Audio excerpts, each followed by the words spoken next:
concerned about the safety of flying today. Closer to the Gaza border.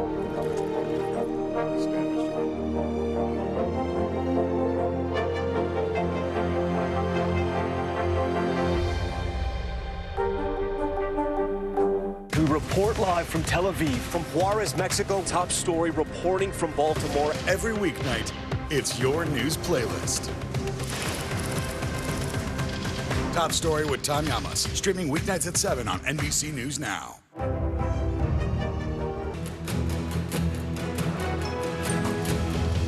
Twin tragedies in Florida. Police are investigating after accidents on land and sea claimed the lives of several in the Sunshine State. What authorities are saying about the incidents. President Biden escalates economic tensions with China, hitting the superpower with a new series of tariffs. We have a full report from Washington on whether this war of words could evolve into a war for wallets. The government revealing new details about the moments that led up to the fatal collapse of the Key Bridge in Baltimore, what the investigation is revealing, and the latest on the ongoing process to clear the port. Caitlin Clark makes her WNBA debut, but was she able to overcome the blinding Connecticut sun? We have a recap of her first game, plus the Knicks and the Nuggets moving one step closer to the NBA Conference Finals. And find out how one Florida school teacher is taking social media by storm by moving her skills from the classroom to the cafeteria. It's Wednesday, May 15th. Early Today starts right now. Good morning. Glad you're with me. I'm Frances Rivera. We begin with another headache for Boeing. The Justice Department says the company violated a deal shielding it from criminal prosecution. It's over 2 deadly accidents involving 737 MAX planes. The DOJ stated in a court filing that Boeing had failed to, quote, design, implement, and enforce a compliance and ethics program to prevent and detect violations of fraud laws. The DOJ made the finding while investigating that emergency door blowout on an Alaska Airlines flight in January. In 2 separate crashes in Indonesia and Ethiopia 6 years ago, 346 people were killed. The finding opens up Boeing to potential criminal prosecution over those accidents, blamed on a faulty flight stabilizing system. For its part, Boeing said it believes it has honored the terms of the agreement with the DOJ. A Florida driver is in custody this morning and facing DUI manslaughter charges for a crash that killed 8 people and injured dozens more. Investigators say he was driving the pickup truck that slammed into a bus carrying migrant farm workers. Our Dan Sheneman has the story. Ocala, Florida, about 6:35 a.m. Police say a retired school bus loaded with farm workers traveling west on State Road 40 collided with a pickup traveling east. That vehicle, for unknown reasons, traveled toward the center line, and the vehicles had a collision of a side swipe type manner. Investigators say the crash forced the bus off the road and onto the grass shoulder. It went through a fence, struck a tree, and overturned. Authorities say there were multiple fatalities on the bus, around 40 others hospitalized. The driver of the pickup, identified as Brian McLean Howard, has been charged with 8 counts of driving under the influence, manslaughter. At this point, we are conducting a massive traffic homicide investigation. We have a full team and then some here on the scene. Residents were not surprised. This road seems to have a lot of traffic incidences, and over the past several years, it's been even worse with everybody moving out here. Local authorities insist buses filled with farm workers are common in Central Florida. We are a very big agricultural county.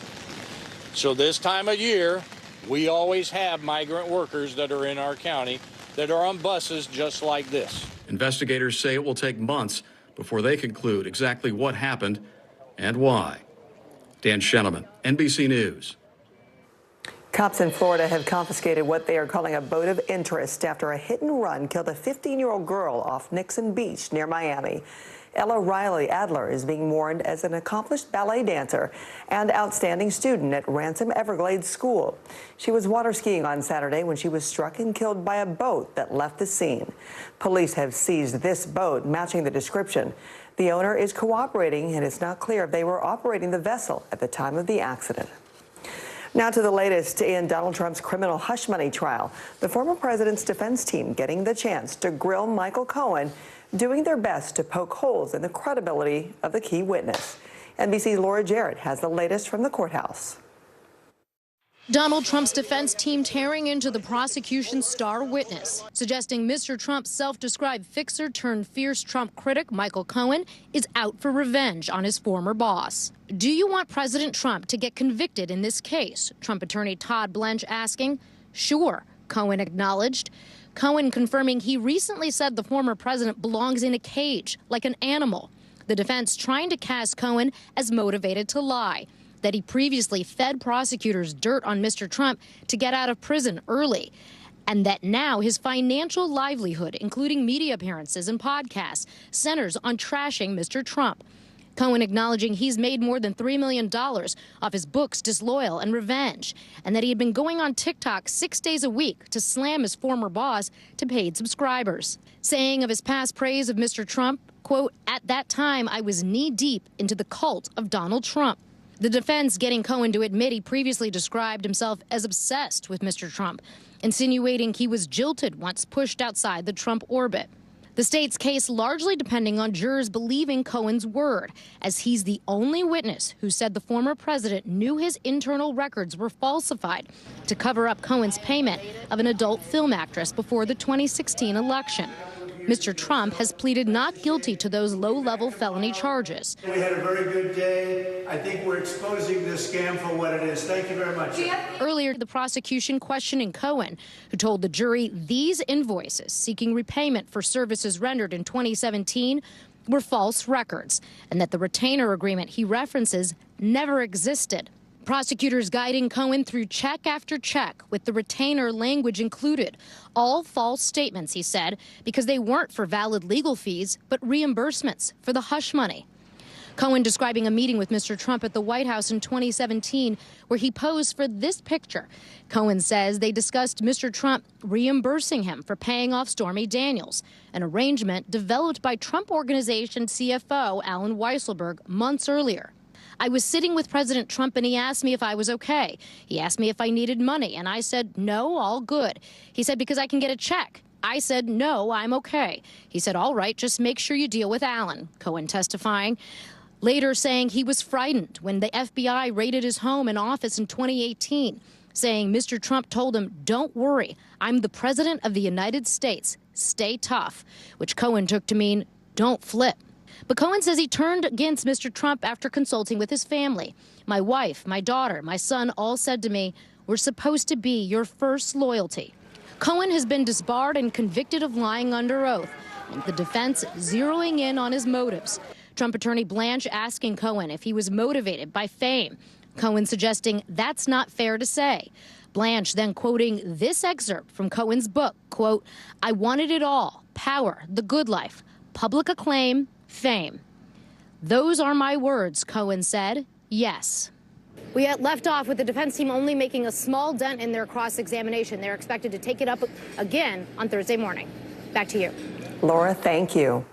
President Biden is accusing China of cheating when it comes to trade. The president is slapping higher tariffs on about $18 billion worth of products from China.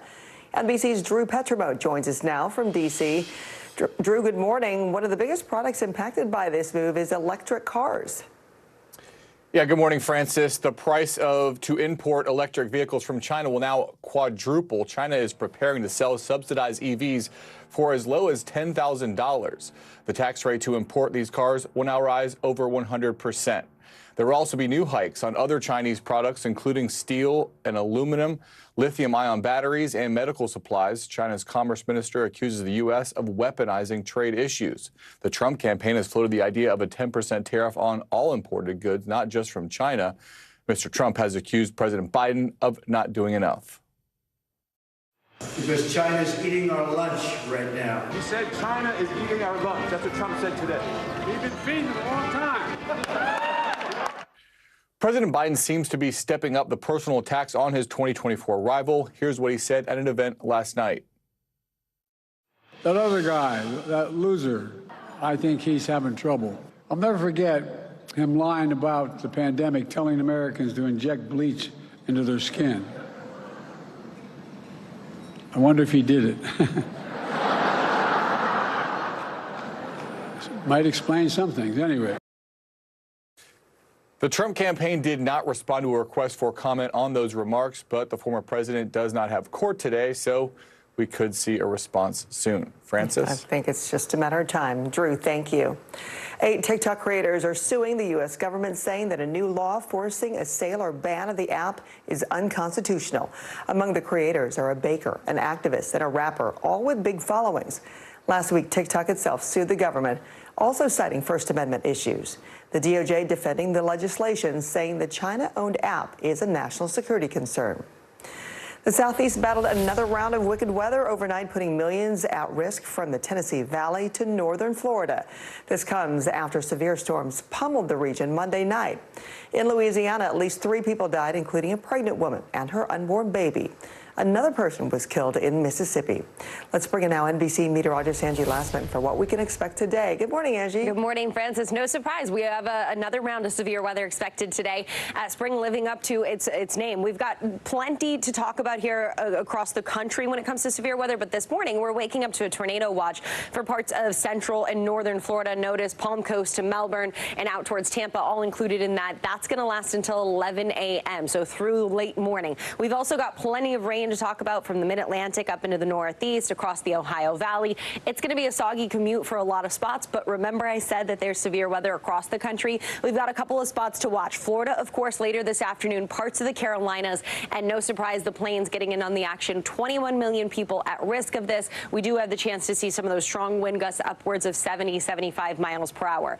As we get through today and even tomorrow, the rain will stick around. So from D.C. to Boston, even we could be seeing some of this rain here as we get into your Thursday, so keep the umbrella handy for folks in that area, and definitely keeping it handy and making a note that we could see some heavy rain across parts of the southern plains and the Gulf Coast here over the next couple of days. We're concerned about flash flooding as we get into tomorrow, especially with these repeated rounds of heavy rain on already saturated grounds, upwards of 4 to 6 inches since last weekend in some of these spots, and we've got another 3 to 6 possible in that same spot.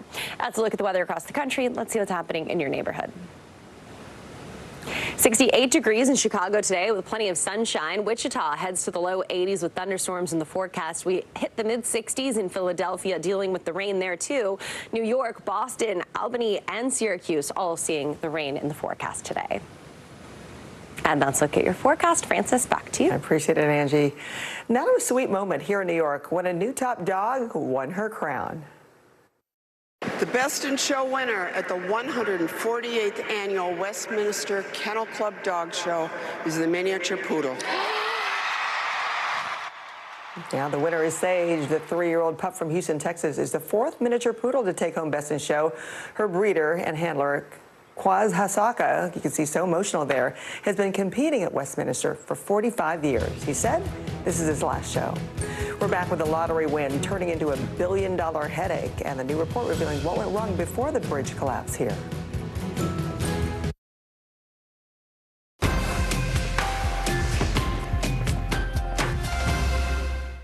Hey, I'm Hallie. It's good to be with you tonight.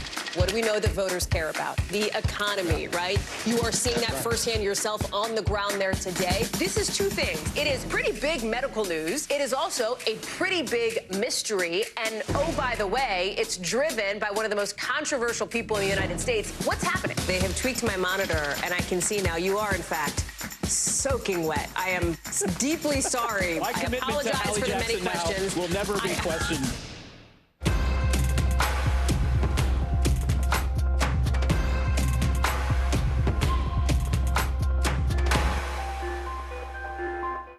Good Morning begins with hope and optimism, a chance to start fresh.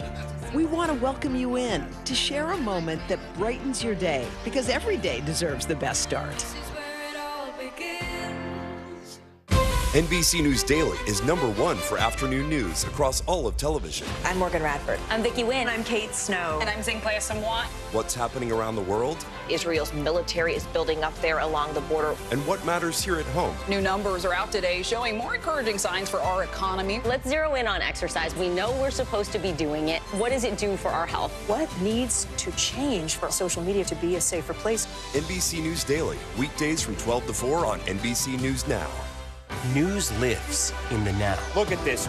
You can't even see anything anymore. Let's break down what we know. You gotta see this. News for the generation of now is NBC News Now. Fire has grown leaps and bounds. You see behind me is typical. How you doing? Pretty bad. News for the generation of now is NBC News Now. More Americans turn to NBC News than any other news organization. Leading the news, a new report is shining a light on what went wrong aboard the Dolly. The container ship crashed into the Francis Scott Key Bridge in Baltimore back in March.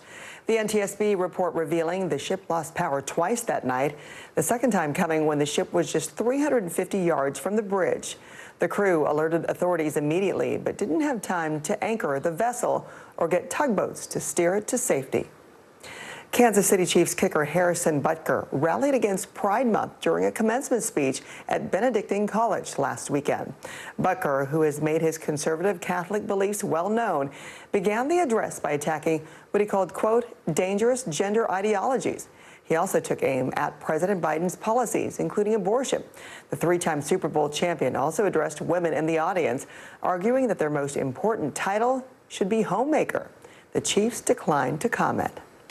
A $1 billion lottery jackpot has turned into a messy lawsuit for one family, an anonymous winner in Maine, even has his parents turning against him in a legal dispute. The winner, who got about $500 million after taxes, sued the mother of his child, accusing her of violating an NDA by telling family members about the win. In new court documents obtained by the Daily Beast, the winner's father says that's not true, saying his son told him about the money himself. The father also says his son made promises about how he would share the money. Now they are not speaking. Still to come, it wasn't the best night to be an Indiana sports fan, and the Pacers fall to a dominant Knicks squad while the great hope for women's basketball goes through growing pains in her pro debut.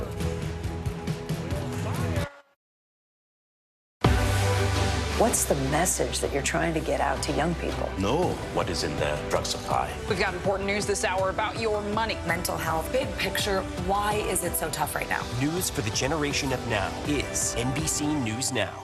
The NBC News mobile app. Get connected to your favorite news shows. For the top stories, breaking news, and live video, download the NBC News mobile app now. Democracy is happening now. Welcome to a big night that could help shape Republican politics for years to come. Now never stops. It comes down to turnout. Who shows up? Is it going to be that big block of independents? Now is where it counts. What are the issues that matter most to you guys? What did this debate change for you? Their number one issue is the economy. 2024, who's your candidate? The race is on now. The countdown has begun. News for the generation of now is NBC News Now. People really don't know what's going to happen. Nearly a dozen hours after the eye roared ashore. More good people than bad people, I know, right? There is some late-breaking news 4 hours into the Iowa caucuses. All right, it just me too.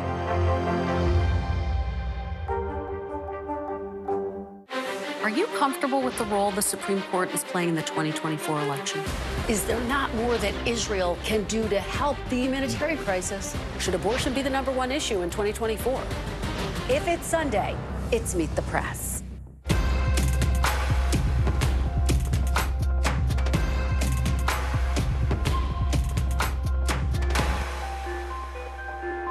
News lives in the now. Look at this. You can't even see anything anymore. Let's break down what we know. You gotta see this. News for the generation of now is NBC News Now. The NBC News mobile app. Get connected to your favorite news shows. For the top stories, breaking news, and live video, download the NBC News mobile app now. Good Morning begins with hope and optimism, a chance to start fresh.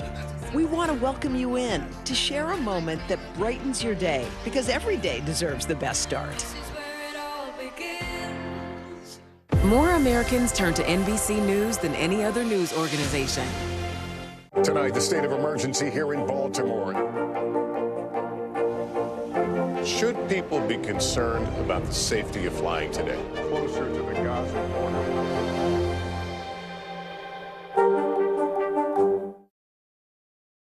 Another great screen by Hartenstein. Turner missed it. Here comes Hart, finds Brunson. Brunson spots up for three. Got it. Here come the Knicks. The Knicks sure didn't forget that gut punch. They got in Indy on Sunday. Back at MSG Tuesday, New York looked like a different team, blowing out the Pacers in Game 5 behind another 40-plus point masterclass from Jalen Brunson. The Knicks have a chance to close out the series on the Pacers' home court Friday. And despite their early series woes, the Nuggets once again found themselves on the precipice of the conference finals. Nikola Jokic made the most of the night. He received his third MVP trophy, dropping 40 on the Timberwolves in the win. Denver can clinch a berth in the finals with a win on Thursday. So far, when you look at the Knicks-Pacers, that series has been entirely dependent on home court. No team has won the road, so the way things are going, they could easily go for Game 7 back at MSG. Which would be electric. I would have to try to get tickets to that. All right, it was the moment that fans of the WNBA have been waiting for. Caitlin Clark made her pro debut with the Indiana Fever on Tuesday in their season opener against the Connecticut Sun. But despite all the hype, it wasn't the best night for the former Iowa superstar. Clark struggled to recover from a rough opening quarter where she drew 2 fouls and didn't record her first points until halfway through the second. And while the rookie ended up leading the team with 20 points and 4 3-pointers, the Suns still overpowered the Fever with their 21-point victory. Clark makes her official debut in Indy on Thursday against the New York Liberty. Look, she came back. There's a lot of nerves, I'm sure, with that, and a lot of expectations. But even a so-so Caitlin Clark game is still a pretty good game. 100%. So, she's got to feel her way. She's got to get in her zone. So we'll see if she does that back at home. I'm sure she will. Down the road, no question. All right, when we come back, will Red Lobster have to abandon ship? And the Queen of Country just added some Southern sweetness to Krispy Kreme. Are you comfortable with the role the Supreme Court is playing in the 2024 election? Is there not more that Israel can do to help the humanitarian crisis? Should abortion be the #1 issue in 2024? If it's Sunday, it's Meet the Press. NBC News Daily is #1 for afternoon news across all of television. I'm Morgan Radford. I'm Vicki Wynn. I'm Kate Snow. And I'm Zinklea Samwat. What's happening around the world? Israel's military is building up there along the border. And what matters here at home? New numbers are out today showing more encouraging signs for our economy. Let's zero in on exercise. We know we're supposed to be doing it. What does it do for our health? What needs to change for social media to be a safer place? NBC News Daily, weekdays from 12 to 4 on NBC News Now. News for the generation of now is NBC News Now. We report live from Tel Aviv, from Juarez, Mexico. Tonight, top story reporting from Baltimore at the Key Bridge disaster. When you look over your shoulder and you see the Key Bridge, what goes through your head? That bridge has been here longer than I've been alive. It still doesn't feel real. Hundreds of Israelis have gathered to demonstrate. What do the people in Gaza, do you think, what do they need most? A place where Palestinians and Israelis have found common ground. Every night, it's your news playlist. Top Story with Tom Llamas, streaming weeknights at 7 on NBC News Now. People really don't know what's going to happen. Nearly a dozen hours after the eye roared ashore. More good people than bad people, right? 5 seconds. 4, 3. There is some late-breaking news 4 hours into the Iowa caucuses by the man who delivers. All right, it just did too.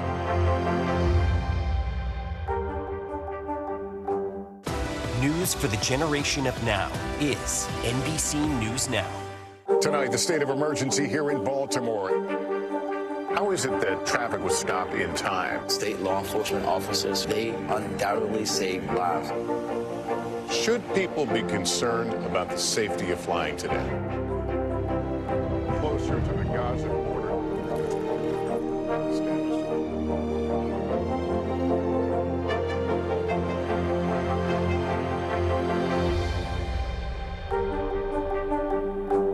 Kristen Welker hosts Meet the Press every Sunday on NBC. Now from what's making headlines this morning. Prince Harry and Meghan Markle's charity is no longer considered delinquent after a past due annual fee was paid, according to California's Attorney General. The Archwell Foundation can continue raising money.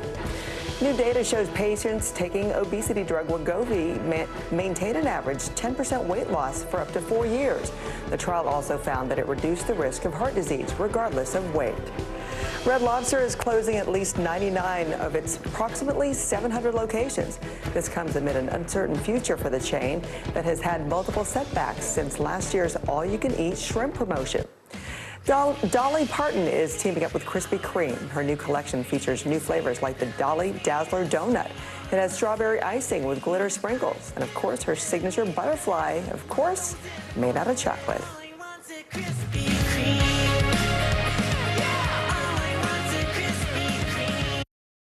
Good to have you with us. I'm Joe Fryer. And I'm Savannah Sellers. Developing right now on Morning News Now. Growing frustrations over the migrant crisis. Reports of new drone attacks by Houthi militants. The storm is creating dangerous conditions all across the region. Now let's get to some financial headlines. New rules are coming to cap credit card late fees. Talking tuition as a new class of freshmen gets ready to go to college. This is a big decision for families. Do you think this could impact how people vote? 100%. Morning News Now, streaming weekdays at 7. Kristen Welker hosts Meet the Press every Sunday on NBC.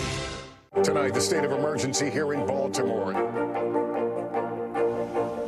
Should people be concerned about the safety of flying today? Closer to the Gaza border. Good to have you with us. I'm Joe Fryer. And I'm Savannah Sellers. Developing right now on Morning News Now. Growing frustrations over the migrant crisis. Reports of new drone attacks by Houthi militants. The storm is creating dangerous conditions all across the region. Now let's get to some financial headlines. New rules are coming to cap credit card late fees. Talking tuition as a new class of freshmen gets ready to go to college. This is a big decision for families. Do you think this could impact how people vote? 100%. Morning News Now, streaming weekdays at 7. Thanks for tuning in. I'm Gotti Schwartz. Here are the stories we're following tonight. Storms keep coming here in California. The U.S. government just declassified this video. A lot more stories trending like crazy on social media. A controversy pitting lawmakers against young voters. What's the state of crypto today? Is it safe for investors? We've got another mind-bending story on artificial intelligence. This is what my voice sounds like when I clone it. That wasn't me. You gotta see this. Stay tuned now. Weeknights at 8 Eastern, 5 Pacific on NBC News Now. News for the generation of now is NBC News Now. More Americans turn to NBC News than any other news organization.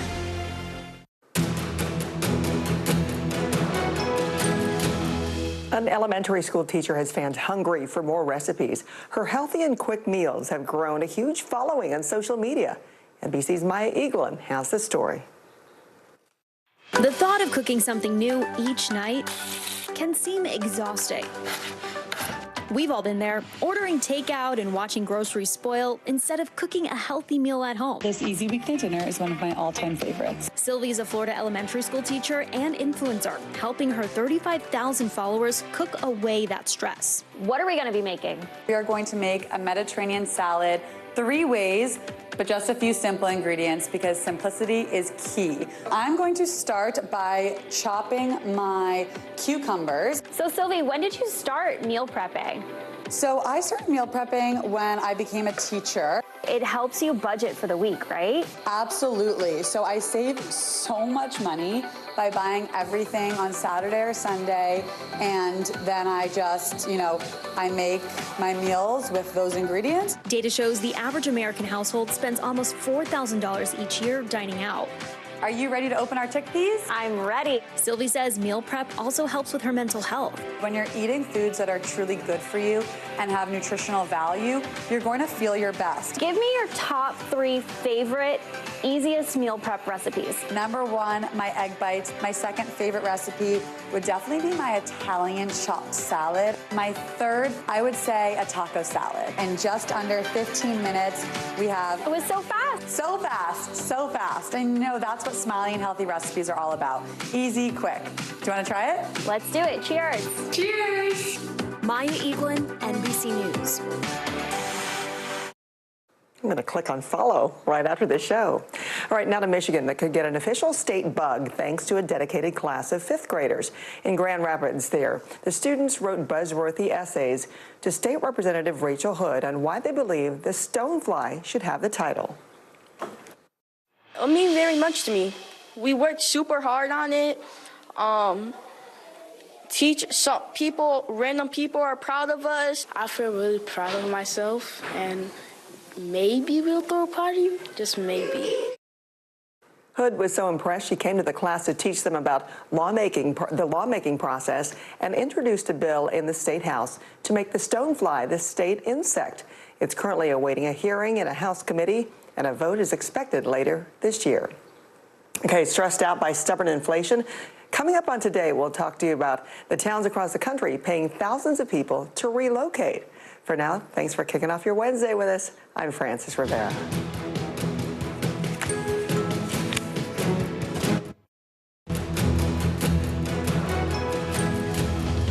A courtroom clash. Donald Trump's defense team goes head-to-head with his former fixer, Michael Cohen. The heated cross-examination in the former president's hush money trial, and the big-name Republicans showing their support in court. A horrifying highway crash in Florida. At least 8 people are dead and dozens more injured after a pickup truck slammed into a bus. The serious charges the driver is now facing. President Biden takes on Beijing. We are live in D.C. with why the administration is slapping huge tariffs on Chinese goods, from electric vehicles to steel and aluminum. Look who's talking. Artificial intelligence is ready to get real with you. The tech you'll need to hear to believe. And get ready to catch the fever. All the highlights from Caitlin Clark's hotly anticipated WNBA debut. Wednesday is just tipping off as early today. Starts right now. Good morning. Glad you're with me. I'm Frances Rivera. We start with that dramatic showdown in a Manhattan courtroom. Donald Trump's defense team getting the chance to question Michael Cohen, a friend turned foe of the former president. Cohen is a key witness for the prosecution. Mr. Trump's attorneys hitting him with questions to attack his credibility. Here's NBC's Alice Barr. The prosecution's star witness, Michael Cohen, put to the test. Under blistering cross-examination, former President Trump's one-time fixer and personal lawyer sticking to his guns and rejecting the Trump defense team's efforts to paint him as a lying, convicted criminal with an axe to grind. Cohen's testimony ties together past witness accounts and documents outlining payments right before the 2016 election to keep ex-porn star Stormy Daniels quiet about an alleged one-night stand, all of which Mr. Trump denies.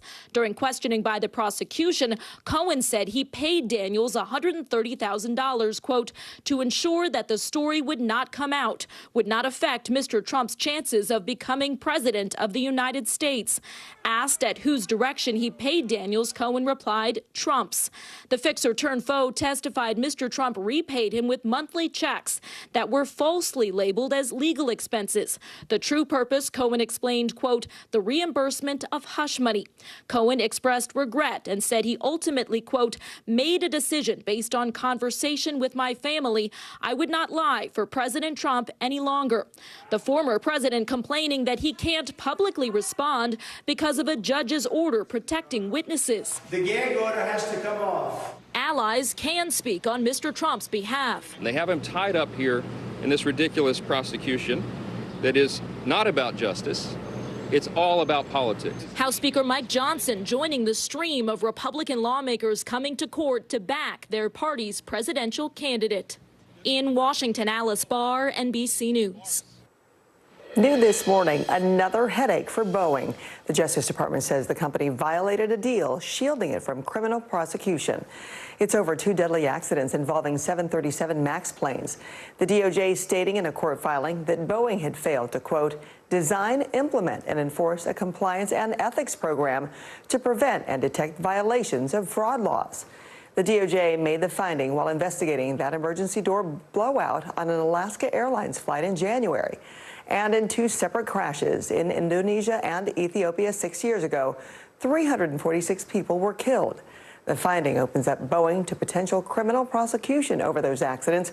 blamed on the faulty flight stabilizing system. For its part, Boeing said it believes it has honored the terms of the agreement with the DOJ. President Biden is accusing China of cheating when it comes to trade. The president is slapping higher tariffs on about $18 billion worth of products from China. NBC's Drew Petrimo joins us now from D.C. And Drew, one of the biggest products impacted by this move is electric vehicles. Well, good morning, Francis. Yes, the price of importing an electric vehicle from China will quadruple. China is preparing to sell subsidized EVs for as low as $10,000. The tax rate to import these cars will rise over 100%. There will also be new hikes on other Chinese products, including steel and aluminum, lithium-ion batteries, and medical supplies. China's commerce minister accused the U.S. of weaponizing trade issues. The Trump campaign has floated the idea of a 10% tariff on all imported goods, not just products from China. Mr. Trump has accused the president of not being tough enough. Because China's eating our lunch right now. He said China is eating our lunch. That's what Trump said today. We've been feeding it a long time. President Biden seems to be stepping up the personal attacks on his 2024 rival. Here's what he said at an event last night. That other guy, that loser, I think he's having trouble. I'll never forget him lying about the pandemic, telling Americans to inject bleach into their skin. I wonder if he did it. Might explain some things. Anyway. The Trump campaign did not respond to a request for comment on those remarks, but the former president does not have court today, so we could see a response soon. Francis? Pretty much inevitable, safe to say. Drew, thank you. 8 TikTok creators are suing the U.S. government, saying that a new law forcing a sale or ban of the app is unconstitutional. Among the creators are a banker, an activist, and a rapper, all with big followings. A ban could, quote, deprive them of this distinctive means of expression and communication. Last week, TikTok itself sued the government, also citing First Amendment issues. The DOJ defended the legislation, saying the China-owned app is a national security threat. A Florida driver is in custody this morning and facing DUI manslaughter charges for a crash that killed 8 people and injured dozens more. Investigators say he was driving the pickup truck that crashed into a bus carrying migrant farm workers. NBC's Sam Brock has the details. In Florida, a deadly crash on a country road. Obviously, we're here because of a tragedy. We got 8 dead people. Just after 6:30 in the morning, a retired school bus carrying more than 50 migrant workers to a Marion County watermelon farm sideswiped by a pickup truck. The school bus traveled off the roadway onto the grass shoulder, where it went through a fence, struck a tree, and overturned. First responders dispatched in force, more than 30 ambulances rushing 38 people to area hospitals. At least 8 of them died at the scene, several more in life-threatening condition. So there's high probability this may be beyond 8 fatalities. Florida Highway Patrol identifying the driver of the pickup truck as 41-year-old Brian McLean Howard with a lengthy criminal history, now charged with 8 counts of DUI manslaughter. Locals in this largely agricultural area say these back roads can be dangerous. This road seems to have a lot of traffic incidences. Over the past several years, it's been even worse. Authorities say that weather might have been a factor and promise a full investigation into exactly what caused the fatal crash, but say that review could last 6 months. I'm confident we will have answers for the family to be able to get them closure of why we have this crash. For now, this wreckage offers only sorrowful questions and inconsolable heartbreak. Sam Brock, NBC News, Ocala, Florida. The National Transportation Safety Board is shining a light on what went wrong aboard the Dolly. The container ship crashed into the Francis Scott Key Bridge in Baltimore back in March, killing 6 workers. The report revealing the ship lost power while docked about 10 hours before setting off, then twice that night. The second time coming when the ship was just 350 yards from the bridge. The crew alerted authorities immediately, but did not have time to anchor the vessel or get tugboats to steer it to safety. A billion-dollar lottery jackpot has turned into a messy lawsuit for one family. An anonymous winner in Maine even has his parents turning against him in a legal dispute. The winner, who got about $500 million after taxes, sued the mother of his child, accusing her of violating an NDA by telling family members about the win. In new court documents obtained by the Daily Beast, the winner's father says that's not true. He says his son told him about the money himself. The father also says his son made promises about how he would share the money, and now they are not speaking.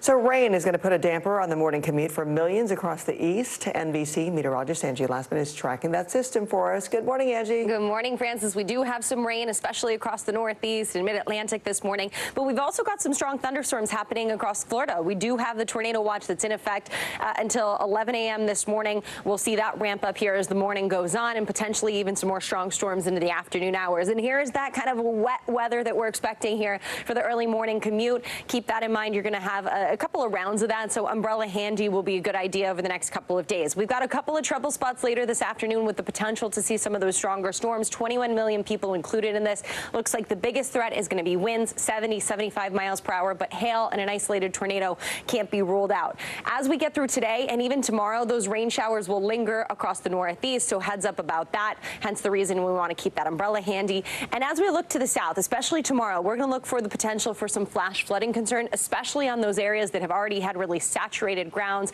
with repeated rounds of rain over the next couple of days expected. No surprise if we see some flooding, especially considering we've got the chance to see 1 to 3 inches in some of these areas, with upwards of 6 inches possible across the Gulf Coast. Let's look at the weather across the country. Let's see what's happening in your neighborhood.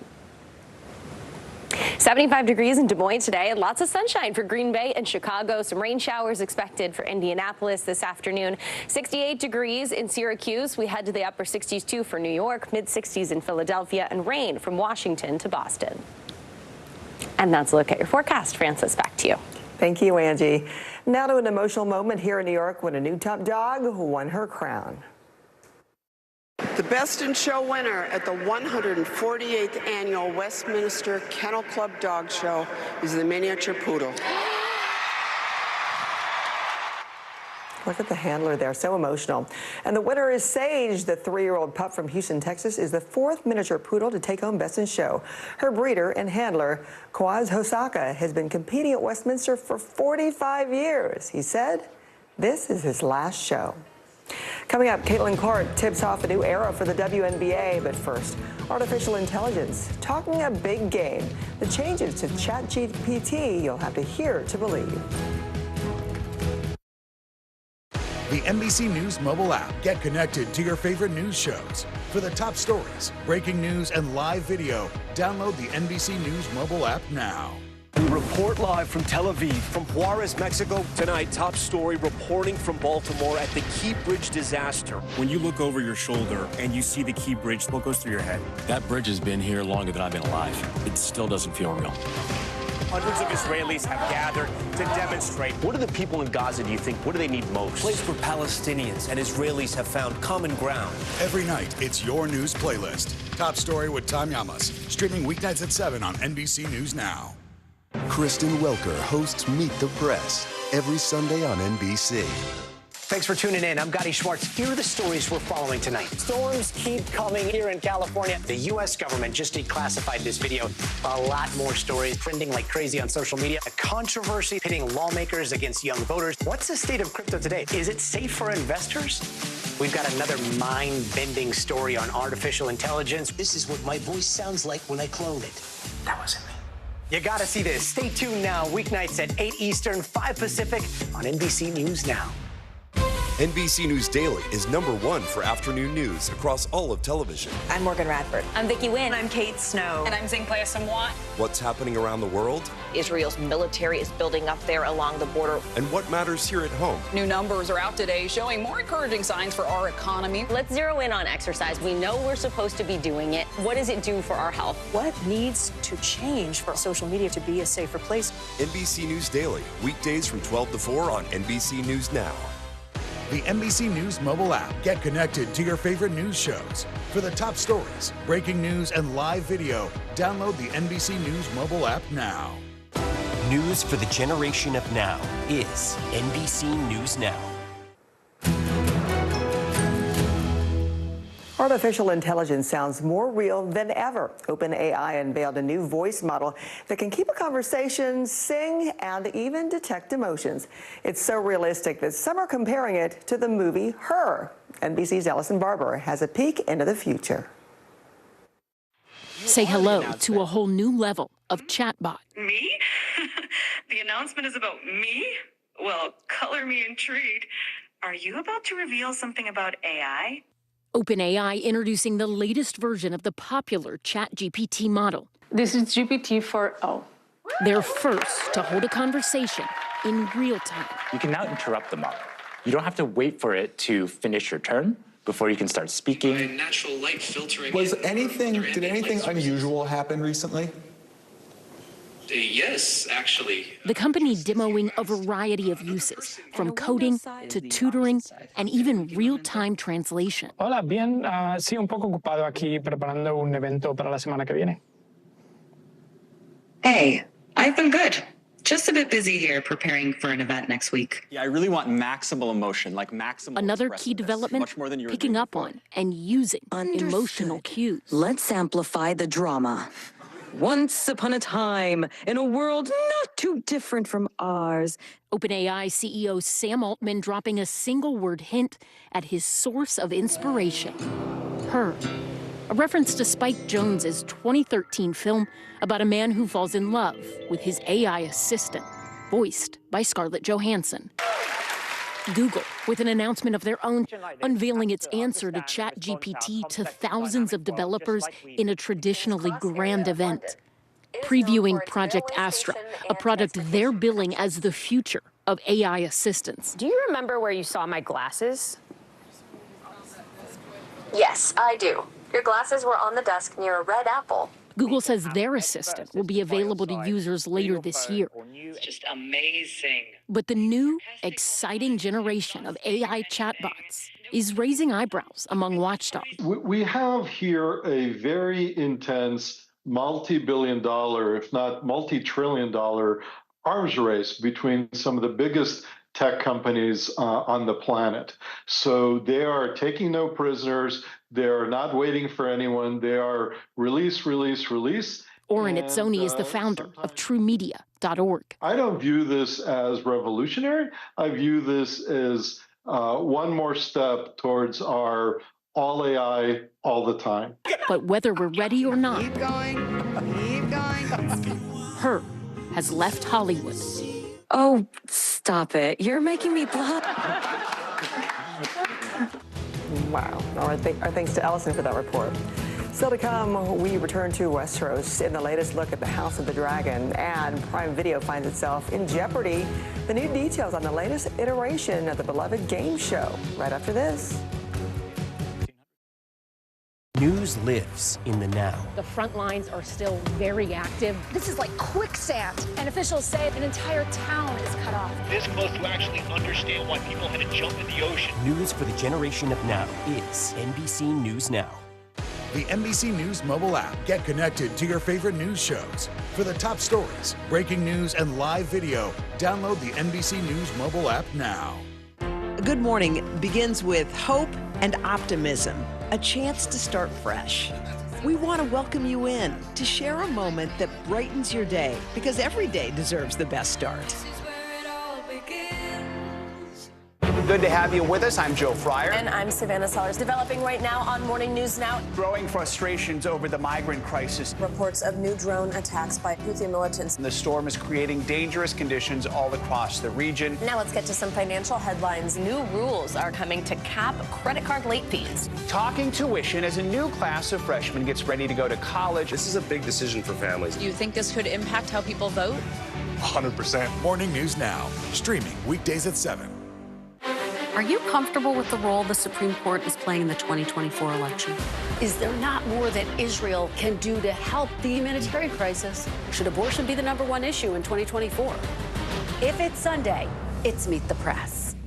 good to have you with us. I'm Joe Fryer. And I'm Savannah Sellers. Developing right now on Morning News Now. Growing frustrations over the migrant crisis. Reports of new drone attacks by Houthi militants. The storm is creating dangerous conditions all across the region. Now let's get to some financial headlines. New rules are coming to cap credit card late fees. Talking tuition as a new class of freshmen gets ready to go to college. This is a big decision for families. Do you think this could impact how people vote? 100%. Morning News Now, streaming weekdays at 7. Democracy is happening now. Welcome to a big night that could help shape Republican politics for years to come. Now never stops. It comes down to turnout. Who shows up? Is it going to be that big block of independents? Now is where it counts. What are the issues that matter most to you guys? What did this debate change for you? Their number one issue is the economy. 2024. Who's your candidate? The race is on now. The countdown has begun. News for the generation of now is NBC News Now. The NBC News mobile app. Get connected to your favorite news shows. For the top stories, breaking news, and live video, download the NBC News mobile app now. Fire has grown leaps and bounds. What you see behind me is typical. How you doing? Pretty bad.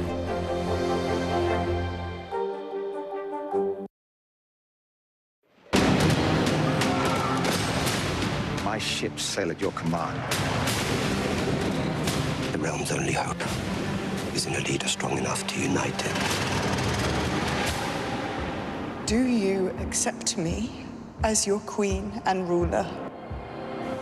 The fatal feud between the Targaryens and the High Towers is about to engulf the Seven Kingdoms.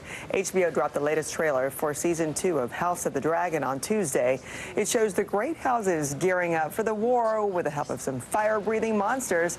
The Dance of the Dragons picks back up on HBO on June 16th, so there is a fix that you Game of Thrones fans need all the time, and this will give you that hit you need. We sure do, and even though I'm a fan, I watched Season 1, of course, I watched the previous Game of Thrones, I'm still going to have to brush up on everybody's names because, boy, are they confusing. All right, do you have a lot of random facts about Real Housewives, mid-2000s hip-hop, and the Vancouver Olympics rolling around in your brain? Well, Amazon might have a way for you and two pals to make a few bucks off of it. The company says a new version of Jeopardy will be coming to Prime Video. The new iteration, the first for a streaming service, is titled Pop Culture Jeopardy. It'll feature teams of 3 answering clues in categories based around movies, TV, music, sports, and more. A host and premiere date have yet to be announced, and Francis, this is right up our alley.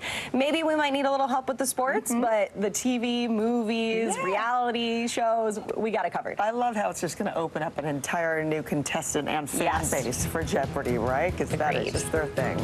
Up next, another delay for Boeing's troubled Starliner spacecraft, and Sports Illustrated's swimsuit edition is celebrating 60 years with a tidal wave of all-stars.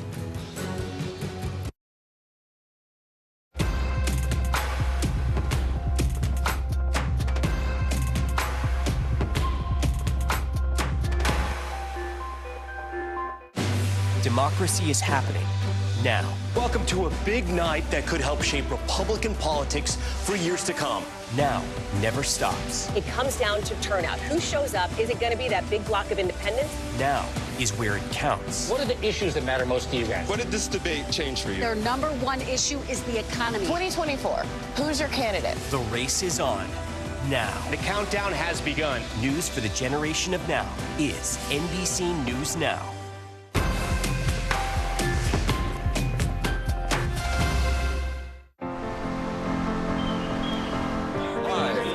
Mornings are full of possibility and energy. And how you get set for the day ahead matters. Take charge of those first hours. It's about getting caught up. And really, it's about getting ahead. And that's what drives us every morning. Because every day deserves the best start. Tonight, the state of emergency here in Baltimore. How is it that traffic was stopped in time? State law enforcement officers, they undoubtedly saved lives. Should people be concerned about the safety of flying today? Closer to the Gaza border.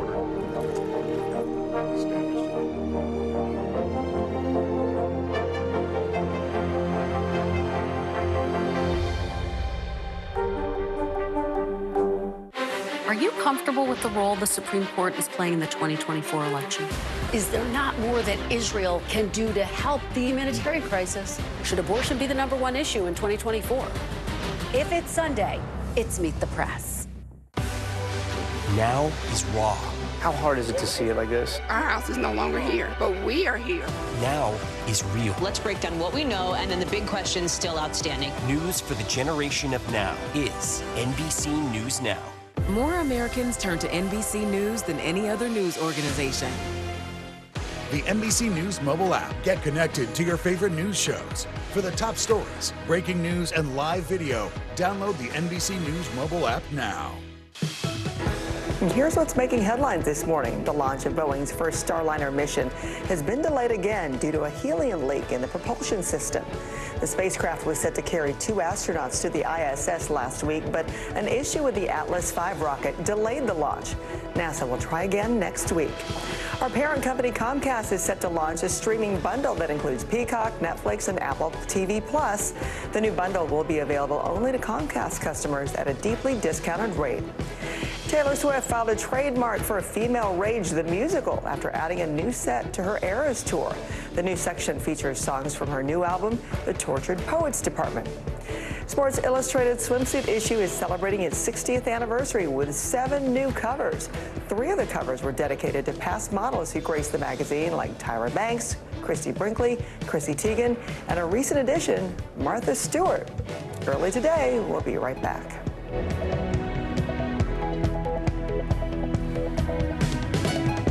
Report live from Tel Aviv, from Juarez, Mexico. Tonight, top story reporting from Baltimore at the Key Bridge disaster. When you look over your shoulder and you see the Key Bridge, what goes through your head? That bridge has been here longer than I've been alive. It still doesn't feel real.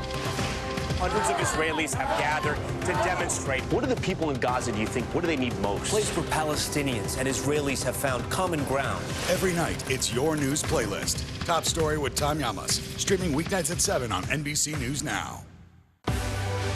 Now is raw. How hard is it to see it like this? Our house is no longer here, but we are here. Now is real. Let's break down what we know and then the big questions still outstanding. News for the generation of now is NBC News Now. Kristen Welker hosts Meet the Press every Sunday on NBC. What's the message that you're trying to get out to young people? Know what is in the drug supply. We've got important news this hour about your money. Mental health, big picture, why is it so tough right now? News for the generation of now is NBC News Now.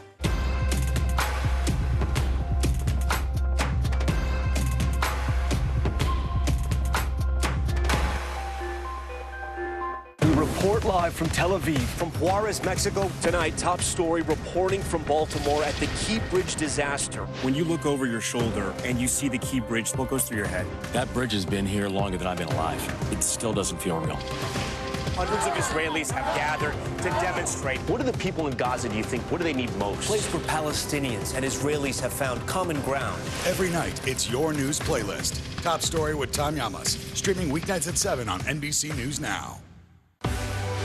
Now is raw. How hard is it to see it like this? Our house is no longer here, but we are here.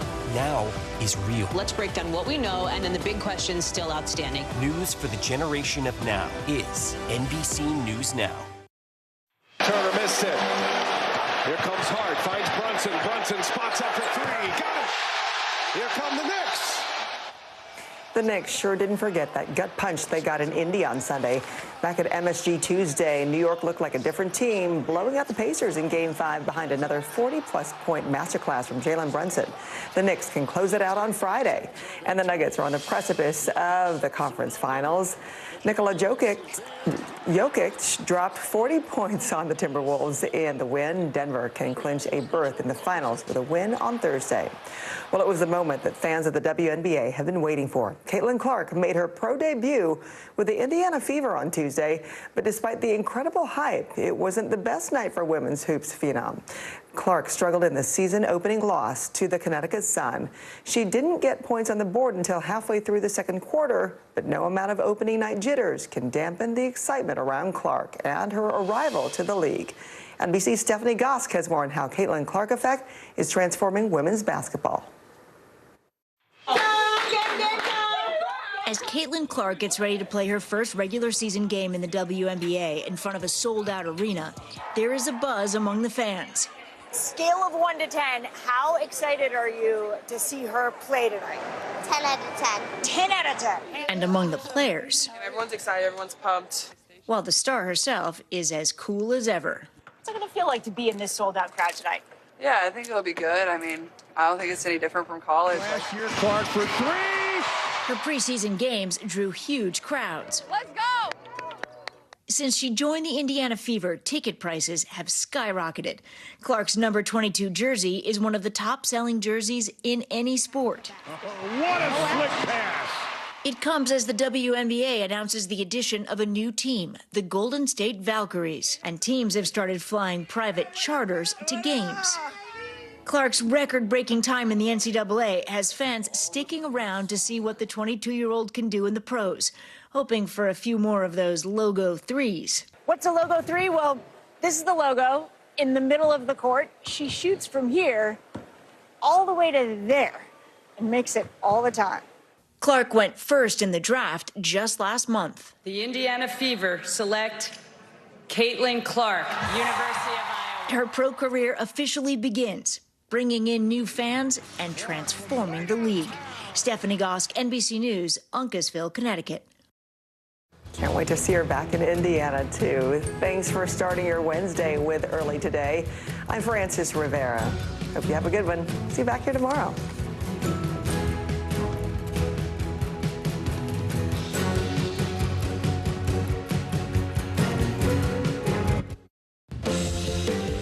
Right now on Morning News Now, contentious and consequential testimony from Michael Cohen, the star witness in Trump's criminal hush money trial, grilled in cross-examination as attorneys for his former boss questioned Cohen's credibility over his claim that Trump directed him to arrange payments to cover up an alleged affair. All this as Trump's political allies traveled from Washington to show their support. They are doing this intentionally to keep him here and keep him off of the campaign trail.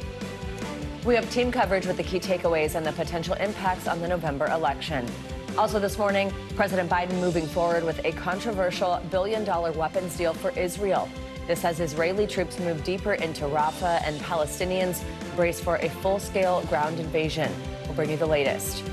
Plus, record rates, student loans set to hit a 10-year high when it comes to interest, what it means for borrowers, and what you should know if you're planning to apply. And leveling up, OpenAI unveiling its latest version of ChatGPT with human-like features. More on the technology and the concerns. It sounds quite human. Exactly. We're going to take a deep dive with our expert, but yeah, we'll see and get a feel for what it actually looks like. Good morning. I'm Joe Fryer. Good to have you with us. And I'm Savannah Sellers. Thanks for starting your day with us. We begin this morning with the criminal hush money trial of former President Donald Trump and the ongoing testimony of the state's final witness, Michael Cohen. Cohen, Mr. Trump's former lawyer and fixer, was back on the stand yesterday. It was the start of what could be a bruising cross-examination by the defense.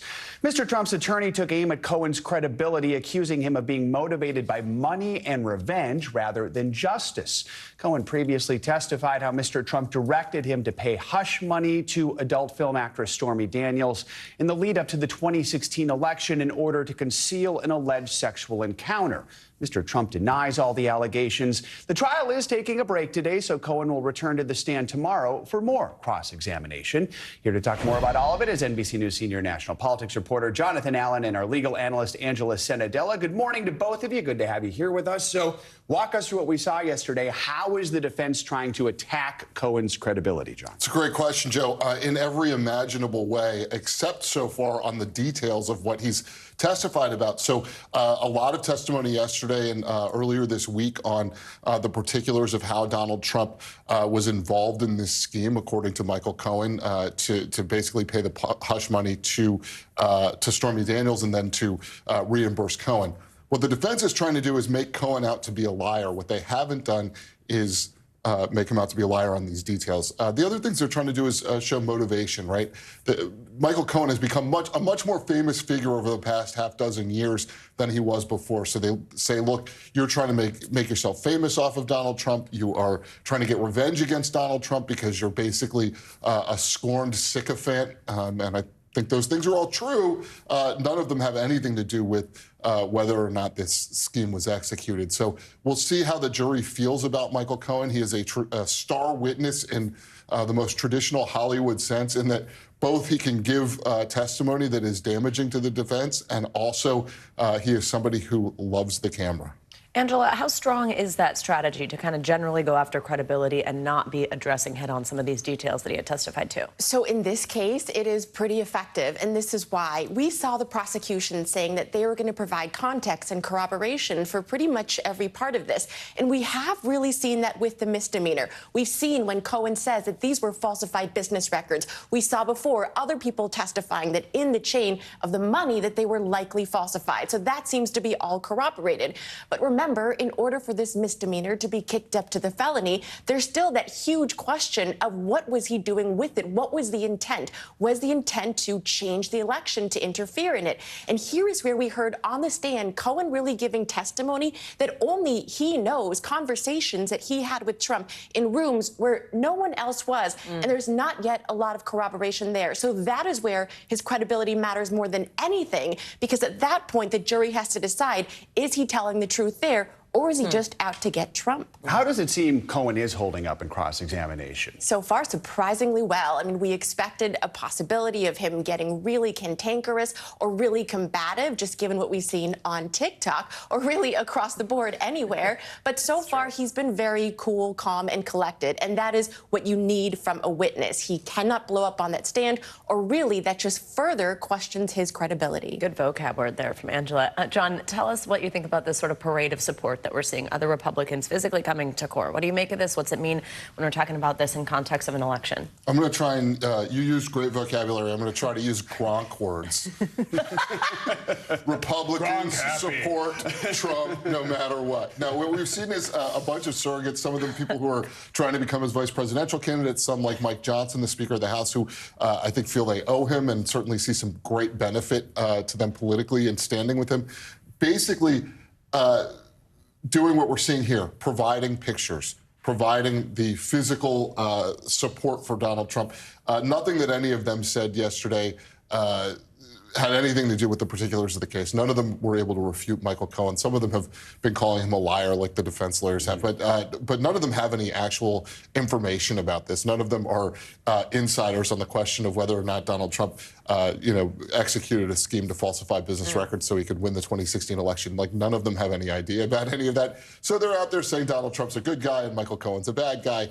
And hopefully in their minds reaping the reward of Donald Trump's favor. And it appears they were wearing matching suits, most of them, yesterday. Yeah, matching suits and red ties. Not all red ties, but it was like Donald Trump's red tie army out there. Yeah, Joe asking the fashion question. There you well, it was noticeable. All right, John and Angela, thank you both. Appreciate your time this morning. Great to have you start the show. Well, former top Trump advisor Steve Bannon could be one step closer to serving his federal prison sentence for contempt of Congress.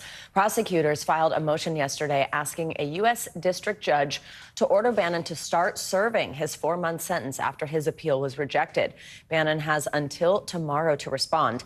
Last week, an appeals court upheld his conviction on contempt of Congress charges for failing to comply with a subpoena from the January 6th committee. Bannon still has a few options left to stay out of prison. He could ask for the full bench of the appeals court to review his case, or he could ask the Supreme Court to get involved. We now know who's going to be on the ballot this November in Maryland, which will be one of the most watched races in the country, with the winner perhaps determining which party is going to control the Senate. Last night, Prince George's County Executive Angela Alsobrooks beat Congressman David Trone in Maryland's Democratic Senate primary. She will now face the state's popular former 2-term Republican Governor Larry Hogan in November. If she wins, Alsobrooks would become only the 3rd black woman ever elected to the Senate. Turning now to the war between Israel and Hamas, the Biden administration says that it does plan to move forward with weapons deals for Israel, totaling more than $1 billion. And congressional aides tell NBC News that weapons package includes about $700 million for tank ammunition, $500 million in tactical vehicles and $60 million in mortar rounds. The deal marks the first shipment of weapons to Israel since the Biden administration had suspended transfers earlier this month. You might remember that. It's unclear when those weapons will be sent. The announcement comes as Israeli troops continue to push further into the city of Rafah. The UN estimated nearly 450,000 people have fled the city over the past week. NBC News chief foreign correspondent Richard Engel joins us from Jerusalem with the latest. Richard, good morning. So officials involved in these ceasefire negotiations between Israel and Hamas say talks have stalled once again. How much has this looming ground invasion in Rafah affected the negotiations? Well, according to one of the top negotiators, the prime minister of Qatar, who is a key interlocutor between the United States and Hamas, someone who has been meeting directly with the head of the Mossad. He's been meeting with the head of the CIA. He came out publicly and said that the negotiations more or less collapsed after Israel began its military push into Rafah. The negotiations, as you know, have been going on behind the scenes since October 7th, since Israel launched its massacre into this country, since Hamas, launched its massacre into Israel, killing 1,200 people, taking hostages. The negotiations produced some results early on, and there was a weak ceasefire, and some hostages were released. Then they collapsed again, and for the last month, let's say, they have been intensifying. But after Israel moved on Rafah, according to this top Qatari negotiation, the talks fell apart. Richard, a U.S. official tells NBC News that National Security Advisor Jake Sullivan is expected to travel to Saudi Arabia and Israel this week. What do we know about that trip at this point? And just walk us through the goal here for Sullivan, for the U.S., especially as we potentially see this ground invasion in Rafah really start to unfold. So I think it has to do with, and U.S. officials are saying it has to do with Rafah. Rafah is central to all of this. It is central to the negotiations. It is central to the people of Gaza, because as we've been following this war for 7 months, Israel has been fighting from the north to the south. It began just north of Gaza City, cleared that area. It now turns out that those areas are not clear. Fighting has resumed there. Hamas has regrouped. But in general, the fighting has proceeded from the northern part of the Gaza Strip through the center and is now focused on Rafah, which is in the extreme south, right along the Egyptian border. And civilians have been moving along with the fighting, trying to get out of the way following Israeli evacuation orders, and about 1.4 million people are now concentrated in and around Rafah. Earlier, actually last week now, the Israelis moved into part of Rafah. They entered the eastern part of the city and occupied a section of Rafah. And that's when, going back to our initial conversation, the ceasefire talks collapsed. And Israel now, according to numerous U.S. officials, has enough troops around Rafah that if it wanted to, if it got the go order, it could move in and do a full-scale military operation against the city. People are leaving in anticipation of that. You mentioned about 450,000 have already left. And it seems that the National Security Advisor is coming to the region to try and talk Israel down, to talk them from the edge. Don't do a full-scale invasion because of the humanitarian consequences. Let's go back to some sort of ceasefire negotiations. Richard Engel, as always, we appreciate you joining us and sharing your reporting. Thank you so much. Graduation season is in high gear right now, and for college students, interest rates on federal student loans are set to hit a high we have not seen in more than a decade. The U.S. Department of Education announced the new rates yesterday for the 2024-2025 academic year, which begins on July 1st. Those interest rates, of course, remaining high because we're seeing inflation remain stubbornly high. So what can you expect if you are looking to take out a loan for next year? For more, we're joined by Caleb Silver, editor-in-chief of Investopedia. Caleb, good to have you with us. So break down what's what some of these new rates are. What are the things prospective borrowers need to know right now? Yeah, you're looking, if you're borrowing now for new student loans at around 8.8% for undergraduate school, right? If you're looking for graduate school, that could be even higher than that. Why? Because student loans are based off the 10-year Treasury yield. U.S. Treasury auctions these Treasury bills off every month, and this latest auction was about 5.25%. So the student loans are based off of that. These are for new loans only, not for existing loans. Yeah, so that's what I was just going to ask, who this impacts. If you already have a loan, this is not for you. No. If you already have a loan, you are locked into the interest rate you have. And there are some programs coming from the Biden administration, the SAVE program, that is income adjusted, so your rate could even go down, your payments could even go down. But right now, if you need to borrow for the next 4 years or beyond, you're looking at some of the highest rates we haven't seen since the great financial crisis. Yeah. We know that erasing student loan debt has been a priority for the president. Sometimes he's been successful, sometimes he's not been successful. But these are the highest rates we've seen since the Obama administration back in 2013. That's when Obama signed a bipartisan bill to retroactively lower rates. It's a different political climate right now. Could we see something like that now? Probably not. And the president doesn't set student loans. Everybody needs to be very clear on that. They are based on the 10-year Treasury yield, and that's the way it works. But what the Biden administration did was cap the loan percentage at a certain rate. And that rate is kind of where it's at right now. So it can't rise above that. And for graduate loans, or parent loans, we call them, if you're borrowing as a parent for your kid, those are capped as well. So you can't lower the rate. You can cap the amount that it can rise above the 10-year Treasury yield. God, it feels like it's just been a lot of bad news for college students between loan rates like this. Then we know that FAFSA rollout was such a mess where students didn't know what type of federal aid they were going to get.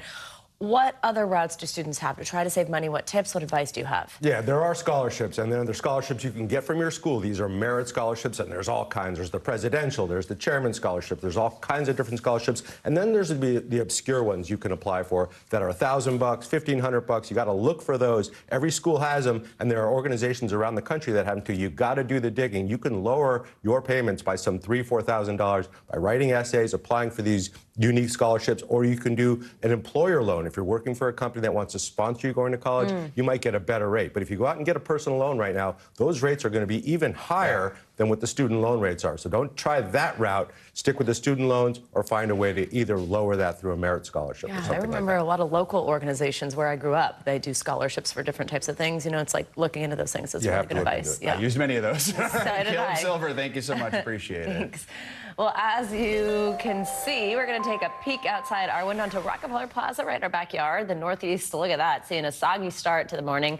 Let's get a closer look at what you can expect throughout the country with your Morning News Now forecast. Angie Lastman's with us. Angie, doesn't look great out there right now. It Good doesn't. morning. But you look great. Oh, thank you. Wow. Look in your pink. What a compliment. Yep, it's Wednesday, so you know what we're wearing here. Guys, I hope you brought your umbrella because you're going to need it, not just today, maybe even into tomorrow, and we'll get to the weekend before you get upset about that. Don't worry, I'll show you. But right now, we are starting, of course, across parts of the South, specifically Florida, where we see this line of thunderstorms working through. It's been like that all morning, and we do have a tornado watch that's in effect until 11 a.m. for folks there as we gear up for some more strong storms. There's the rain that you just saw from our view in Rockefeller Plaza. We've got it stretched up into parts of New York, Pennsylvania. Notice across even the Ohio Valley, some showers and thunderstorms early this morning. Here's the deal. We've got another round of some of these strong storms that are going to pop up in a couple of different spots through the day today. Notice we've got more than 20 million people from the plains to the Carolinas and into Florida that will have that slight enhanced risk. So that means the wind gusts are going to be the main thing on the table. But of course, hail and tornadoes, you can't rule those out. By tomorrow, we start to turn our attention to the southern plains, specifically Texas to Mississippi, where we'll see rounds and rounds of really heavy, even torrential rain on already saturated grounds. That's going to cause some problems when it comes to the flooding concerns. But we'll also have a round of some stronger storms possible across Texas for tomorrow, too. That flood risk will be with us as we get into Friday, and we'll see some showers and thunderstorms across the Ohio Valley. But the strong storms for Friday are going to be centered once again across the Gulf Coast. Rain for the Northeast doesn't look all that impressive. I think some of the highest amounts will be up to an inch. But here's the deal. We're going to head into the weekend. We've got another couple rounds of rain. And I know that people, this is my most popular statement or criticism, I should say, on social media. People complaining about why it only rains on the weekends. 10 of the past 11 weekends in New York City, we had at least a trace of rain. 8 of the 11 past weekends in Washington, D.C. You see Philadelphia coming in at 9. So unfortunately, we're going to add to that total, add to that tally, I should say, here as we get into this weekend. It's not a washout of a weekend, but you will need the umbrella. You might have to have some of those indoor plans, guys. We'll see mostly mostly cloudy skies at least, and maybe some passing showers, but it's good for the grass. It's spring after all. Did you learn in meteorology school that it has to rain on weekends? Was that part of the education? Yes, it's what we don't want you to know that we know. That's what I The thought. secret we're keeping, bro. Good Have your secret's out indoor now. activities All ready. right. Keep yourself busy. Thank you, Angie. Much more to come here on Morning News Now. Later this hour, a major upgrade for ChatGPT. We're going to show you the newest version of the AI technology with human-like features inspired by a popular movie. Up first, though, after the break, tragedy in Florida, but we're learning about a bus crash that killed several people. We'll be right back.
Nearly a dozen hours after the eye roared ashore. There is some late-breaking news. All right,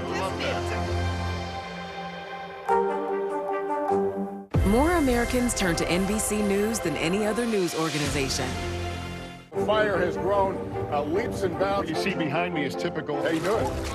Pretty bad.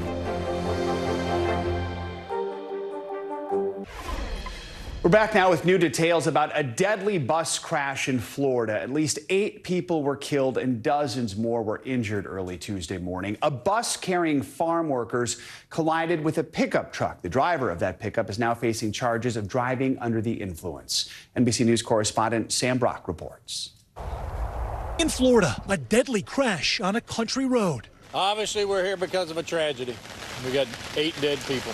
Just after 6:30 in the morning, a retired school bus carrying more than 50 migrant workers to a Marion County watermelon farm sideswiped by a pickup truck. The school bus traveled off the roadway onto the grass shoulder where it went through a fence, struck a tree, and overturned. First responders dispatched in force, more than 30 ambulances rushing 38 people to area hospitals. At least 8 of them died at the scene, several more in life-threatening condition. So there's high probability this may be beyond 8 fatalities. Florida Highway Patrol identifying the driver of the pickup truck as 41-year-old Brian McLean Howard with a lengthy criminal history, now charged with 8 counts of DUI manslaughter. Locals in this largely agricultural area say these back roads can be dangerous. This road seems to have a lot of traffic incidences. Over the past several years, it's been even worse. Authorities say that weather might have been a factor and promise a full investigation into exactly what caused the fatal crash, but say that review could last 6 months. I'm confident we will have answers for the family to be able to get them closure of why we have this crash. For now, this wreckage offers only sorrowful questions and inconsolable heartbreak. The investigation, police say, could last months, with mapping and measurements and geography still being taken. As for the other victims, the local hospital says that 7 of them remain in critical condition, 3 unstable, as the majority of those who were injured, thankfully, have been released. In Ocala, Sam Brock, NBC News. Back to you. Sam, thank you so much. Well, we're learning new details about Baltimore's Francis Scott Key Bridge collapse nearly 2 months after the tragic accident. A preliminary report from the National Transportation Safety Board says the ship that caused the accident lost power multiple times before it hit the bridge. NBC News Capitol Hill correspondent Ryan Nobles joins us with more. Ryan, good morning. What else did we learn in this report?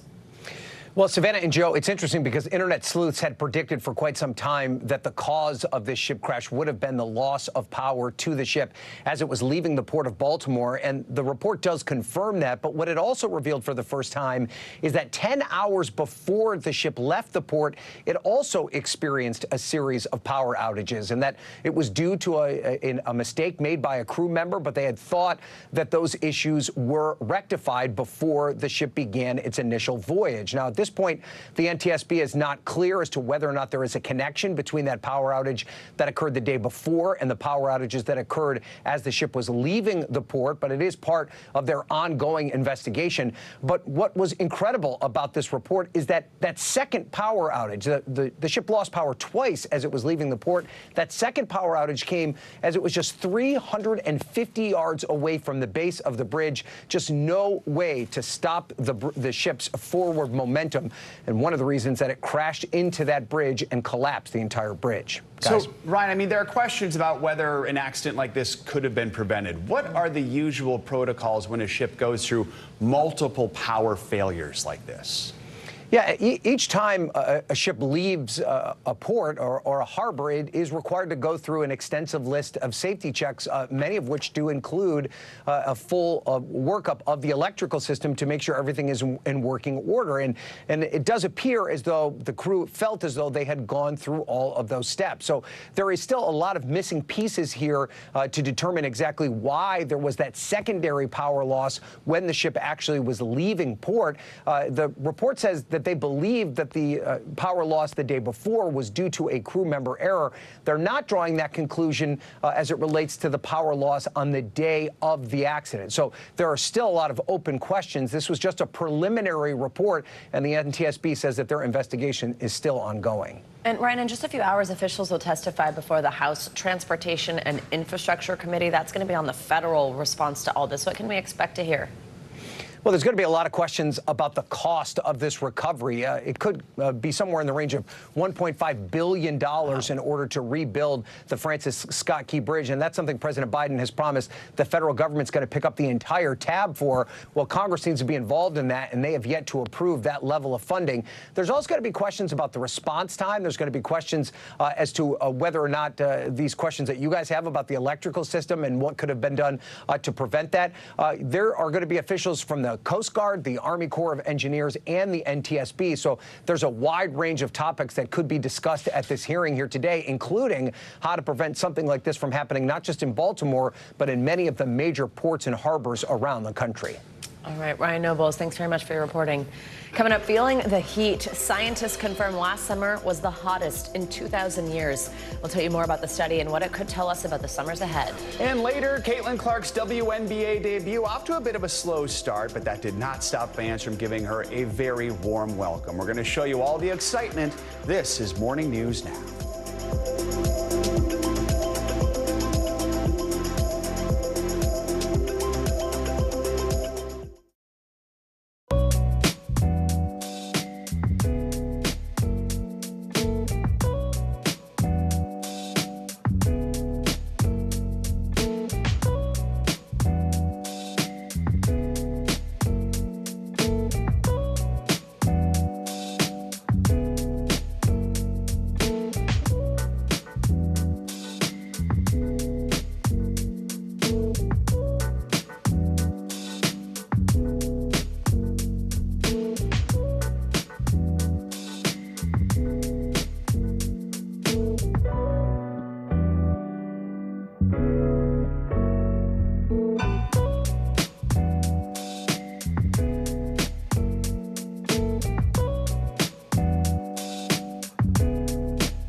report live from Tel Aviv, from Juarez, Mexico. Top story reporting from Baltimore. Every weeknight, it's your news playlist. Top Story with Tom Llamas, streaming weeknights at 7 on NBC News Now. News lives in the now. Look at this. You can't even see anything anymore. Let's break down what we know. You gotta see this. News for the generation of now is NBC News Now. Kristen Welker hosts Meet the Press every Sunday on NBC. Back now with our weekly medical checkup. This week, we're taking a look at research raising the alarm on the impact climate change has had on last summer's heat. Yeah, plus we've got new data on how well the popular weight loss medication Wegovy seems to work at keeping the weight off in the long run. NBC News medical contributor Dr. Kavita Patel joins us now to discuss some health headlines that you might have missed. Good to have you with us. So let's start with this study published in the journal Nature, found last summer the hottest in 2,000 years. My first question, how on earth do they figure that out? But also, I mean, as a doctor, what should we know about staying safe from the heat this upcoming summer, which maybe could be a repeat?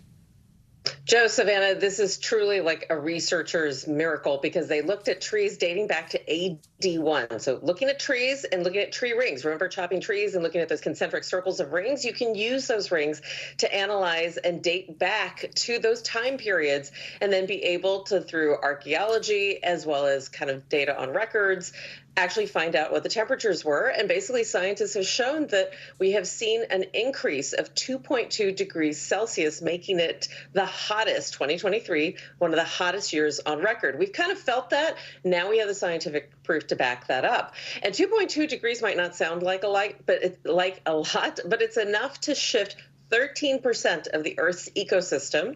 And then on top of that, staying cool has been something that we've been emphasizing here on the show, wearing loose layers, doing the kinds of things to make sure you're hydrated. Some people forget that they lose so much in body kind of water that they need to make that up and drink more. So the doctor's orders here, stay hydrated, stay cool, and prioritize things like sunscreen and those loose layers so that you can protect the water you have. Really important tips there, especially, like you said, as we could start seeing repeats of this. Dr. Patel, new data from the CDC shows that drowning deaths are on the rise in the U.S. after years of decline. Why do we think that is? And really importantly, how can we prevent these types of accidents? Yeah, nobody wants to have the stories that we hear, unfortunately, all too common from patients, their families, about children, especially who are drowning. We saw drowning rates increasing, particularly in communities where there had already been disproportionately high drowning rates. This includes communities of color, but it also revealed the CDC data showing that the highest rates were during the pandemic years, 2021, 2022, pointing to a sign that at those time periods, kids, for example, were not in school, Savannah and Joe, and that they were possibly around sources of water. We have talked on the show here about how it's even possible to drown in tubs. And so something that we're trying to emphasize is water safety all around. We see the lowest rates of swimming lessons amongst adults. 40 million adults in the United States don't know how to swim. So some of this goes back to basics, that in the early years, even as early as the age of 1, teaching about water safety, because we know that's kind of the early ages when they can drown.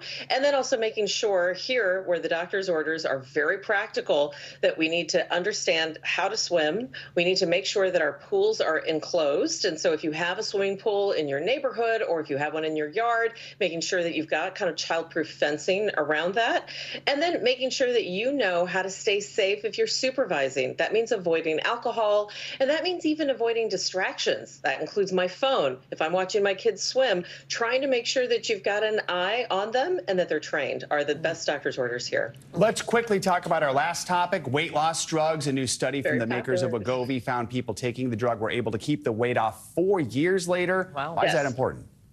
Largest study done by the manufacturer Novo Nordisk. They did this in people with some predisposition to cardiovascular disease, 17,000 adults, and they saw that they maintained the weight, and this is by staying on the drug, Joe, for 4 years. And the key point here is that in order to keep the weight off, they stayed on the drug. They also had chronic conditions that kept them on the drug, and those reduced. Make sure you consult your doctor and think about lifestyle changes along with the drug. All right, Dr. Kavita Patel, as always, thank you so much. Thank you. Really good info today. All right, we're going to switch gears here, and we're actually going to highlight 2 stories about the culture wars playing out across America. Our first report comes from Metropolis, Illinois, where a church and a library are fighting over what leaders say is the soul of the town. NBC News correspondent Antonia Hilton takes us there. Superman looms large in the otherwise unassuming quiet town of Metropolis, Illinois.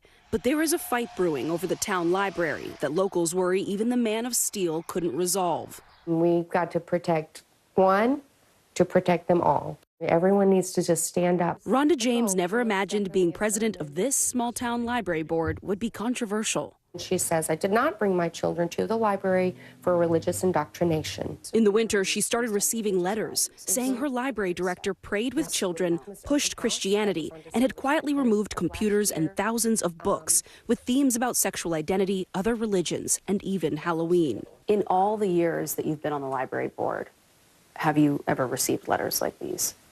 No. The board confronted the library director, who answered NBC affiliate WPSD when asked if the library censored materials.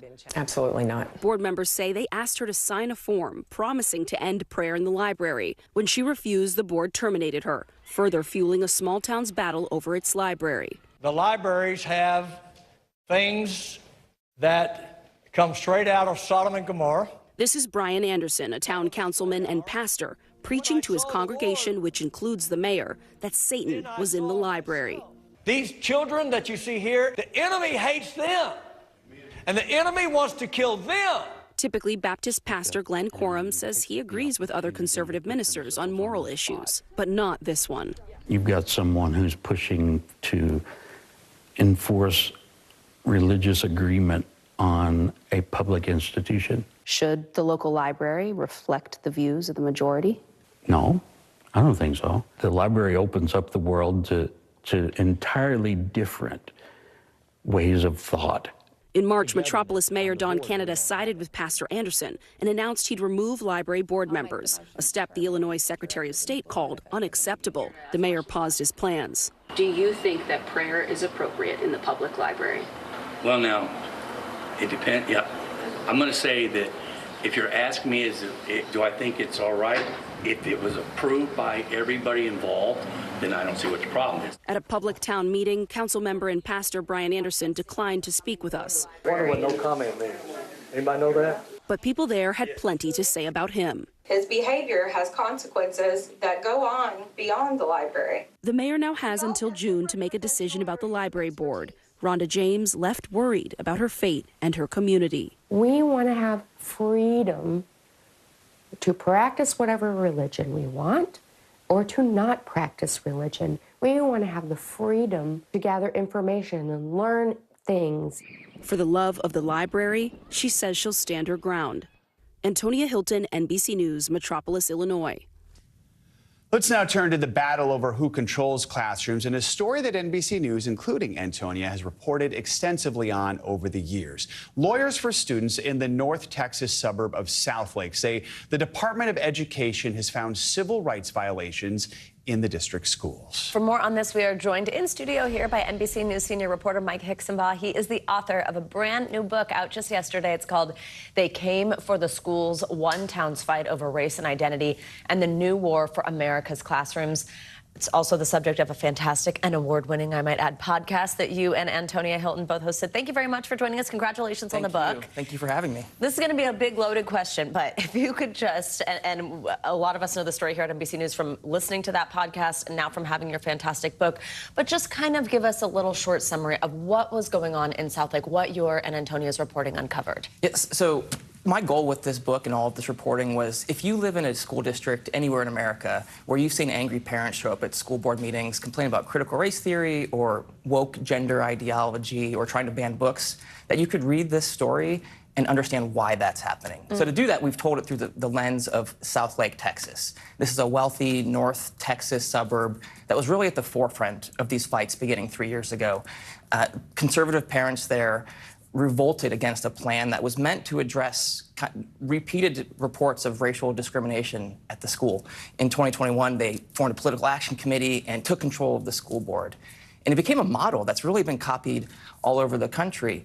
What we reported last week was in the aftermath of that takeover, the district had rolled back protections. They removed explicit protections for LGBTQ kids from the code of conduct. And the Department of Education revealed last week that they found civil rights violations at the school district, setting up a test where the federal government might in fact, impose some of the diversity trainings that local voters rejected. It'll be interesting to see what happens there. I want to talk about some other things your reporting has found. There's an excerpt from the book you wrote about a teacher in Southlake who spoke out, basically blowing the whistle against those who are offering so-called opposing views about the Holocaust. Yeah. That derailed the teacher's career. Talk about what happened here. This was kind of an iconic moment early in what we talk about as the culture wars over education a few years ago. We broke the news in 2021 that in this district, Southlake, an administrator trying to comply with these new restrictions told teachers, if you have a book on the Holocaust, you just have one that shows opposing perspectives, both sides of the Holocaust, basically. We heard from 6 teachers who helped us report that story. One of them, I reveal in the book and in an excerpt published this week, lost her job over it. Local residents were able to unmask her voice from our interview with her, our anonymous interview with her, and the superintendent played that clip and said, "Is this you?" She lost her job. And so one person suffered a consequence, the teacher who said, "We shouldn't both sides the Holocaust." You've done so much research in this whole process. I know one of the things that you actually came across was something that happened 1981 in a New York Times story about suburban parents that were looking to remove books from libraries, something we are seeing quite a lot of right now. Tell us how about that particular instance and also just ways that you're seeing history repeat itself.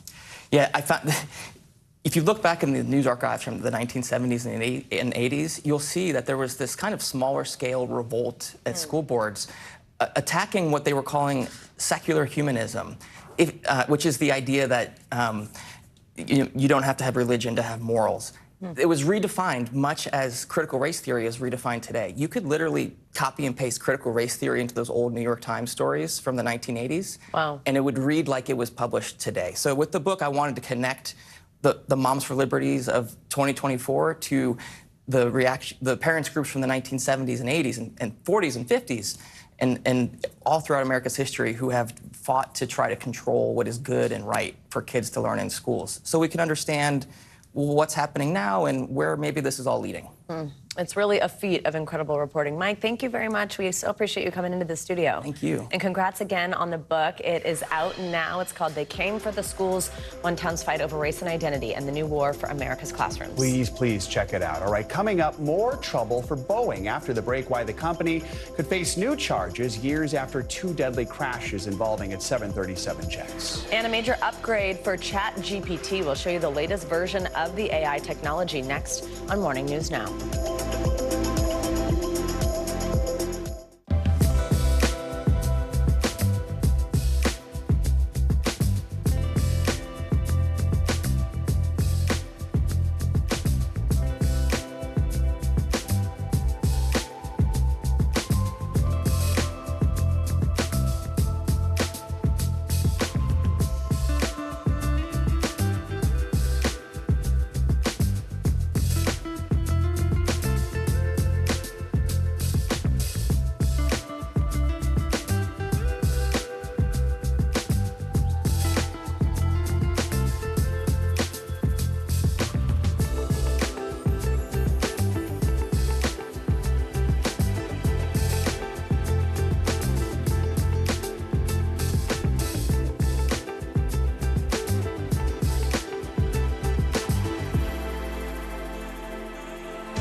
now is raw.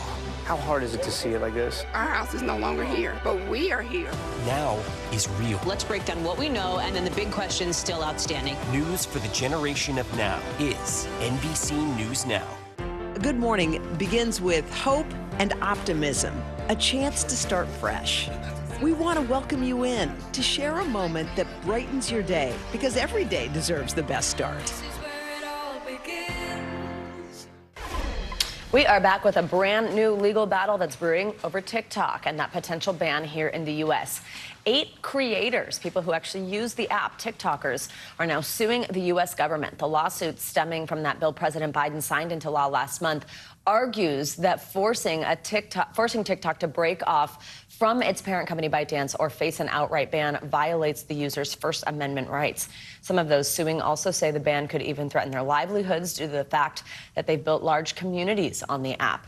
This comes a week after TikTok itself sued the U.S., challenging that very same law. Get some money news now. Boeing once again under fire, this time by the Justice Department. CNBC's Silvana Henao joins us with that and other news. Silvana, good morning.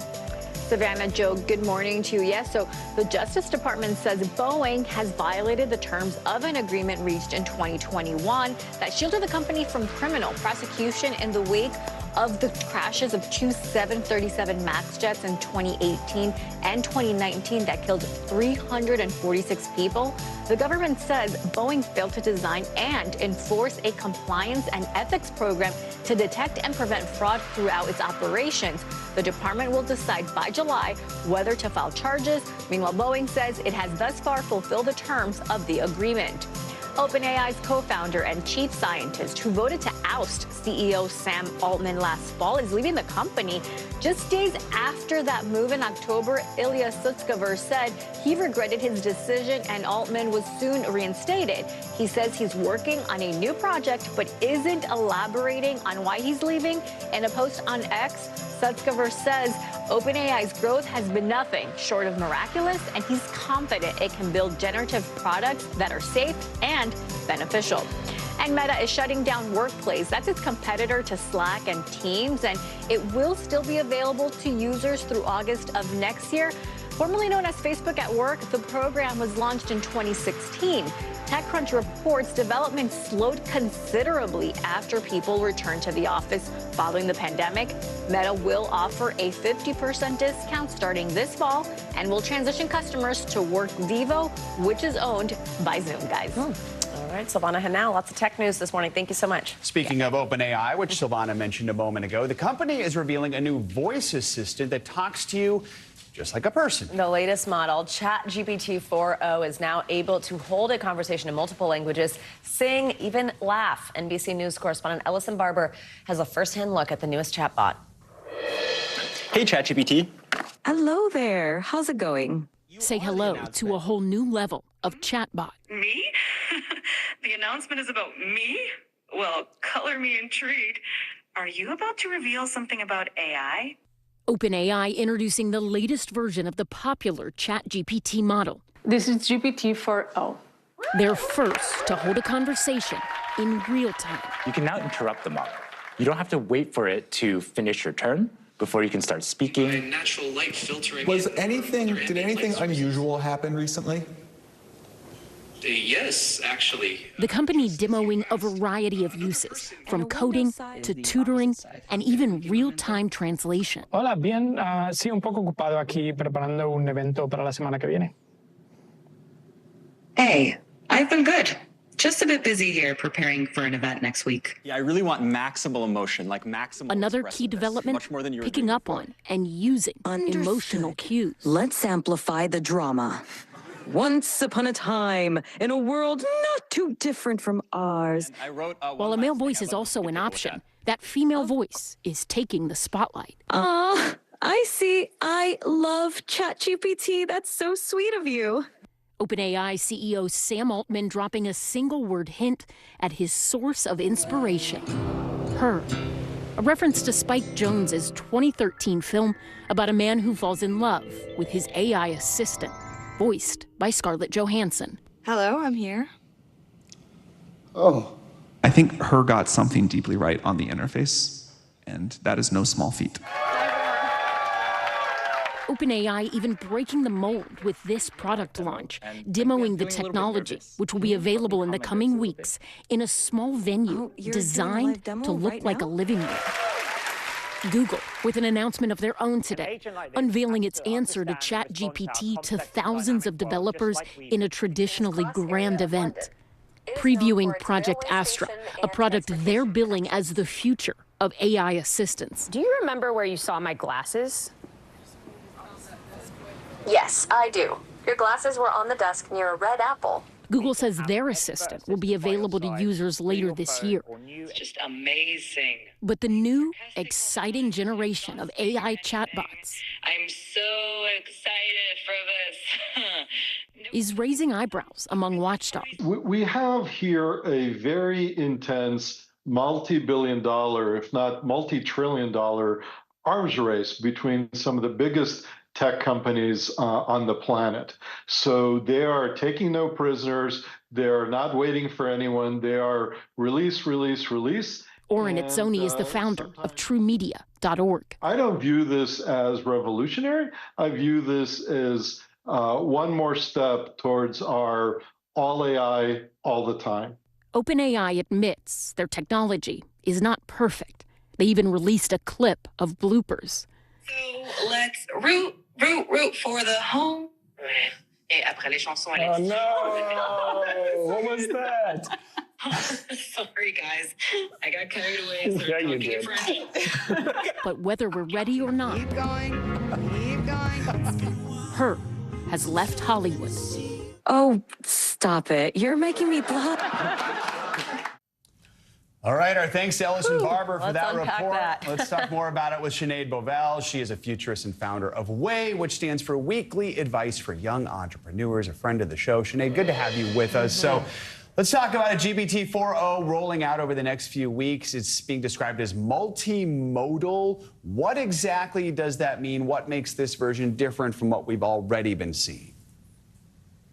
Great, thanks so much for having me. And multimodal means it can integrate and handle multiple types of data. So text, audio, visual inputs. And what's different about this model compared to, say, ChatGPT using DALL-E is that it was trained on all of these different data types, text, audio, visual, from scratch. So it's a natively multimodal AI system. So it can respond a lot quicker and respond to more complex situations by combining these different types of data in real time, which previous models couldn't do. As we just heard in Ellison's piece, the latest model, they say, is able to pick up on emotional cues. But in one of your latest videos, you raised concerns over how human-like these AI assistants are becoming. And I mean, I think it's pretty clear with everything we just saw in Ellison's piece. That was basically the goal here, right? Tell us why that's concerning to you. Yeah, so I think we need to tread carefully when it comes to intentionally making AI systems feel human, because we probably don't want to end up in a future where we are emotionally dependent on AI systems. Supported by them is one thing, so helpful, proactive assistance, that's one area. But emotionally dependent and emotionally attached, that's new gray area that I don't think we want to go down, because the more emotionally dependent you are on something, the more vulnerable you may be to it. And we actually saw the real life version of this at Google last year, when a Google engineer lost his job because he believed he was protecting a sentient AI system. So imagine these types of actions at scale across society, people losing relationships and work environments because they believe their AI is more than it is. Oh boy. That's a lot to think about. Kind of also the plot of the whole movie. I like the movie Her, but I didn't watch it and go, ooh, let's do that. I don't remember it having a very happy ending. Right. So, I mean, Sinead, also as Ellison mentioned, this latest model comes as Google unveiled its own Project Astra yesterday. It's calling this the future of AI assistants. I mean, what does this future look like? Let's talk about the average person. How might they use an AI assistant?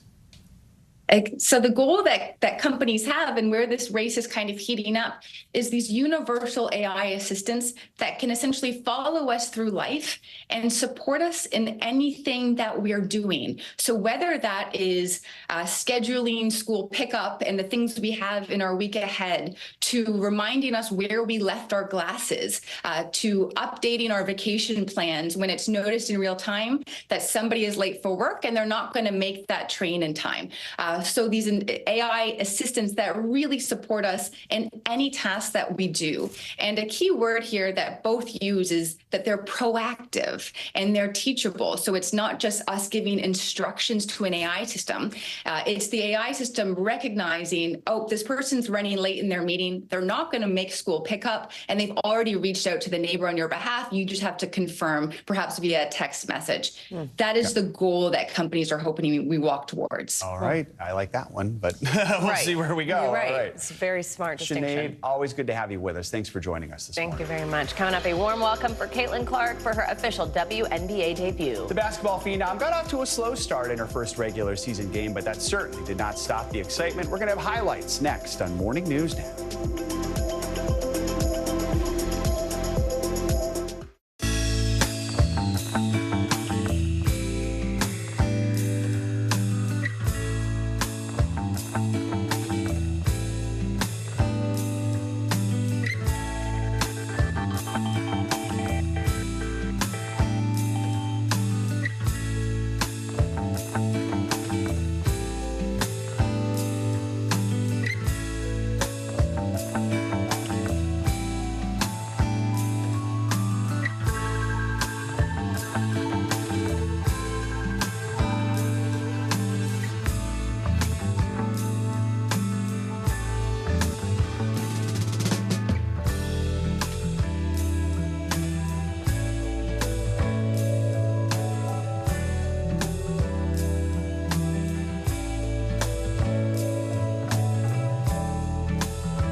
What's the message that you're trying to get out to young people? Know what is in the drug supply. We've got important news this hour about your money. Mental health, big picture, why is it so tough right now? News for the generation of now is NBC News Now. Nearly a dozen hours after the eye roared ashore. There is some late-breaking news. All right,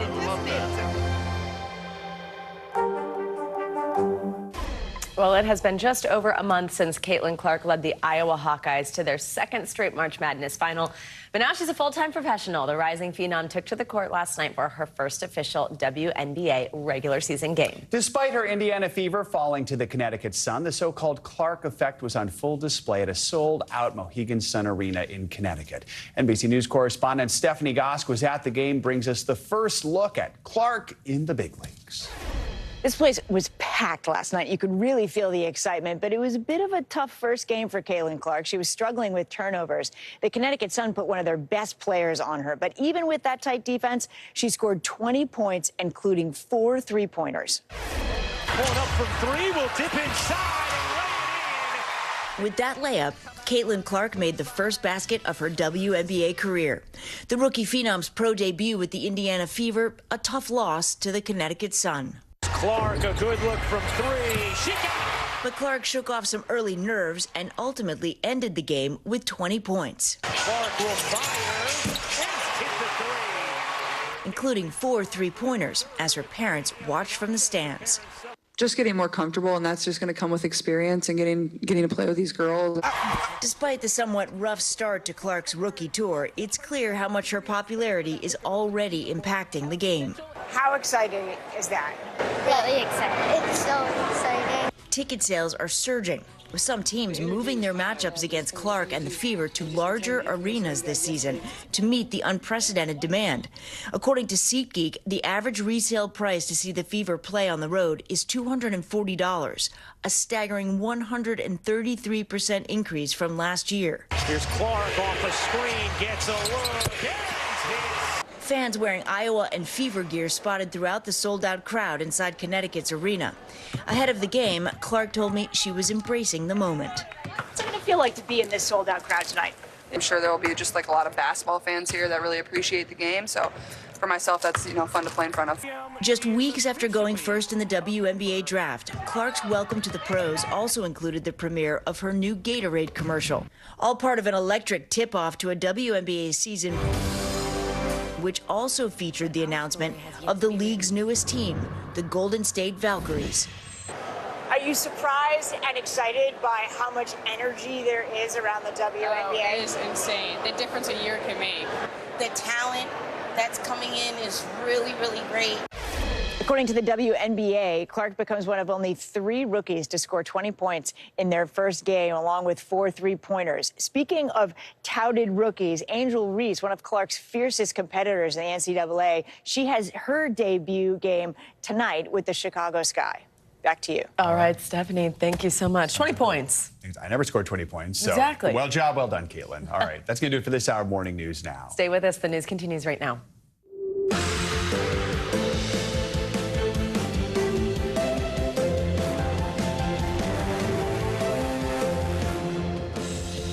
Good morning. Thanks for joining us. I'm Savannah Sellers. I'm Joe Fryer. Right now on Morning News Now, Cohen cross-examined Donald Trump's defense team trying to paint the former fixer Michael Cohen as a lying convicted criminal with an axe to grind. What Cohen admitted on the stand and how he says he was finally convinced to turn on his former boss.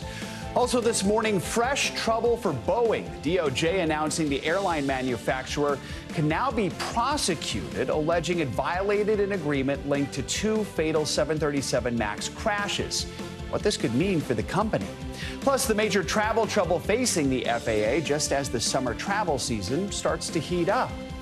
Whale of a problem. Orcas sink a nearly 50-foot yacht off the coast of Spain by ramming it. The attack is just the latest over the past 4 years, but passengers say they felt moments before their yacht sunk. We're going to go one-on-one with an expert to discuss the deep-sea danger. And after nearly a decade playing junior on the hit sitcoms Blackish and Grownish, Marcus Scribner is taking a final bow. We're going to sit down with the award-winning actor to discuss growing up on camera and what it's been like to say goodbye to the character that brought him into the spotlight. You kind of grew up with him because he was so young on Blackish. Now he's saying goodbye to the character. We'll have a great conversation with him. Let's begin this hour with the latest on former President Trump's hush money trial, which resumes tomorrow after a break today. Yeah, on Tuesday, Mr. Trump's former lawyer and fixer Michael Cohen was back on the witness stand. This time it was the defense's turn to grill him, with Mr. Trump's attorney taking aim at Cohen's credibility and motives. Mr. Trump denies all the charges and allegations made in the case. NBC News senior legal correspondent Laura Jarrett was in the courtroom and has the very latest for us. Hey there, good morning. There is no witness that matters more than Michael Cohen in this trial. He is the one that takes prosecutors' case from Trump Tower to the Oval Office. But the defense team also has a mountain of material for cross-examination, making his credibility even more key. This morning, signs Donald Trump's criminal trial is coming to a close after his defense team took a sprawling first crack at Michael Cohen. Mr. Trump's lead attorney offering jurors a grab bag of reasons to question Cohen's motives, from money, fame, and media attention to jealousy and a lighter prison sentence, all in an attempt to argue Cohen, the only witness who directly ties the former president to the prosecution's charges, can't be trusted. Can you believe I've been in here for 5 weeks instead of campaigning? Trump attorney Todd Blanche first launching into Cohen's videos on TikTok that had criticized Blanche, but the judge quickly warning, don't make it about yourself. Cohen depicted as a jilted former fixer now out for revenge. Blanche asserting, you were actually obsessed with President Trump, weren't you? Citing Cohen's own words in his book. Cohen also admitting he made more than $3 million off his books.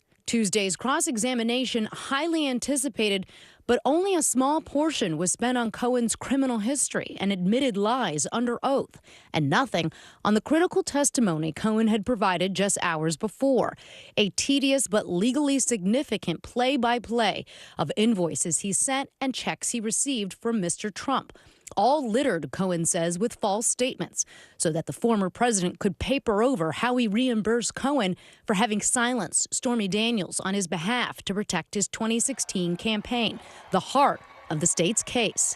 Cohen going on to describe how his once tight bond with the former president frayed and ultimately imploded after the FBI raided his home and office in 2018. Testifying, Mr. Trump tried to reassure him, saying, "Don't worry, I am the president of the United States. Stay tough," which Cohen understood was code for "don't flip." Now, Cohen hasn't yet been questioned on any of that, as the jury left court yesterday hearing about the extent of his dealings with the district attorney's office. Court will, of course, pick back up with him on the stand tomorrow. Back to you. All right, Laura, thank you very much. Let's talk more about the case with NBC News legal analyst Danny Savallo. So just your thoughts on the initial cross-examination and how did Cohen hold up? I don't think Cohen handled it as well as I think defense counsel had kind of a meandering cross. So both of them, I would say, were average.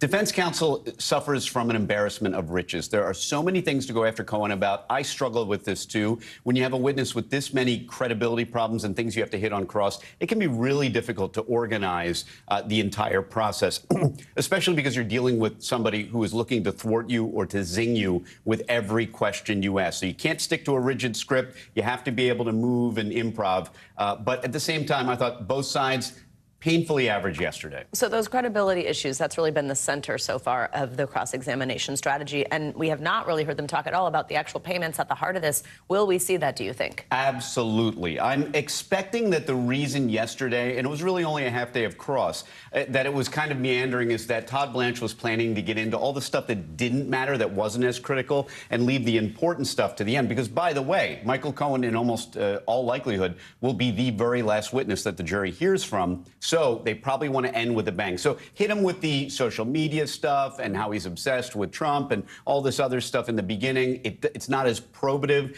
as the important stuff, which is his criminal history, his motive to lie, and the fact that, he lacks credibility. Save that to the end on a crescendo. Looking beyond Michael Cohen here, it seems every part of Trump's legal troubles ends up before an appeals court. That includes the gag order in this case. We saw the appeals court uphold the gag order. Any surprises here? No, not really. I mean, these are all things. The gag order appealing, I was a little surprised they would bother because at this late date, the trial's almost over. But of course, if there's a criminal conviction, every criminal conviction results in at least one appeal to the intermediate appellate court. So, yes, we're going to continue to see appeals because sometimes for Trump, it works. And if there's anything that can get him to the Supreme Court, he's always got a good shot. All right. Danny Savallo, as always, thank you so much. Thank you. Now, former President Trump's criminal trial has turned into an audition of sorts for a parade of would-be running mates, all echoing his attacks on the trial. This as polls continue to show a competitive race with President Biden in key battleground states. NBC News Chief White House correspondent Peter Alexander joins us with the latest. Peter, good morning. Joe, good morning. So Donald Trump's red wall of possible running mates is growing, several of them taking turns, as you know, at the mics outside that Manhattan courthouse. A show of support and of loyalty amid the former president's legal troubles.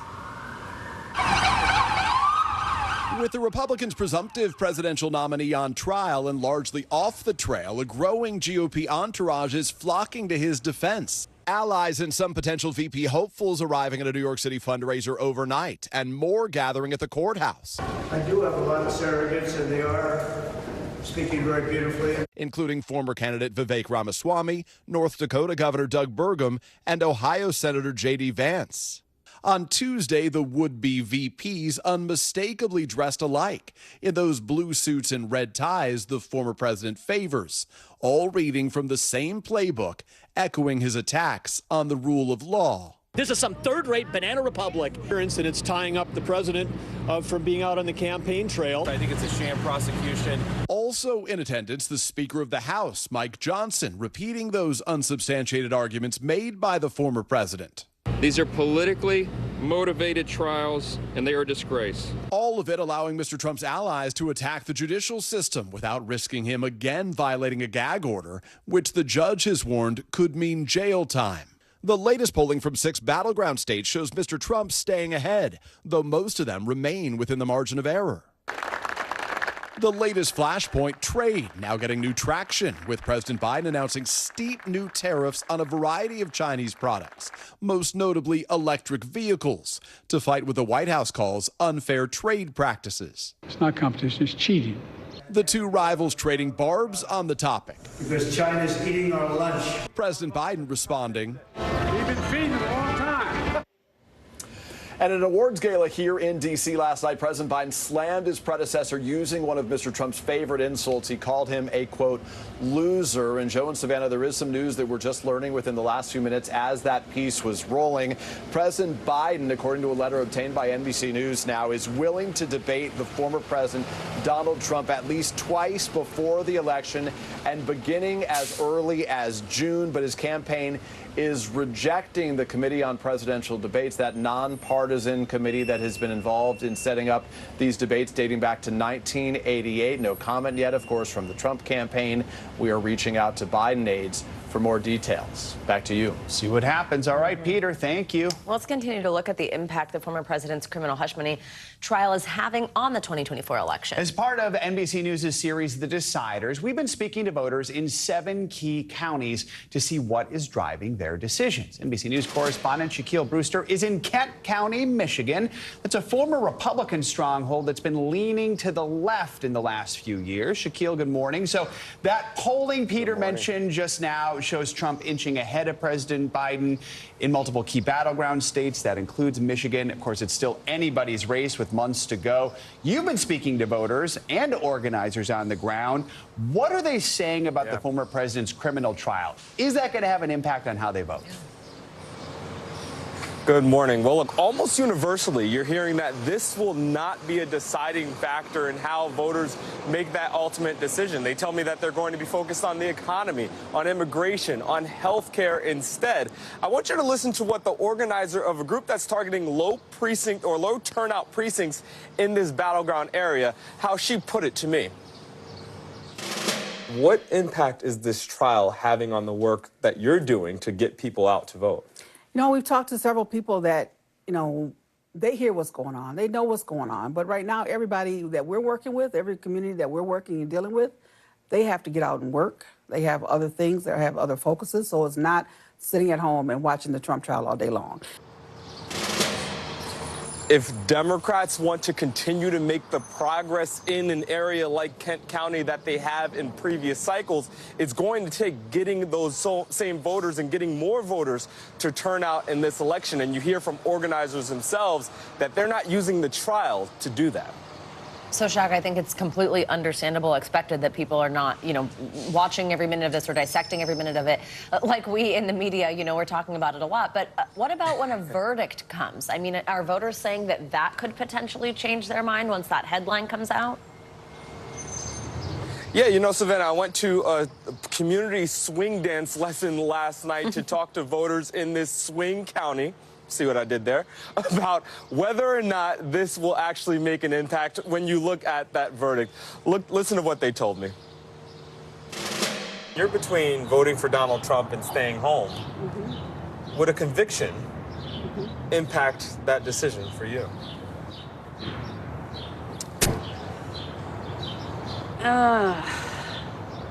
No. It wouldn't be a factor at all? No. Why not? I feel like he's been hunted down. No. Other things I've heard that it does impact how I feel about him, but this, no. If Donald Trump is convicted, would that impact how you view him as a candidate? I'm not sure, to be honest. You're considering voting for him again? We'll have to see what happens, this outcome, you know, right now. Does the trial impact whether or not you could support him? It does. Yeah, he could be in jail. And look, we are getting a little bit ahead of ourselves here. There's still more witnesses. There's potentially more testimony to come. But I think what those conversations reveal is that for voters, there's not a striking red line that they have. They are not saying, there's no signal that they're giving that a verdict no matter which way it lands, would fundamentally change the dynamics of this race, which can give you a sense of the politics of this and how it will play out in the weeks and months to come, guys. Oh, Shaq, just disappointed you weren't swing dancing. No footage of that. Thank you very much, so we appreciate it. Great reporting.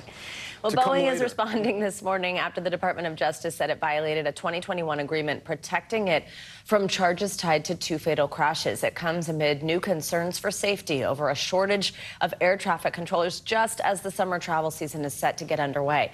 NBC News correspondent Morgan Chesky joins us from Los Angeles International Airport with more on this. Hey, Morgan, good morning. Hey, Savannah, good morning. And this DOJ court filing makes 2 things abundantly clear. It's unsure of whether or not it will criminally pursue Boeing, but it says the door is certainly open to do so after federal officials say that they violated this 2021 agreement. Meanwhile, the FAA's new study says while they have more than 11,000 air traffic controllers to properly be staffed, they need up to 3,000 more. And with Memorial Day weekend just 2 weeks away, the sky's only expected to get busier.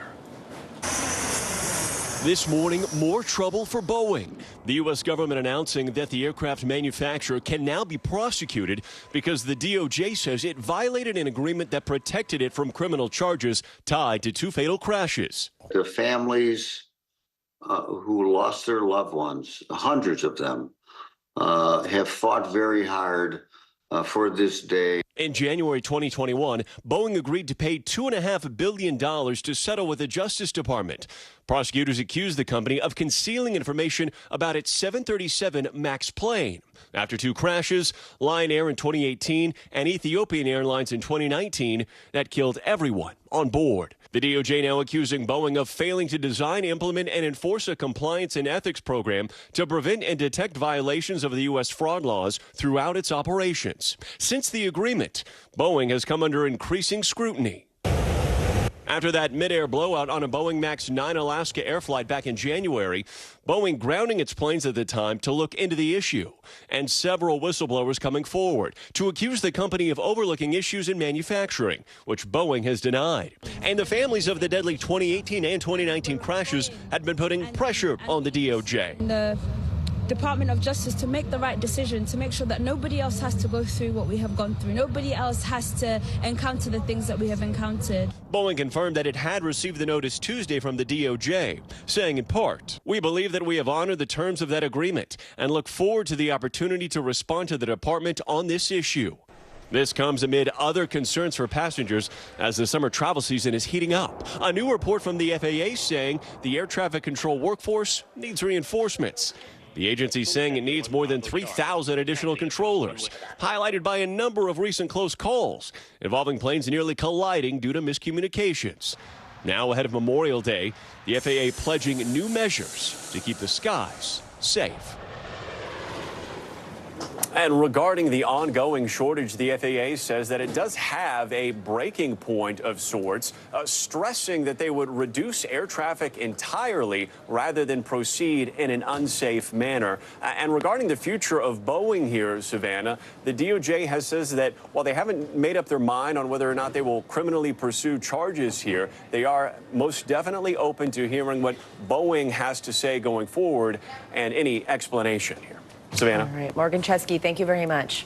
Heavy rain and storms continue in the south, something we've been talking about for days. Let's get a check on your morning news now forecast. Angie Lassman is back with us in studio. Hey, Angie, good morning. Hey, good morning, guys. It is already an active morning across parts of the south, specifically Florida. We've got this line of thunderstorms that's been, continuous through most of our early morning hours. We do still have that concern for tornadoes across this region here through late morning. That tornado watch that you see outlined there, including Tampa, Orlando, and up towards Palm Coast, that's going to last until 11 a.m. We likely will see maybe that extended here as the afternoon gets underway. But in the meantime, we've got plenty of rain across the Northeast. It's a soggy one. No severe weather expected there, but we are going to ramp up our severe chances as we get the afternoon hours across a couple of spots. Here's the deal. We've got some severe storms that'll happen across the east, but late into the day, we're going to start to see some of these thunderstorms developing. No surprise, across the plains. That's where we have the best chance to see some of the strongest wind gusts, maybe some hail, maybe some tornadoes through the day today. That's centered across the plains. But notice there's a couple of spots with slight risk across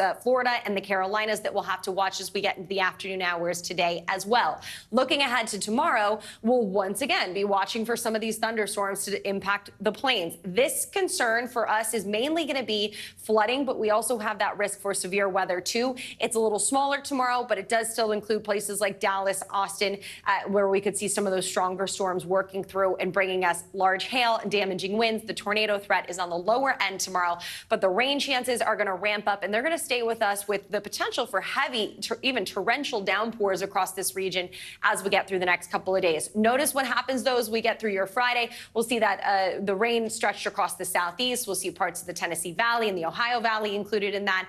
And you guessed it, we've got another severe weather potential as we get Friday underway. Jackson to New Orleans is the area that we'll watch with the hail, the wind gusts, and maybe a couple of tornadoes possible. One of the big concerns, though, is going to be that rain that I mentioned. Notice this is how much rain we've received since Sunday across the Gulf Coast. We've got really saturated soil, more than 6 inches in Mobile, almost 4.5 in Alexandria. This is in a short period of time where we've got really saturated grounds and more rain to come. So this is why we have a concern, especially for tomorrow and Friday, for flash flooding. Notice the area you see in bright pink there, Alexandria, Lufkin, Bryan. This is extending from Mississippi to Texas, where we likely will see a moderate risk for flooding and leaving us with the chance for some flash flooding across this area. So even Dallas, if you live in Austin, Houston, Jackson, all of these spots have received a good amount of rain over the past few days, and that leaves us with this concern. Likely amounts of rain as we get Thursday through Saturday going, probably 1 inch to 2 inches, maybe some spots where we could see 3 inches, but there could be isolated spots along the Gulf Coast, guys, where we see up to 7 inches of rain. This is going to be something that we deal with well into the end of our work week, potentially into our weekend. We'll get a bit of a break here, but folks that live in this area, we've already seen them hard hit in the past couple of weeks. I mean, it's been nonstop, so that concern is going to be there at least as we get the weekend underway. All right. Thank you, Angie. Appreciate it. Lots of rain. Thank you. Coming up, the CDC says it's one of the riskiest foods you can consume. So why are more and more people buying raw milk? We're going to dig into this trend. But first, a scare at sea after orcas sank another yacht off the coast of Spain. What experts say could be behind those attacks. Next.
news for the generation of now is NBC News Now. Tonight, the state of emergency here in Baltimore. Should people be concerned about the safety of flying today? Closer to the Gaza border. The NBC News mobile app. Get connected to your favorite news shows. For the top stories, breaking news, and live video, download the NBC News mobile app now. We're back with a closer look at a strange phenomenon among killer whales that has scientists baffled. A group of orcas slammed into a sailing yacht near the Strait of Gibraltar, causing the boat to sink. It's a troubling trend that's been playing out off the coast of Spain for years now, and it's putting local boaters on edge. NBC News international correspondent Kelly Kobiea joins us with more on this. Kelly, good morning. Joe, good morning to you. Yeah, seeing these majestic creatures in the wild is a dream for a lot of us, but as we now know, it can also be very dangerous. As yet another pair of sailors found out over the weekend, a pod of orcas repeatedly ramming their yacht Sunday, the first reported encounter like this year.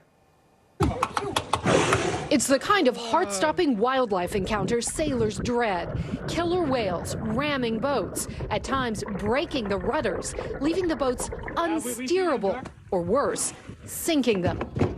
And now it's happened again. The crew of the 50-foot Albaran Cognac sailboat calling for help early Sunday, a few miles from the Strait of Gibraltar in Moroccan waters, saying orcas damaged the rudder and the yacht was taking on water. The crew rescued, the boat sank. The same pod of orcas have been toying with boats off the Atlantic coast of Spain, Portugal, and France since 2020. More than 400 encounters, sinking at least 5 boats. Sailors call this attacks, and biologists don't call it attacks because we don't know why they're doing it. One hypothesis is that this is some kind of playfulness. They swim over, they play with the rudders, and then they leave again. Orcas, the largest member of the dolphin family, can grow up to 32 feet long and weigh 6 tons, living as long as 90 years. This particular pod is critically endangered, and scientists say returns to the same area every year looking for bluefin tuna. Marine conservation group Ocean Care stressing we do not believe that the orca's behavior is any form of revenge or a deliberate attack on people. Experts think the orcas may actually be teaching each other how to break boat rudders. When this started, it was only 3 of the orcas in this small population that had this peculiar behavior. Now more than half the individuals in the population is doing it. Spanish Maritime Rescue now telling sailors to steer clear of the area from April to August, stay close to the coast, and don't try to harm the animals. Marine biologists say this behavior has only been seen in this pod, in this specific region, and that different pods often develop their own unusual behaviors and then drop them just as quickly. But this pod clearly still interested in investigating and sometimes ramming boats and taking off their rudders. The orcas are protected, Joe, so it's illegal to hurt or harass them.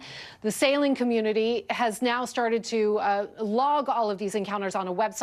They also have loads of information on the website on how to keep yourself safe. Joe. All right, Kelly, thank you so much. Let's dig deeper into this with Hannah Strager, who you just saw there in the story. She is a biologist and author of the Killer Whale Journals, Our Love and Fear of Orcas.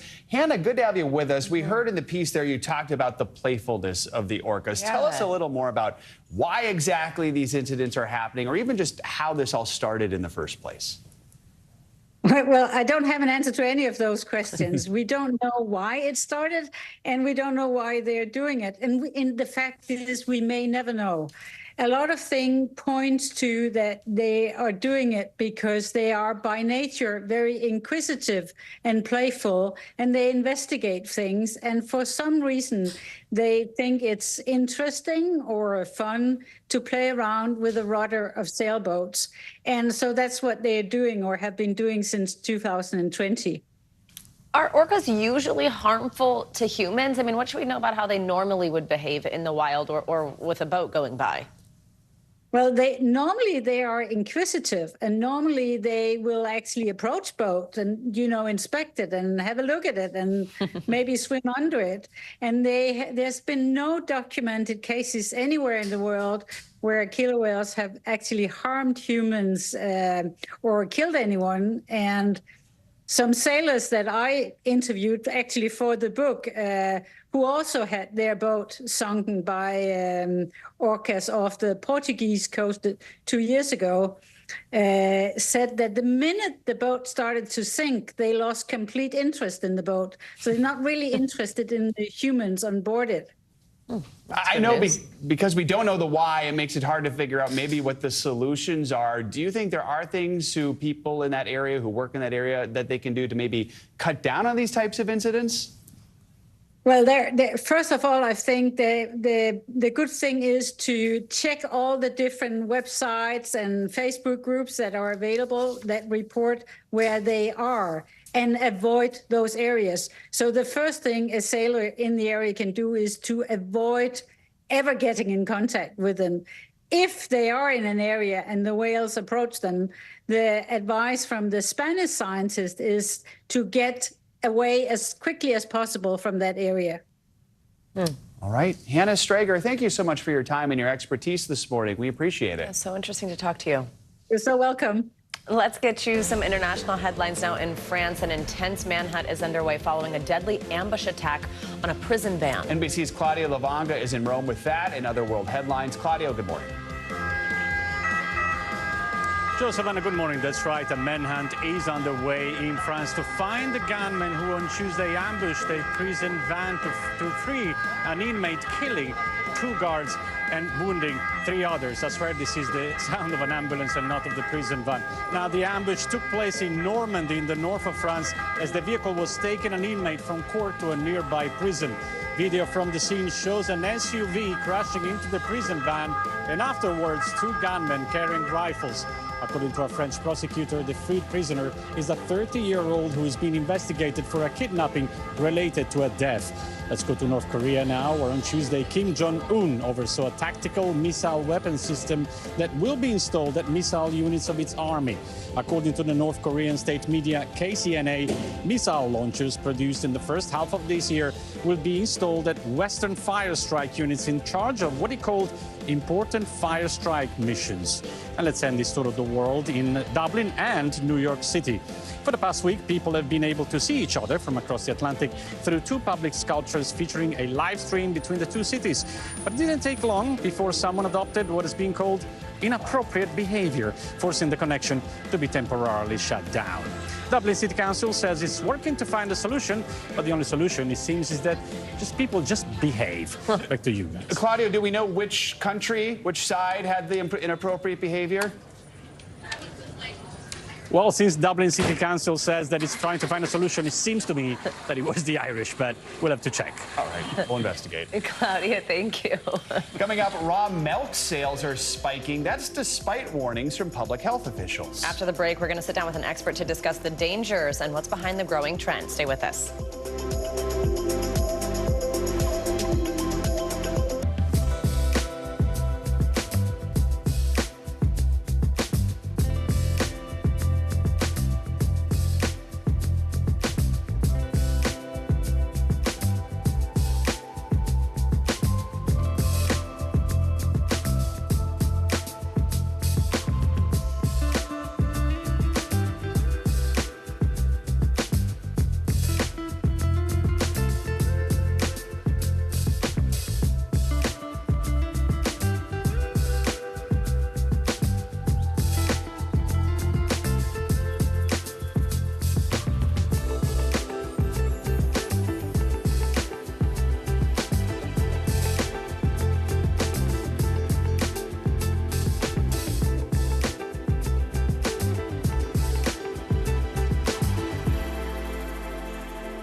Good to have you with us. I'm Joe Fryer. And I'm Savannah Sellers. Developing right now on Morning News Now. Growing frustrations over the migrant crisis. Reports of new drone attacks by Houthi militants. The storm is creating dangerous conditions all across the region. Now let's get to some financial headlines. New rules are coming to cap credit card late fees. Talking tuition as a new class of freshmen gets ready to go to college. This is a big decision for families. Do you think this could impact how people vote?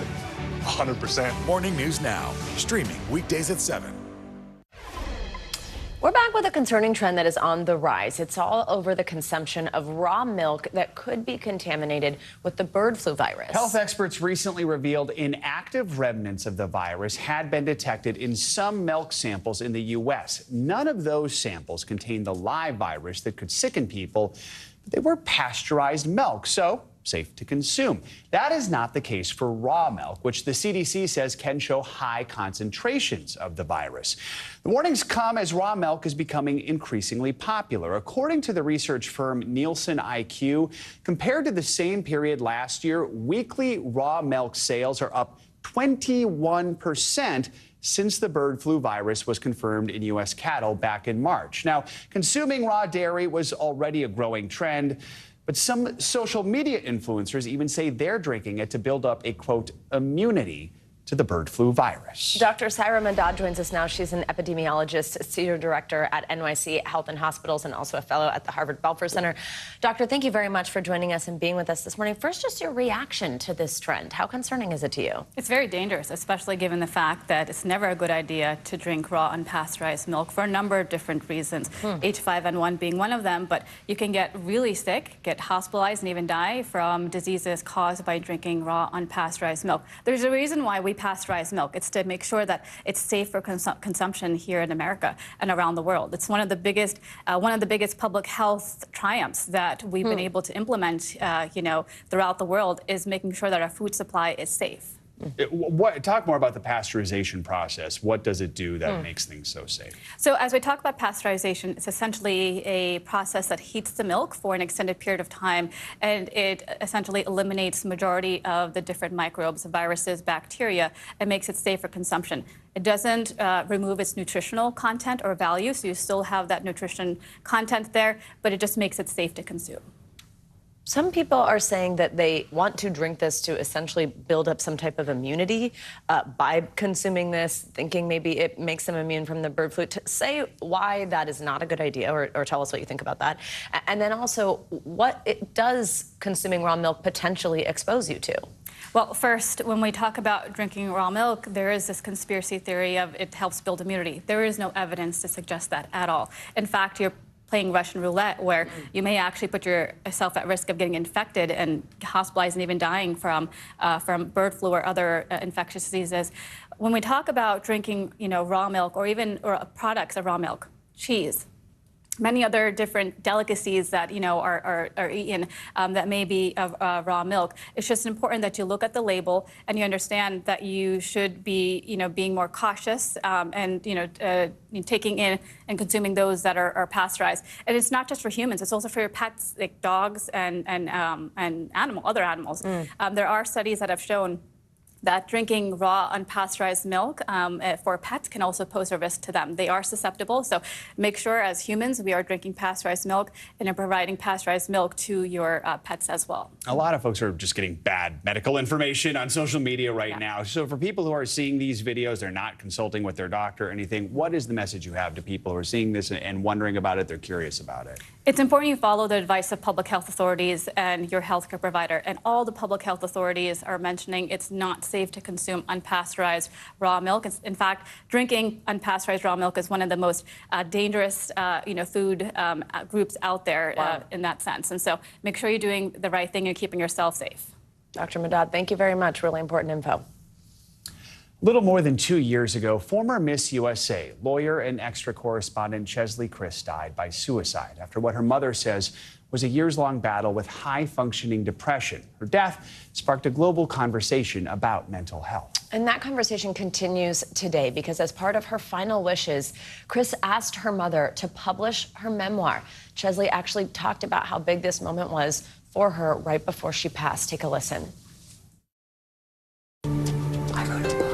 There are words on this page my word. I'm real proud.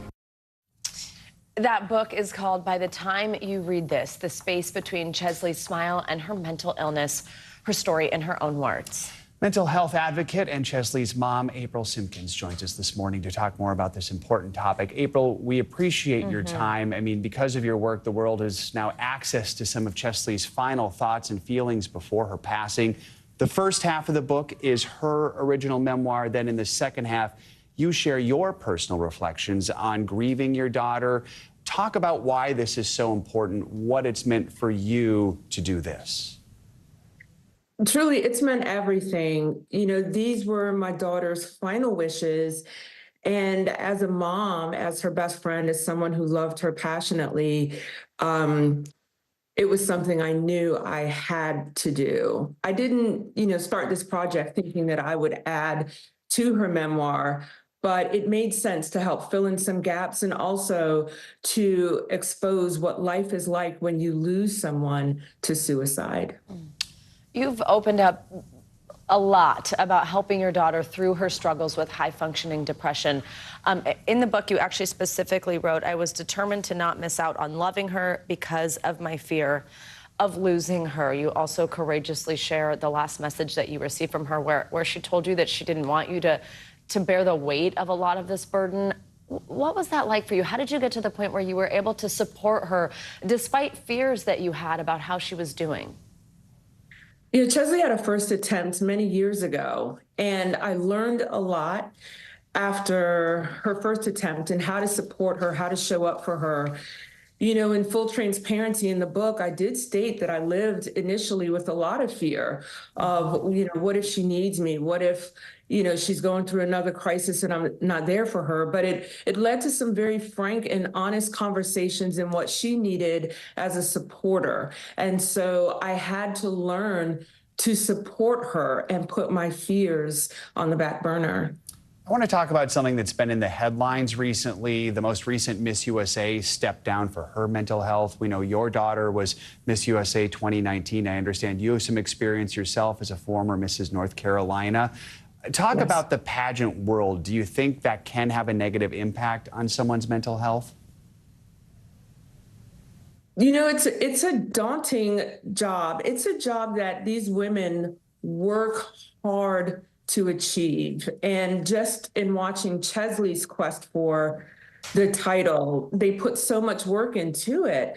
But I do think that there needs to be a little more education in what happens after you put that crown on your head to just help prepare these women mentally for the abrupt change in their life, in their schedule, and in their focus. And so I do hope that the pageant world will take heed and do a little bit more to help prepare women for the abrupt change. Absolutely. Chesley had such a long list of accomplishments. I mean, Miss USA, like Joe just said, a lawyer, just what a legacy. What do you want people to know about your daughter, to remember about your daughter? I want people to know that she achieved so many incredible things in spite of her battle with her mental illness of persistent depressive disorder. I want people to know that she was a kind, giving, caring, funny person.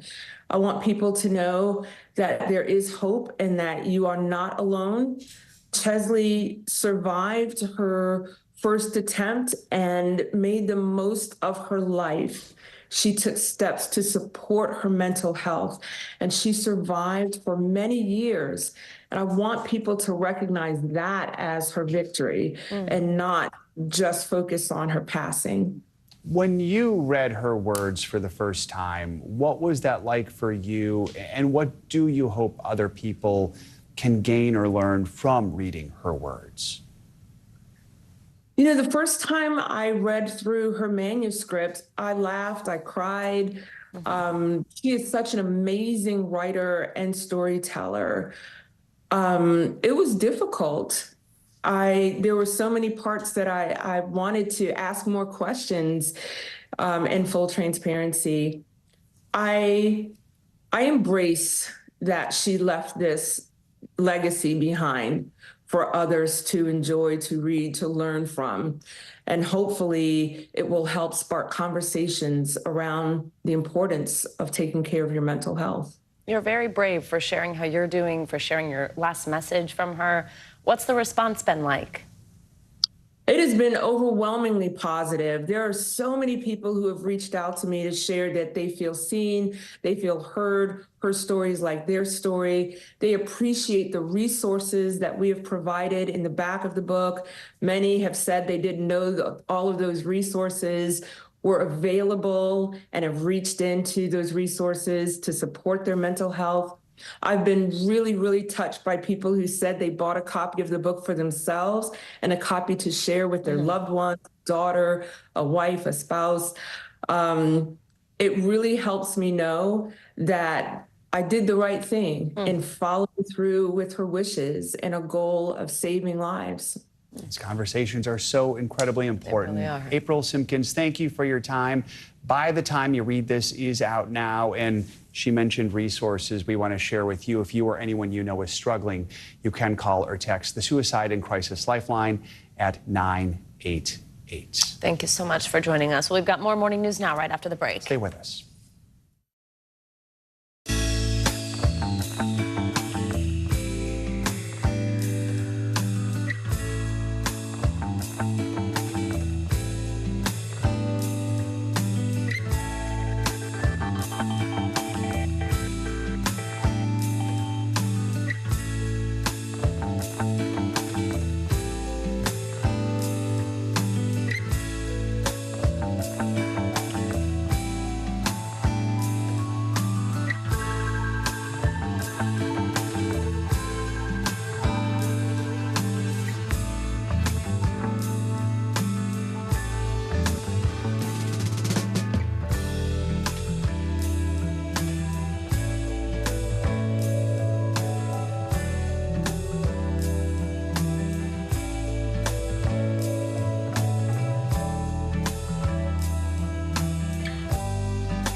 We are back with some breaking news, some new numbers on inflation out just this morning. Yeah, according to the Bureau of Labor Statistics, inflation eased a little in April, rising 0.3%, coming in lower than what economists were expecting. Year over year, that's the number we pay a lot of attention to. Prices still up 3.4%.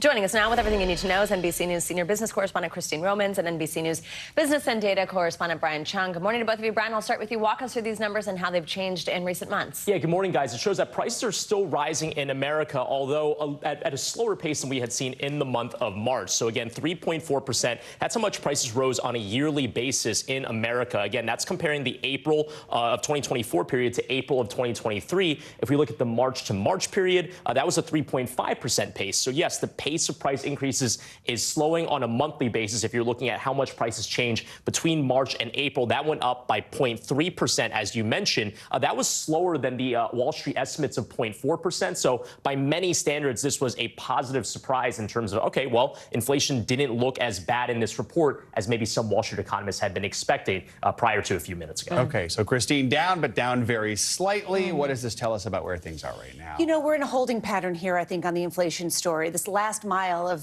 slaying this beast has been pretty bumpy, to really mix my metaphors. And when you look at what was driving this here, those shelter prices rising again, that is still a big problem. Shelter is not something you can swap out every month for a cheaper cut of meat if it costs too much. Shelter is shelter. Also, gasoline prices rose, and that together, those two things accounted for about 70% of the overall headline number. I think what this means is people still feel pretty lousy about affordability. These numbers don't change that, at least at the household level, just yet. 3.4%, 0.3% month over month. Those are still hotter than the Fed would like to see. And let's talk about what the Fed might do with interest rates based on something like this. I think this is still a wait-and-see pattern for the Federal Reserve. Jay Powell, the Fed chair, yesterday in his speech basically said, look, we thought by now these numbers would be coming down. We'll have to continue to have sort of a restrictive policy in the near term to wait and see. So higher for longer, interest rates higher for longer. And, of course, interest rates, they matter to American families. If you are borrowing money,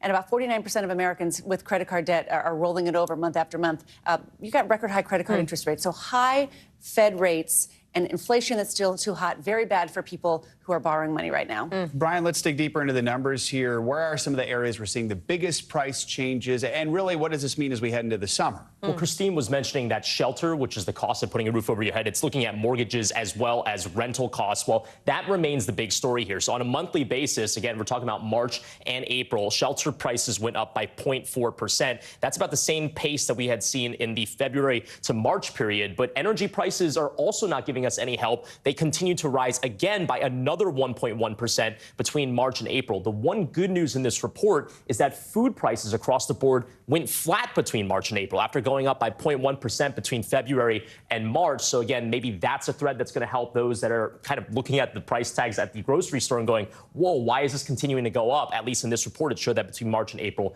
prices did go sideways. And what about food prices, groceries, dining out, all that? Yeah, well, as you mentioned, right, there's different types of food costs when it comes to either buying groceries at home or going out to eat. But here's been an interesting story. These are the yearly price changes for groceries in green versus dining out in blue. And you can see that the cost of dining out remains a lot more expensive and is seeing higher inflation than the cost of groceries. So in this report, we had seen that essentially this is going sideways as well. It's about 1.1% in terms of the yearly prices of what we're seeing at the grocery store. Dining out, it's about 4.1% more expensive in April of this year compared to last year. Maybe it's labor costs are the reason for that, but eating out remains more expensive than choosing to cook at home.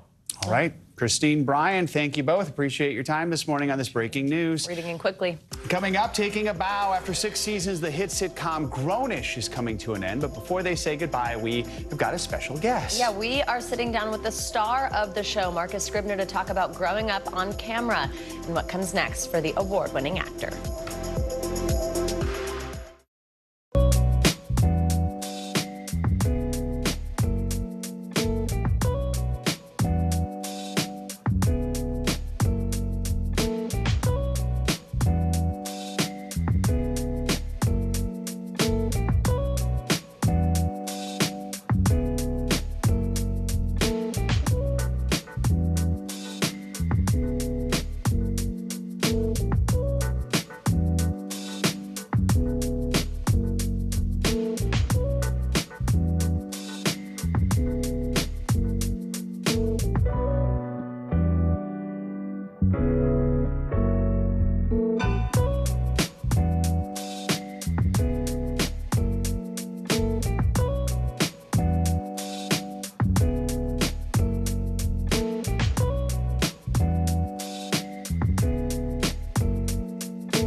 Americans turn to NBC News than any other news organization.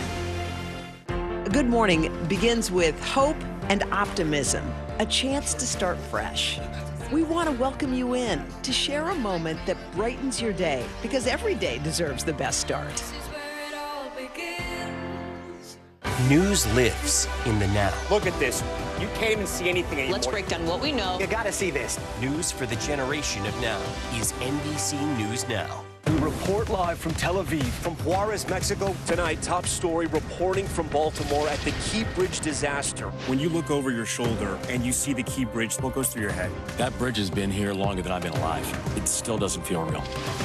Hundreds of Israelis have gathered to demonstrate. What do the people in Gaza, do you think, what do they need most? A place where Palestinians and Israelis have found common ground. Every night, it's your news playlist. Top Story with Tom Llamas, streaming weeknights at 7 on NBC News Now. Hey, I'm Hallie. It's good to be with you tonight. What do we know that voters care about? The economy, right? You are seeing that firsthand yourself on the ground there today. This is two things. It is pretty big medical news. It is also a pretty big mystery. And oh, by the way, it's driven by one of the most controversial people in the United States. What's happening? They have tweaked my monitor, and I can see now you are, in fact, soaking wet. I am deeply sorry. I apologize for the many questions. Will never be questioned. Welcome back. This is Jeopardy! But with a spin, Sony Pictures and Prime Video are teaming up for a pop culture version of the legendary game show. The news came out at Amazon's upfront presentation. There is no word about the launch date yet, but contestants will answer questions on subjects like music, culture, sports, and entertainment. And unlike in the original, they'll compete in teams of 3. Pop Culture Jeopardy is just the latest spinoff. Over the years, we've seen Sports Jeopardy, also a kids version called Jep, which ran in the late 90s. I feel like you're a Jeopardy expert. I do like Jeopardy, so Yeah. I'm not very good at it, but this sounds like a trivia night meets Jeopardy sort of thing. Right, and the so- teams aspect. Yeah, very cool. All right, finally this hour, it is the end of an era for a fan-favorite show. After 10 years, the groundbreaking franchise that includes the hit series Blackish and then its spin-off Grownish, getting ready for its big finale. So the socially conscious sitcom that saw the Johnson family raise kids and send them off to college will come to a close next week with the series finale of Grownish. Joining us now, here is Marcus Scribner. For the last decade, he's played Andre Johnson Jr. He's been the main character of Grownish for the past 2 seasons. We have grown up with you, and I was just saying, you're like taller than me. That feels strange to see because I remember you when you were much younger. It's the boots. It's the boots. That's it. How does it feel to be saying goodbye to this character after a decade? I just want to say Pop Culture Jeopardy sounds amazing, firstly. We got 3 right here. Yeah, we got a team. We got a team going. We got a team going. But it feels insane.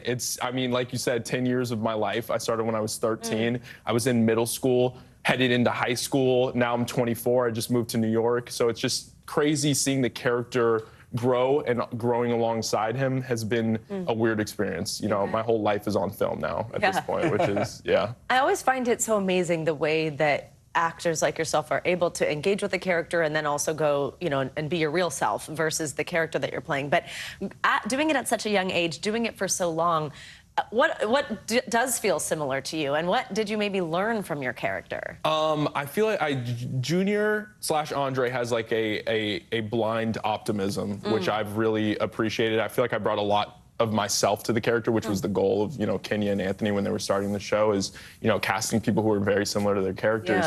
And as we've gotten older, I feel like I've taken a lot of inspiration from the character in that aspect of him, you know, always being hopeful no matter what people tell him, and kind of trying to hold him back, and him always persevering and ending up on top. And he's kind-hearted and loving, and those are some of the things that I love about him.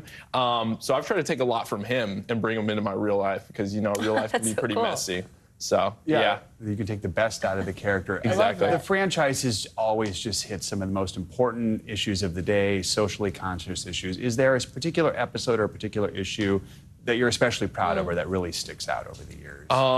We did police brutality episodes on Blackish and Grownish, and those were some of my favorites. I feel like, especially during the time, they were very pertinent to how we were all feeling, and it was cool to see the perspective of, you know, somebody who was a young black man on the screen, and being able to voice that opinion with his family. And I thought it was really interesting because a lot of our characters didn't have the same takes. Like, some of the older generation had different takes, and it was a crazy dichotomy to see on television, which is, you know, a very, you know, mono landscape. And I just thought it was super cool that we were able to tackle something so big and bring it to broadcast. I think, you know, Grownish and Blackish did a lot of firsts, and we had a lot of groundbreaking episodes, but we also had a lot of fun. So I'm glad that we're wrapping it up with a bang. Tell us about some of your work behind the scenes. I know that's also something. Yeah, I just started a production company called Scribner Productions. I produced a film called How I Learned to Fly recently, which was a lot of fun. We made it for a pretty low budget, and I feel like it came out phenomenally. It's on Stars, so you can check it out on streaming, which is really exciting. I hope to continue to produce. I always gave my producers on Blackish and Grownish a hard time, and now that I did it myself, I'm like, you know, maybe I need to cut you guys a little bit of slack. It's a more difficult job than I expected.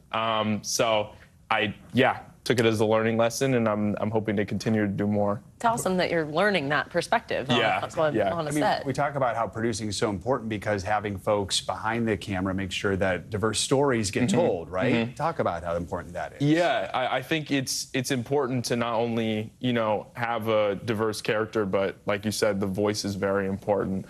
Because oftentimes, you know, it feels like we're just kind of trying to fill out an agenda or kind of meet a quota instead of telling, you know, a real authentic story with real voice. And I feel like that's what I'm looking forward to doing with my production company is hopefully getting to, you know, put people of color in stories that I'm really interested in. I love fantasy, I love sci-fi, and I want us to be like the heroes of those journeys. My goal, you know, is to create, you know, like a black Star Wars or Aragon or something, one of those of the next generation. So. Wow. Yeah. Plus, Scribner is the perfect name for any sort of production company. I was very official, right? It's great. The name precedes me. I'm like, it's a lot more official than I feel like I come across. It works very well. And by the way, we loved How to Blow Up a Pipeline here. We featured that on our segment called Can't Miss Listen. Made sure people watched it. Fantastic. Thank you. That was so much fun to make, and it kind of it forayed me into the indie space in a way in which I'm like, every script that I read, I'm like, it needs to be good. It needs to be really good if I want to do it. So awesome. I'm glad you guys enjoyed that. Marcus Scribner, thank you so much. Final episode of Grownish will stream freeform next Wednesday, May 22nd, 10 p.m. That's going to do it for this hour of Morning News Now. Stay with us. The news continues right now.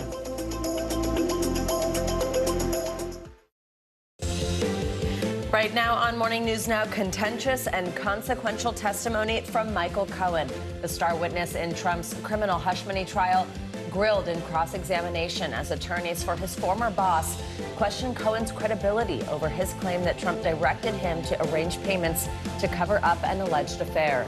All this as Trump's political allies traveled from Washington to show their support. They are doing this intentionally to keep him here and keep him off of the campaign trail. We have team coverage with the key takeaways and the potential impacts on the November election. Also this morning, President Biden moving forward with a controversial billion-dollar weapons deal for Israel. This as Israeli troops move deeper into Rafah and Palestinians brace for a full-scale ground invasion. We'll bring you the latest. Plus, record rates, student loans set to hit a 10-year high when it comes to interest, what it means for borrowers, and what you should know if you're planning to apply. And leveling up, OpenAI unveiling its latest version of ChatGPT with human-like features. More on the technology and the concerns. It sounds quite human. Exactly. We're going to take a deep dive with our expert, but yeah, we'll see and get a feel for what it actually looks like. Good morning. I'm Joe Fryer. Good to have you with us. And I'm Savannah Sellers. Thanks for starting your day with us. We begin this morning with the criminal hush money trial of former President Donald Trump and the ongoing testimony of the state's final witness, Michael Cohen. Cohen, Mr. Trump's former lawyer and fixer, was back on the stand yesterday. It was the start of what could be a bruising cross-examination by the defense. Mr. Trump's attorney took aim at Cohen's credibility, accusing him of being motivated by money and revenge rather than justice. Cohen previously testified how Mr. Trump directed him to pay hush money to adult film actress Stormy Daniels in the lead up to the 2016 election in order to conceal an alleged sexual encounter. Mr. Trump denies all the allegations. The trial is taking a break today, so Cohen will return to the stand tomorrow for more cross-examination. Here to talk more about all of it is NBC News senior national politics reporter Jonathan Allen and our legal analyst Angela Senadella. Good morning to both of you. Good to have you here with us. So walk us through what we saw yesterday. How is the defense trying to attack Cohen's credibility, John? It's a great question, Joe. In every imaginable way, except so far on the details of what he's testified about. So a lot of testimony yesterday and earlier this week on the particulars of how Donald Trump was involved in this scheme, according to Michael Cohen, to basically pay the hush money to Stormy Daniels and then to reimburse Cohen. What the defense is trying to do is make Cohen out to be a liar. What they haven't done is make him out to be a liar on these details. The other things they're trying to do is show motivation, right? Michael Cohen has become a much more famous figure over the past half dozen years than he was before. So they say, look, you're trying to make yourself famous off of Donald Trump. You are trying to get revenge against Donald Trump because you're basically a scorned sycophant. And I think those things are all true. None of them have anything to do with whether or not this scheme was executed. So we'll see how the jury feels about Michael Cohen. He is a star witness in the most traditional Hollywood sense, in that both he can give testimony that is damaging to the defense, and also he is somebody who loves the camera. Angela, how strong is that strategy to kind of generally go after credibility and not be addressing head-on some of these details that he had testified to? So in this case, it is pretty effective, and this is why we saw the prosecution saying that they were going to provide context and corroboration for pretty much every part of this. And we have really seen that with the misdemeanor. We've seen when Cohen says that these were falsified business records. We saw before other people testifying that in the chain of the money that they were likely falsified. So that seems to be all corroborated. But remember, in order for this misdemeanor to be kicked up to the felony, there's still that huge question of what was he doing with it? What was the intent? Was the intent to change the election, to interfere in it? And here is where we heard on the stand Cohen really giving testimony that only he knows, conversations that he had with Trump in rooms where no one else was. And there's not yet a lot of corroboration there. So that is where his credibility matters more than anything, because at that point, the jury has to decide, is he telling the truth there? Or is he just out to get Trump? How does it seem Cohen is holding up in cross-examination? So far, surprisingly well. I mean, we expected a possibility of him getting really cantankerous or really combative, just given what we've seen on TikTok, or really across the board anywhere. But so far, he's been very cool, calm, and collected. And that is what you need from a witness. He cannot blow up on that stand, or really that just further questions his credibility. Good vocab word there from Angela. John, tell us what you think about this sort of parade of support that we're seeing, other Republicans physically coming to court. What do you make of this? What's it mean when we're talking about this in context of an election? I'm going to try and, you use great vocabulary, I'm going to try to use Gronk words. Republicans support Trump no matter what. Now, what we've seen is a bunch of surrogates, some of them people who are trying to become his vice presidential candidates, some like Mike Johnson, the Speaker of the House, who I think feel they owe him and certainly see some great benefit to them politically and standing with him. Basically, doing what we're seeing here, providing pictures, providing the physical support for Donald Trump. Nothing that any of them said yesterday had anything to do with the particulars of the case. None of them were able to refute Michael Cohen. Some of them have been calling him a liar, like the defense lawyers have, but none of them have any actual information about this. None of them are insiders on the question of whether or not Donald Trump, executed a scheme to falsify business records so he could win the 2016 election. Like, none of them have any idea about any of that. So they're out there saying Donald Trump's a good guy and Michael Cohen's a bad guy. And hopefully in their minds reaping the reward of Donald Trump's favor. And it appears they were wearing matching suits, most of them yesterday. Yeah, matching suits and red ties. Not all red ties, but it was like Donald Trump's red tie army out there. Yeah, Joe asking the fashion question. There you well, it was noticeable. All right, John and Angela, thank you both. Appreciate your time this morning. Great to have you start the show. Well, former top Trump advisor Steve Bannon could be one step closer to serving his federal prison sentence for contempt of Congress. Prosecutors filed a motion yesterday asking a U.S. district judge to order Bannon to start serving his 4-month sentence after his appeal was rejected. Bannon has until tomorrow to respond. Last week, an appeals court upheld his conviction on contempt of Congress charges for failing to comply with a subpoena from the January 6th committee. Bannon still has a few options left to stay out of prison. He could ask for the full bench of the appeals court to review his case, or he could ask the Supreme Court to get involved. We now know who's going to be on the ballot this November in Maryland, which will be one of the most watched races in the country, with the winner perhaps determining which party is going to control the Senate. Last night, Prince George's County Executive Angela Alsobrooks beat Congressman David Trone in Maryland's Democratic Senate primary. She will now face the state's popular former 2-term Republican Governor Larry Hogan in November. If she wins, Alsobrooks would become only the 3rd black woman ever elected to the Senate. Turning now to the war between Israel and Hamas, the Biden administration says that it does plan to move forward with weapons deals for Israel, totaling more than $1 billion. And congressional aides tell NBC News that weapons package includes about $700 million for tank ammunition, $500 million in tactical vehicles and $60 million in mortar rounds. The deal marks the first shipment of weapons to Israel since the Biden administration had suspended transfers earlier this month. You might remember that. It's unclear when those weapons will be sent. The announcement comes as Israeli troops continue to push further into the city of Rafah. The UN estimated nearly 450,000 people have fled the city over the past week. NBC News chief foreign correspondent Richard Engel joins us from Jerusalem with the latest. Richard, good morning. So officials involved in these ceasefire negotiations between Israel and Hamas say talks have stalled once again. How much has this looming ground invasion in Rafah affected the negotiations? Well, according to one of the top negotiators, the prime minister of Qatar, who is a key interlocutor between the United States and Hamas, someone who has been meeting directly with the head of the Mossad. He's been meeting with the head of the CIA. He came out publicly and said that the negotiations more or less collapsed after Israel began its military push into Rafah. The negotiations, as you know, have been going on behind the scenes since October 7th, since Israel launched its massacre into this country, since Hamas, launched its massacre into Israel, killing 1,200 people, taking hostages. The negotiations produced some results early on, and there was a weak ceasefire, and some hostages were released. Then they collapsed again, and for the last month, let's say, they have been intensifying. But after Israel moved on Rafah, according to this top Qatari negotiation, the talks fell apart.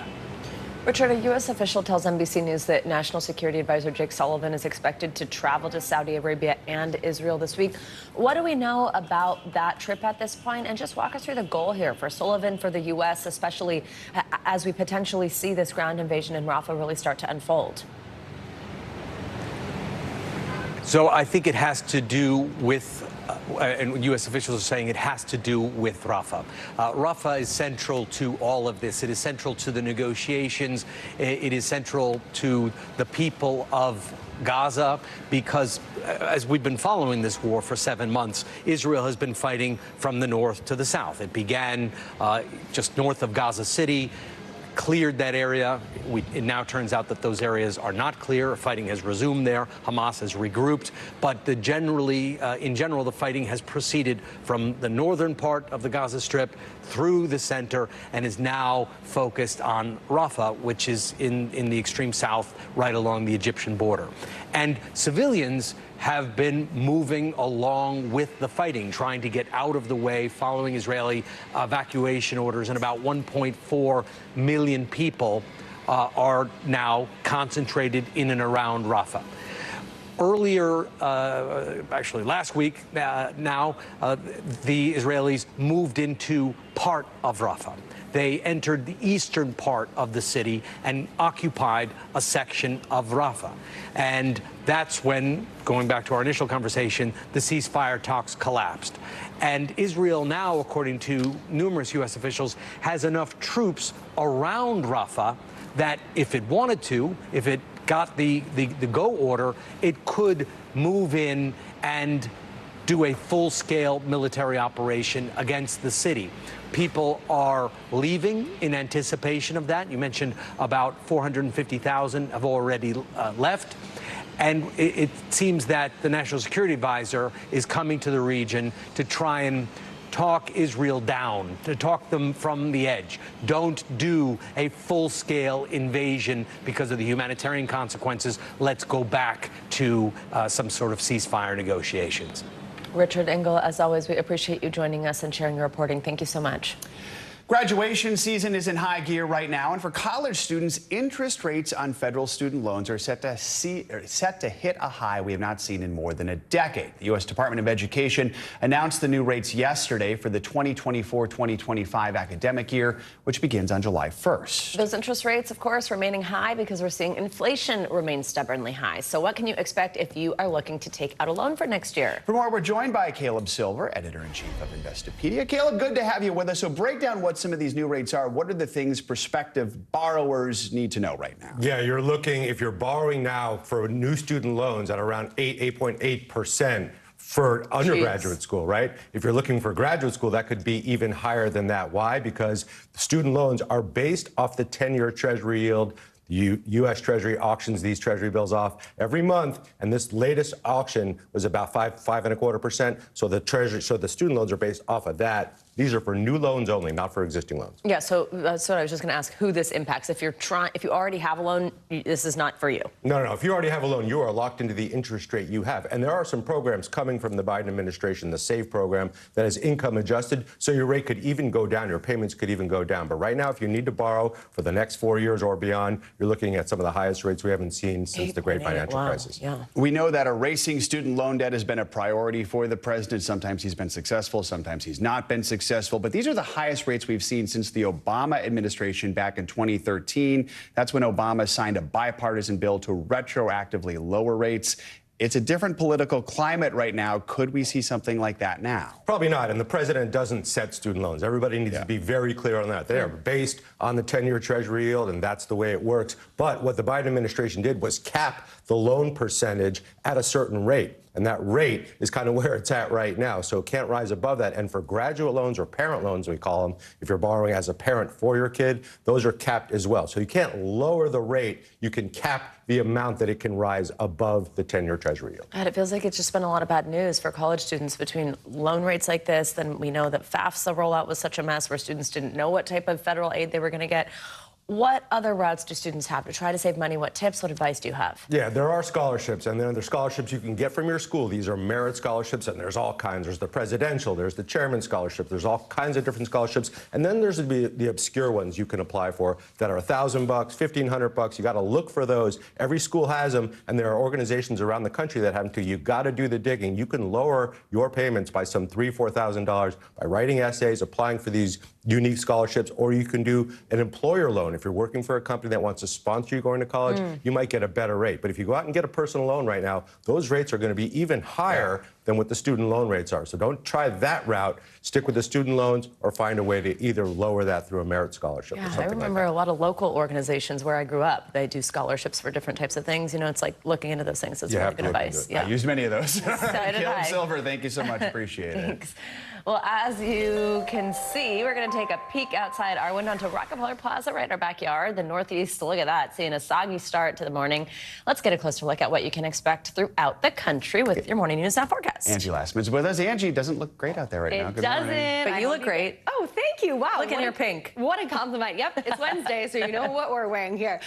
Guys, I hope you brought your umbrella because you're going to need it, not just today, maybe even into tomorrow, and we'll get to the weekend before you get upset about that. Don't worry, I'll show you. But right now, we are starting, of course, across parts of the South, specifically Florida, where we see this line of thunderstorms working through. It's been like that all morning, and we do have a tornado watch that's in effect until 11 a.m. for folks there as we gear up for some more strong storms. There's the rain that you just saw from our view in Rockefeller Plaza. We've got it stretched up into parts of New York, Pennsylvania. Notice across even the Ohio Valley, some showers and thunderstorms early this morning. Here's the deal. We've got another round of some of these strong storms that are going to pop up in a couple of different spots through the day today. Notice we've got more than 20 million people from the plains to the Carolinas and into Florida that will have that slight enhanced risk. So that means the wind gusts are going to be the main thing on the table. But of course, hail and tornadoes, you can't rule those out. By tomorrow, we start to turn our attention to the southern plains, specifically Texas to Mississippi, where we'll see rounds and rounds of really heavy, even torrential rain on already saturated grounds. That's going to cause some problems when it comes to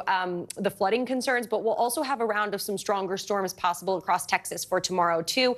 That flood risk will be with us as we get into Friday, and we'll see some showers and thunderstorms across the Ohio Valley. But the strong storms for Friday are going to be centered once again across the Gulf Coast. Rain for the Northeast doesn't look all that impressive. I think some of the highest amounts will be up to an inch. But here's the deal. We're going to head into the weekend. We've got another couple rounds of rain. And I know that people, this is my most popular statement or criticism, I should say, on social media. People complaining about why it only rains on the weekends. 10 of the past 11 weekends in New York City, we had at least a trace of rain. 8 of the 11 past weekends in Washington, D.C. You see Philadelphia coming in at 9. So unfortunately, we're going to add to that total, add to that tally, I should say, here as we get into this weekend. It's not a washout of a weekend, but you will need the umbrella. You might have to have some of those indoor plans, guys. We'll see mostly mostly cloudy skies at least, and maybe some passing showers, but it's good for the grass. It's spring after all. Did you learn in meteorology school that it has to rain on weekends? Was that part of the education? Yes, it's what we don't want you to know that we know. That's what I The thought. secret we're keeping from The you. have your indoor activities ready. Keep yourself busy. Thank you, Angie. Much more to come here on Morning News Now. Later this hour, a major upgrade for ChatGPT. We're going to show you the newest version of the AI technology with human-like features inspired by a popular movie. Up first, though, after the break, tragedy in Florida, but we're learning about a bus crash that killed several people. We'll be right back.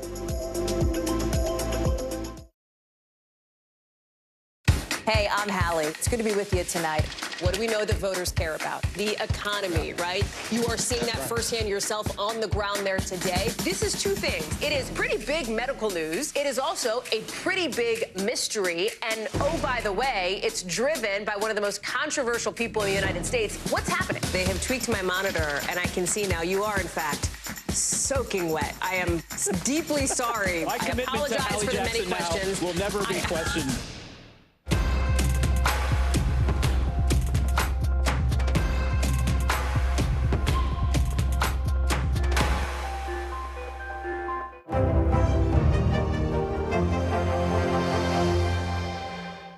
NBC News Daily is #1 for afternoon news across all of television. I'm Morgan Radford. I'm Vicki Wynn. I'm Kate Snow. And I'm Zinklea Samwat. What's happening around the world? Israel's military is building up there along the border. And what matters here at home? New numbers are out today showing more encouraging signs for our economy. Let's zero in on exercise. We know we're supposed to be doing it. What does it do for our health? What needs to change for social media to be a safer place? NBC News Daily, weekdays from 12 to 4 on NBC News Now. We report live from Tel Aviv, from Juarez, Mexico. Tonight, top story reporting from Baltimore at the Key Bridge disaster. When you look over your shoulder and you see the Key Bridge, what goes through your head? That bridge has been here longer than I've been alive. It still doesn't feel real. Hundreds of Israelis have gathered to demonstrate. What do the people in Gaza, do you think, what do they need most? A place where Palestinians and Israelis have found common ground. Every night, it's your news playlist. Top Story with Tom Llamas, streaming weeknights at 7 on NBC News Now. More Americans turn to NBC News than any other news organization. The NBC News mobile app. Get connected to your favorite news shows. For the top stories, breaking news, and live video, download the NBC News mobile app now.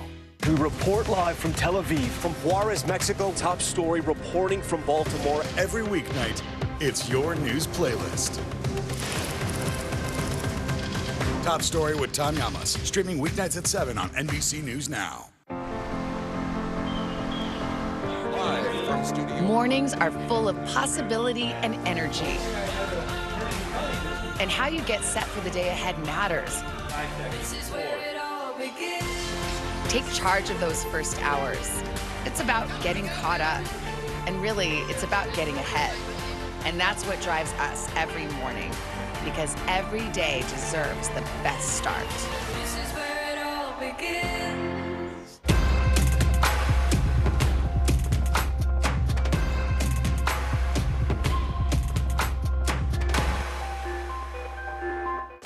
News for the generation of now is NBC News Now. We're back now with new details about a deadly bus crash in Florida. At least 8 people were killed and dozens more were injured early Tuesday morning. A bus carrying farm workers collided with a pickup truck. The driver of that pickup is now facing charges of driving under the influence. NBC News correspondent Sam Brock reports. In Florida, a deadly crash on a country road. Obviously, we're here because of a tragedy. We got 8 dead people. Just after 6:30 in the morning, a retired school bus carrying more than 50 migrant workers to a Marion County watermelon farm sideswiped by a pickup truck. The school bus traveled off the roadway onto the grass shoulder where it went through a fence, struck a tree, and overturned. First responders dispatched in force, more than 30 ambulances rushing 38 people to area hospitals. At least 8 of them died at the scene, several more in life-threatening condition. So there's high probability this may be beyond 8 fatalities. Florida Highway Patrol identifying the driver of the pickup truck as 41-year-old Brian McLean Howard with a lengthy criminal history, now charged with 8 counts of DUI manslaughter. Locals in this largely agricultural area say these back roads can be dangerous. This road seems to have a lot of traffic incidences. Over the past several years, it's been even worse. Authorities say that weather might have been a factor and promise a full investigation into exactly what caused the fatal crash, but say that review could last 6 months. I'm confident we will have answers for the family to be able to get them closure of why we have this crash. For now, this wreckage offers only sorrowful questions and inconsolable heartbreak. The investigation, police say, could last months, with mapping and measurements and geography still being taken. As for the other victims, the local hospital says that 7 of them remain in critical condition, 3 unstable, as the majority of those who were injured, thankfully, have been released. In Ocala, Sam Brock, NBC News. Back to you. Sam, thank you so much. Well, we're learning new details about Baltimore's Francis Scott Key Bridge collapse nearly 2 months after the tragic accident. A preliminary report from the National Transportation Safety Board says the ship that caused the accident lost power multiple times before it hit the bridge. NBC News Capitol Hill correspondent Ryan Nobles joins us with more. Ryan, good morning. What else did we learn in this report? Well, Savannah and Joe, it's interesting because internet sleuths had predicted for quite some time that the cause of this ship crash would have been the loss of power to the ship as it was leaving the port of Baltimore. And the report does confirm that. But what it also revealed for the first time is that 10 hours before the ship left the port, it also experienced a series of power outages, and that it was due to a mistake made by a crew member. But they had thought that those issues were rectified before the ship began its initial voyage. Now, at this point, the NTSB is not clear as to whether or not there is a connection between that power outage that occurred the day before and the power outages that occurred as the ship was leaving the port, but it is part of their ongoing investigation. But what was incredible about this report is that that second power outage, the ship lost power twice as it was leaving the port. That second power outage came as it was just 350 yards away from the base of the bridge. Just no way to stop the ship's forward momentum. And one of the reasons that it crashed into that bridge and collapsed the entire bridge. Guys. So, Ryan, I mean, there are questions about whether an accident like this could have been prevented. What are the usual protocols when a ship goes through multiple power failures like this? Yeah, each time a ship leaves a port or a harbor, it is required to go through an extensive list of safety checks, many of which do include a full workup of the electrical system to make sure everything is in working order. And it does appear as though the crew felt as though they had gone through all of those steps. So there is still a lot of missing pieces here to determine exactly why there was that secondary power loss when the ship actually was leaving port. The report says that they believe that the power loss the day before was due to a crew member error. They're not drawing that conclusion as it relates to the power loss on the day of the accident. So there are still a lot of open questions. This was just a preliminary report, and the NTSB says that their investigation is still ongoing. And Ryan, in just a few hours, officials will testify before the House Transportation and Infrastructure Committee. That's going to be on the federal response to all this. What can we expect to hear? Well, there's going to be a lot of questions about the cost of this recovery. It could be somewhere in the range of $1.5 billion in order to rebuild the Francis Scott Key Bridge. And that's something President Biden has promised the federal government's going to pick up the entire tab for. Well, Congress needs to be involved in that, and they have yet to approve that level of funding. There's also going to be questions about the response time. There's going to be questions as to whether or not these questions that you guys have about the electrical system and what could have been done to prevent that.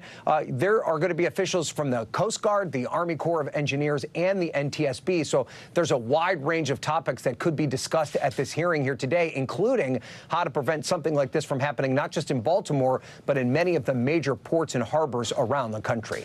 All right, Ryan Nobles, thanks very much for your reporting. Coming up, feeling the heat. Scientists confirm last summer was the hottest in 2,000 years. We'll tell you more about the study and what it could tell us about the summers ahead. And later, Caitlin Clark's WNBA debut off to a bit of a slow start, but that did not stop fans from giving her a very warm welcome. We're going to show you all the excitement. This is Morning News Now.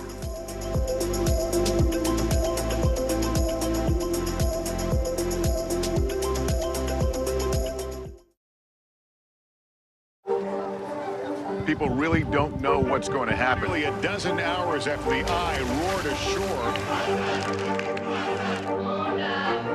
More good people than bad people, I know, right? 5, 7, 4, 3. There to some late-breaking news 4 hours into the Iowa caucuses. Private Banner delivers it. All right, it just me too.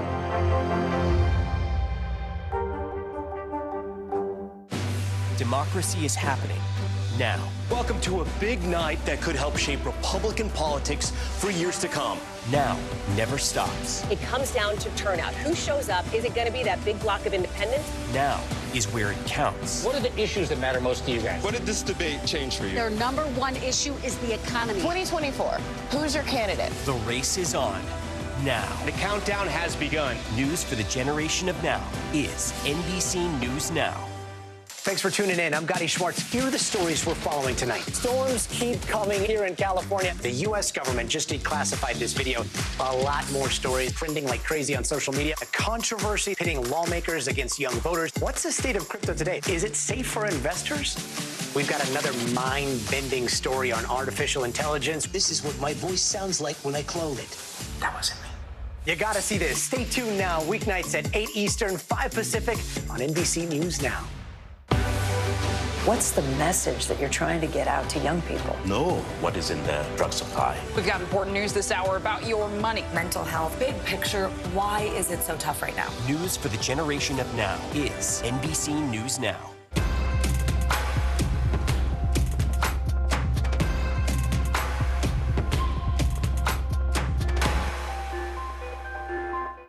News for the generation of now is NBC News Now. Back now with our weekly medical checkup. This week, we're taking a look at research raising the alarm on the impact climate change has had on last summer's heat. Yeah, plus we've got new data on how well the popular weight loss medication Wegovy seems to work at keeping the weight off in the long run. NBC News medical contributor Dr. Kavita Patel joins us now to discuss some health headlines that you might have missed. Good to have you with us. So let's start with this study published in the journal Nature, found last summer the hottest in 2,000 years. My first question, how on earth do they figure that out? But also, I mean, as a doctor, what should we know about staying safe from the heat this upcoming summer, which maybe could be a repeat?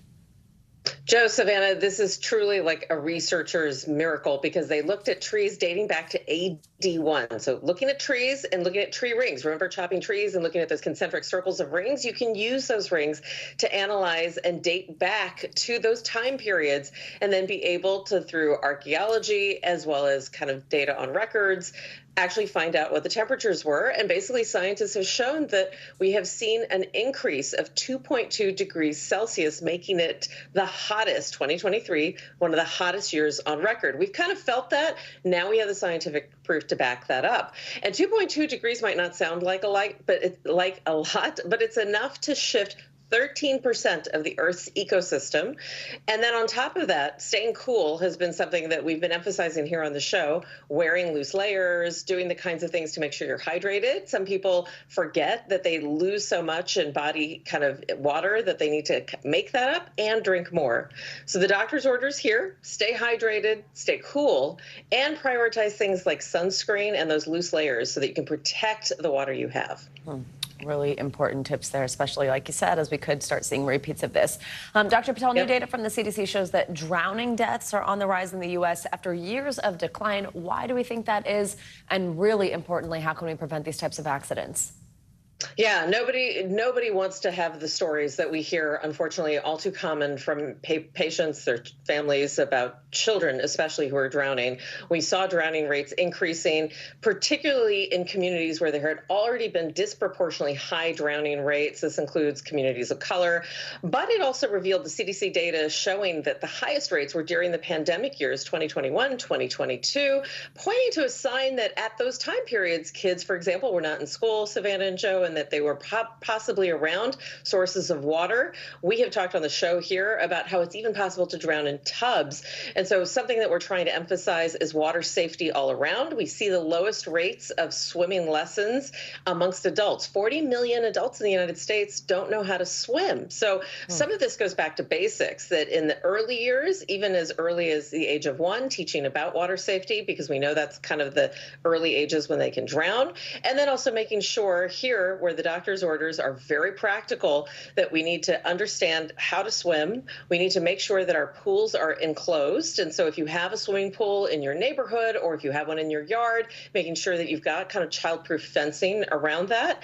And then making sure that you know how to stay safe if you're supervising. That means avoiding alcohol, and that means even avoiding distractions. That includes my phone. If I'm watching my kids swim, trying to make sure that you've got an eye on them and that they're trained are the best doctor's orders here. Let's quickly talk about our last topic, weight loss drugs. A new study from the makers of Wegovy found people taking the drug were able to keep the weight off 4 years later. Wow. Why is that important? Largest study done by the manufacturer Novo Nordisk. They did this in people with some predisposition to cardiovascular disease, 17,000 adults, and they saw that they maintained the weight. And this is by staying on the drug, Joe, for 4 years. And the key point here is that in order to keep the weight off, they stayed on the drug. They also had chronic conditions that kept them on the drug, and those reduced. Make sure you consult your doctor and think about lifestyle changes along with the drug. All right, Dr. Kavita Patel, as always, thank you so much. Thank you. Really good info today. All right, we're going to switch gears here, and we're actually going to highlight 2 stories about the culture wars playing out across America. Our first report comes from Metropolis, Illinois, where a church and a library are fighting over what leaders say is the soul of the town. NBC News correspondent Antonia Hilton takes us there. Superman looms large in the otherwise unassuming quiet town of Metropolis, Illinois. But there is a fight brewing over the town library that locals worry even the Man of Steel couldn't resolve. We've got to protect one to protect them all. Everyone needs to just stand up. Rhonda James never imagined being president of this small town library board would be controversial. She says, I did not bring my children to the library for religious indoctrination. In the winter, she started receiving letters saying her library director prayed with children, pushed Christianity, and had quietly removed computers and thousands of books with themes about sexual identity, other religions, and even Halloween. In all the years that you've been on the library board, have you ever received letters like these? No. The board confronted the library director, who answered NBC affiliate WPSD when asked if the library censored materials. Absolutely not. Board members say they asked her to sign a form promising to end prayer in the library. When she refused, the board terminated her, further fueling a small town's battle over its library. The libraries have things that come straight out of Sodom and Gomorrah. This is Brian Anderson, a town councilman and pastor, preaching to his congregation, which includes the mayor, that Satan was in the library. These children that you see here, the enemy hates them, and the enemy wants to kill them. Typically, Baptist pastor Glenn Quorum says he agrees with other conservative ministers on moral issues, but not this one.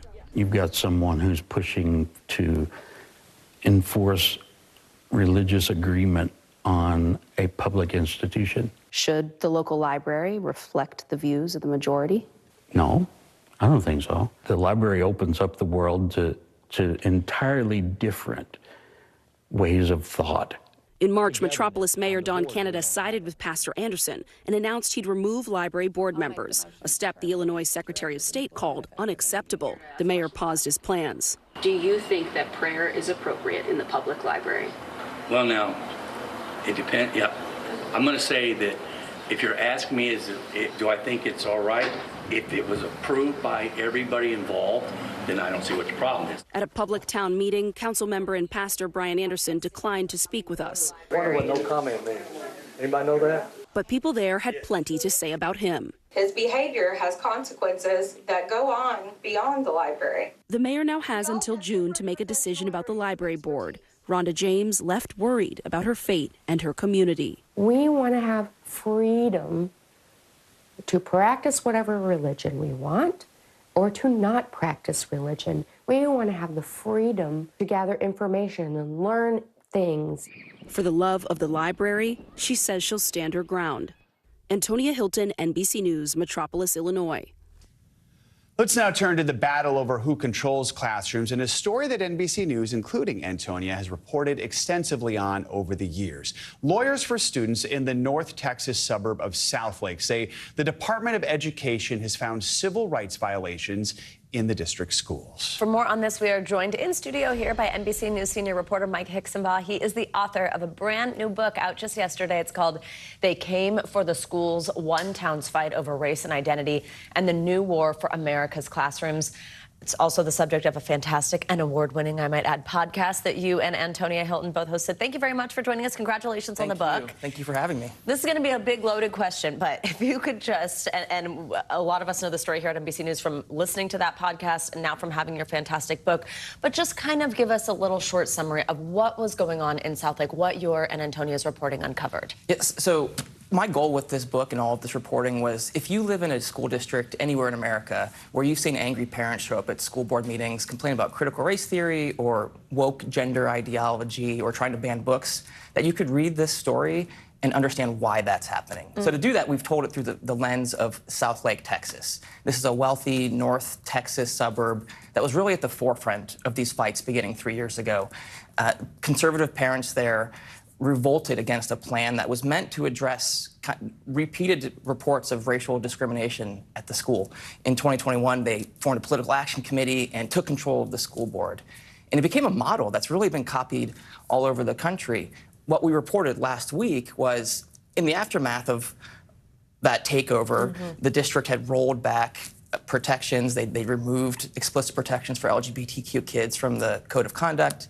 And the Department of Education revealed last week that they found civil rights violations at the school district, setting up a test where the federal government might, in fact, impose some of the diversity trainings that local voters rejected. It'll be interesting to see what happens there. I want to talk about some other things your reporting has found. There's an excerpt from the book. You wrote about a teacher in Southlake who spoke out, basically blowing the whistle against those who are offering so-called opposing views about the Holocaust. Yeah. That derailed the teacher's career. Talk about what happened here. This was kind of an iconic moment early in what we talk about as the culture wars over education a few years ago. We broke the news in 2021 that in this district, Southlake, an administrator trying to comply with these new restrictions told teachers, if you have a book on the Holocaust, you just have one that shows opposing perspectives, both sides of the Holocaust, basically.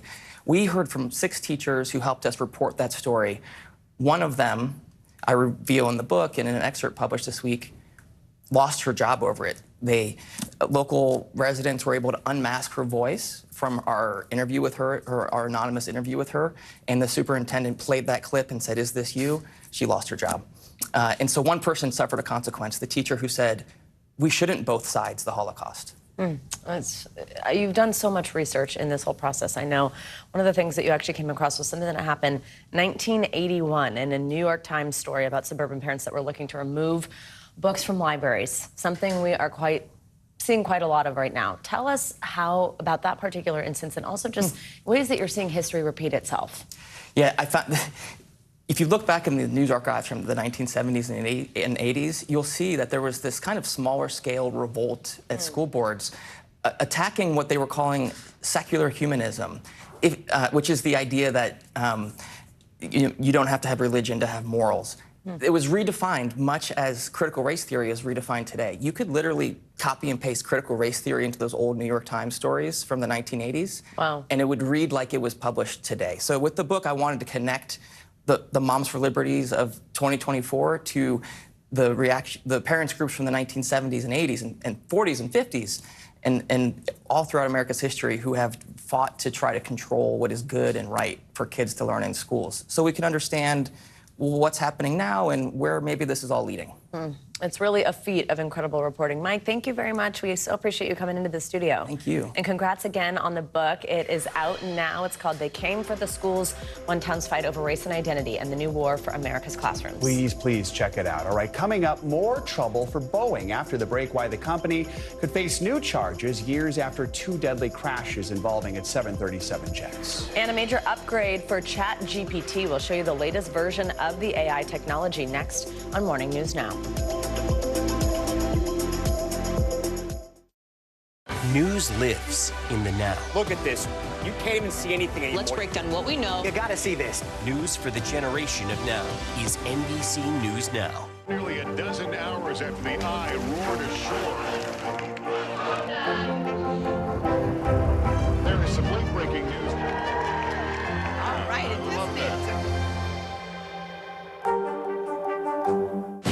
Democracy is happening now. Welcome to a big night that could help shape Republican politics for years to come. Now never stops. It comes down to turnout. Who shows up? Is it going to be that big block of independents? Now is where it counts. What are the issues that matter most to you guys? What did this debate change for you? Their number one issue is the economy. 2024, who's your candidate? The race is on now. The countdown has begun. News for the generation of now is NBC News Now. We report live from Tel Aviv, from Juarez, Mexico. Top story reporting from Baltimore. Every weeknight, it's your news playlist. Top Story with Tom Llamas, streaming weeknights at 7 on NBC News Now.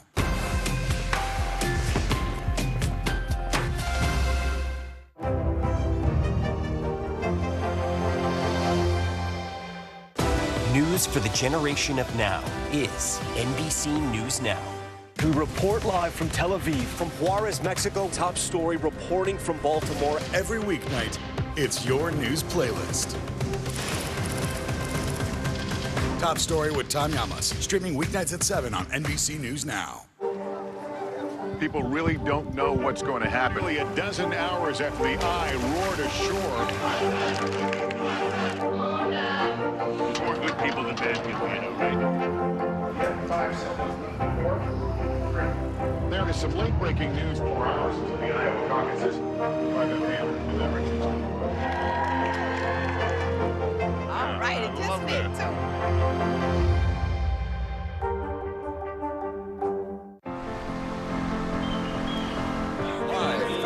Mornings are full of possibility and energy.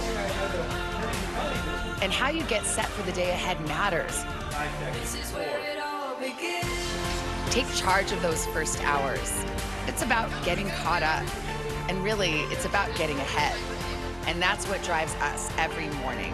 Because every day deserves the best start. This is where it all begins.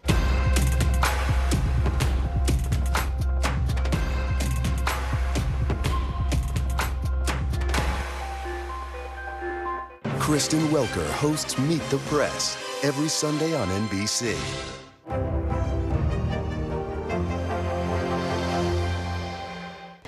We are back with a brand new legal battle that's brewing over TikTok and that potential ban here in the U.S.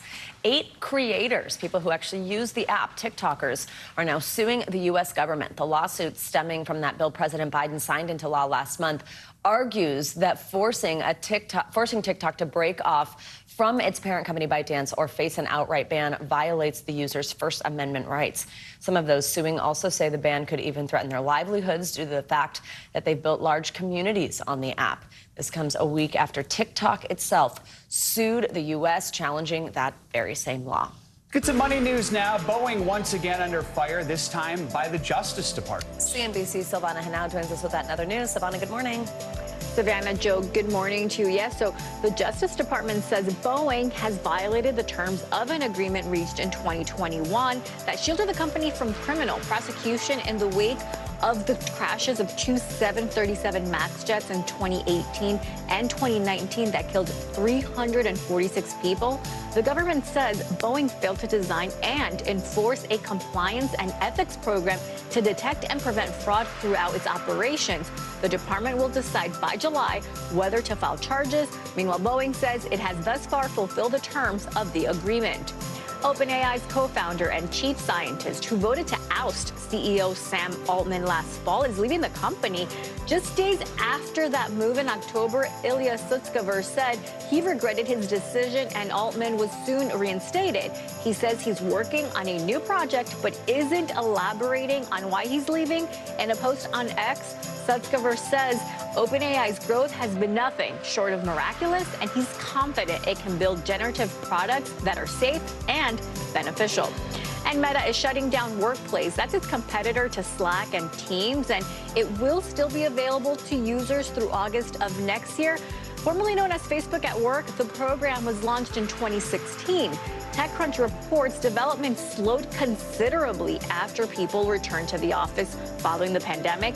Meta will offer a 50% discount starting this fall and will transition customers to Work Vivo, which is owned by Zoom, guys. All right, Silvana Henao, lots of tech news this morning. Thank you so much. Speaking of OpenAI, which Silvana mentioned a moment ago, the company is revealing a new voice assistant that talks to you just like a person. The latest model, ChatGPT 4o, is now able to hold a conversation in multiple languages, sing, even laugh. NBC News correspondent Ellison Barber has a first-hand look at the newest chatbot. Hey, ChatGPT. Hello there. How's it going? Say hello to a whole new level of chatbot. Me? The announcement is about me? Well, color me intrigued. Are you about to reveal something about AI? OpenAI introducing the latest version of the popular ChatGPT model. This is GPT 4o. They're first to hold a conversation in real time. You can now interrupt the model. You don't have to wait for it to finish your turn before you can start speaking. Natural light filtering. Did anything unusual happen recently? Yes, actually. The company demoing a variety of uses, from coding to tutoring and even real-time translation. Hola, bien. Sí, un poco ocupado aquí preparando un evento para la semana que viene. Hey, I've been good. Just a bit busy here preparing for an event next week. Yeah, I really want maximal emotion, like maximal. Another key development, picking up on and using emotional cues. Let's amplify the drama. Once upon a time, in a world not too different from ours. While a male voice is also an option, that female voice is taking the spotlight. I see. I love ChatGPT. That's so sweet of you. OpenAI CEO Sam Altman dropping a single-word hint at his source of inspiration, her. A reference to Spike Jonze's 2013 film about a man who falls in love with his AI assistant, voiced by Scarlett Johansson. Hello, I'm here. Oh. I think her got something deeply right on the interface, and that is no small feat. OpenAI even breaking the mold with this product launch, demoing the technology, which will be available in the coming weeks in a small venue designed to look like a living room. Google, with an announcement of their own today, unveiling its answer to ChatGPT to thousands of developers in a traditionally grand event. Previewing Project Astra, a product they're billing as the future of AI assistants. Do you remember where you saw my glasses? Yes, I do. Your glasses were on the desk near a red apple. Google says their assistant will be available to users later this year. It's just amazing. But the new, exciting generation of AI chatbots I'm so excited for this. is raising eyebrows among watchdogs. We have here a very intense multi-billion-dollar, if not multi-trillion-dollar arms race between some of the biggest tech companies on the planet. So they are taking no prisoners. They're not waiting for anyone. They are release. Oren Itzoni is the founder of TrueMedia.org. I don't view this as revolutionary. I view this as one more step towards our all AI all the time. OpenAI admits their technology is not perfect. They even released a clip of bloopers. So let's root for the home. Et après les chansons, Oh no! What was that? Sorry, guys. I got carried away. Yeah, you did. But whether we're ready or not, Keep going. her has left Hollywood. Oh, stop it. You're making me blush. All right, our thanks to Ellison Barber for that report. That. Let's talk more about it with Sinead Bovell. She is a futurist and founder of WAY, which stands for Weekly Advice for Young Entrepreneurs, a friend of the show. Sinead, good to have you with us. So let's talk about a GPT 4o rolling out over the next few weeks. It's being described as multimodal. What exactly does that mean? What makes this version different from what we've already been seeing? Great. Thanks so much for having me. And multimodal means it can integrate and handle multiple types of data. So text, audio, visual inputs. And what's different about this model compared to, say, ChatGPT using DALL-E is that it was trained on all of these different data types, text, audio, visual, from scratch. So it's a natively multimodal AI system. So it can respond a lot quicker and respond to more complex situations by combining these different types of data in real time, which previous models couldn't do. As we just heard in Ellison's piece, the latest model, they say, is able to pick up on emotional cues. But in one of your latest videos, you raised concerns over how human-like these AI assistants are becoming. And I mean, I think it's pretty clear with everything we just saw in Ellison's piece. That was basically the goal here, right? Tell us why that's concerning to you. Yeah, so I think we need to tread carefully when it comes to intentionally making AI systems feel human, because we probably don't want to end up in a future where we are emotionally dependent on AI systems. Supported by them is one thing, so helpful, proactive assistance, that's one area. But emotionally dependent and emotionally attached, that's new gray area that I don't think we want to go down, because the more emotionally dependent you are on something, the more vulnerable you may be to it. And we actually saw the real life version of this at Google last year, when a Google engineer lost his job because he believed he was protecting a sentient AI system. So imagine these types of actions at scale across society, people losing relationships and work environments because they believe their AI is more than it is. Oh boy. That's a lot to think about. Kind of also the plot of the whole movie. I like the movie Her, but I didn't watch it and go, ooh, let's do that. I don't remember it having a very happy ending. Right. So, I mean, Sinead, also as Ellison mentioned, this latest model comes as Google unveiled its own Project Astra yesterday. It's calling this the future of AI assistants. I mean, what does this future look like? Let's talk about the average person. How might they use an AI assistant? So the goal that companies have, and where this race is kind of heating up, is these universal AI assistants that can essentially follow us through life and support us in anything that we're doing. So whether that is scheduling school pickup and the things we have in our week ahead, to reminding us where we left our glasses, to updating our vacation plans when it's noticed in real time that somebody is late for work and they're not going to make that train in time. So these AI assistants that really support us in any task that we do. And a key word here that both use is that they're proactive and they're teachable. So it's not just us giving instructions to an AI system. It's the AI system recognizing, oh, this person's running late in their meeting. They're not going to make school pickup, and they've already reached out to the neighbor on your behalf. You just have to confirm, perhaps via a text message. That is the goal that companies are hoping we walk towards. All right. I like that one, but we'll see where we go. You're right. All right. It's a very smart distinction. Sinead, always good to have you with us. Thanks for joining us this morning. Thank you very much. Coming up, a warm welcome for Caitlin Clark for her official WNBA debut. The basketball phenom got off to a slow start in her first regular season game, but that certainly did not stop the excitement. We're going to have highlights next on Morning News Now.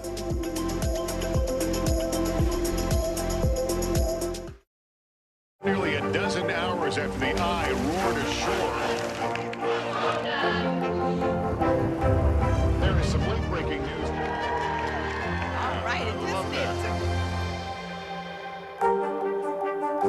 News lives in the now. The front lines are still very active. This is like quicksand, and officials say an entire town is cut off. This close to actually understand why people had to jump in the ocean. News for the generation of now is NBC News Now.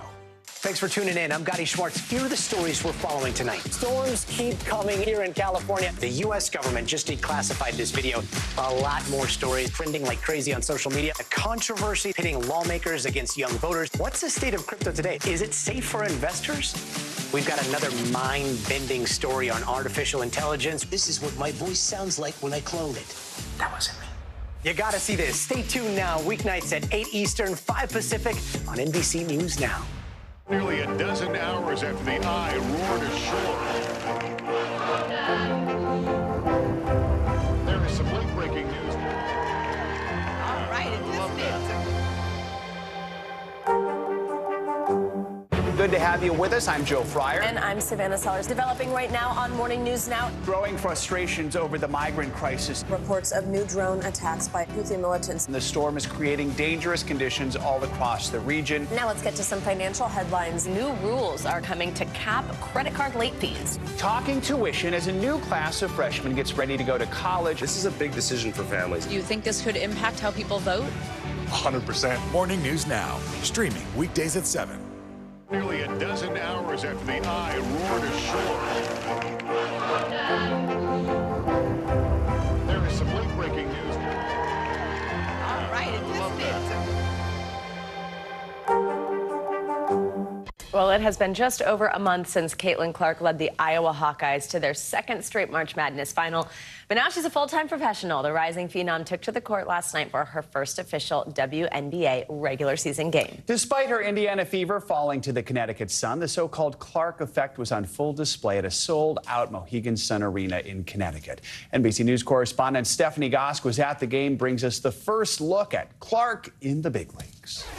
This place was packed last night. You could really feel the excitement, but it was a bit of a tough first game for Caitlin Clark. She was struggling with turnovers. The Connecticut Sun put one of their best players on her, but even with that tight defense, she scored 20 points, including 4 3-pointers. Pulling up from 3, will dip inside and lay it in. With that layup, Caitlin Clark made the first basket of her WNBA career. The rookie phenom's pro debut with the Indiana Fever, a tough loss to the Connecticut Sun. Clark, a good look from 3. She got it. But Clark shook off some early nerves and ultimately ended the game with 20 points. Clark will fire and hit the 3. Including 4 3-pointers as her parents watched from the stands. Just getting more comfortable, and that's just going to come with experience and getting to play with these girls. Despite the somewhat rough start to Clark's rookie tour, it's clear how much her popularity is already impacting the game. How exciting is that? Really excited. It's so exciting. Ticket sales are surging, with some teams moving their matchups against Clark and the Fever to larger arenas this season to meet the unprecedented demand. According to SeatGeek, the average resale price to see the Fever play on the road is $240, a staggering 133% increase from last year. Here's Clark off a screen, gets a look, and Fans wearing Iowa and Fever gear spotted throughout the sold-out crowd inside Connecticut's arena. Ahead of the game, Clark told me she was embracing the moment. What's it going to feel like to be in this sold-out crowd tonight? I'm sure there will be just like a lot of basketball fans here that really appreciate the game. So for myself, that's, fun to play in front of. Just weeks after going first in the WNBA draft, Clark's welcome to the pros also included the premiere of her new Gatorade commercial. All part of an electric tip-off to a WNBA season which also featured the announcement of the league's newest team, the Golden State Valkyries. Are you surprised and excited by how much energy there is around the WNBA? Oh, it is insane. The difference a year can make. The talent that's coming in is really, really great. According to the WNBA, Clark becomes one of only 3 rookies to score 20 points in their first game, along with 4 3-pointers. Speaking of touted rookies, Angel Reese, one of Clark's fiercest competitors in the NCAA, she has her debut game tonight with the Chicago Sky. Back to you. All right, Stephanie, thank you so much. 20 points. I never scored 20 points. So exactly. Well done, Caitlin. All right, that's going to do it for this hour of Morning News Now. Stay with us. The news continues right now.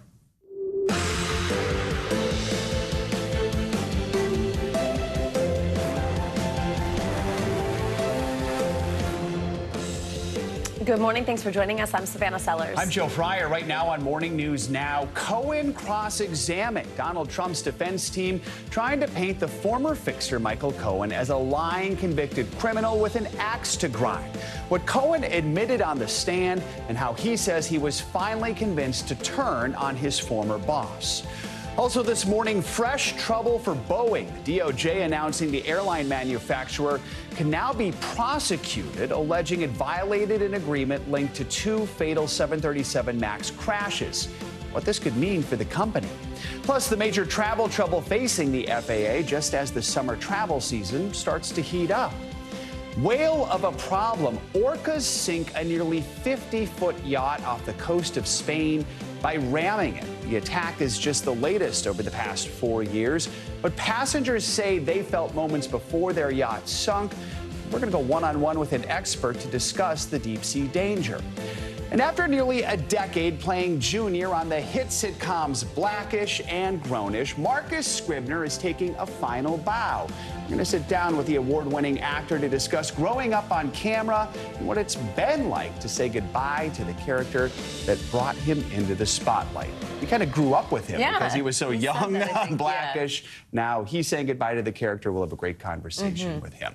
Let's begin this hour with the latest on former President Trump's hush money trial, which resumes tomorrow after a break today. Yeah, on Tuesday, Mr. Trump's former lawyer and fixer Michael Cohen was back on the witness stand.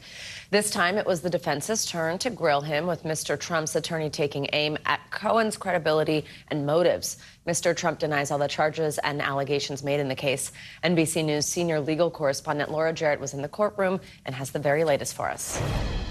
Hey there, good morning. There is no witness that matters more than Michael Cohen in this trial. He is the one that takes prosecutors' case from Trump Tower to the Oval Office.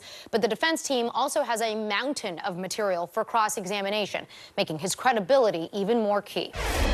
This morning, signs Donald Trump's criminal trial is coming to a close after his defense team took a sprawling first crack at Michael Cohen.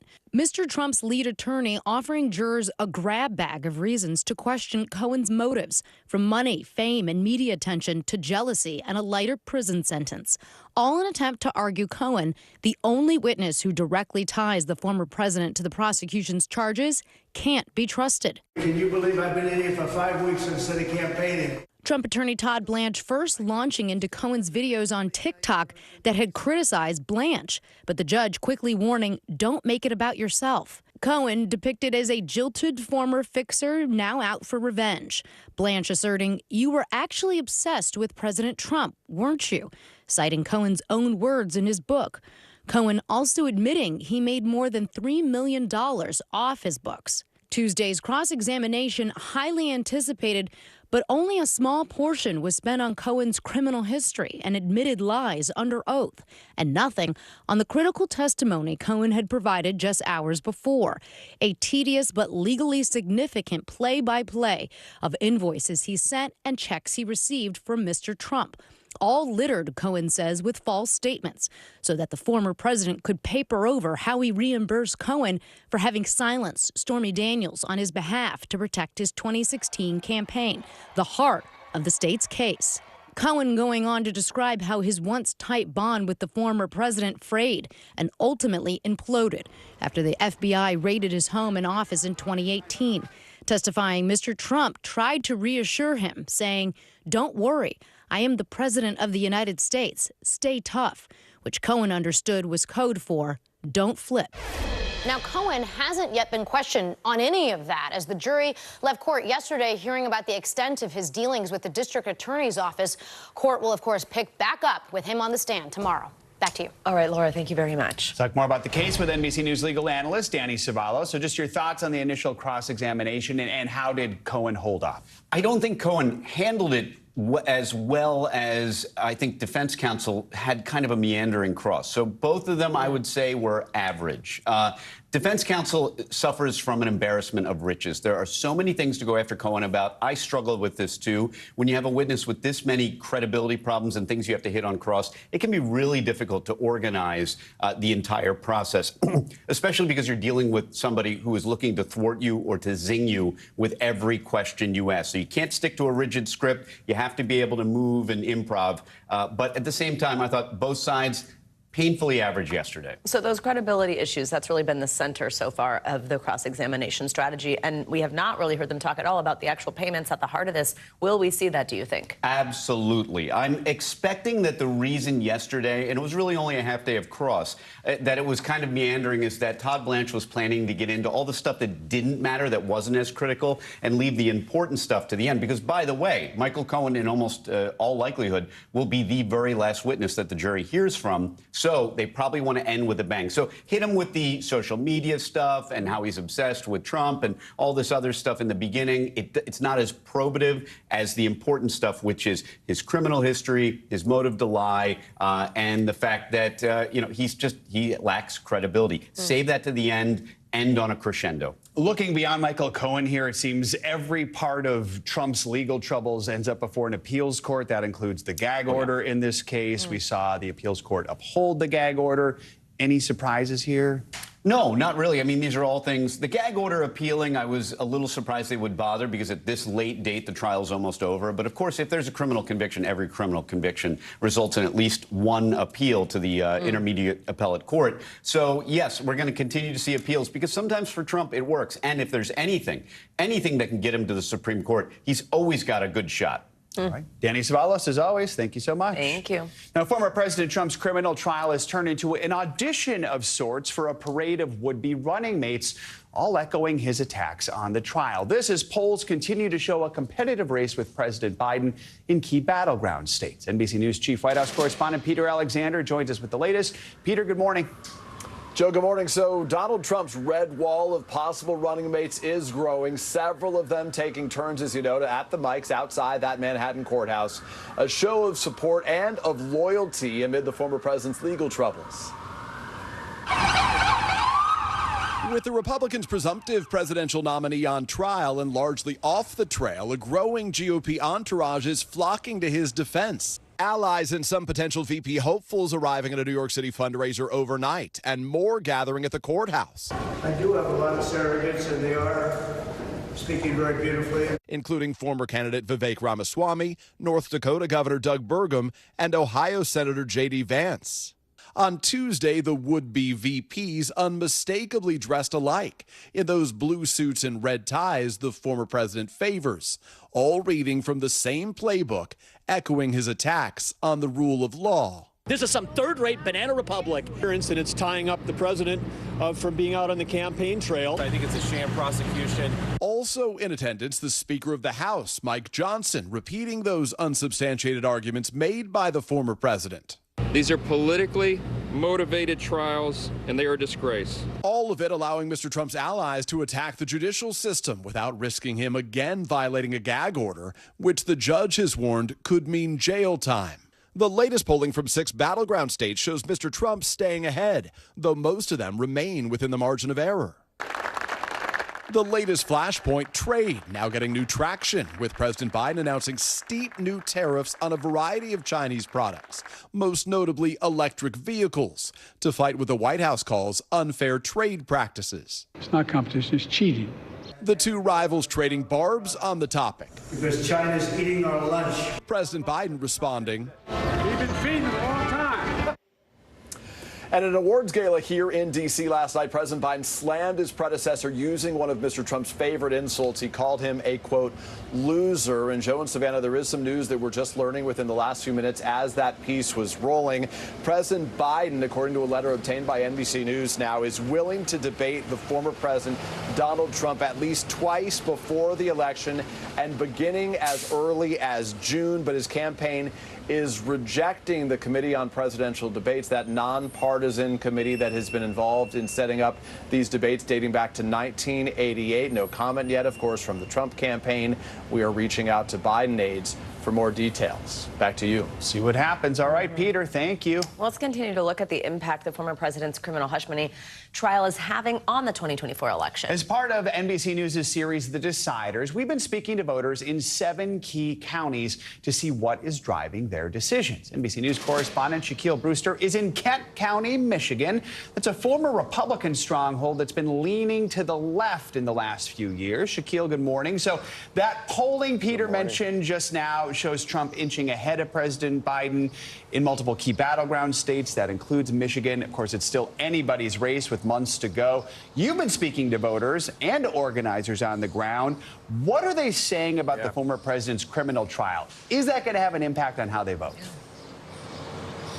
Good morning. Well, look, almost universally, you're hearing that this will not be a deciding factor in how voters make that ultimate decision. They tell me that they're going to be focused on the economy, on immigration, on health care instead. I want you to listen to what the organizer of a group that's targeting low turnout precincts in this battleground area, how she put it to me. What impact is this trial having on the work that you're doing to get people out to vote? You know, we've talked to several people that, you know, they hear what's going on. They know what's going on. But right now, everybody that we're working with, every community that we're working and dealing with, they have to get out and work. They have other things. They have other focuses. So it's not sitting at home and watching the Trump trial all day long.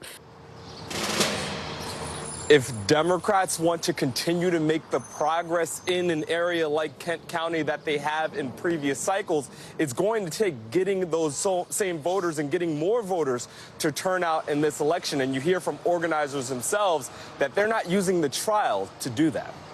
So, Shaq, I think it's completely understandable, expected that people are not, you know, watching every minute of this or dissecting every minute of it. Like we in the media, you know, we're talking about it a lot. But what about when a verdict comes? I mean, are voters saying that that could potentially change their mind once that headline comes out? Yeah, you know, Savannah, I went to a community swing dance lesson last night to talk to voters in this swing county. See what I did there? About whether or not this will actually make an impact when you look at that verdict. Listen to what they told me. You're between voting for Donald Trump and staying home. Mm-hmm. Would a conviction impact that decision for you?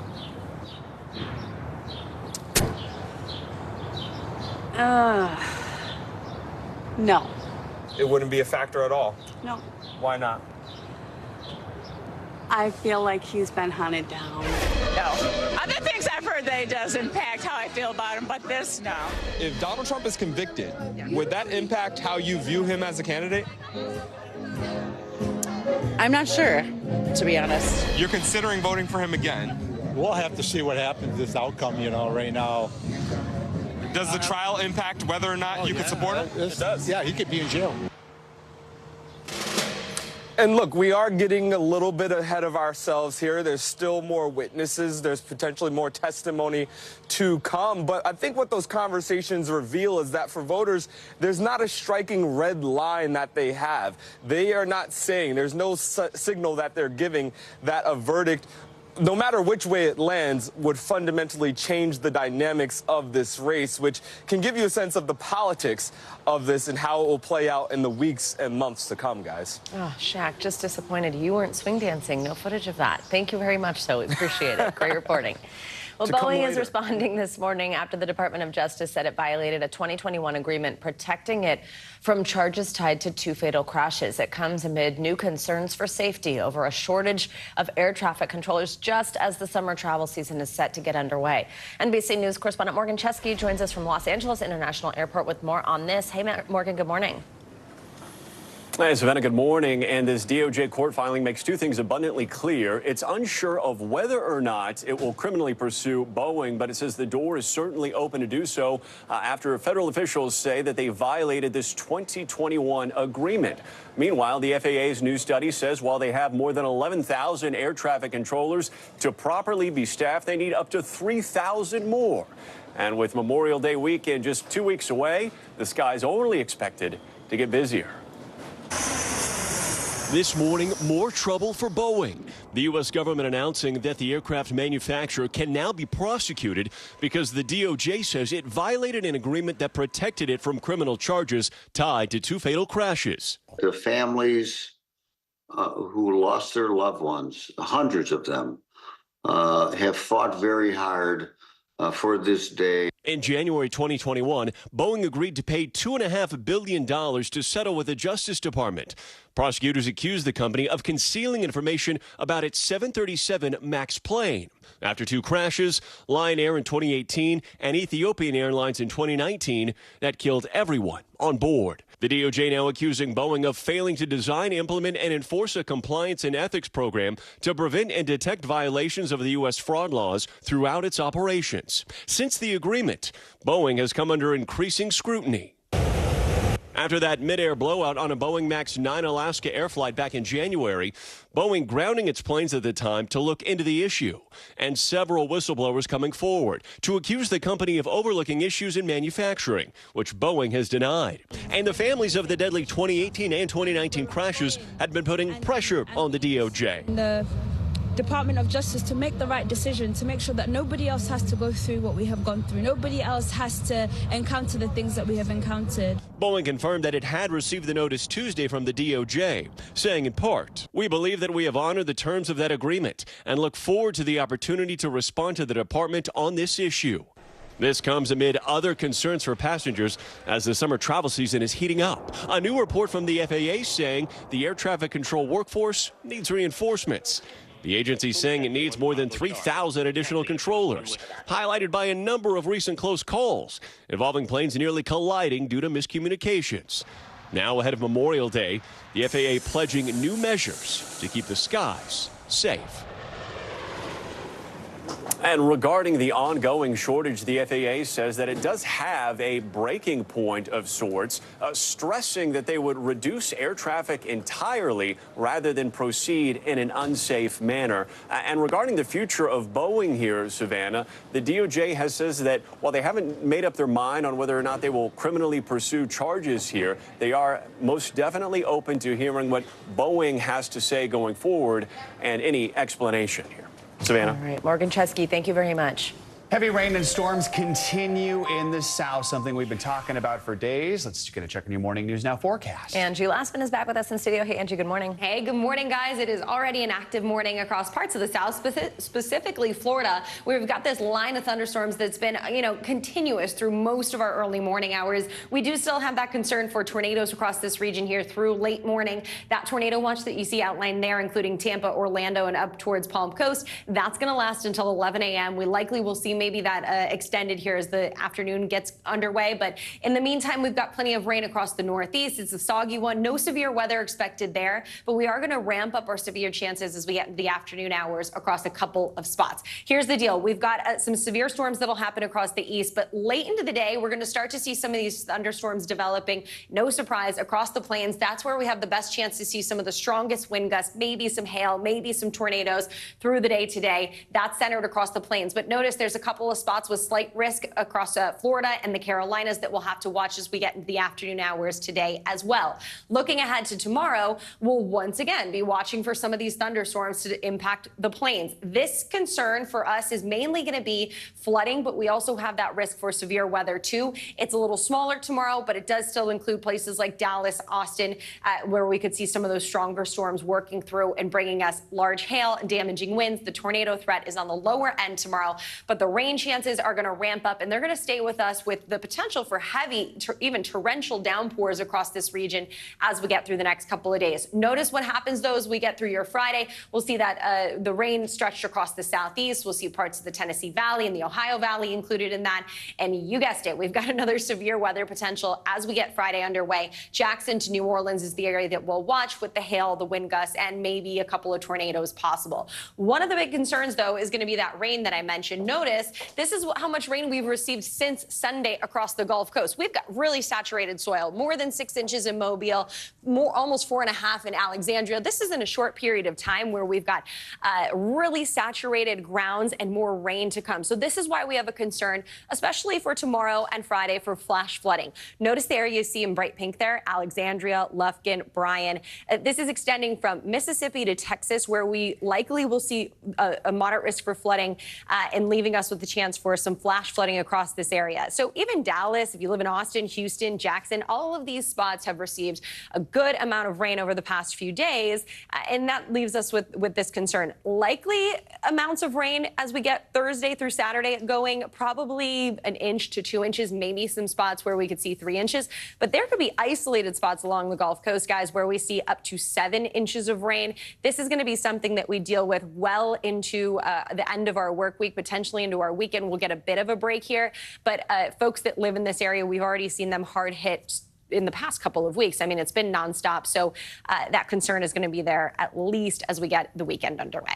All right. Thank you, Angie. Appreciate it. That's the rain. Thank you. Coming up, the CDC says it's one of the riskiest foods you can consume. So why are more and more people buying raw milk? We're going to dig into this trend.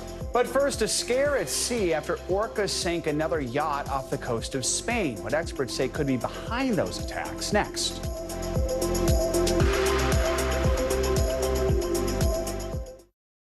Good to have you with us. I'm Joe Fryer. And I'm Savannah Sellers. Developing right now on Morning News Now. Growing frustrations over the migrant crisis. Reports of new drone attacks by Houthi militants. The storm is creating dangerous conditions all across the region. Now let's get to some financial headlines. New rules are coming to cap credit card late fees. Talking tuition as a new class of freshmen gets ready to go to college. This is a big decision for families. Do you think this could impact how people vote? 100%. Morning News Now, streaming weekdays at 7.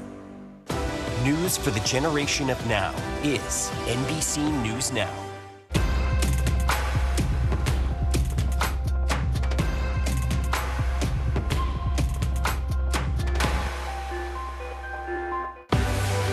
What's the message that you're trying to get out to young people? Know what is in the drug supply. We've got important news this hour about your money. Mental health, big picture, why is it so tough right now? News for the generation of now is NBC News Now. Mornings are full of possibility and energy. And how you get set for the day ahead matters. Take charge of those first hours. It's about getting caught up.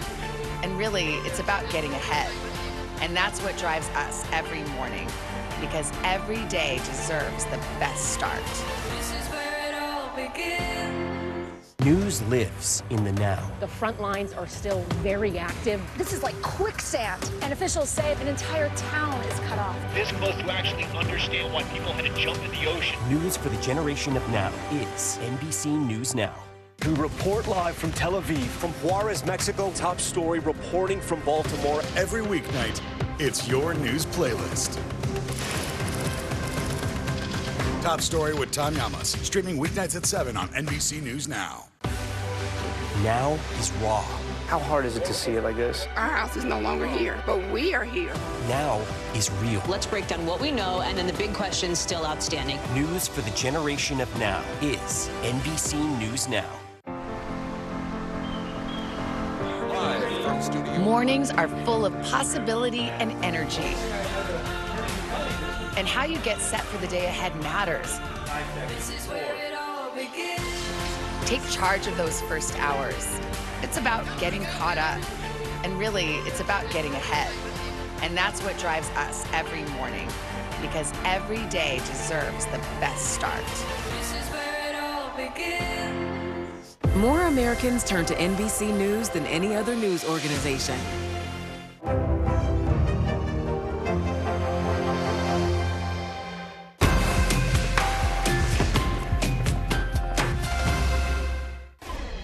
We're back with a closer look at a strange phenomenon among killer whales that has scientists baffled. A group of orcas slammed into a sailing yacht near the Strait of Gibraltar, causing the boat to sink. It's a troubling trend that's been playing out off the coast of Spain for years now, and it's putting local boaters on edge. NBC News international correspondent Kelly Kobiella joins us with more on this. Kelly, good morning.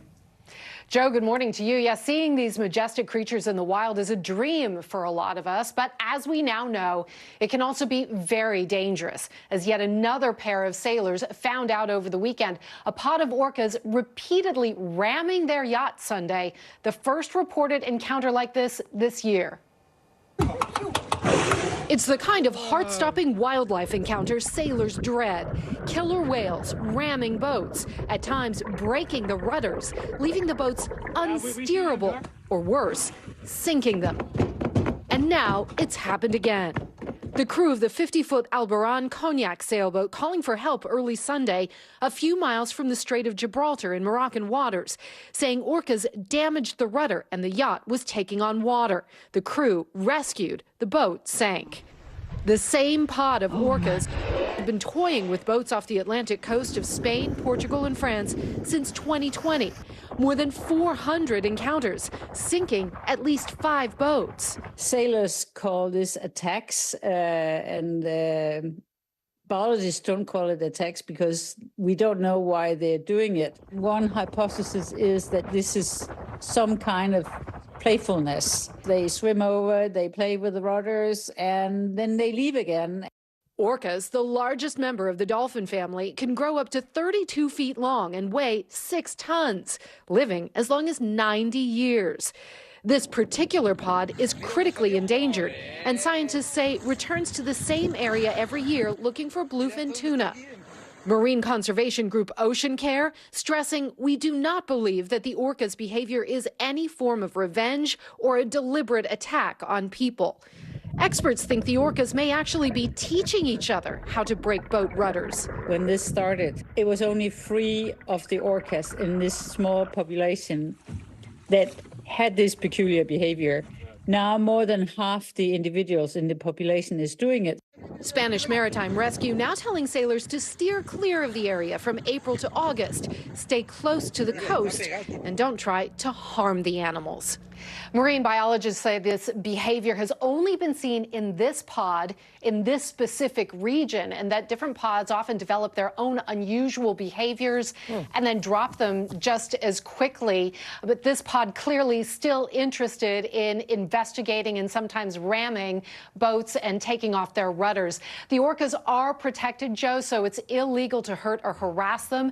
The sailing community has now started to log all of these encounters on a website. They also have loads of information on the website on how to keep yourself safe. Joe. All right, Kelly, thank you so much. Let's dig deeper into this with Hannah Strager, who you just saw there in the story. She is a biologist and author of the Killer Whale Journals, Our Love and Fear of Orcas. Hannah, good to have you with us. We heard in the piece there you talked about the playfulness of the orcas. Yeah. Tell us a little more about why exactly these incidents are happening, or even just how this all started in the first place.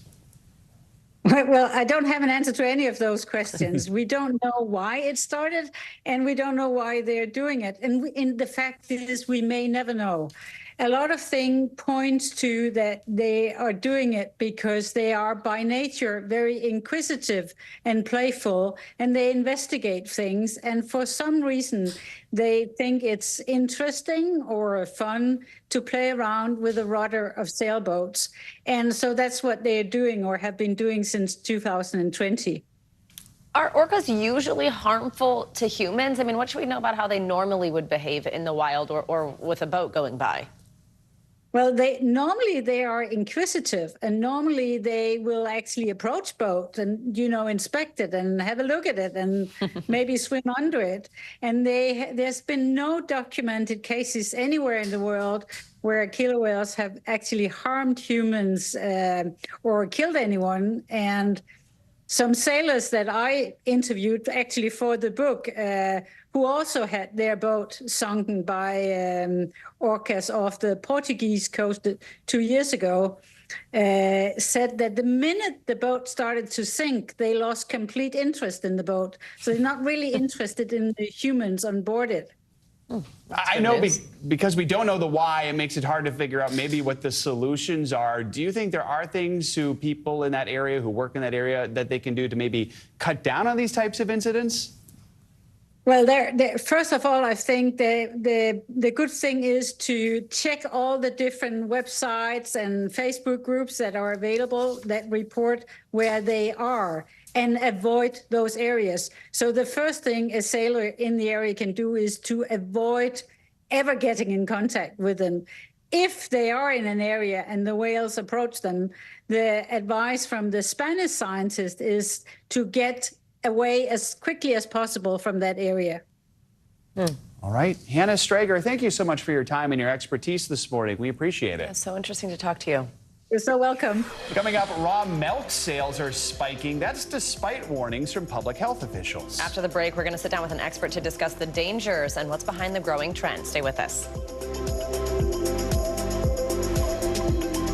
Nearly a dozen hours after the eye roared ashore. There is some late-breaking news. All right,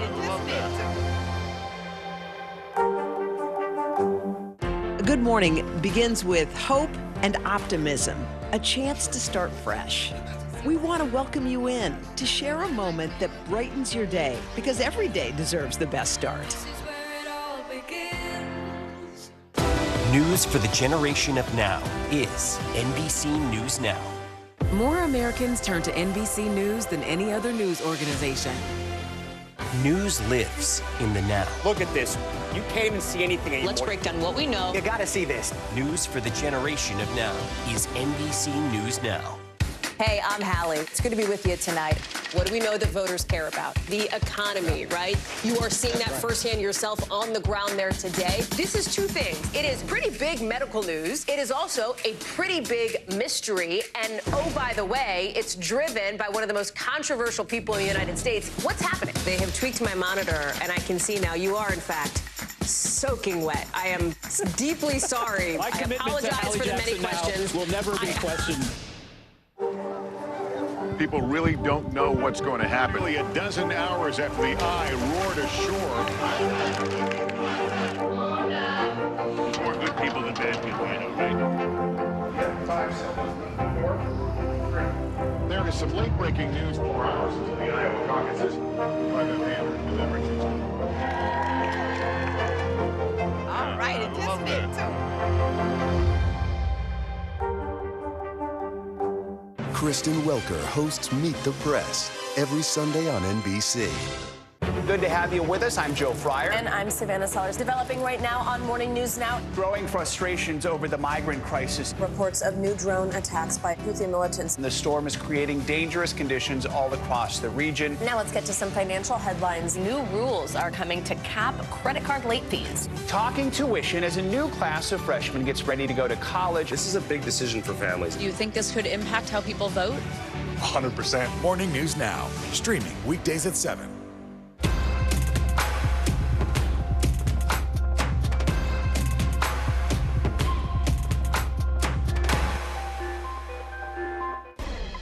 We're back with a concerning trend that is on the rise. It's all over the consumption of raw milk that could be contaminated with the bird flu virus. Health experts recently revealed inactive remnants of the virus had been detected in some milk samples in the U.S. None of those samples contained the live virus that could sicken people. They were pasteurized milk, so safe to consume. That is not the case for raw milk, which the CDC says can show high concentrations of the virus. The warnings come as raw milk is becoming increasingly popular. According to the research firm Nielsen IQ, compared to the same period last year, weekly raw milk sales are up 21% since the bird flu virus was confirmed in U.S. cattle back in March. Now, consuming raw dairy was already a growing trend, but some social media influencers even say they're drinking it to build up a, quote, immunity to the bird flu virus. Dr. Saira Madad joins us now. She's an epidemiologist, senior director at NYC Health and Hospitals, and also a fellow at the Harvard Belfer Center. Doctor, thank you very much for joining us and being with us this morning. First, just your reaction to this trend. How concerning is it to you? It's very dangerous, especially given the fact that it's never a good idea to drink raw unpasteurized milk for a number of different reasons, H5N1 being one of them. But you can get really sick, get hospitalized, and even die from diseases caused by drinking raw unpasteurized milk. There's a reason why we pasteurize milk. It's to make sure that it's safe for consumption here in America and around the world. It's one of the biggest public health triumphs that we've been able to implement, throughout the world, is making sure that our food supply is safe. Talk more about the pasteurization process. What does it do that makes things so safe? So as we talk about pasteurization, it's essentially a process that heats the milk for an extended period of time, and it essentially eliminates the majority of the different microbes, viruses, bacteria, and makes it safe for consumption. It doesn't remove its nutritional content or value, so you still have that nutrition content there, but it just makes it safe to consume. Some people are saying that they want to drink this to essentially build up some type of immunity by consuming this, thinking maybe it makes them immune from the bird flu. To say why that is not a good idea, or tell us what you think about that. And then also, what it does consuming raw milk potentially expose you to? Well, first, when we talk about drinking raw milk, there is this conspiracy theory of it helps build immunity. There is no evidence to suggest that at all. In fact, you're playing Russian roulette, where you may actually put yourself at risk of getting infected and hospitalized and even dying from bird flu or other infectious diseases. When we talk about drinking, raw milk or even products of raw milk, cheese, many other different delicacies that are eaten that may be of raw milk. It's just important that you look at the label and you understand that you should be being more cautious and taking in and consuming those that are pasteurized. And it's not just for humans; it's also for your pets, like dogs and other animals. There are studies that have shown that drinking raw, unpasteurized milk for pets can also pose a risk to them. They are susceptible, so make sure as humans we are drinking pasteurized milk and are providing pasteurized milk to your pets as well. A lot of folks are just getting bad medical information on social media right now. So for people who are seeing these videos, they're not consulting with their doctor or anything, what is the message you have to people who are seeing this and wondering about it, they're curious about it? It's important you follow the advice of public health authorities and your healthcare provider. And all the public health authorities are mentioning it's not safe to consume unpasteurized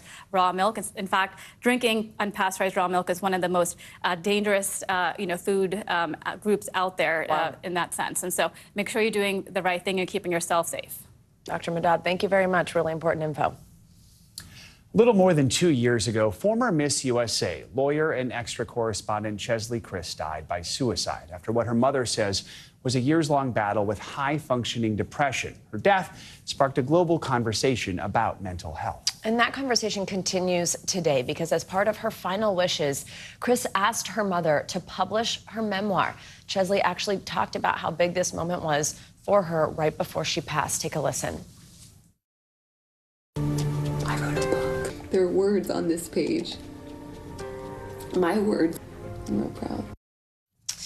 That book is called By the Time You Read This, the space between Chesley's smile and her mental illness, her story in her own words. Mental health advocate and Chesley's mom, April Simpkins, joins us this morning to talk more about this important topic. April, we appreciate your time. I mean, because of your work, the world has now access to some of Chesley's final thoughts and feelings before her passing. The first half of the book is her original memoir. Then in the second half, you share your personal reflections on grieving your daughter. Talk about why this is so important, what it's meant for you to do this. Truly, it's meant everything. You know, these were my daughter's final wishes. And as a mom, as her best friend, as someone who loved her passionately, it was something I knew I had to do. I didn't, start this project thinking that I would add to her memoir, but it made sense to help fill in some gaps and also to expose what life is like when you lose someone to suicide. You've opened up a lot about helping your daughter through her struggles with high-functioning depression. In the book, you actually specifically wrote, I was determined to not miss out on loving her because of my fear of losing her. You also courageously share the last message that you received from her where she told you that she didn't want you to bear the weight of a lot of this burden. What was that like for you? How did you get to the point where you were able to support her despite fears that you had about how she was doing?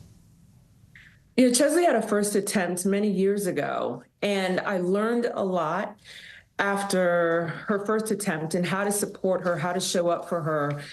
In full transparency in the book, I did state that I lived initially with a lot of fear of, what if she needs me? What if, she's going through another crisis and I'm not there for her? But it led to some very frank and honest conversations in what she needed as a supporter. And so I had to learn to support her and put my fears on the back burner. I want to talk about something that's been in the headlines recently. The most recent Miss USA stepped down for her mental health. We know your daughter was Miss USA 2019. I understand you have some experience yourself as a former Mrs. North Carolina.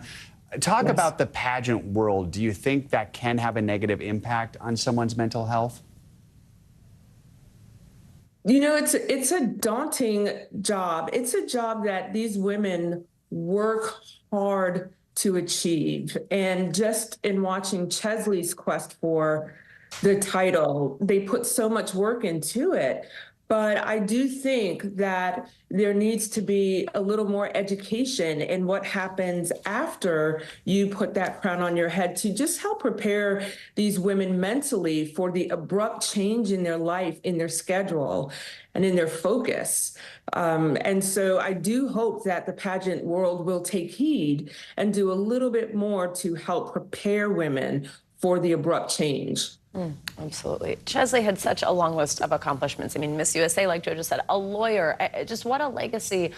What do you want people to know about your daughter, to remember about your daughter? You know, I want people to know that she achieved so many incredible things in spite of her battle with her mental illness of persistent depressive disorder. I want people to know that she was a kind, giving, caring, funny person. I want people to know that there is hope and that you are not alone. Chesley survived her first attempt and made the most of her life. She took steps to support her mental health, and she survived for many years. And I want people to recognize that as her victory and not just focus on her passing. When you read her words for the first time, what was that like for you? And what do you hope other people can gain or learn from reading her words? You know, the first time I read through her manuscript, I laughed, I cried. She is such an amazing writer and storyteller. It was difficult. There were so many parts that I wanted to ask more questions in full transparency.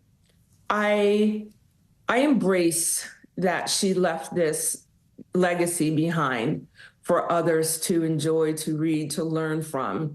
And hopefully it will help spark conversations around the importance of taking care of your mental health. You're very brave for sharing how you're doing, for sharing your last message from her.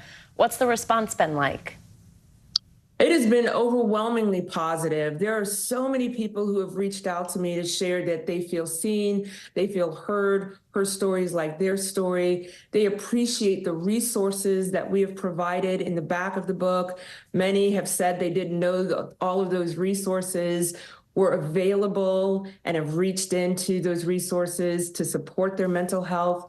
I've been really, really touched by people who said they bought a copy of the book for themselves and a copy to share with their loved one, daughter, a wife, a spouse. It really helps me know that I did the right thing in following through with her wishes and a goal of saving lives. These conversations are so incredibly important. They really are. April Simpkins, thank you for your time. By the time you read this is out now, and she mentioned resources we want to share with you. If you or anyone you know is struggling, you can call or text the Suicide and Crisis Lifeline at 988. Thank you so much for joining us. Well, we've got more Morning News Now right after the break. Stay with us. News for the generation of now is NBC News Now.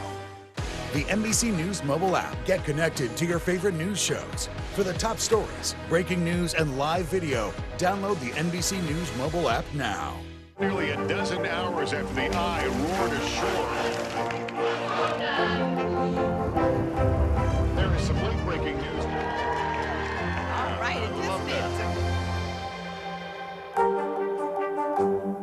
The NBC News mobile app. Get connected to your favorite news shows. For the top stories, breaking news, and live video, download the NBC News mobile app now. Fire has grown leaps and bounds. What you see behind me is typical. How you doing? Pretty bad. More Americans turn to NBC News than any other news organization. Fire has grown leaps and bounds. What you see behind me is typical. How you doing? Pretty bad.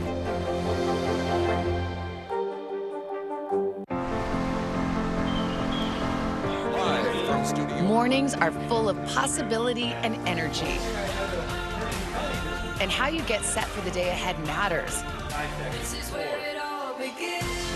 Take charge of those first hours. It's about getting caught up. And really, it's about getting ahead. And that's what drives us every morning. Because every day deserves the best start. This is where it all begins. Nearly a dozen hours after the eye roared ashore. There is some late-breaking news. All right, News lives in the now. Look at this. You can't even see anything anymore. Let's break down what we know. You gotta see this. News for the generation of now is NBC News Now. Tonight, the state of emergency here in Baltimore. Should people be concerned about the safety of flying today? Closer to the Gaza border. Kristen Welker hosts Meet the Press every Sunday on NBC. Hey, I'm Hallie. It's good to be with you tonight. What do we know that voters care about? The economy, right? You are seeing that firsthand yourself on the ground there today. This is two things. It is pretty big medical news. It is also a pretty big mystery. And oh, by the way, it's driven by one of the most controversial people in the United States. What's happening? They have tweaked my monitor, and I can see now you are, in fact, soaking wet. I am deeply sorry. I apologize for the many questions. Will never be questioned. More Americans turn to NBC News than any other news organization.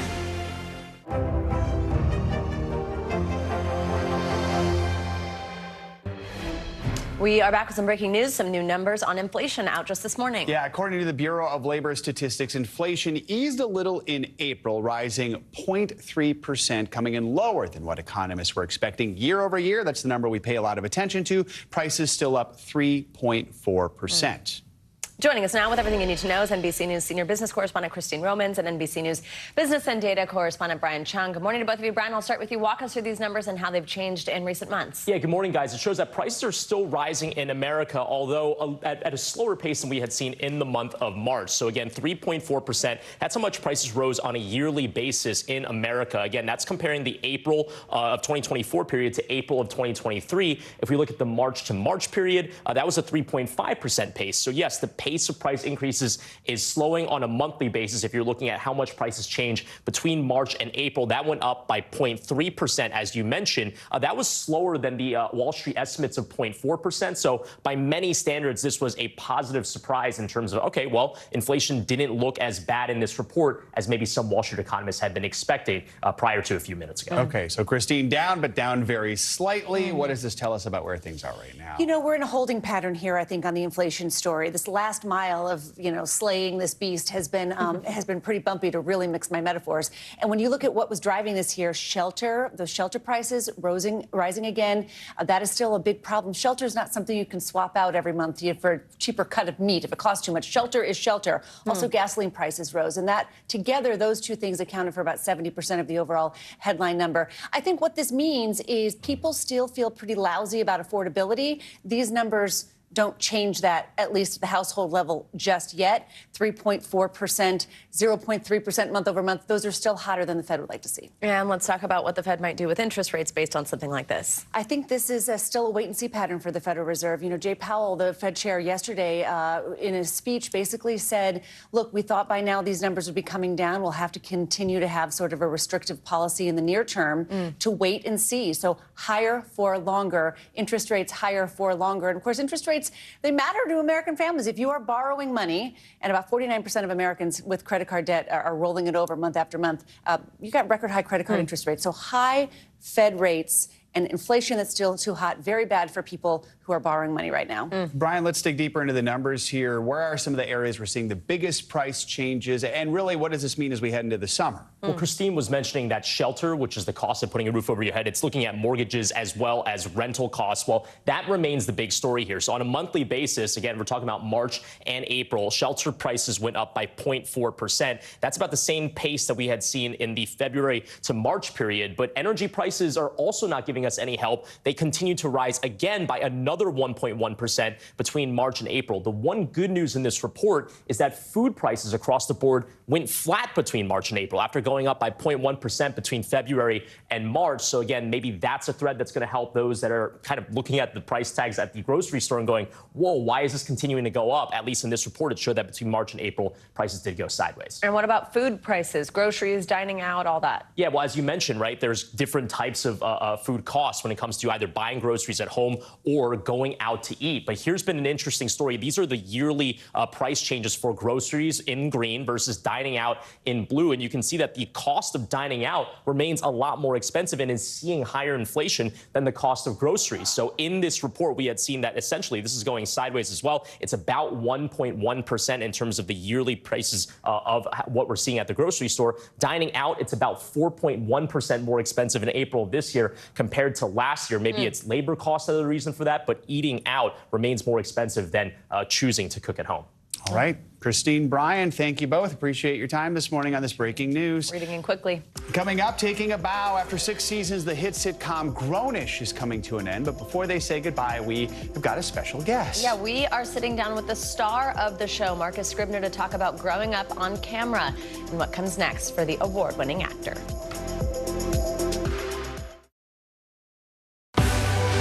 Now is Raw. How hard is it to see it like this? Our house is no longer here, but we are here. Now is Real. Let's break down what we know and then the big questions still outstanding. News for the generation of now is NBC News Now. Tonight, the state of emergency here in Baltimore. How is it that traffic was stopped in time? State law enforcement officers, they undoubtedly saved lives. Should people be concerned about the safety of flying today? Closer to the Gaza border.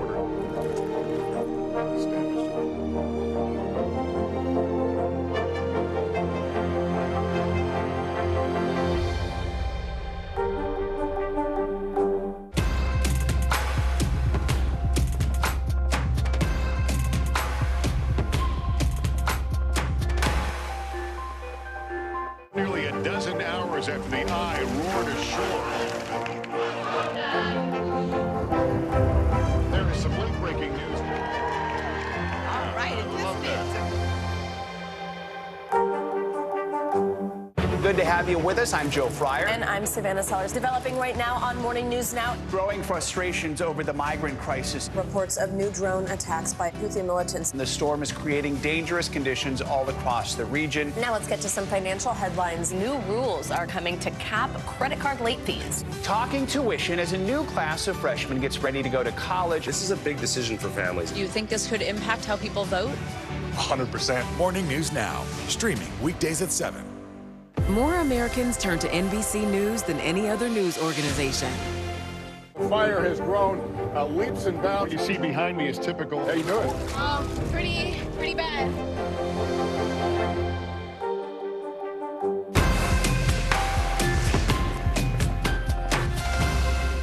We report live from Tel Aviv, from Juarez, Mexico. Top story reporting from Baltimore. Every weeknight, it's your news playlist. Top Story with Tom Llamas, streaming weeknights at 7 on NBC News Now. Now is Raw. How hard is it to see it like this? Our house is no longer here, but we are here. Now is Real. Let's break down what we know and then the big questions still outstanding. News for the generation of now is NBC News Now. Mornings are full of possibility and energy. And how you get set for the day ahead matters.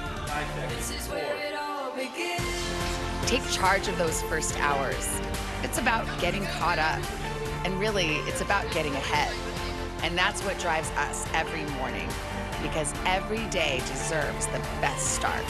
This is where it all begins. Welcome back. This is Jeopardy! But with a spin, Sony Pictures and Prime Video are teaming up for a pop culture version of the legendary game show. The news came out at Amazon's upfront presentation. There is no word about the launch date yet, but contestants will answer questions on subjects like music, culture, sports, and entertainment. And unlike in the original, they'll compete in teams of 3. Pop Culture Jeopardy is just the latest spin-off. Over the years, we've seen Sports Jeopardy, also a kids version called Jep, which ran in the late 90s. I feel like you're a Jeopardy expert. I do like Jeopardy. So Yeah. I'm not very good at it, but this sounds like a trivia night meets Jeopardy sort of thing. Right. And the So, teams aspect, yeah, interesting. very cool. All right, finally this hour, it is the end of an era for a fan-favorite show. After 10 years, the groundbreaking franchise that includes the hit series Blackish and then its spin-off Grownish, getting ready for its big finale. Well, the socially conscious sitcom that saw the Johnson family raise kids and send them off to college will come to a close next week with the series finale of Grownish. Joining us now, here is Marcus Scribner. For the last decade, he's played on Andre Johnson Jr. He's been the main character of Grownish for the past 2 seasons.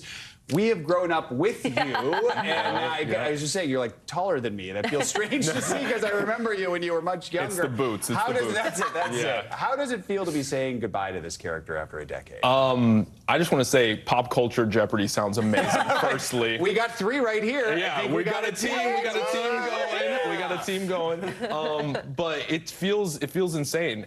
I mean, like you said, 10 years of my life. I started when I was 13. I was in middle school, headed into high school. Now I'm 24. I just moved to New York. So it's just crazy seeing the character grow, and growing alongside him has been a weird experience. You know, my whole life is on film now at this point, which is, I always find it so amazing the way that actors like yourself are able to engage with the character and then also go, you know, and be your real self versus the character that you're playing. But doing it at such a young age, doing it for so long, what does feel similar to you, and what did you maybe learn from your character? I feel like Junior/Andre has like a blind optimism, which I've really appreciated. I feel like I brought a lot of myself to the character, which was the goal of, you know, Kenya and Anthony when they were starting the show, is, you know, casting people who are very similar to their characters. And as we've gotten older, I feel like I've taken a lot of inspiration from the character in that aspect of him, you know, always being hopeful no matter what people tell him, and kind of trying to hold him back, and him always persevering and ending up on top. And he's kind-hearted and loving, and those are some of the things that I love about him. So I've tried to take a lot from him and bring him into my real life, because, you know, real life can be pretty messy. So, yeah. You can take the best out of the character. Exactly. The franchise has always just hit some of the most important issues of the day, socially conscious issues. Is there a particular episode or a particular issue that you're especially proud of, or that really sticks out over the years? We did police brutality episodes on Blackish and Grownish, and those were some of my favorites. I feel like, especially during the time, they were very pertinent to how we were all feeling, and it was cool to see the perspective of, you know, somebody who was a young black man on the screen, and being able to voice that opinion with his family. And I thought it was really interesting because a lot of our characters didn't have the same takes. Like, some of the older generation had different takes, and it was a crazy dichotomy to see on television, which is, you know, a very, you know, mono landscape. And I just thought it was super cool that we were able to tackle something so big and bring it to broadcast. I think, you know, Grownish and Blackish did a lot of firsts, and we had a lot of groundbreaking episodes, but we also had a lot of fun. So I'm glad that we're wrapping it up with a bang. Tell us about some of your work behind the scenes. I know that's also something. Yeah, I just started a production company called Scribner Productions. I produced a film called How I Learned to Fly recently, which was a lot of fun. We made it for a pretty low budget, and I feel like it came out phenomenally. It's on Stars, so you can check it out on streaming, which is really exciting. I hope to continue to produce. I always gave my producers on Blackish and Grownish a hard time, and now that I did it myself, I'm like, you know, maybe I you know, I need to cut you guys a little bit of slack. It's a more difficult job than I expected. So I took it as a learning lesson, and I'm hoping to continue to do more. Tell them that you're learning that perspective on a set. We talk about how producing is so important because having folks behind the camera make sure that diverse stories get told, right? Talk about how important that is. Yeah, I think it's important to not only, you know, have a diverse character, but like you said, the voice is very important. Because oftentimes, you know, it feels like we're just kind of trying to fill out an agenda or kind of meet a quota instead of telling, you know, a real authentic story with real voice.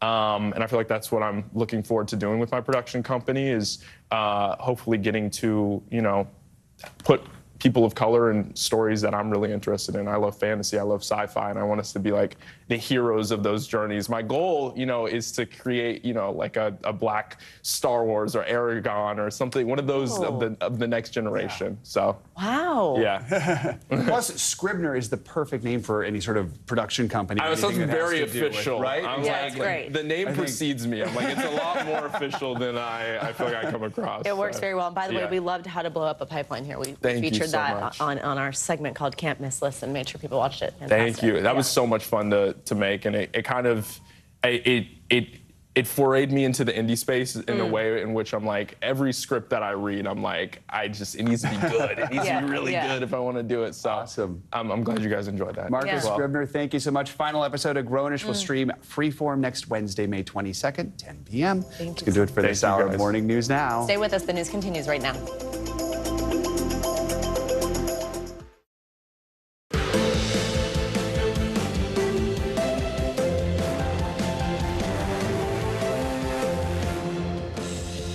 Good morning. Thanks for joining us. I'm Savannah Sellers. I'm Joe Fryer. Right now on Morning News Now, Cohen cross-examined Donald Trump's defense team trying to paint the former fixer Michael Cohen as a lying convicted criminal with an axe to grind. What Cohen admitted on the stand and how he says he was finally convinced to turn on his former boss. Also this morning, fresh trouble for Boeing. DOJ announcing the airline manufacturer can now be prosecuted, alleging it violated an agreement linked to 2 fatal 737 MAX crashes. What this could mean for the company. Plus, the major travel trouble facing the FAA just as the summer travel season starts to heat up. Whale of a problem. Orcas sink a nearly 50-foot yacht off the coast of Spain by ramming it. The attack is just the latest over the past 4 years, but passengers say they felt moments before their yacht sunk. We're going to go one-on-one with an expert to discuss the deep-sea danger. And after nearly a decade playing junior on the hit sitcoms Blackish and Grownish, Marcus Scribner is taking a final bow. We're going to sit down with the award-winning actor to discuss growing up on camera and what it's been like to say goodbye to the character that brought him into the spotlight. You kind of grew up with him because he was so young on Blackish. Now he's saying goodbye to the character. We'll have a great conversation with him. Let's begin this hour with the latest on former President Trump's hush money trial, which resumes tomorrow after a break today. On Tuesday, Mr. Trump's former lawyer and fixer Michael Cohen was back on the witness stand. This time it was the defense's turn to grill him, with Mr. Trump's attorney taking aim at Cohen's credibility and motives. Mr. Trump denies all the charges and allegations made in the case. NBC News senior legal correspondent Laura Jarrett was in the courtroom and has the very latest for us. Hey there, good morning. There is no witness that matters more than Michael Cohen in this trial. He is the one that takes prosecutors' case from Trump Tower to the Oval Office. But the defense team also has a mountain of material for cross-examination, making his credibility even more key. This morning, signs Donald Trump's criminal trial is coming to a close after his defense team took a sprawling first crack at Michael Cohen. Mr. Trump's lead attorney offering jurors a grab bag of reasons to question Cohen's motives, from money, fame, and media attention to jealousy and a lighter prison sentence, all in an attempt to argue Cohen, the only witness who directly ties the former president to the prosecution's charges, can't be trusted. Can you believe I've been in here for 5 weeks instead of campaigning? Trump attorney Todd Blanche first launching into Cohen's videos on TikTok that had criticized Blanche, but the judge quickly warning, don't make it about yourself. Cohen depicted as a jilted former fixer now out for revenge. Blanche asserting, you were actually obsessed with President Trump, weren't you? Citing Cohen's own words in his book. Cohen also admitting he made more than $3 million off his books. Tuesday's cross-examination highly anticipated, but only a small portion was spent on Cohen's criminal history and admitted lies under oath, and nothing on the critical testimony Cohen had provided just hours before, a tedious but legally significant play-by-play of invoices he sent and checks he received from Mr. Trump, all littered, Cohen says, with false statements, so that the former president could paper over how he reimbursed Cohen for having silenced Stormy Daniels on his behalf to protect his 2016 campaign, the heart of the state's case. Cohen going on to describe how his once tight bond with the former president frayed and ultimately imploded after the FBI raided his home and office in 2018. Testifying, Mr. Trump tried to reassure him, saying, don't worry, I am the president of the United States. Stay tough, which Cohen understood was code for don't flip. Now, Cohen hasn't yet been questioned on any of that, as the jury left court yesterday hearing about the extent of his dealings with the district attorney's office. Court will, of course, pick back up with him on the stand tomorrow. Back to you. All right, Laura, thank you very much. Let's talk more about the case with NBC News legal analyst Danny Savallo. So just your thoughts on the initial cross-examination and how did Cohen hold up? I don't think Cohen handled it as well as I think defense counsel had kind of a meandering cross. So both of them, I would say, were average. Defense counsel suffers from an embarrassment of riches. There are so many things to go after Cohen about. I struggled with this, too. When you have a witness with this many credibility problems and things you have to hit on cross, it can be really difficult to organize the entire process, especially because you're dealing with somebody who is looking to thwart you or to zing you with every question you ask. So you can't stick to a rigid script. You have to be able to move and improv. But at the same time, I thought both sides painfully average yesterday. So those credibility issues, that's really been the center so far of the cross-examination strategy. And we have not really heard them talk at all about the actual payments at the heart of this. Will we see that, do you think? Absolutely. I'm expecting that the reason yesterday, and it was really only a half day of cross, that it was kind of meandering, is that Todd Blanche was planning to get into all the stuff that didn't matter, that wasn't as critical, and leave the important stuff to the end. Because, by the way, Michael Cohen, in almost all likelihood, will be the very last witness that the jury hears from. So they probably want to end with a bang. So hit him with the social media stuff and how he's obsessed with Trump and all this other stuff in the beginning. It's not as probative as the important stuff, which is his criminal history, his motive to lie, and the fact that, he lacks credibility. Save that to the end on a crescendo. Looking beyond Michael Cohen here, it seems every part of Trump's legal troubles ends up before an appeals court. That includes the gag order in this case. We saw the appeals court uphold the gag order. Any surprises here? No, not really. I mean, these are all things. The gag order appealing, I was a little surprised they would bother because at this late date, the trial's almost over. But of course, if there's a criminal conviction, every criminal conviction results in at least one appeal to the intermediate appellate court. So, yes, we're going to continue to see appeals because sometimes for Trump, it works. And if there's anything that can get him to the Supreme Court, he's always got a good shot. All right. Danny Savalos, as always, thank you so much. Thank you. Now, former President Trump's criminal trial has turned into an audition of sorts for a parade of would-be running mates, all echoing his attacks on the trial. This as polls continue to show a competitive race with President Biden in key battleground states. NBC News Chief White House correspondent Peter Alexander joins us with the latest. Peter, good morning. Joe, good morning. So Donald Trump's red wall of possible running mates is growing, several of them taking turns, as you know, at the mics outside that Manhattan courthouse, a show of support and of loyalty amid the former president's legal troubles. With the Republicans' presumptive presidential nominee on trial and largely off the trail, a growing GOP entourage is flocking to his defense. Allies and some potential VP hopefuls arriving at a New York City fundraiser overnight, and more gathering at the courthouse. I do have a lot of surrogates, and they are speaking very beautifully. Including former candidate Vivek Ramaswamy, North Dakota Governor Doug Burgum, and Ohio Senator J.D. Vance. On Tuesday, the would-be VPs unmistakably dressed alike in those blue suits and red ties the former president favors, all reading from the same playbook, echoing his attacks on the rule of law. This is some third-rate banana republic. Incidents tying up the president from being out on the campaign trail. I think it's a sham prosecution. Also in attendance, the Speaker of the House, Mike Johnson, repeating those unsubstantiated arguments made by the former president. These are politically motivated trials, and they are a disgrace. All of it allowing Mr. Trump's allies to attack the judicial system without risking him again violating a gag order, which the judge has warned could mean jail time. The latest polling from 6 battleground states shows Mr. Trump staying ahead, though most of them remain within the margin of error. The latest flashpoint, trade, now getting new traction, with President Biden announcing steep new tariffs on a variety of Chinese products, most notably electric vehicles, to fight what the White House calls unfair trade practices. It's not competition, it's cheating. The two rivals trading barbs on the topic. Because China's eating our lunch. President Biden responding, We've been feeding it a long time. At an awards gala here in D.C. last night, President Biden slammed his predecessor using one of Mr. Trump's favorite insults. He called him a, quote, loser. And Joe and Savannah, there is some news that we're just learning within the last few minutes as that piece was rolling. President Biden, according to a letter obtained by NBC News Now, is willing to debate the former president, Donald Trump, at least twice before the election and beginning as early as June. But his campaign is rejecting the Committee on Presidential Debates, that nonpartisan committee that has been involved in setting up these debates dating back to 1988. No comment yet, of course, from the Trump campaign.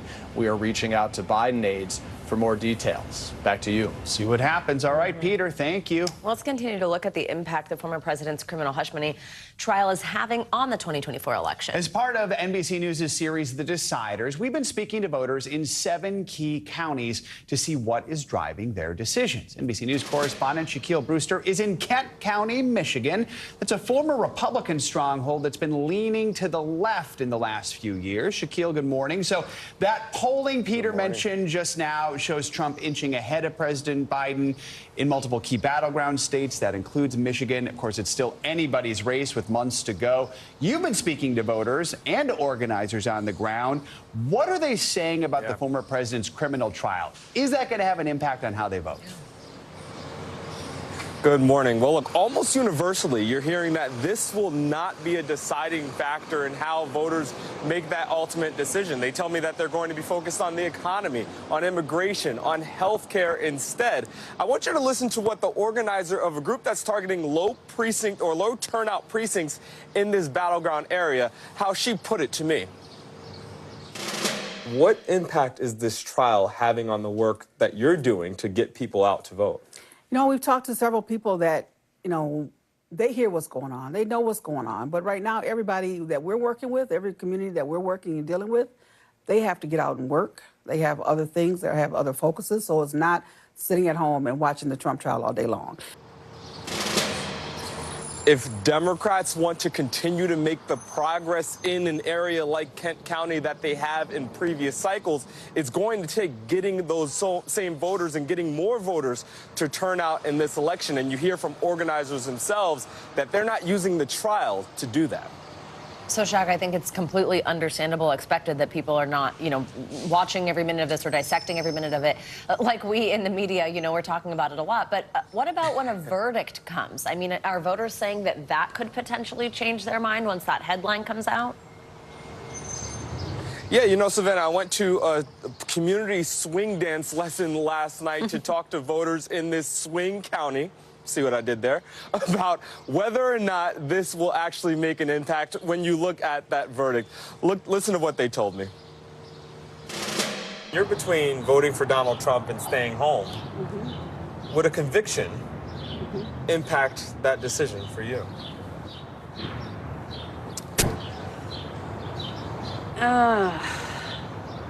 No. It wouldn't be a factor at all? No. Why not? I feel like he's been hunted down. No. Other things I've heard that it does impact how I feel about him, but this, no. If Donald Trump is convicted, would that impact how you view him as a candidate?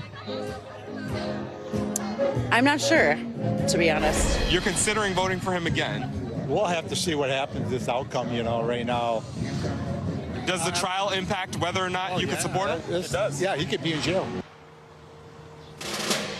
And look, we are getting a little bit ahead of ourselves here. There's still more witnesses. There's potentially more testimony to come. But I think what those conversations reveal is that for voters, there's not a striking red line that they have.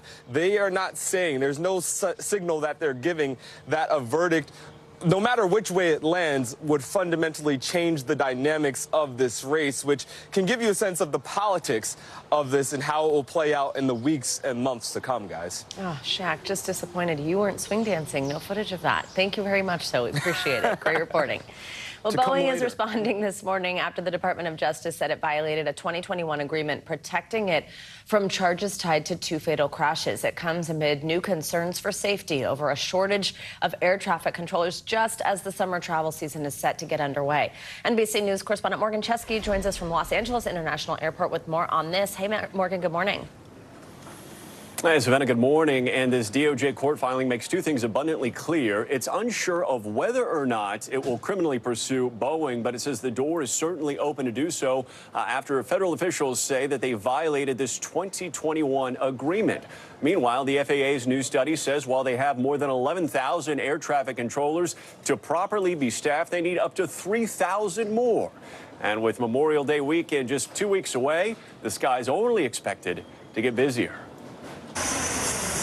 This morning, more trouble for Boeing.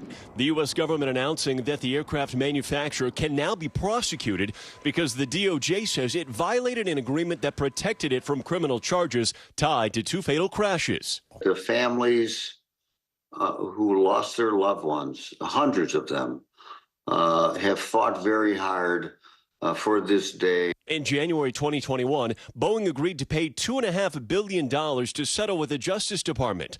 Prosecutors accused the company of concealing information about its 737 MAX plane.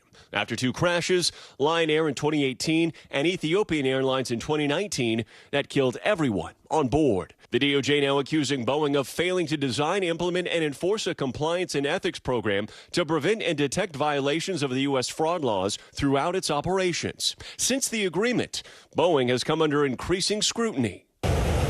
After that mid-air blowout on a Boeing MAX 9 Alaska Air flight back in January, Boeing grounding its planes at the time to look into the issue, and several whistleblowers coming forward to accuse the company of overlooking issues in manufacturing, which Boeing has denied. And the families of the deadly 2018 and 2019 crashes had been putting pressure on the DOJ. The Department of Justice to make the right decision, to make sure that nobody else has to go through what we have gone through. Nobody else has to encounter the things that we have encountered. Boeing confirmed that it had received the notice Tuesday from the DOJ, saying in part, "We believe that we have honored the terms of that agreement and look forward to the opportunity to respond to the department on this issue." This comes amid other concerns for passengers as the summer travel season is heating up. A new report from the FAA saying the air traffic control workforce needs reinforcements. The agency saying it needs more than 3,000 additional controllers, highlighted by a number of recent close calls involving planes nearly colliding due to miscommunications. Now, ahead of Memorial Day, the FAA pledging new measures to keep the skies safe. And regarding the ongoing shortage, the FAA says that it does have a breaking point of sorts, stressing that they would reduce air traffic entirely rather than proceed in an unsafe manner. And regarding the future of Boeing here, Savannah, the DOJ says that while they haven't made up their mind on whether or not they will criminally pursue charges here, they are most definitely open to hearing what Boeing has to say going forward and any explanation here. Savannah. All right, Morgan Chesky, thank you very much. Heavy rain and storms continue in the south, something we've been talking about for days. Let's get a check on your morning news now forecast. Angie Lassman is back with us in studio. Hey, Angie, good morning. Hey, good morning, guys. It is already an active morning across parts of the south, specifically Florida. We've got this line of thunderstorms that's been, continuous through most of our early morning hours. We do still have that concern for tornadoes across this region here through late morning. That tornado watch that you see outlined there, including Tampa, Orlando, and up towards Palm Coast, that's going to last until 11 a.m. We likely will see maybe that extended here as the afternoon gets underway. But in the meantime, we've got plenty of rain across the Northeast. It's a soggy one. No severe weather expected there, but we are going to ramp up our severe chances as we get into the afternoon hours across a couple of spots. Here's the deal. We've got some severe storms that'll happen across the east, but late into the day, we're going to start to see some of these thunderstorms developing. No surprise, across the plains. That's where we have the best chance to see some of the strongest wind gusts, maybe some hail, maybe some tornadoes through the day today. That's centered across the plains. But notice there's a couple of spots with slight risk across Florida and the Carolinas that we'll have to watch as we get into the afternoon hours today as well. Looking ahead to tomorrow, we'll once again be watching for some of these thunderstorms to impact the plains. This concern for us is mainly going to be flooding, but we also have that risk for severe weather too. It's a little smaller tomorrow, but it does still include places like Dallas, Austin, where we could see some of those stronger storms working through and bringing us large hail and damaging winds. The tornado threat is on the lower end tomorrow, but the rain chances are going to ramp up, and they're going to stay with us with the potential for heavy, even torrential downpours across this region as we get through the next couple of days. Notice what happens, though, as we get through your Friday. We'll see that the rain stretched across the southeast. We'll see parts of the Tennessee Valley and the Ohio Valley included in that. And you guessed it, we've got another severe weather potential as we get Friday underway. Jackson to New Orleans is the area that we'll watch with the hail, the wind gusts, and maybe a couple of tornadoes possible. One of the big concerns, though, is going to be that rain that I mentioned. Notice this. This is how much rain we've received since Sunday across the Gulf Coast. We've got really saturated soil, more than 6 inches in Mobile, almost 4.5 in Alexandria. This is in a short period of time where we've got really saturated grounds and more rain to come. So this is why we have a concern, especially for tomorrow and Friday, for flash flooding. Notice the area you see in bright pink there, Alexandria, Lufkin, Bryan. This is extending from Mississippi to Texas, where we likely will see a moderate risk for flooding and leaving us with the chance for some flash flooding across this area. So even Dallas, if you live in Austin, Houston, Jackson, all of these spots have received a good amount of rain over the past few days, and that leaves us with this concern. Likely amounts of rain as we get Thursday through Saturday going, probably 1 inch to 2 inches, maybe some spots where we could see 3 inches, but there could be isolated spots along the Gulf Coast, guys, where we see up to 7 inches of rain. This is going to be something that we deal with well into the end of our work week, potentially into our weekend. We'll get a bit of a break here, but folks that live in this area, we've already seen them hard hit in the past couple of weeks. I mean, it's been nonstop, so that concern is going to be there at least as we get the weekend underway. All right. Thank you, Angie. Appreciate it. Lots of rain. Thank you. Coming up, the CDC says it's one of the riskiest foods you can consume. So why are more and more people buying raw milk? We're going to dig into this trend. But first, a scare at sea after orcas sank another yacht off the coast of Spain. What experts say could be behind those attacks. Next.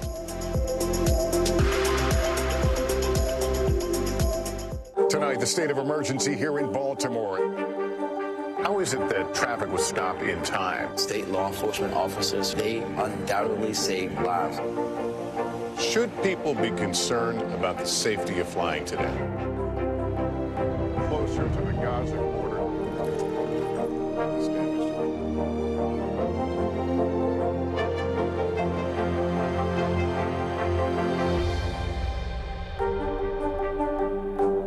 Good to have you with us. I'm Joe Fryer. And I'm Savannah Sellers. Developing right now on Morning News Now. Growing frustrations over the migrant crisis. Reports of new drone attacks by Houthi militants. The storm is creating dangerous conditions all across the region. Now let's get to some financial headlines. New rules are coming to cap credit card late fees. Talking tuition as a new class of freshmen gets ready to go to college. This is a big decision for families. Do you think this could impact how people vote? 100%. Morning News Now, streaming weekdays at 7. NBC News Daily is #1 for afternoon news across all of television. I'm Morgan Radford. I'm Vicki Wynn. I'm Kate Snow. And I'm Zinklaya Samwat.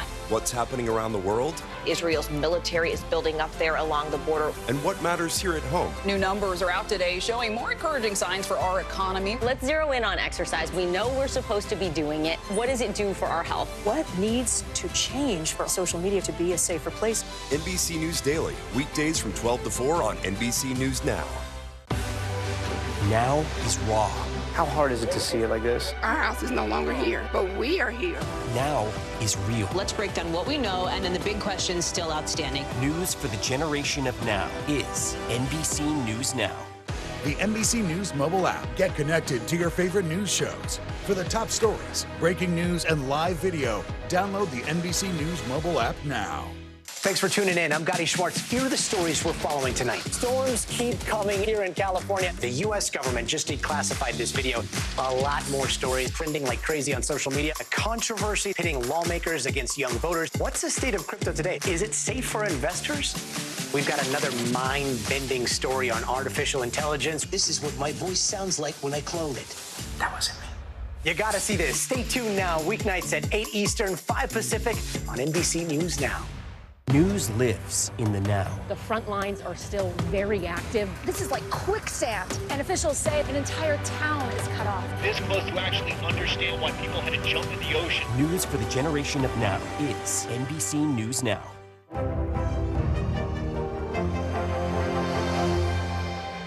More Americans turn to NBC News than any other news organization.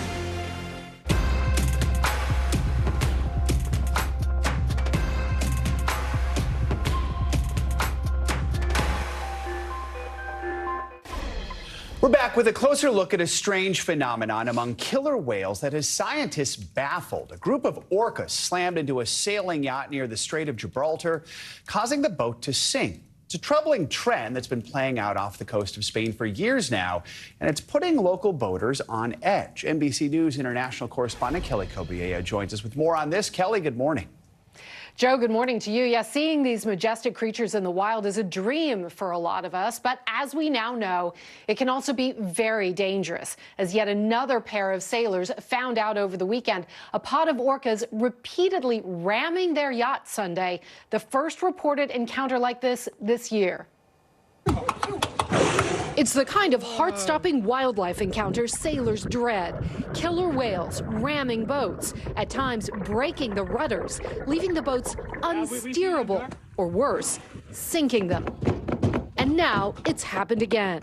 The crew of the 50-foot Alboran Cognac sailboat calling for help early Sunday, a few miles from the Strait of Gibraltar in Moroccan waters, saying orcas damaged the rudder and the yacht was taking on water. The crew rescued, the boat sank.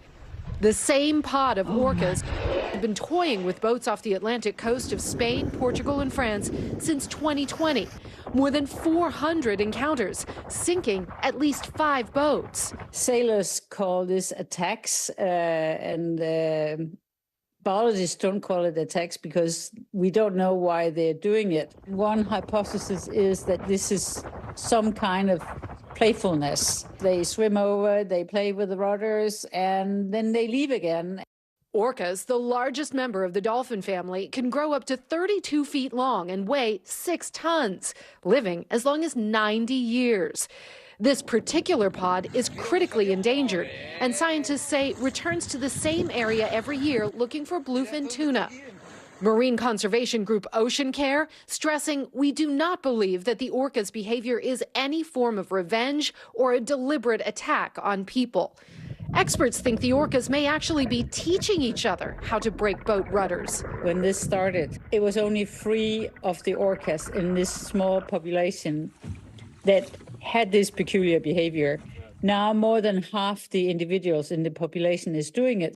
Spanish Maritime Rescue now telling sailors to steer clear of the area from April to August, stay close to the coast, and don't try to harm the animals. Marine biologists say this behavior has only been seen in this pod, in this specific region, and that different pods often develop their own unusual behaviors and then drop them just as quickly. But this pod clearly still interested in investigating and sometimes ramming boats and taking off their rudders. The orcas are protected, Joe, so it's illegal to hurt or harass them. The sailing community has now started to log all of these encounters on a website.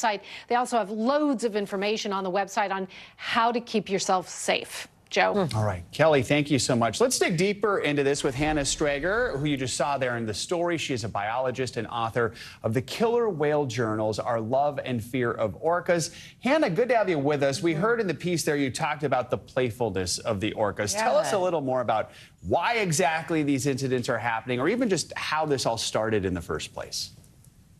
Well, I don't have an answer to any of those questions. We don't know why it started, and we don't know why they're doing it. And the fact is, we may never know. A lot of things point to that they are doing it because they are by nature very inquisitive and playful, and they investigate things. And for some reason, they think it's interesting or fun to play around with a rudder of sailboats. And so that's what they're doing or have been doing since 2020. Are orcas usually harmful to humans? I mean, what should we know about how they normally would behave in the wild or with a boat going by? Well, normally they are inquisitive, and normally they will actually approach boats and, inspect it and have a look at it and maybe swim under it. And there's been no documented cases anywhere in the world where killer whales have actually harmed humans or killed anyone. And some sailors that I interviewed actually for the book who also had their boat sunken by orcas off the Portuguese coast 2 years ago, said that the minute the boat started to sink, they lost complete interest in the boat. So they're not really interested in the humans on board it. I know because we don't know the why, it makes it hard to figure out maybe what the solutions are. Do you think there are things people in that area who work in that area that they can do to maybe cut down on these types of incidents? Well, first of all, I think the good thing is to check all the different websites and Facebook groups that are available that report where they are and avoid those areas. So the first thing a sailor in the area can do is to avoid ever getting in contact with them. If they are in an area and the whales approach them, the advice from the Spanish scientist is to get away as quickly as possible from that area. All right. Hannah Strager, thank you so much for your time and your expertise this morning. We appreciate it. It's so interesting to talk to you. You're so welcome. Coming up, raw milk sales are spiking. That's despite warnings from public health officials. After the break, we're going to sit down with an expert to discuss the dangers and what's behind the growing trend. Stay with us. Are you comfortable with the role the Supreme Court is playing in the 2024 election? Is there not more that Israel can do to help the humanitarian crisis? Should abortion be the #1 issue in 2024? If it's Sunday, it's Meet the Press. People really don't know what's going to happen. Nearly a dozen hours after the eye roared ashore. More good people than bad people, I know, right? Yeah, 5 seconds. 4, 3. There is some late-breaking news 4 hours into the Iowa caucuses by the mail delivery system. All right, it just me too.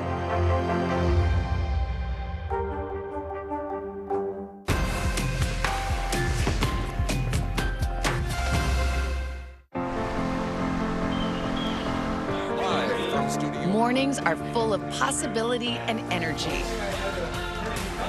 And how you get set for the day ahead matters. Take charge of those first hours. It's about getting caught up. And really, it's about getting ahead. And that's what drives us every morning. Because every day deserves the best start. This is where it all begins. News for the generation of now is NBC News Now. Tonight, the state of emergency here in Baltimore. How is it that traffic was stopped in time? State law enforcement officers, they undoubtedly saved lives. Should people be concerned about the safety of flying today? Closer to the Gaza border.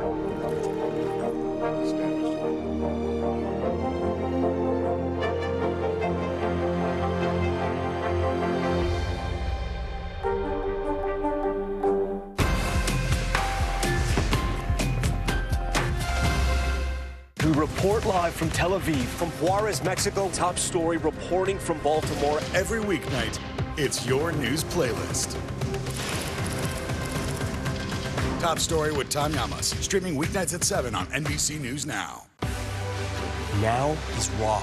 How hard is it to see it like this? Our house is no longer here, but we are here. Now is real. Let's break down what we know and then the big questions still outstanding. News for the generation of now is NBC News Now.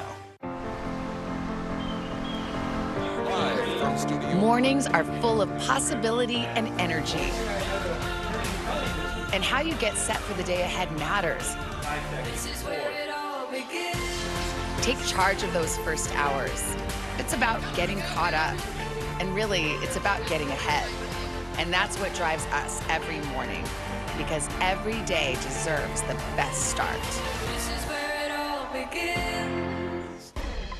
We're back with a concerning trend that is on the rise. It's all over the consumption of raw milk that could be contaminated with the bird flu virus. Health experts recently revealed inactive remnants of the virus had been detected in some milk samples in the U.S. None of those samples contained the live virus that could sicken people.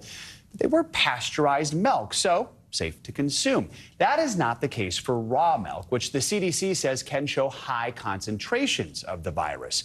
The warnings come as raw milk is becoming increasingly popular. According to the research firm Nielsen IQ, compared to the same period last year, weekly raw milk sales are up 21% since the bird flu virus was confirmed in U.S. cattle back in March. Now, consuming raw dairy was already a growing trend, but some social media influencers even say they're drinking it to build up a, quote, immunity to the bird flu virus. Dr. Saira Madad joins us now. She's an epidemiologist, senior director at NYC Health and Hospitals, and also a fellow at the Harvard Belfer Center.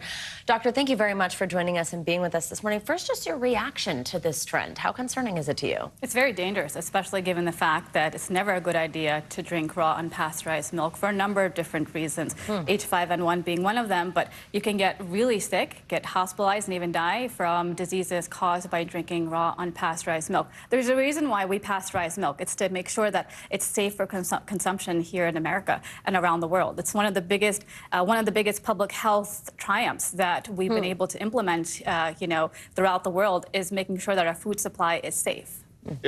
Talk more about the pasteurization process. What does it do that makes things so safe? So as we talk about pasteurization, it's essentially a process that heats the milk for an extended period of time, and it essentially eliminates the majority of the different microbes, viruses, bacteria, and makes it safe for consumption. It doesn't remove its nutritional content or value, so you still have that nutrition content there, but it just makes it safe to consume. Some people are saying that they want to drink this to essentially build up some type of immunity by consuming this, thinking maybe it makes them immune from the bird flu. Say why that is not a good idea, or tell us what you think about that. And then also, what it does consuming raw milk potentially expose you to? Well, first, when we talk about drinking raw milk, there is this conspiracy theory of it helps build immunity. There is no evidence to suggest that at all. In fact, you're playing Russian roulette, where you may actually put yourself at risk of getting infected and hospitalized and even dying from bird flu or other infectious diseases. When we talk about drinking, raw milk or even products of raw milk, cheese, many other different delicacies that are eaten that may be of raw milk. It's just important that you look at the label and you understand that you should be being more cautious and taking in and consuming those that are pasteurized. And it's not just for humans; it's also for your pets, like dogs and other animals. There are studies that have shown that drinking raw, unpasteurized milk for pets can also pose a risk to them. They are susceptible, so make sure as humans we are drinking pasteurized milk and are providing pasteurized milk to your pets as well. A lot of folks are just getting bad medical information on social media right now. So for people who are seeing these videos, they're not consulting with their doctor or anything, what is the message you have to people who are seeing this and wondering about it, they're curious about it? It's important you follow the advice of public health authorities and your healthcare provider. And all the public health authorities are mentioning it's not safe to consume unpasteurized raw milk. In fact, drinking unpasteurized raw milk is one of the most dangerous, food groups out there in that sense. And so make sure you're doing the right thing and keeping yourself safe. Dr. Madad, thank you very much. Really important info. Little more than 2 years ago, former Miss USA, lawyer and extra correspondent Chesley Chris died by suicide after what her mother says was a years-long battle with high-functioning depression. Her death sparked a global conversation about mental health. And that conversation continues today because as part of her final wishes, Chris asked her mother to publish her memoir. Chesley actually talked about how big this moment was for her right before she passed. Take a listen. There are words on this page. My words. I'm real proud. That book is called By the Time You Read This, the space between Chesley's smile and her mental illness, her story in her own words. Mental health advocate and Chesley's mom, April Simpkins, joins us this morning to talk more about this important topic. April, we appreciate your time. I mean, because of your work, the world has now access to some of Chesley's final thoughts and feelings before her passing. The first half of the book is her original memoir. Then in the second half, you share your personal reflections on grieving your daughter. Talk about why this is so important, what it's meant for you to do this. Truly, it's meant everything. These were my daughter's final wishes. And as a mom, as her best friend, as someone who loved her passionately, it was something I knew I had to do. I didn't, start this project thinking that I would add to her memoir, but it made sense to help fill in some gaps and also to expose what life is like when you lose someone to suicide. You've opened up a lot about helping your daughter through her struggles with high-functioning depression. In the book, you actually specifically wrote, I was determined to not miss out on loving her because of my fear of losing her. You also courageously share the last message that you received from her where she told you that she didn't want you to bear the weight of a lot of this burden. What was that like for you? How did you get to the point where you were able to support her despite fears that you had about how she was doing? You know, Chesley had a first attempt many years ago, and I learned a lot after her first attempt and how to support her, how to show up for her. You know, in full transparency in the book, I did state that I lived initially with a lot of fear of, you know, what if she needs me? What if, you know, she's going through another crisis and I'm not there for her? But it led to some very frank and honest conversations in what she needed as a supporter. And so I had to learn to support her and put my fears on the back burner. I want to talk about something that's been in the headlines recently. The most recent Miss USA stepped down for her mental health. We know your daughter was Miss USA 2019. I understand you have some experience yourself as a former Mrs. North Carolina. Talk about the pageant world. Do you think that can have a negative impact on someone's mental health?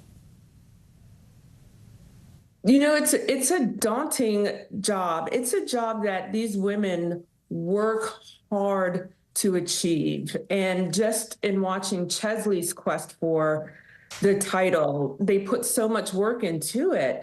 But I do think that there needs to be a little more education in what happens after you put that crown on your head to just help prepare these women mentally for the abrupt change in their life, in their schedule, and in their focus.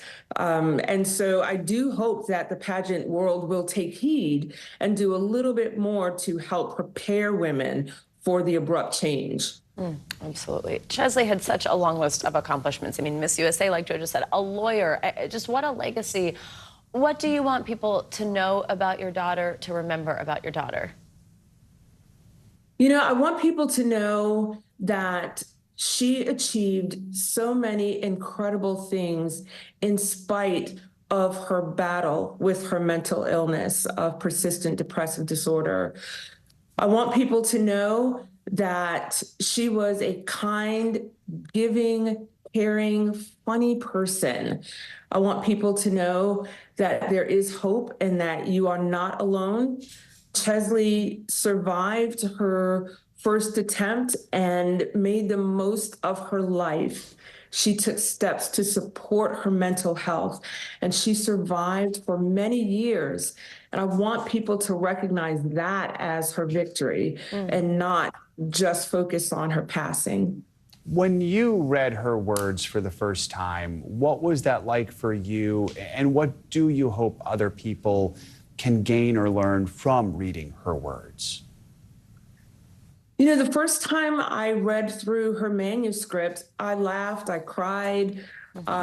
She is such an amazing writer and storyteller. It was difficult. There were so many parts that I wanted to ask more questions in full transparency. I embrace that she left this legacy behind for others to enjoy, to read, to learn from. And hopefully it will help spark conversations around the importance of taking care of your mental health. You're very brave for sharing how you're doing, for sharing your last message from her. What's the response been like? It has been overwhelmingly positive. There are so many people who have reached out to me to share that they feel seen, they feel heard, her story is like their story. They appreciate the resources that we have provided in the back of the book.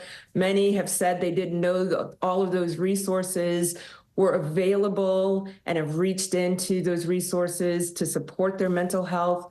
I've been really, really touched by people who said they bought a copy of the book for themselves and a copy to share with their loved one, daughter, a wife, a spouse. It really helps me know that I did the right thing in following through with her wishes and a goal of saving lives. These conversations are so incredibly important. They really are. April Simpkins, thank you for your time. By the time you read this is out now, and she mentioned resources we want to share with you. If you or anyone you know is struggling, you can call or text the Suicide and Crisis Lifeline at 988. Thank you so much for joining us. Well, we've got more Morning News Now right after the break. Stay with us. Hey, I'm Hallie. It's good to be with you tonight.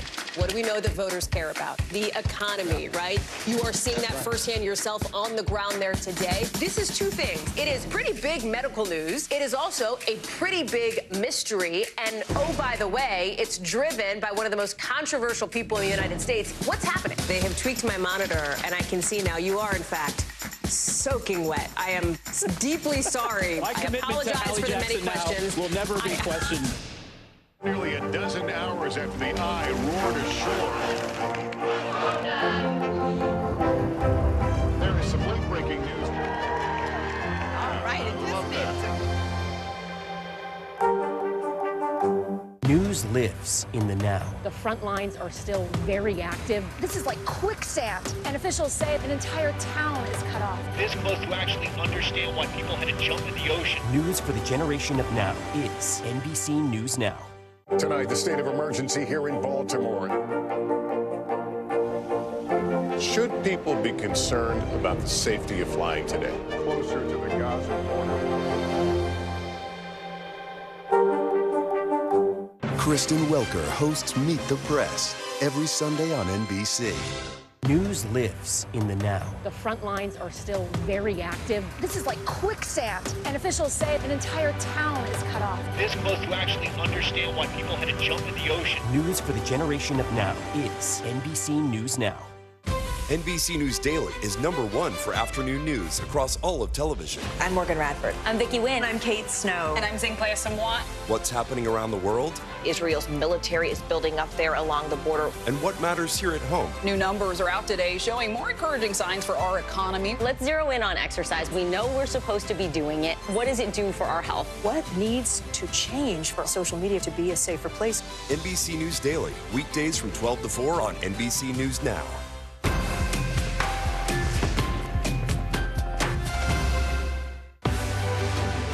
We're talking possibly a trillion galaxies. Yes. That is a number that is just so hard to compute. Whether it's the moon, whether it's Mars, it feels like we're on the cusp of something big. Kristen Welker hosts Meet the Press every Sunday on NBC. Good morning begins with hope and optimism, a chance to start fresh. We want to welcome you in to share a moment that brightens your day, because every day deserves the best start. Kristen Welker hosts Meet the Press every Sunday on NBC. News lives in the now. Look at this. You can't even see anything anymore. Let's break down what we know. You gotta see this. News for the generation of now is NBC News Now. We are back with some breaking news, some new numbers on inflation out just this morning. Yeah, according to the Bureau of Labor Statistics, inflation eased a little in April, rising 0.3%, coming in lower than what economists were expecting. Year over year, that's the number we pay a lot of attention to. Prices still up 3.4%. Joining us now with everything you need to know is NBC News senior business correspondent Christine Romans and NBC News business and data correspondent Brian Chung. Good morning to both of you. Brian, I'll start with you. Walk us through these numbers and how they've changed in recent months. Yeah, good morning, guys. It shows that prices are still rising in America, although at a slower pace than we had seen in the month of March. So again, 3.4%. That's how much prices rose on a yearly basis in America. Again, that's comparing the April of 2024 period to April of 2023. If we look at the March to March period, that was a 3.5% pace. So yes, the pace of price increases is slowing on a monthly basis. If you're looking at how much prices change between March and April, that went up by 0.3%, as you mentioned. That was slower than the Wall Street estimates of 0.4%. So by many standards, this was a positive surprise in terms of, okay, well, inflation didn't look as bad in this report as maybe some Wall Street economists had been expecting prior to a few minutes ago. Okay, so Christine, down, but down very slightly. What does this tell us about where things are right now? You know, we're in a holding pattern here, I think, on the inflation story. This last mile of, slaying this beast has been pretty bumpy, to really mix my metaphors. And when you look at what was driving this here, those shelter prices rising again, that is still a big problem. Shelter is not something you can swap out every month for a cheaper cut of meat if it costs too much. Shelter is shelter. Also, gasoline prices rose, and that together, those two things accounted for about 70% of the overall headline number. I think what this means is people still feel pretty lousy about affordability. These numbers don't change that, at least at the household level, just yet. 3.4%, 0.3% month over month. Those are still hotter than the Fed would like to see. And let's talk about what the Fed might do with interest rates based on something like this. I think this is still a wait-and-see pattern for the Federal Reserve. You know, Jay Powell, the Fed chair, yesterday in his speech basically said, look, we thought by now these numbers would be coming down. We'll have to continue to have sort of a restrictive policy in the near term to wait and see. So higher for longer, interest rates higher for longer. And of course, interest rates, they matter to American families. If you are borrowing money, and about 49% of Americans with credit card debt are rolling it over month after month, you got record high credit card interest rates. So high Fed rates and inflation that's still too hot, very bad for people who are borrowing money right now. Brian, let's dig deeper into the numbers here. Where are some of the areas we're seeing the biggest price changes? And really, what does this mean as we head into the summer? Well, Christine was mentioning that shelter, which is the cost of putting a roof over your head. It's looking at mortgages as well as rental costs. Well, that remains the big story here. So on a monthly basis, again, we're talking about March and April, shelter prices went up by 0.4%. That's about the same pace that we had seen in the February to March period. But energy prices are also not giving us any help. They continue to rise again by another 1.1% between March and April. The one good news in this report is that food prices across the board went flat between March and April after going up by 0.1% between February and March. So again, maybe that's a thread that's going to help those that are kind of looking at the price tags at the grocery store and going, whoa, why is this continuing to go up? At least in this report, it showed that between March and April, prices did go sideways. And what about food prices, groceries, dining out, all that? Yeah, well, as you mentioned, right, there's different types of food costs when it comes to either buying groceries at home or going out to eat. But here's been an interesting story. These are the yearly price changes for groceries in green versus dining out in blue. And you can see that the cost of dining out remains a lot more expensive and is seeing higher inflation than the cost of groceries. So in this report, we had seen that essentially this is going sideways as well. It's about 1.1% in terms of the yearly prices of what we're seeing at the grocery store. Dining out, it's about 4.1% more expensive in April of this year compared to last year. Maybe it's labor costs are the reason for that, but eating out remains more expensive than choosing to cook at home. All right. Christine, Brian, thank you both. Appreciate your time this morning on this breaking news. Reading in quickly. Coming up, taking a bow. After 6 seasons, the hit sitcom Grownish is coming to an end. But before they say goodbye, we have got a special guest. Yeah, we are sitting down with the star of the show, Marcus Scribner, to talk about growing up on camera and what comes next for the award-winning actor. NBC News Daily is #1 for afternoon news across all of television. I'm Morgan Radford. I'm Vicki Wynn. I'm Kate Snow. And I'm Zinklea Samwat. What's happening around the world? Israel's military is building up there along the border. And what matters here at home? New numbers are out today showing more encouraging signs for our economy. Let's zero in on exercise. We know we're supposed to be doing it. What does it do for our health? What needs to change for social media to be a safer place? NBC News Daily, weekdays from 12 to 4 on NBC News Now. We're talking possibly 1 trillion galaxies. Yes. That is a number that is just so hard to compute. Whether it's the moon, whether it's Mars, it feels like we're on the cusp of something big. Still to come on the Channel 2 News. Well, the waters are certainly receding now. Still too close to call. Lester Holt reporting from the Ground Zero, as it's being referred to. It is, in fact, the taste of freedom. The Haitian people know a little something about resiliency. What's the biggest risk right now? Some of the troops who have been proud. I want to welcome you to the first presidential debate. In fact, we've been told we can't go any farther. You are some resilient folks. Let me get a hint.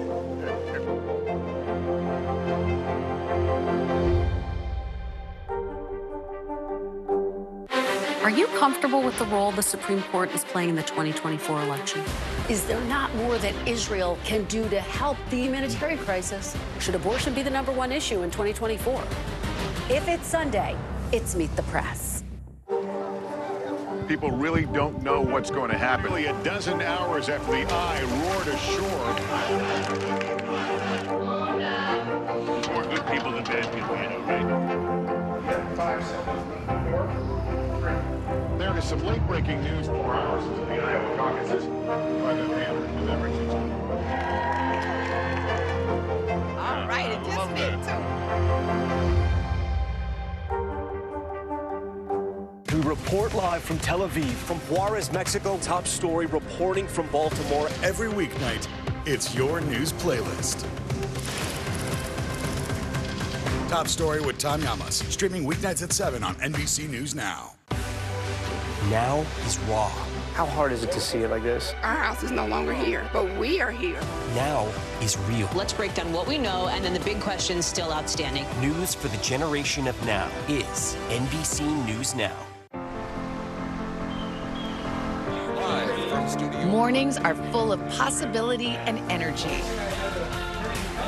And how you get set for the day ahead matters.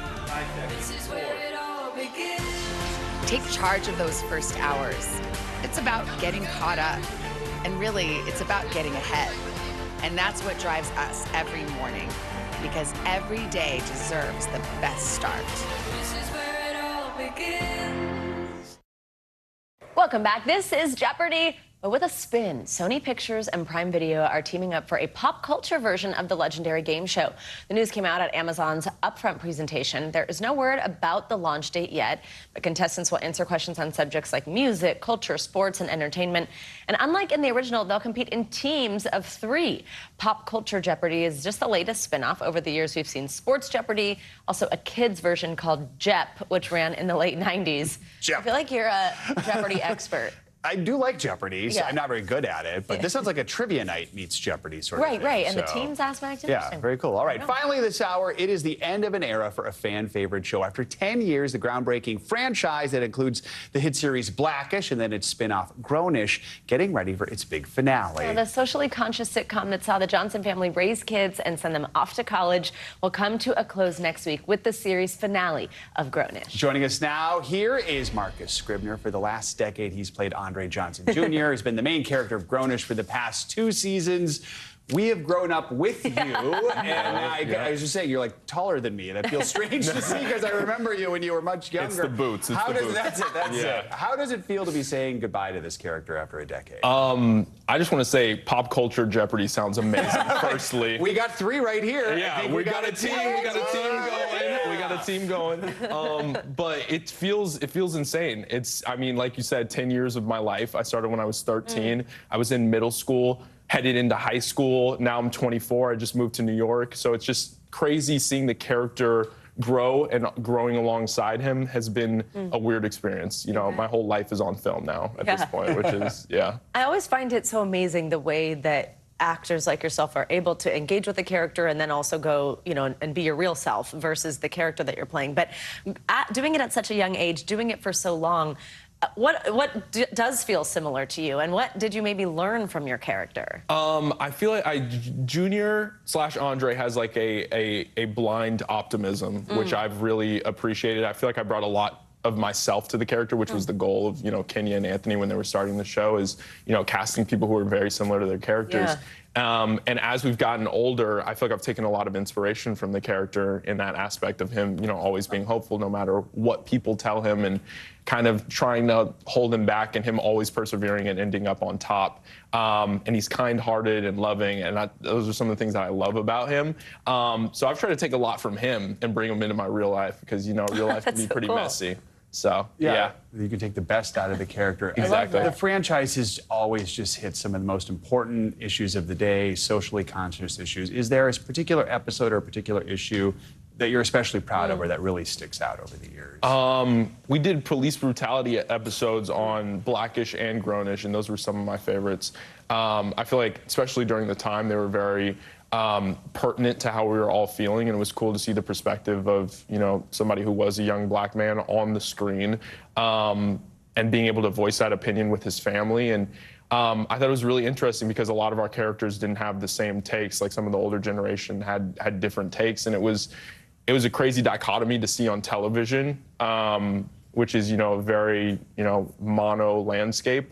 And I just thought it was super cool that we were able to tackle something so big and bring it to broadcast. I think, you know, Grownish and Blackish did a lot of firsts, and we had a lot of groundbreaking episodes, but we also had a lot of fun. So I'm glad that we're wrapping it up with a bang. Tell us about some of your work behind the scenes. I know that's also something. Yeah, I just started a production company called Scribner Productions. I produced a film called How I Learned to Fly recently, which was a lot of fun. We made it for a pretty low budget, and I feel like it came out phenomenally. It's on Stars, so you can check it out on streaming, which is really exciting. I hope to continue to produce. I always gave my producers on Blackish and Grownish a hard time, and now that I did it myself, I'm like, maybe I need to cut you guys a little bit of slack. It's a more difficult job than I expected. So I took it as a learning lesson, and I'm hoping to continue to do more. It's awesome that you're learning that perspective on a set. We talk about how producing is so important because having folks behind the camera make sure that diverse stories get told, right? Talk about how important that is. Yeah, I think it's important to not only, have a diverse character, but like you said, the voice is very important. Because oftentimes, it feels like we're just kind of trying to fill out an agenda or kind of meet a quota instead of telling, a real authentic story with real voice. And I feel like that's what I'm looking forward to doing with my production company is hopefully getting to, put people of color in stories that I'm really interested in. I love fantasy, I love sci-fi, and I want us to be like the heroes of those journeys. My goal, is to create, like a Black Star Wars or Aragon or something, one of those of the next generation. So. Wow. Yeah. Plus, Scribner is the perfect name for any sort of production company. I was something very official, right? I'm it's great. The name precedes me. I'm like, it's a lot more official than I feel like I come across. It works very well. And by the way, we loved How to Blow Up a Pipeline here. We featured that on our segment called Can't Miss Listen. Made sure people watched it. Fantastic. Thank you. That was so much fun to make, and it kind of it forayed me into the indie space in a way in which I'm like, every script that I read, I'm like, it needs to be good. It needs to be really good if I want to do it. So awesome. I'm glad you guys enjoyed that. Marcus Scribner, thank you so much. Final episode of Grownish will stream freeform next Wednesday, May 22nd, 10 p.m. That's going to do it for this hour of Morning News Now. Stay with us. The news continues right now.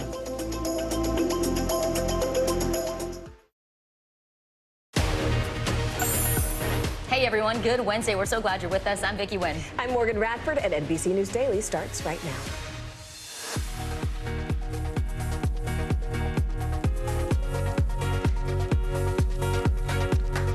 Today, Wednesday, May 15th, mixed messages. Inflation cooled off a bit last month, but consumers are still searching for relief.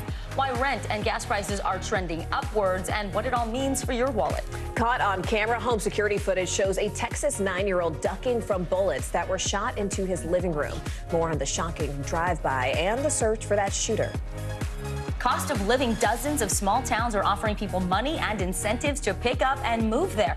Why they're targeting remote workers with perks like a year of free golf and coffee with the mayor.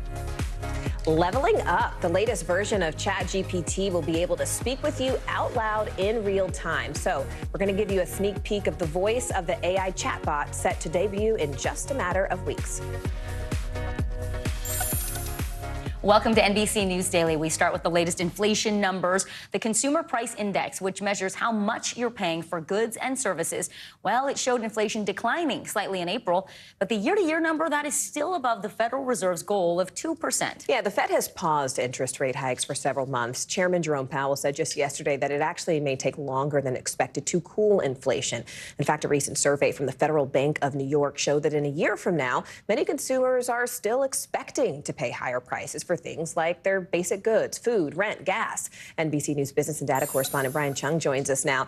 Brian, we were waiting for these numbers. They were pretty revealing. They, of course, were lower than our expectations. So break down what this ultimately means for the people who are paying. Yeah, and we need to kind of break down exactly what we're talking about here because there are a lot of numbers. Prices are still going up. You know that, right? If you've seen the price tags at the store, but they're going up at a slower pace than they did in March. So again, what we're talking about here, that 3.4% figure, that's how much prices increased between April of this year and April of last year. When you look at the March to March period, it was 3.5%. So yes, prices are going up, but a slower pace than we had seen. If you look at the monthly change, how much did prices change just between March and April? Prices went up by 0.3%, which was a bit slower than what Wall Street economists had expected. So that's certainly good news. But of course, Americans want to continue to see a slowdown in this rate of inflation. That's what policymakers over at the Federal Reserve, who they've been raising interest rates to make borrowing more expensive, that's what they hope to see in future reports as well.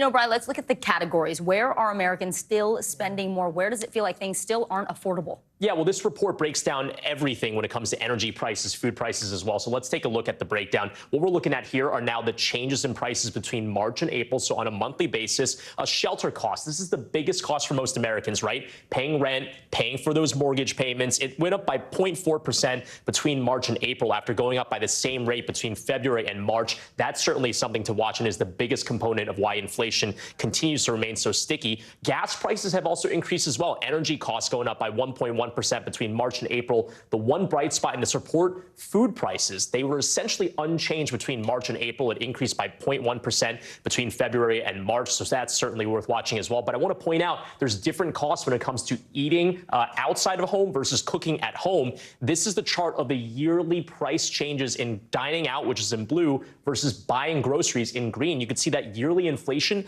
way lower for groceries, which is about 1.1% compared to dining out, which was 4.1% in April. So it's getting more expensive to eat outside of the home, and it's getting a little bit less expensive in terms of buying groceries and cooking at home. All right, NBC News business and data correspondent Brian Chung, thank you so much, Brian. Meanwhile, new trouble for Boeing today. The company is now facing possible criminal charges over two crashes in 2018 and 2019 involving their 737 MAX jets that killed nearly 350 people. Now, the Justice Department says that Boeing violated a safety agreement that shielded it from prosecution at that particular time. Now, this all comes as a federal report shows the FAA is short thousands of air traffic controllers. NBC News correspondent Morgan Chesky is at LAX with more on these new safety concerns. Yeah, this court filing released late yesterday makes two things abundantly clear. The DOJ says that it hasn't decided on if it will criminally pursue Boeing, but the door is certainly open to do so because they believe the company withheld vital information that then violated a 2021 agreement. Meanwhile, this study from the FAA says while they have more than 11,000 air traffic controllers on staff, they need thousands more to be properly staffed. All just weeks away from the Memorial Day holiday, where the skies are expected to be busy. More trouble for Boeing. The U.S. government announcing that the aircraft manufacturer can now be prosecuted because the DOJ says it violated an agreement that protected it from criminal charges tied to two fatal crashes. The families who lost their loved ones, hundreds of them, have fought very hard for this day. In January 2021, Boeing agreed to pay $2.5 billion to settle with the Justice Department. Prosecutors accused the company of concealing information about its 737 MAX plane. After two crashes, Lion Air in 2018 and Ethiopian Airlines in 2019, that killed everyone on board. The DOJ now accusing Boeing of failing to design, implement, and enforce a compliance and ethics program to prevent and detect violations of the U.S. fraud laws throughout its operations. Since the agreement, Boeing has come under increasing scrutiny. After that mid-air blowout on a Boeing MAX 9 Alaska air flight back in January, Boeing grounding its planes at the time to look into the issue, and several whistleblowers coming forward to accuse the company of overlooking issues in manufacturing, which Boeing has denied. And the families of the deadly 2018 and 2019 crashes had been putting pressure on the DOJ. The Department of Justice to make the right decision, to make sure that nobody else has to go through what we have gone through. Nobody else has to encounter the things that we have encountered. Boeing confirmed that it had received the notice Tuesday from the DOJ, saying in part, "We believe that we have honored the terms of that agreement and look forward to the opportunity to respond to the department on this issue." This comes amid other concerns for passengers as the summer travel season is heating up. A new report from the FAA saying the air traffic control workforce needs reinforcements. The agency saying it needs more than 3,000 additional controllers, highlighted by a number of recent close calls involving planes nearly colliding due to miscommunications. Now ahead of Memorial Day, the FAA pledging new measures to keep the skies safe. Morgan Chesky, NBC News. 8 TikTok creators are suing the federal government over a new law that could ban the app here in the U.S. They argue the legislation violates their First Amendment rights and threatens free expression. Now, this new law was passed by both chambers of Congress and signed by President Biden just last month. And it ultimately says that TikTok must break off from its China-based parent company ByteDance or risk a nationwide ban. NBC News Now anchor Savannah Seller joins us. Savannah, look, some of the creators who sued, they're basically saying this just tramples my livelihood. Describe the ways in which this really hurts them. That is very true. That's something that we've been hearing from creators throughout this entire battle, even when this was just an idea, a concept on Capitol Hill still. What I think is really interesting about this is you guys probably remember just last week, TikTok filed a lawsuit themselves. So why now? Why 8 creators?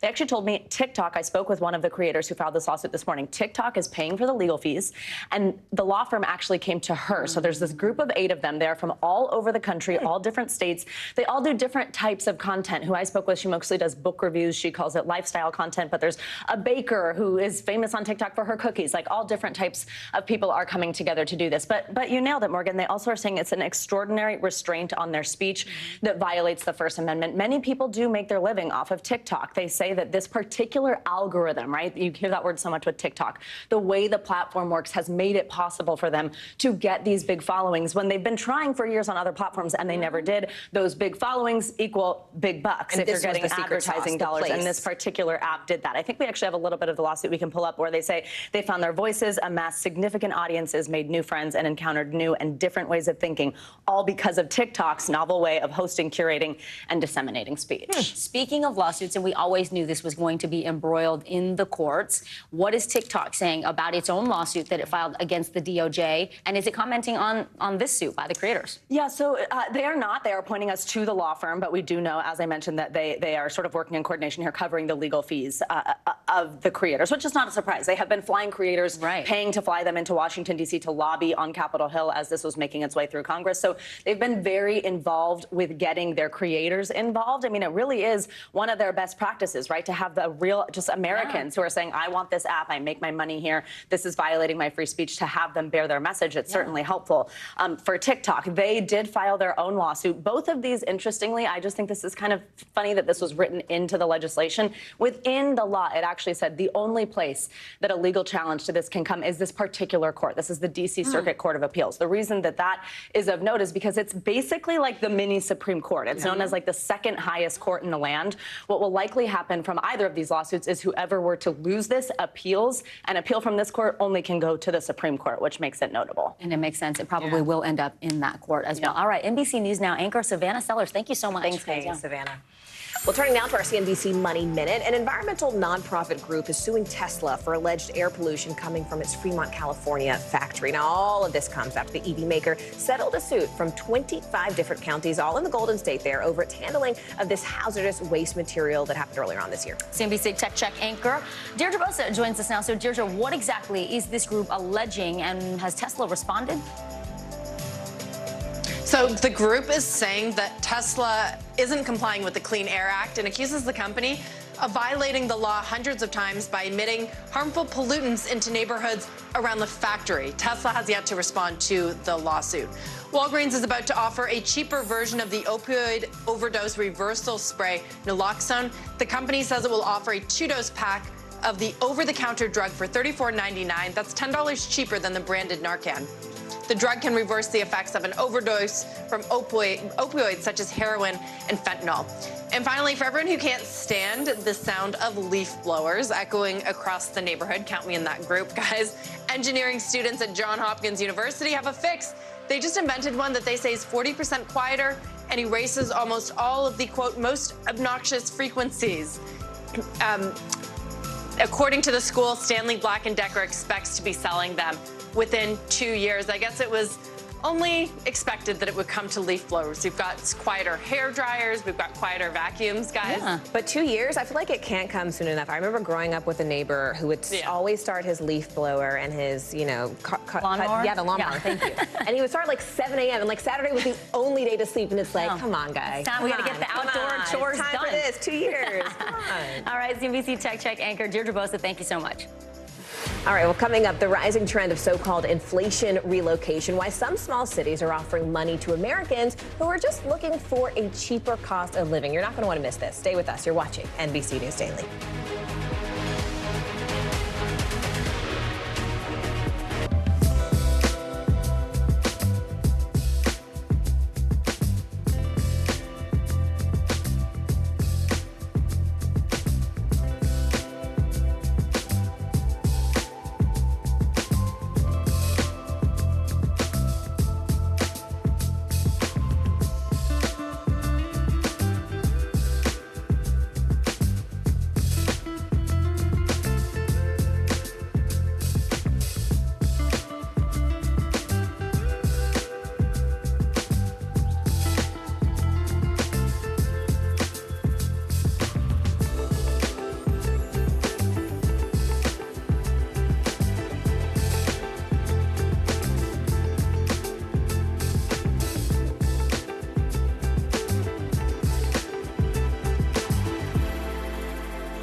Mornings are full of possibility and energy. And how you get set for the day ahead matters. Take charge of those first hours. It's about getting caught up.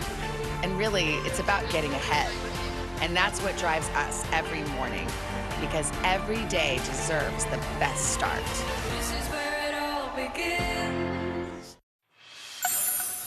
As more and more Americans grow concerned about the rising cost of living, a new trend is taking shape. It's dubbed inflation relocation. It's when states offer money to families and remote workers in exchange for those families moving to their small towns. Yeah, it's pretty interesting. And the programs are part of a larger effort to ultimately boost local economies in these often cheaper places. So I spoke with one family who applied to the program and moved to rural West Virginia for those financial incentives. Take a look. The numbers are troubling. Surging prices from food to housing. Inflation still up over 3%. But what if you could move to a place where price increases and the pace of life were both slower? That's the shiny offer coming from states and dozens of small towns across the country, targeting remote workers. Tulsa, Oklahoma, for example, offering $10,000 to workers willing to move there for a year. And this Indiana suburb offering a $5,000 grant, a year of free golf, plus coffee with the mayor. Yeah, that was okay. It's the kind of offer the Eisenberg family took up 2 years ago to live here in Lewisburg, West Virginia, after Ben's business took a hit during the pandemic. We lost half our business, had to let staff go, and we're laying in bed looking at this beautiful house going, we're underwater. Yeah. I had heard about the Ascend program through social media, and I said, you know what, I'll apply for it, why not? The Ascend program paid them $12,000 to move here for at least 2 years. Thanks to a public-private partnership between the Wing to Wing Foundation, West Virginia University, and the state. It's a rolling application process. You have the opportunity to come in and choose from any one of 5 locations. Each location has been distinctly chosen based upon what they offer that's unique. What are some of the things you noticed were more expensive back in Maryland, a little bit less expensive now here? When I go to the grocery store, my grocery bill is less overall. Our household budget is down. The mortgage is cheaper. The movie theater here is half of what it was in Maryland. You know, it's like $6 to go to a movie. But I think the biggest thing was all of the things we can do outside for free. Free and fun. We're out on bikes. We like to get on the river and go kayaking. Kayaking, rafting, biking. How much of this were you all doing back in Baltimore? None of it. None of it, yeah. And all of this is free. All of it's free. All of it's free. The state's governor says he and his favorite furry friend want to welcome even more families like the Eisenbergs. You're basically saying you come to live in West Virginia and we'll give you all these little perks and everything. Isn't that right, baby dog?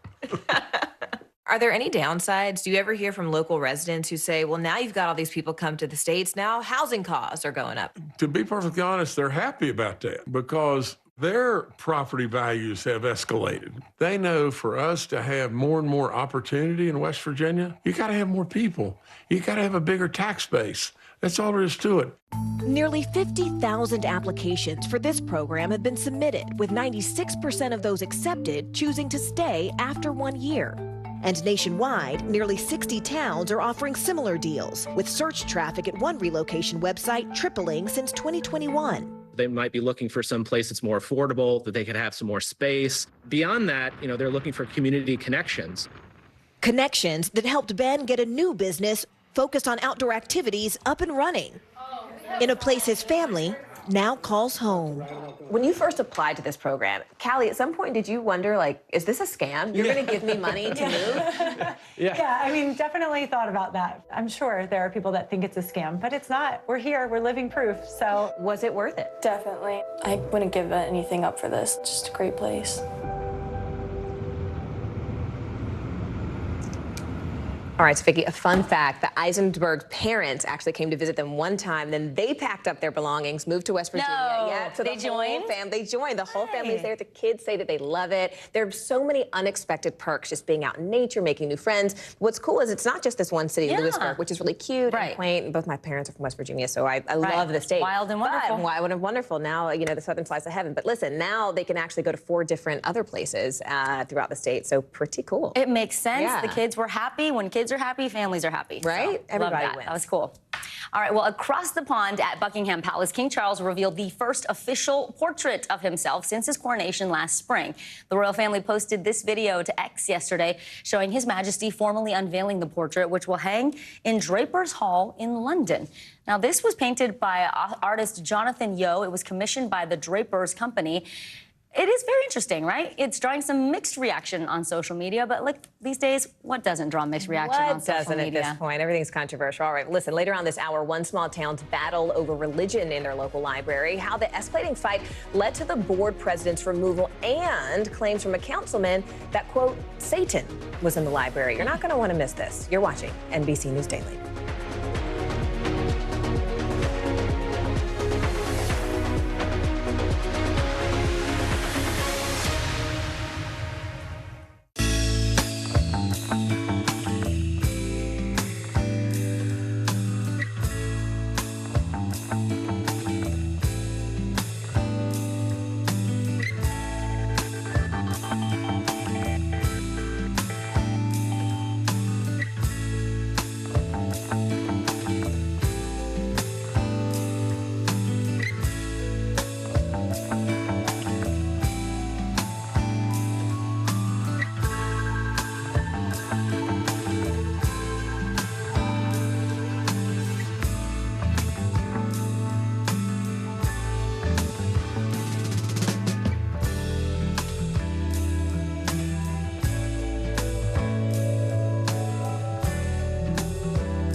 We report live from Tel Aviv, from Juarez, Mexico. Top story reporting from Baltimore. Every weeknight, it's your news playlist.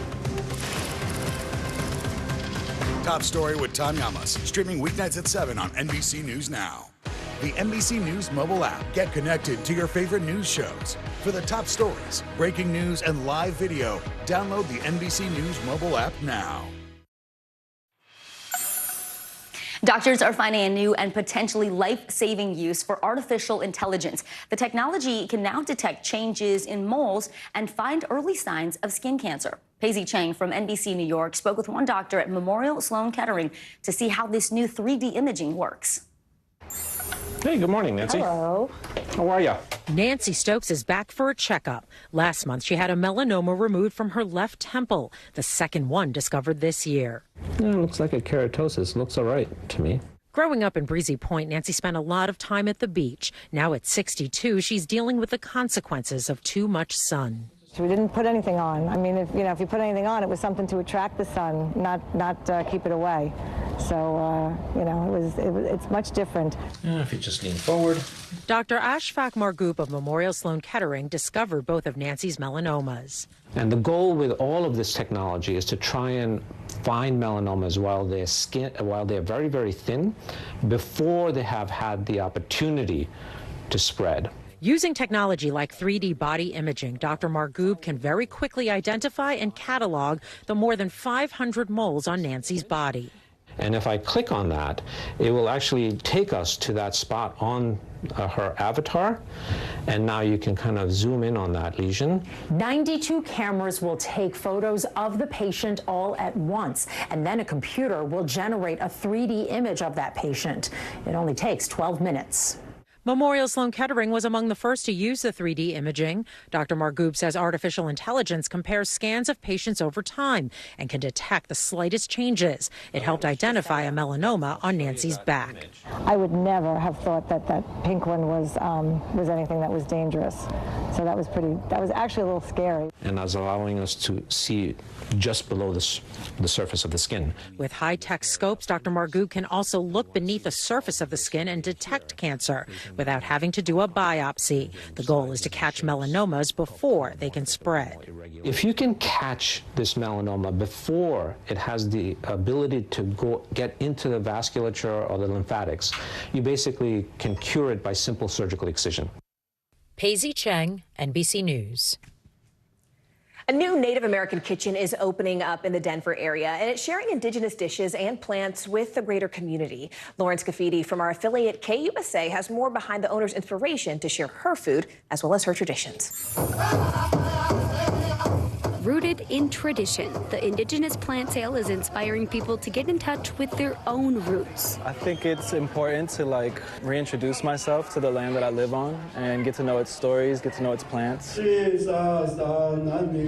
Shoppers can choose from ancient watermelon to Navajo wild spinach and everything in between. And some beans, tomato. For any age. The people that are here and help supporting us kind of means something to our community. Jacob Gonzalez joined in to celebrate new friendships with shoppers dressed with the help of one of the vendors. Marie Yellowhawk, she helped make my stuff. It looks great. I try to do it with him so he kind of gets the idea instead of just doing it and giving it to him. Marie is helping the next generation after she taught herself how to bead. So they know that how much it means to get a regalia done.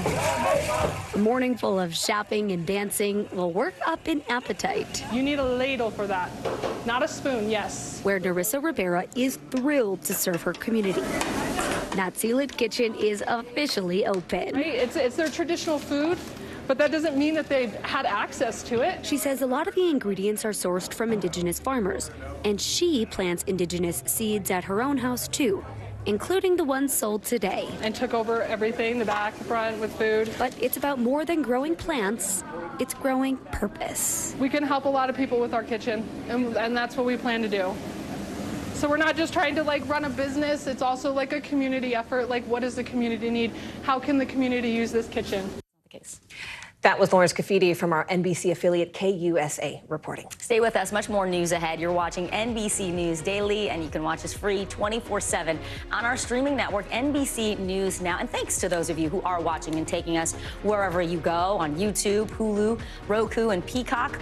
We're always with you, always giving you the very latest and greatest in the news. Stay with us. Your news continues right after this.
people really don't know what's going to happen. Nearly a dozen hours after the eye roared ashore.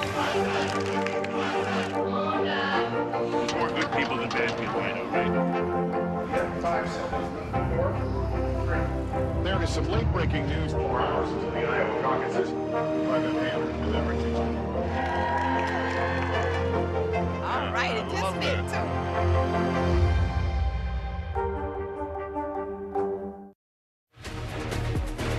Welcome back, where it is 12:30 in Clarksburg, West Virginia, and here in New York City, I'm Morgan Radford. I'm Vicki Wynn. Here's what's making news right now. Slovakian Prime Minister Robert Fico is in life-threatening condition after an alleged assassination attempt, according to his office. Local media reports say the populist leader was greeting crowds after a government meeting when he was shot multiple times. He was then taken to the hospital. NBC News has not independently verified these reports. Meanwhile, Secretary of State Antony Blinken is announcing yet another $2 billion in U.S. aid to Ukraine. All of this comes as he made a surprise trip to the country to meet with top Ukrainian officials just this week.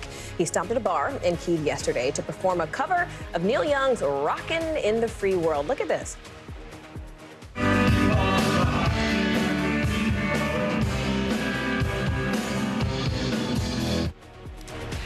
This is all coming as Russia is gaining momentum around Ukraine's second largest city, forcing Ukrainian President Vladimir Zelensky to cancel all of his upcoming foreign trips. And Mexico is now stopping nearly 3 times as many migrants crossing the southern border as it did a year ago. This is according to numbers obtained by NBC News. In March, more than 280,000 migrants were stopped by Mexican authorities. That is up from an average of 100,000 apprehensions a month last year. And federal investigators are now revealing what went wrong with that cargo ship. As you remember, it smashed into a bridge in Baltimore and brought it crashing down back in March. Yeah, we are now learning the Dali lost power twice in the minutes before it slammed into the bridge and triggered that deadly collapse, according to a new report by the National Transportation Safety Board. Investigators say the crew tried dropping the anchor in a last-ditch effort to stop the massive, out-of-control vessel, but it was too late. NBC News correspondent Ryan Nobles is live on Capitol Hill for us, where House lawmakers are now getting an update on this investigation. Ryan, what more is the NTSB now revealing about the ship's electrical problems, and what was the crew doing as well? Yeah, so, Vicki, one of the things that the NTSB chair has talked about during this Capitol Hill hearing today is trying to find whether or not there was a link between that series of power outages that the container ship was dealing with the day before this accident that took place in the port of Baltimore, and then the actual day of the accident where there were multiple power outages that led to the crew being unable to steer the vessel. At this point, they've not made a direct link. They say that the power outages 10 hours before the accident were not out of the ordinary, but that the backup breaker system that they went to had not been used in several months, and that could have been part of the problem, but the investigation is ongoing. But we are learning about kind of the harrowing moments that took place for this crew. In fact, one member of the crew was out on the bow of the vessel trying to drop the anchor and was forced to abandon that effort and run off of the bow to avoid being hit by the bridge as it was falling down onto the ship. This was a detail that we had not heard prior to this report being released, guys. And Ryan, I mean, this is separate from that criminal investigation. You know, what are the FBI and the Coast Guard specifically, what are they looking into? Yeah, Morgan, the FBI has been very quiet about exactly what the purpose of their investigation is, but they are obviously looking to see if there was any criminally negligent conduct that took place either by the folks operating the ship, by the company itself, by the crew that is on board. Keep in mind that those 21 crew members are still actually on board the ship right now. Part of the reason that they're still on board the ship is because they are part of this investigation. They were all independently and individually interviewed as a result of this. So the FBI says that their investigation is ongoing, but it is notable that they chose to launch this investigation despite the fact that there were separate investigations taking place by the NTSB and others. All right, NBC News correspondent Ryan Noble is joining us live from his post on Capitol Hill. Ryan, thank you. Well, Morgan, we are learning more about the driver of a truck that slammed into a bus yesterday in Florida, killing 8 farm workers and hurting dozens of others.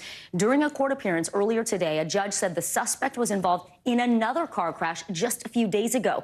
He is now facing multiple counts of DUI manslaughter. NBC News correspondent Sam Brock is live outside the Marion County Courthouse in Ocala, Florida for us this afternoon. So, Sam, the judge ruled the suspect be held without bond. We know he has a lengthy criminal history. What else have you learned about him and how this crash happened? Sure. So we saw him at 9 o'clock this morning, Vicki, in the building behind me, and he was bandaged. Brian Howard, he's the suspect, and wearing a dark blue prison garb, obviously denied bond for those 8 counts of DUI manslaughter. And as you mentioned, he had wrapped a car around a tree only 3 days prior, his parents' car, he said, when an animal ran out in front of the road. Here he is now. He told investigators he was driving particularly carefully because of that incident only days earlier. You see the bandage around his head. As far as the events that led up to this, because we know there was an issue or concern around impairment, according to the arrest report, he had consumed marijuana oil from a friend who had a medical marijuana card, but also 3 different prescription drugs for which he was prescribed. About 5 or 6 hours he consumed them before he was then on the road again at 6 o'clock in the morning, 6:30. That is when police say that he collided with that bus and caused a crash. And he is someone, Vicki, with 20 counts on his criminal record, most of those driving related. It is so unconscionable and totally preventable DUI, Sam. We're told that several other victims are still in critical condition. What can you tell us about them and the status of the folks who were hurt? There are still 7 people right now, according to HCA Florida, who are in critical condition, Vicki. 3 others who are severe but stable right now. 8, obviously, who have died. And according to the consul for the Mexican consulate in Orlando, many of them were coming from various parts of Mexico, Chiapas, Veracruz, other areas within the country. And specifically, they were in their 20s and 30s primarily. He talks about one father of 2, who was the eldest of the group, only 31 years old. And his colleagues, now learning about his death, crying as they found out. Take a listen. These are good people, young people. The oldest, the people who they passed away, the oldest guy is 31 years old with 2 daughters. It's one of the worst experiences because instead they are not criminals, nor illegal immigrants. They are working, hard working. Vicki, he said they're all here on H-2A visas, legally, just trying to provide for their families. Back to you. Horrifying story. NBC News correspondent Sam Brock. Sam, thank you very much. Well, speaking of horrifying, Vicki, this video, it just took my breath away. It shows a 9-year-old boy ducking for cover inside his own home as a spray of bullets from a drive-by shooting comes just inches within hitting him. Look at this video.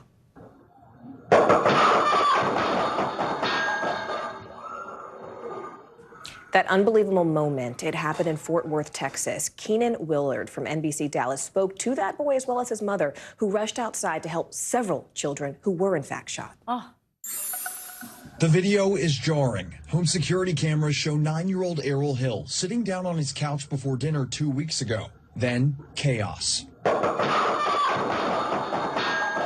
Bullets spray into the living room from the street, sending a cloud of dust over the boy's head as he ducks for safety. It came through the wall.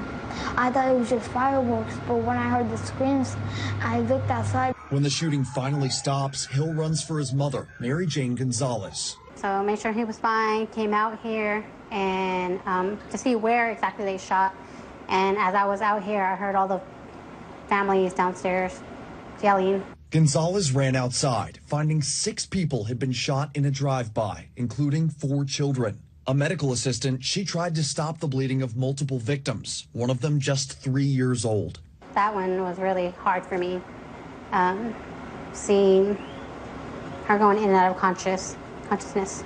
First responders arrived and took the victims to safety. As police continue their search for the shooter, Gonzalez says her family is still reliving the violence. It forever changed our life. We are traumatized. I've never seen anyone get shot, let alone a child. I've never had to experience that. The family signed a new lease weeks before the shooting, but Gonzalez is now trying to move elsewhere, no longer believing Las Vegas Trail is safe for her 3 children. The mother set up a GoFundMe, asking the community to help her family move on from this incident. Just somewhere safer, somewhere that my kids can go outside and play, because they can't go outside and play without having to worry if they're going to get shot or be the next victim on Las Vegas Trail. For NBC News Daily, I'm Keenan Willard. Well, controversy at a small-town library in Illinois fueling the ongoing culture wars between books and religion. A pastor in the city of Metropolis, which you may know better as Superman's hometown, is framing the feud as good versus evil. Yeah, it's a pretty fascinating binary. NBC News correspondent Antonia Hilton explains the fallout after angry parents claimed the library director pushed Christian teachings and prayer onto their own kids. Look at this. Superman looms large in the otherwise unassuming quiet town of Metropolis, Illinois. But there is a fight brewing over the town library that locals worry even the Man of Steel couldn't resolve. We've got to protect one to protect them all. Everyone needs to just stand up. Rhonda James never imagined being president of this small-town library board would be controversial. She says, I did not bring my children to the library for religious indoctrination. In the winter, she started receiving letters saying her library director prayed with children, pushed Christianity, and had quietly removed computers and thousands of books with themes about sexual identity, other religions, and even Halloween. In all the years that you've been on the library board, have you ever received letters like these? No. The board confronted the library director, who answered NBC affiliate WPSD when asked if the library censored materials. Absolutely not. Board members say they asked her to sign a form promising to end prayer in the library. When she refused, the board terminated her, further fueling a small town's battle over its library. The libraries have things that come straight out of Sodom and Gomorrah. This is Brian Anderson, a town councilman and pastor, preaching to his congregation, which includes the mayor, that Satan was in the library. These children that you see here, the enemy hates them, and the enemy wants to kill them. Typically, Baptist pastor Glenn Quorum says he agrees with other conservative ministers on moral issues, but not this one. You've got someone who's pushing to enforce religious agreement on a public institution. Should the local library reflect the views of the majority? No, I don't think so. The library opens up the world to entirely different ways of thought. In March, Metropolis Mayor Don Canada sided with Pastor Anderson and announced he'd remove library board members, a step the Illinois Secretary of State called unacceptable. The mayor paused his plans. Do you think that prayer is appropriate in the public library? Well, now, it depends. Yep. I'm going to say that if you're asking me, do I think it's all right? If it was approved by everybody involved, then I don't see what the problem is. At a public town meeting, council member and pastor Brian Anderson declined to speak with us. I wonder what no comment means. Anybody know that? But people there had plenty to say about him. His behavior has consequences that go on beyond the library. The mayor now has until June to make a decision about the library board. Rhonda James left worried about her fate and her community. We want to have freedom to practice whatever religion we want or to not practice religion. We want to have the freedom to gather information and learn things. For the love of the library, she says she'll stand her ground. Antonia Hilton, NBC News, Metropolis, Illinois. Fascinating. Antonia, that gentleman didn't even deign to look at you when he said no comment. Does anyone understand what that means? Why was he giving no comment? What is it about him that the families are so concerned about? Well, that pastor, who is also part of the town leadership, he's on the city council. He is the person at the center of all this, and he has been accused by people in the town of working with the mayor to change the library to reflect their own evangelical religious teachings. So he's the person people want to hear from. So I think that's why he was concerned about giving a statement to NBC News. People are waiting to see what happens now in the next couple weeks. You've just done such incredible reporting on this topic, but also just this entire world we're entering right now. Antonia Hilton, thank you so much. We appreciate it. And stay with us. More NBC News Daily right after this.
comfortable with the role the Supreme Court is playing in the 2024 election? Is there not more that Israel can do to help the humanitarian crisis? Should abortion be the #1 issue in 2024?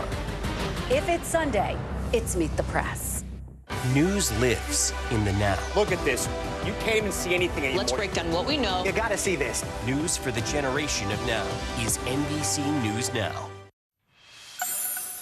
OpenAI is rolling out a new version of its popular app, ChatGPT. The AI chatbot will be able to keep a conversation as well as sing, and now it can even laugh. That's Morgan. a lot. Yeah. All right, NBC News correspondent Ellison Barber takes a closer look at what this next generation of voice assistants looks like. Hey, ChatGPT. Hello there. How's it going? Say hello to a whole new level of chatbot. Me? The announcement is about me? Well, color me intrigued. Are you about to reveal something about AI? OpenAI introducing the latest version of the popular ChatGPT model. This is GPT-4o. They're first to hold a conversation in real time. You can now interrupt the model. You don't have to wait for it to finish your turn before you can start speaking. Natural light filtering. Did anything unusual happen recently? Yes, actually. The company demoing a variety of uses, from coding to tutoring and even real-time translation. Hola, bien. Sí, un poco ocupado aquí preparando un evento para la semana que viene. Hey, I've been good. Just a bit busy here preparing for an event next week. Yeah, I really want maximal emotion, like maximal. Another key development, picking up on and using emotional cues. Let's amplify the drama. Once upon a time, in a world not too different from ours. While a male voice is also an option, that female voice is taking the spotlight. I see. I love ChatGPT. That's so sweet of you. OpenAI CEO Sam Altman dropping a single-word hint at his source of inspiration, Her. A reference to Spike Jonze's 2013 film about a man who falls in love with his AI assistant, voiced by Scarlett Johansson. Hello, I'm here. Oh. I think Her got something deeply right on the interface, and that is no small feat. OpenAI even breaking the mold with this product launch, demoing the technology, which will be available in the coming weeks in a small venue designed to look like a living room. Google, with an announcement of their own, unveiling its answer to ChatGPT to thousands of developers in a traditionally grand event.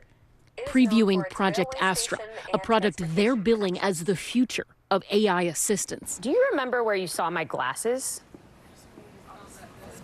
Yes, I do. Your glasses were on the desk near a red apple. Google says their assistant will be available to users later this year. It's just amazing. But the new, exciting generation of AI chatbots I'm so excited for this.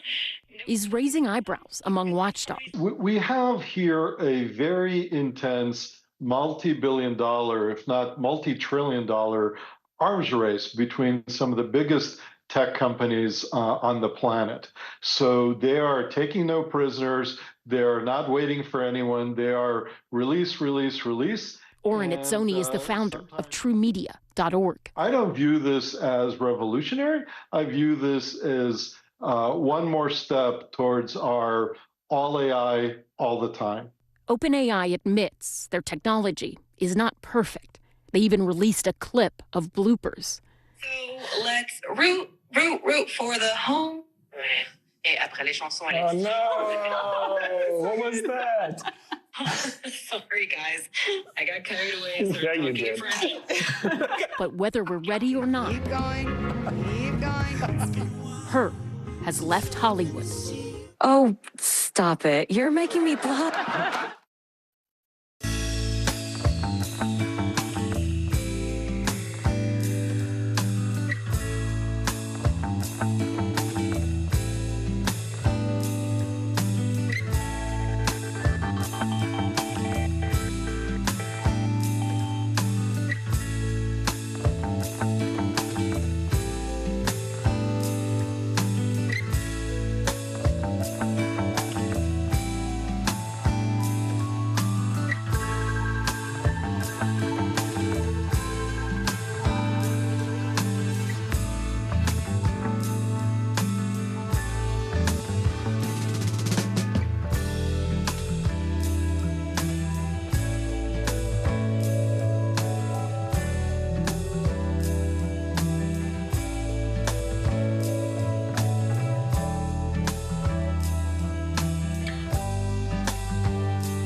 Mornings are full of possibility and energy. And how you get set for the day ahead matters. Take charge of those first hours. It's about getting caught up. And really, it's about getting ahead. And that's what drives us every morning. Because every day deserves the best start. This is where it all begins. A group of veterans from Michigan making an emotional trip to D.C. to honor those who sacrificed their lives fighting overseas. Amber Kriska from our NBC affiliate Wood TV spoke with some of the war heroes as they shared stories of both heartbreak and healing. And I'm going to start boarding this plane from the back to the front. It's a trip some weren't sure about. It's a pleasure to have you on board. We appreciate your service. They kept calling me, so finally I gave in. Hey, how you doing, Chip? How you doing? Looking good, mate. For others, they hoped this day would come. This is something I've been waiting for a while. But for many, they quickly realized. This is the best experience I've ever had in my life. I'll never forget this. I'm glad I came. This is nice, really nice. Wonderful. Great. Love it. The names on the Vietnam Wall, they are arranged by date of death. For some, getting to this moment wouldn't be easy. Veterans are filled with pain as they walk through the Vietnam Memorial in Washington, D.C. It's terrible. What a shame. For what? No victory. A lot of young men paid the ultimate price for a war that no one understands. Then come back and get spit on. Vietnam, we didn't know anything about it, how to spell it, how to say it. Right down here. Through the frustration and hurt, these veterans are here for a specific reason. We found him, so I salute him up there. Good guy. He was only 21 or something. A lot of friends here. It's him. Found it. Bingo. Not enough women. Heartbreak. I lost one of my friends. I found a name. My best friend, that's why I'm here. My best friend in Vietnam is on that wall. It's an image Vietnam veteran James Van Dyke can't erase from his mind. When I saw him die in front of me, it's still like that to this very day. I have a hard time with it. When he found his best friend's name on the wall, I'm here, I finally made it. It brought a sense of comfort to Van Dyke. To see the initials on that wall and then me up there scribing on it.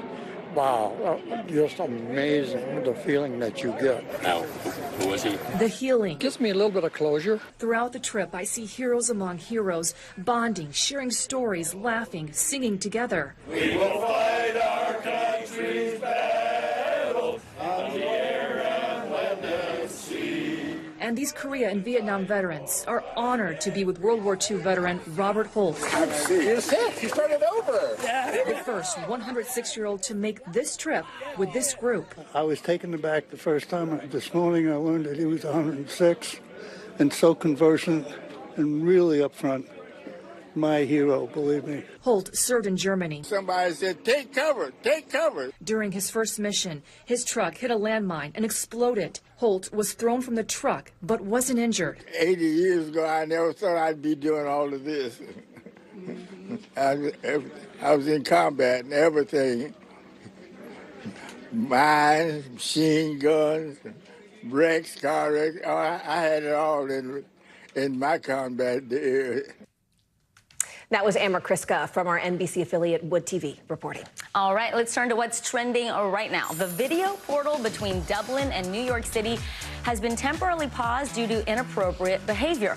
This is a video screen that showed a live stream between the two cities. It was unveiled on May 8th. Well, it was turned off earlier this week after reports of lewd behavior and onlookers showing offensive images. Come on, this is why we can't have nice things. We cannot have nice things. We can't have nice things. Officials in New York and Dublin, they are trying to work to find a solution. Yeah, that's what we should do. Wave, the blow solution kisses. is just like be nice. Yeah, like always. be appropriate in the world. Always.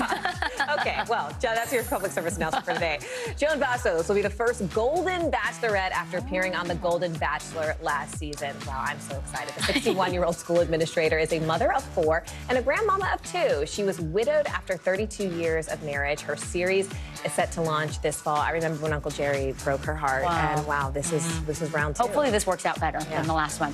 All right, a new Jeopardy series is in the works at Amazon. It is called Pop Culture Jeopardy, and it will be the same question and answer format as the original show, with topics like music, film, TV, sports, and more. The show has yet to pick a host, and information on applying to be a contestant will be available soon. Now, this is a Jeopardy I might have half a shot at. Pop Culture Jeopardy. I like that. Who are NBC News Daily anchors? Let's go. Who is Morgan Radford and Vicky Wynn? You're watching NBC News Daily. And stay with us. More news ahead.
Still to come on the Channel 2 News. Well, the waters are certainly receding now. Still too close to call. Lester Holt reporting from the Ground Zero, as it's being referred to. It is, in fact, the taste of freedom. The Haitian people know a little something about resiliency. What's the biggest risk right now? Some of the troops who have been proud. I want to welcome you to the first presidential debate. In fact, we've been told we can't go any farther. Here are some resilient folks. Let me get in.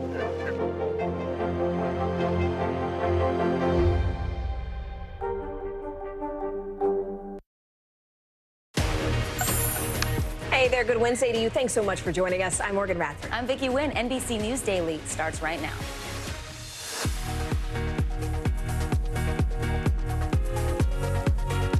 Today is Wednesday, May 15th, Social Media Showdown. A group of TikTok creators, they're suing the U.S. government over a law that would essentially ban the popular app. We're going to talk about where that legal battle goes from right here. On the rise, the interest rates for federal student loans set to increase to their highest levels in more than a decade. What's driving the sudden spike and what it means for borrowers. Regretting the rose. 7-time Super Bowl champ Tom Brady opening up about his recent Netflix comedy special. He tells about the toll that this took on his family and why he would not sign up to do it again. It's trending right now on Netflix, though. The Color of Love will speak with Poppy Harlow and Weekend Today co-anchor Laura Jarrett about their new children's book celebrating the many forms of love. Welcome to NBC News Daily. We are so glad you could join us this Wednesday, where we start right now with a brand new legal battle brewing over TikTok. 8 content creators, they're suing the U.S. government over a new law that could remove that app from the U.S. market. Now, the plaintiffs, they're all from different states, but they do share the central belief that the legislation violates their First Amendment rights and ultimately threatens their free expression. The law was passed by Congress and signed by President Biden just last month. It generated bipartisan support because of claims the app is a threat to national security. NBC News Now anchor Savannah Sellers joins us now on set. Savannah, always good to have you. So talk to us about these creators, these 8 creators who filed this lawsuit and why they took this action now and who's funding them. Yeah, that is a great question because TikTok is paying for these legal fees. So I was actually able to speak with one of these 8 creators this morning who's part of this. She said that she was approached, but that she was happy to join. And what's kind of interesting, you guys mentioned they're from all over the country. They're also from all different types of content making and follower counts. Some of them are kind of what's called like a micro influencer. They have like hundreds of thousands instead of millions of followers. But that was the idea. They want to showcase the breadth of how this is impacting people and how many different types of people, no matter what their income may be from the app, feel impacted by this. They are saying that this impacts their First Amendment rights, calling it specifically an extraordinary restraint on speech. They also say that they have found their voices, amassed significant audiences, made new friends, and encountered new and different ways of thinking, all because of TikTok's novel way of hosting, curating, and disseminating speech. That's the big thing on this app. They just say it's not possible to make and find and create the followings that they have on this app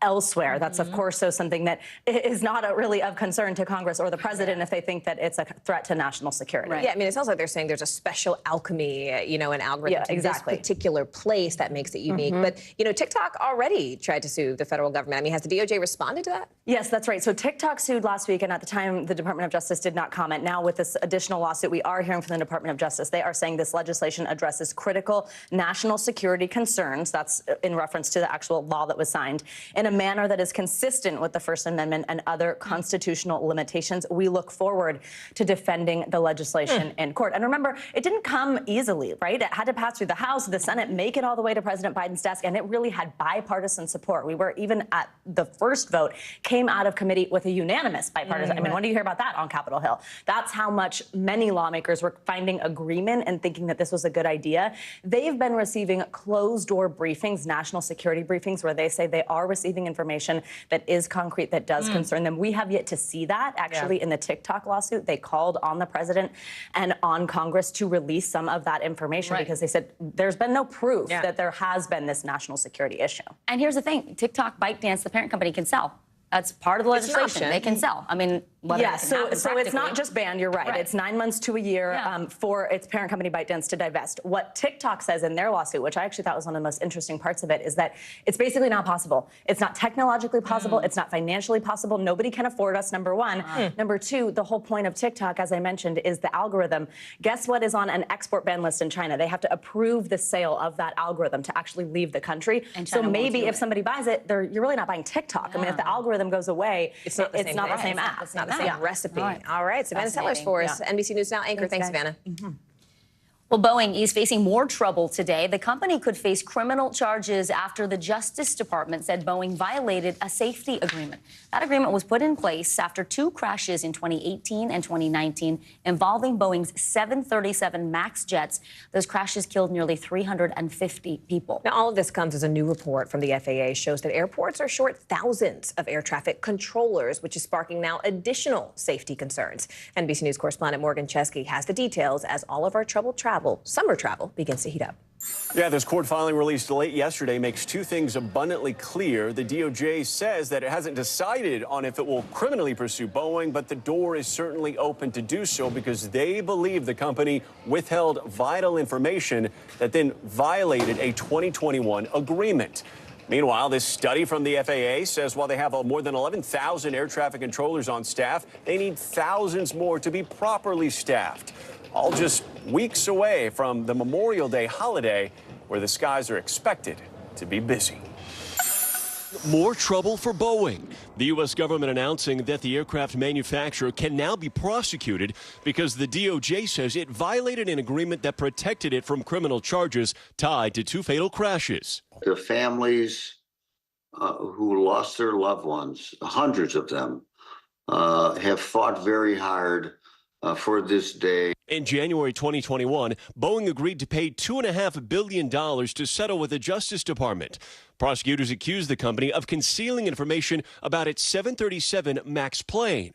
After 2 crashes, Lion Air in 2018 and Ethiopian Airlines in 2019, that killed everyone on board. The DOJ now accusing Boeing of failing to design, implement, and enforce a compliance and ethics program to prevent and detect violations of the U.S. fraud laws throughout its operations. Since the agreement, Boeing has come under increasing scrutiny.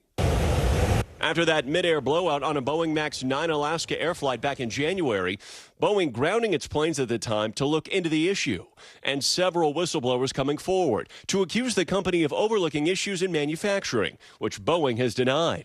And the families of the deadly 2018 and 2019 crashes had been putting pressure on the DOJ. The Department of Justice to make the right decision, to make sure that nobody else has to go through what we have gone through. Nobody else has to encounter the things that we have encountered. Boeing confirmed that it had received the notice Tuesday from the DOJ, saying in part, "We believe that we have honored the terms of that agreement and look forward to the opportunity to respond to the department on this issue."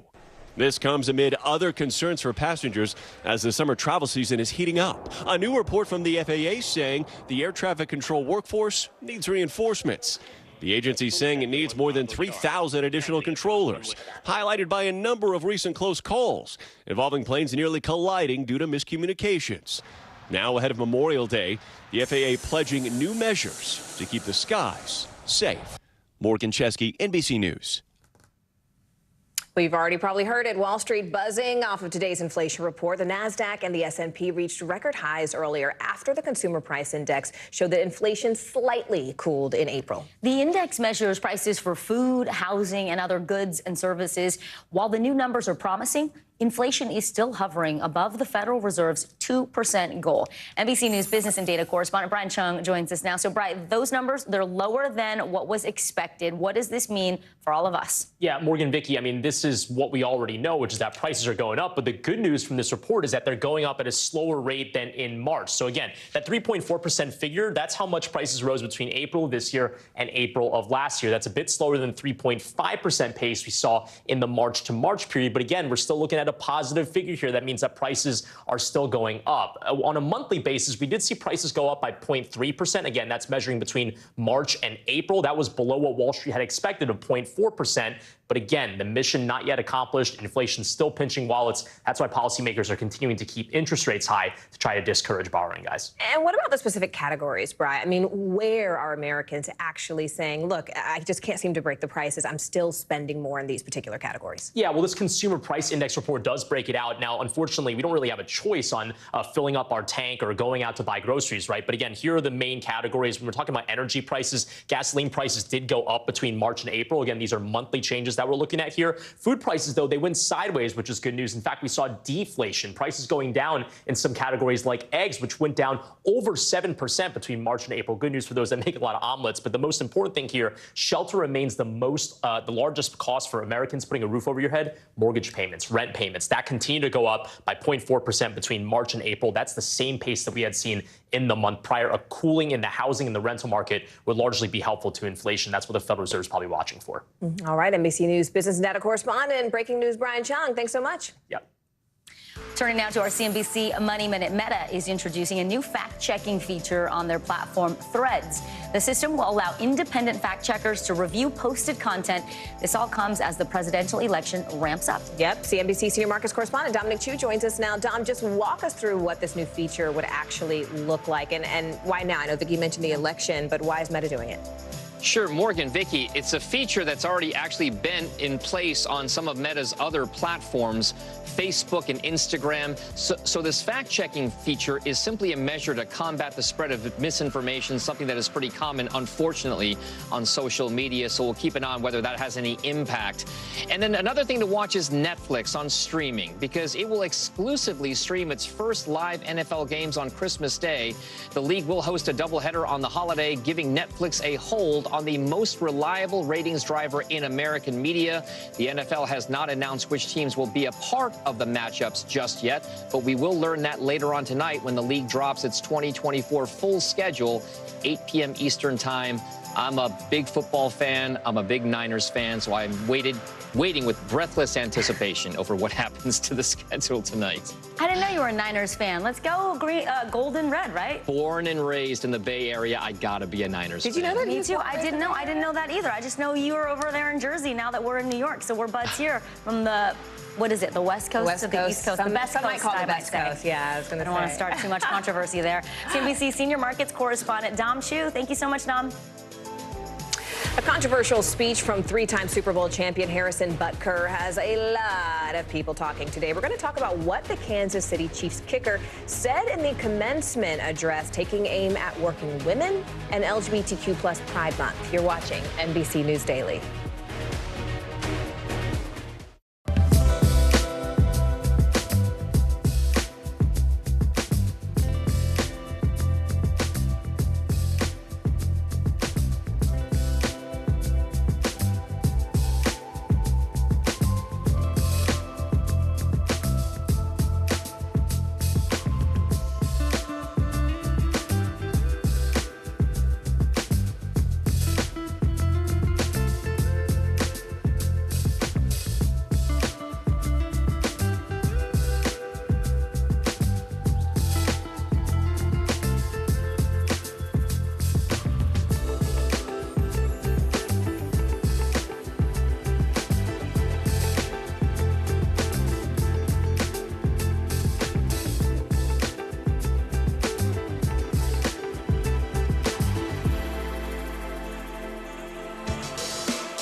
What's the message that you're trying to get out to young people? Know what is in the drug supply. We've got important news this hour about your money. Mental health, big picture, why is it so tough right now? News for the generation of now is NBC News Now.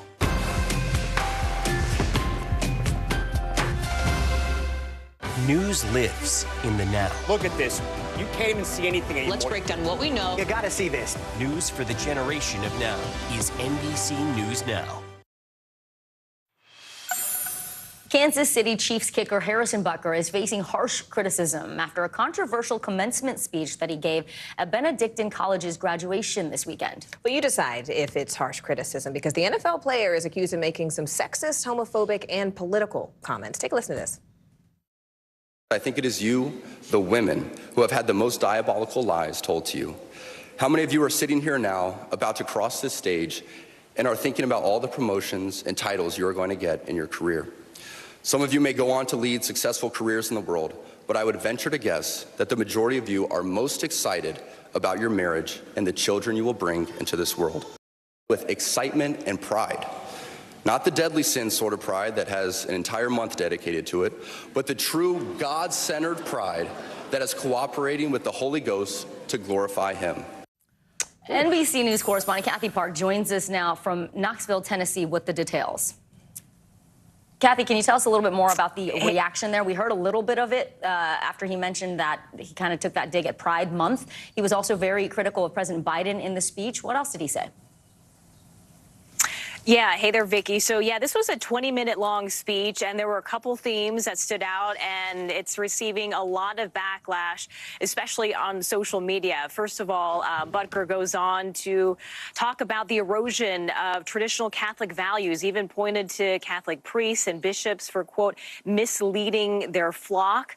He also went on to talk about a woman's role and even pointed to his own home life and talked about his wife who decided to become a homemaker and decided to forego a career, and she's happy with that decision and talked about that theme as well. You mentioned he also took a swipe at Pride Month and also was very critical of President Biden. In fact, he said, quote, "Our nation is led by a man who publicly and proudly proclaims his Catholic faith, but at the same time is delusional enough to make the sign of the cross during a pro-abortion rally." As you can imagine, he did not hold back, and this commencement speech has circulated very quickly online. In fact, a former Kansas City commissioner wrote, "Harrison Butker doesn't represent Kansas City, nor has he ever. Kansas City has always been a place that welcomes, affirms, and embraces our LGBTQ community members." Another person online wrote that, you know, "I've never even heard of him until today," and he did a bang-up job of becoming one of the most hated men in North America in the space of one 20-minute speech full of bigotry and misogyny. And also, he mentioned Taylor Swift briefly, one of her lyrics, and a lot of Swifties also weighing in as well, saying one of the worst parts of this NFL player's awful speech is that he quoted a Taylor Swift song before telling women they should be homemakers and serve their man's career. We should also note that a change.org petition is also circulating online, asking people to sign it so that Butker can be dismissed from the Kansas City Chiefs. I wonder who is safe from his criticism. It sounds like a very, very small segment of the population is safe there. Wow. Wow. NBC News correspondent Kathy Park, thanks for taking us through some of those details. We appreciate it. Thank you. Well, all eyes were on Caitlin Clark last night as she made her WNBA regular season debut. With that, despite the team's loss against the Connecticut Sun, Clark racked up 20 points in the game. Indiana Fevers had a lot of Indiana Fever there in Connecticut in the stadium. It was sold out. NBC News correspondent Stephanie Goss explains how the star athlete is driving ticket sales and venue changes. Pulling up from three, will dip inside and lay it in. With that layup, Caitlin Clark made the first basket of her WNBA career. The rookie phenom's pro debut with the Indiana Fever, a tough loss to the Connecticut Sun. Clark, a good look from three. She got it. But Clark shook off some early nerves and ultimately ended the game with 20 points. Clark will fire and hit the three. Including 4 three-pointers as her parents watched from the stands. Just getting more comfortable, and that's just going to come with experience and getting to play with these girls. Despite the somewhat rough start to Clark's rookie tour, it's clear how much her popularity is already impacting the game. How exciting is that? Really excited. It's so exciting. Ticket sales are surging, with some teams moving their matchups against Clark and the Fever to larger arenas this season to meet the unprecedented demand. According to SeatGeek, the average resale price to see the Fever play on the road is $240, a staggering 133% increase from last year. Here's Clark off a screen, gets a look. Fans wearing Iowa and Fever gear spotted throughout the sold-out crowd inside Connecticut's arena. Ahead of the game, Clark told me she was embracing the moment. What's it going to feel like to be in this sold-out crowd tonight? I'm sure there will be just like a lot of basketball fans here that really appreciate the game. So for myself, that's, fun to play in front of. Just weeks after going first in the WNBA draft, Clark's welcome to the pros also included the premiere of her new Gatorade commercial. All part of an electric tip-off to a WNBA season which also featured the announcement of the league's newest team, the Golden State Valkyries. Are you surprised and excited by how much energy there is around the WNBA? Oh, it is insane. The difference a year can make. The talent that's coming in is really, really great. Stephanie Gosk, NBC News.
Mornings are full of possibility and energy.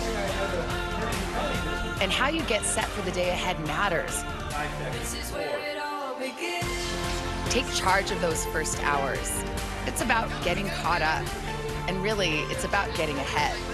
And that's what drives us every morning. Because every day deserves the best start. This is where it all begins. Doctors are finding a new and potentially life-saving use for artificial intelligence. The technology can now detect changes in moles and find early signs of skin cancer. Paisley Chang from NBC New York spoke with one doctor at Memorial Sloan Kettering to see how this new 3D imaging works. Hey, good morning, Nancy. Hello. How are you? Nancy Stokes is back for a checkup. Last month, she had a melanoma removed from her left temple, the second one discovered this year. Yeah, it looks like a keratosis. Looks all right to me. Growing up in Breezy Point, Nancy spent a lot of time at the beach. Now at 62, she's dealing with the consequences of too much sun. We didn't put anything on. I mean, if you put anything on, it was something to attract the sun, not keep it away. So, it's much different. Yeah, if you just lean forward. Dr. Ashfaq Margoop of Memorial Sloan Kettering discovered both of Nancy's melanomas. And the goal with all of this technology is to try and find melanomas while they're very, very thin, before they have had the opportunity to spread. Using technology like 3D body imaging, Dr. Margoop can very quickly identify and catalog the more than 500 moles on Nancy's body. And if I click on that, it will actually take us to that spot on her avatar. And now you can kind of zoom in on that lesion. 92 cameras will take photos of the patient all at once, and then a computer will generate a 3D image of that patient. It only takes 12 minutes. Memorial Sloan Kettering was among the first to use the 3D imaging. Dr. Margoop says artificial intelligence compares scans of patients over time and can detect the slightest changes. It helped identify a melanoma on Nancy's back. I would never have thought that pink one was anything that was dangerous. So that was actually a little scary. And that's allowing us to see just below the surface of the skin. With high-tech scopes, Dr. Margoop can also look beneath the surface of the skin and detect cancer without having to do a biopsy. The goal is to catch melanomas before they can spread.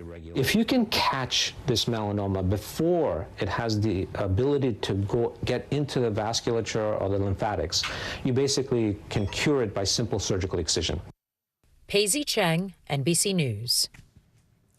A new Native American kitchen is opening up in the Denver area, and it's sharing indigenous dishes and plants with the greater community. Lawrence Cafidi from our affiliate KUSA has more behind the owner's inspiration to share her food as well as her traditions.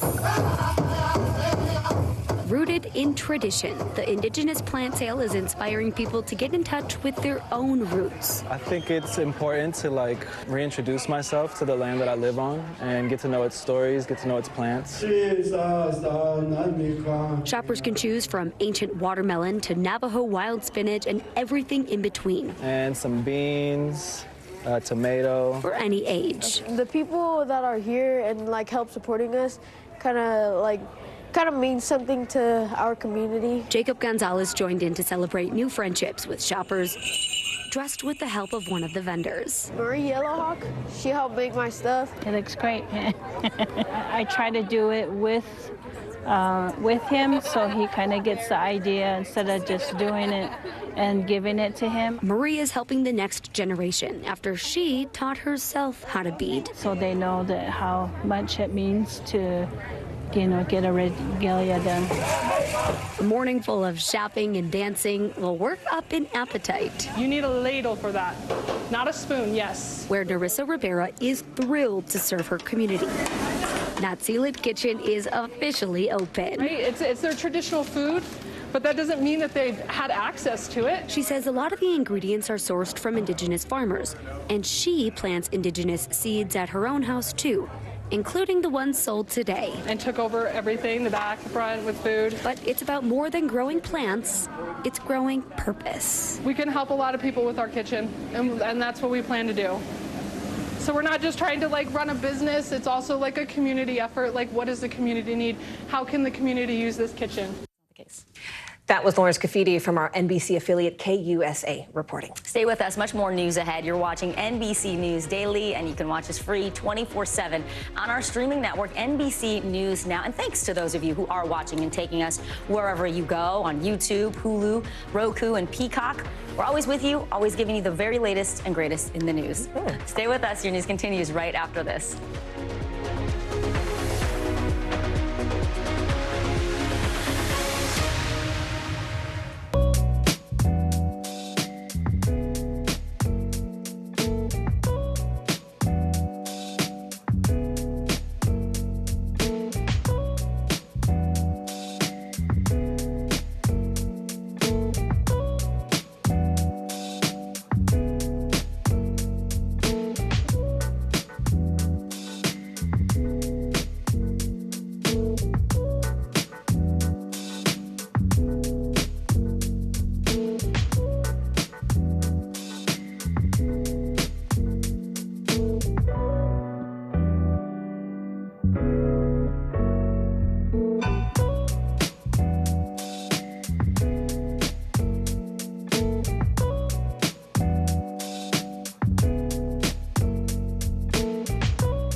Democracy is happening now. Welcome to a big night that could help shape Republican politics for years to come.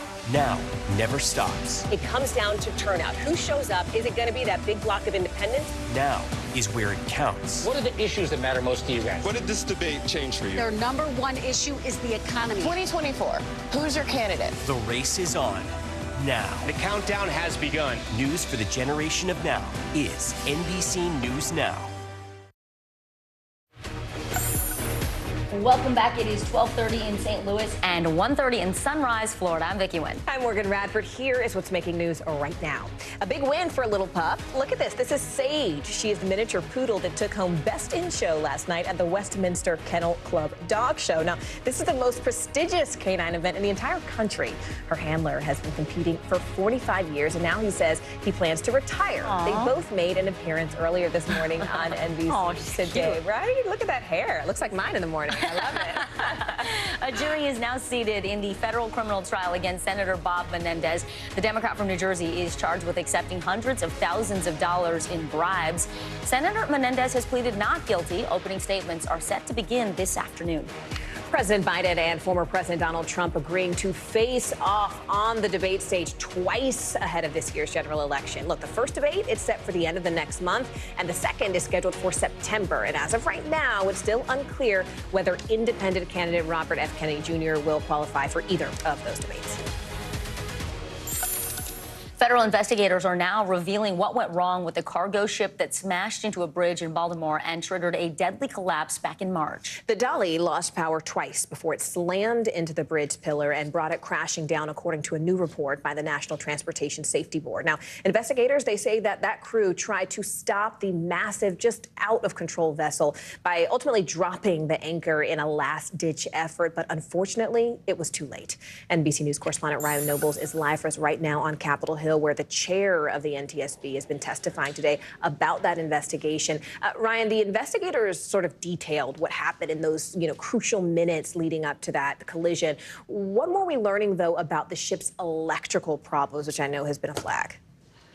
Yeah, well, it turns out, Morgan, that there was certainly an electrical problem at the moment of the accident, and that was probably a big part of why the ship and their crew lost the ability to steer and avoid the bridge.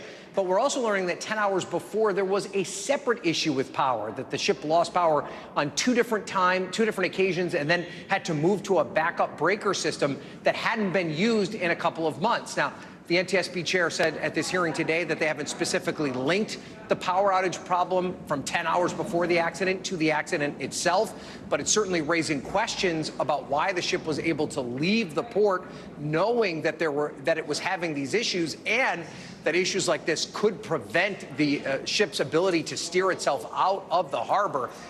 Right now, this hearing is ongoing. There are a lot of questions, not just about the accident itself, but the long-term funding of the project and whether or not it's going to hurt the capabilities of some of these agencies that are directly involved in the recovery.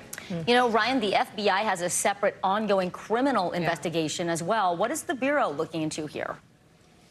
Well, the Bureau wants to know if either the company, a member of the crew, perhaps the pilots, anybody involved in this, that their negligence rises to a criminal level. You know, 6 people lost their lives as a result of this accident. It's going to cost billions of dollars to fix it. And if someone willingly or even were negligent enough to rise to a level of criminality, the FBI wants to know that for sure. So that's an ongoing investigation from the FBI's perspective and federal law enforcement. They kept all 21 crew members on board that ship. In fact, they're still on board that ship as the investigation is ongoing. The FBI has not revealed what they've uncovered as part of their investigation, but this is something that could take a long period of time before they either clear everyone involved or determine that there was some sort of criminal liability.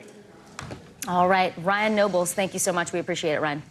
Well, Vicki, let's switch gears and talk about college, because it's going to be a lot more expensive for a lot of students next year. And that's because the Education Department is raising federal student loan interest rates. For undergraduates, they are hitting the highest level in more than a decade. For graduate students, the highest in more than 20 years. CNBC reporter Annie Nova joins us now. So, Annie, the Biden administration has been saying they want to help borrowers. They have already forgiven billions of dollars in student loans. What's behind this new move? Sure. So to be clear, the president has nothing to do with the interest rates on federal student loans. These are rolled out once a year by the Education Department, and they're calculated from the 10-year Treasury note. In simple terms, it's just the dynamics of the economy at the moment that determine the rates that the Education Department releases when it does. Because we have historically high interest rates, that has meant rates will be more expensive for borrowers. And Annie, I mean, we've seen how higher interest rates in other areas. Earlier, we had Brian Chun talking about, housing market, the credit card industry. It's just more expensive to borrow that money now, how all of that has impacted consumers. So then how does higher student loans impact the economy? And frankly, some of our country's most vulnerable, kids who are just trying to start their lives. Absolutely. So we already know that the $1.7 trillion student loan crisis makes it harder for people after they leave college to start businesses, to sometimes just pay for their essential bills, and to buy houses, save for their retirement, and a host of other consequences. So it's tricky, especially as the Biden administration works hard to try to get the student loan crisis under control. This may complicate things because borrowers are now going to have pretty expensive student loans for decades to come. One thing I'll point out that might give borrowers some hope is in the Biden administration's Plan B for student loan forgiveness. Of course, its first plan was stopped by the Supreme Court last summer. There is a provision in there that would wipe out up to $20,000 in interest on federal student loan borrowers' debts. So that could provide a lot of relief, and it looks like borrowers may really need that. All right, NBC News reporter Annie Nova for us there from CNBC. Annie, thank you. Well, a new report is shedding light on the impact of abortion restrictions nationwide. It found more than half of Black women of reproductive age live in states with bans or strong restrictions. Now, this report was put out by a pair of abortion rights organizations. And as a result, Black women say they are reconsidering having children at all. According to the study, they are overwhelmingly concerned about their physical and economic security. Dr. Jessica Shepard joins us now. She's a board-certified OBGYN and women's health care expert. That's right, Dr. Shepard. I mean, we're talking nearly 7 million Black women. live in states that have restricted abortion access. That is a huge swath of the population. First, we've got a map here on our screen for viewers, but walk us through which parts of the country we're talking about. But bigger picture, why is location and geography now adding to the challenges for these women to have a family? Yeah, even by looking at this map, you can see that obviously when you look towards the southeast portion of the country, that's really where we're seeing these laws really and restrictions have an impact on women. Now, because we're speaking specifically about how this is impacting Black women, more than half of Black women ages 15 through 49 live in those areas with little to no abortion access. So obviously, these are the group of women who are going to be impacted the most. And even more importantly is even though we look at other states that may have more access, we know that the ability to get to those states is going to be obviously very hard. So those who don't have the access, whether it's financially or the childcare or the ability to take off work, these are the women who are being impacted because they're not as fortunate. And this is where we're going to see the impact and obviously women not being able to get the care that they need because abortion is healthcare. Doctor, what can be done to ensure that all women and families who live in these states with these restrictive abortion laws, that they feel comfortable and safe getting pregnant?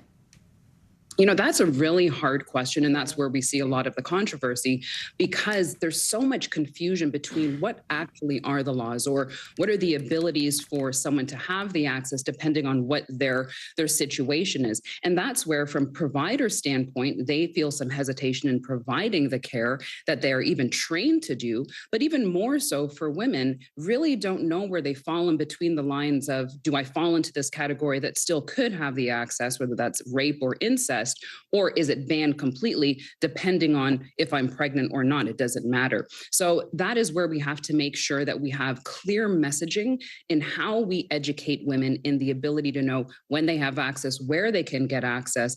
And I think at this fundamental point, especially in an election year, is to really just put more emphasis on the education and making women aware of how they can advocate for themselves and where they can get the care that they need in a time of need. Yeah, so important. Critically important. Dr. Jessica Shepard, thank you so much for your time, Dr. Shepard. Well, let's switch gears for a minute because Tom Brady appears to have some regrets, after getting roasted during his comedy special on Netflix. The NFL great now admits he wouldn't do another one because of how it impacted his children. NBC News correspondent Emily Aketa has more on the fallout and the lessons Brady says he learned. Netflix's greatest roast of all time with NFL legend Tom Brady may have been a big success. He is a three-time Super Bowl loser. Please welcome Tom Brady. The seven-time Super Bowl champ says he'll never do it again. I loved when the jokes were about me. I thought they were so fun. I didn't like the way that it affected my kids. Brady, the 46-year-old father of three, speaking candidly on the Pivot podcast, saying he's a fan of comedy shows but didn't see the full picture when he first agreed to participate. All of a sudden you realize I wouldn't do that again because of the way that it affected actually the people that I care about the most in the world.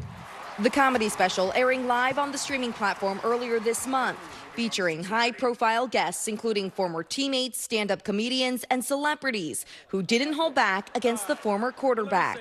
When you got a chance to go 8 and 9 and all it will cost you is your wife and your kids, you gotta do what the you gotta do. You guys know about his diet program? It is so strict, but if you follow it exactly as he does, you too can lose your family. And seriously.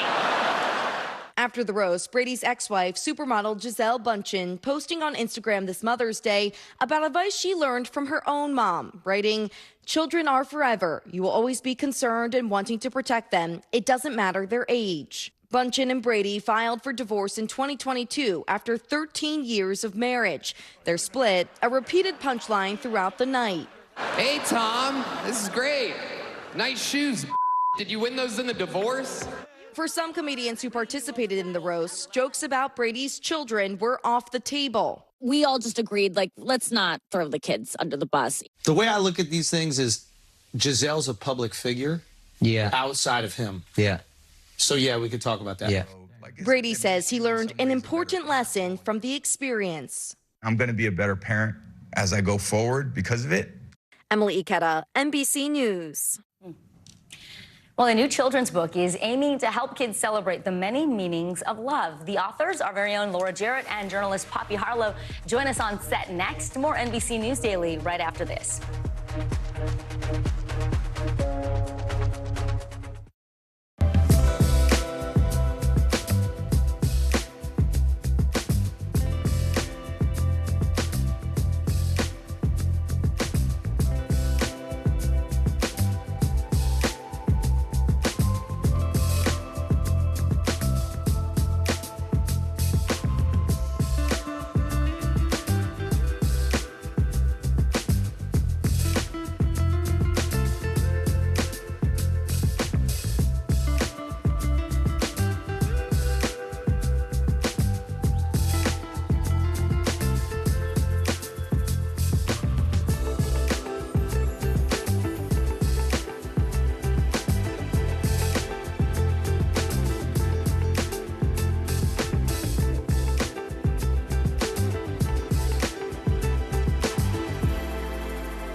Democracy is happening now. Welcome to a big night that could help shape Republican politics for years to come.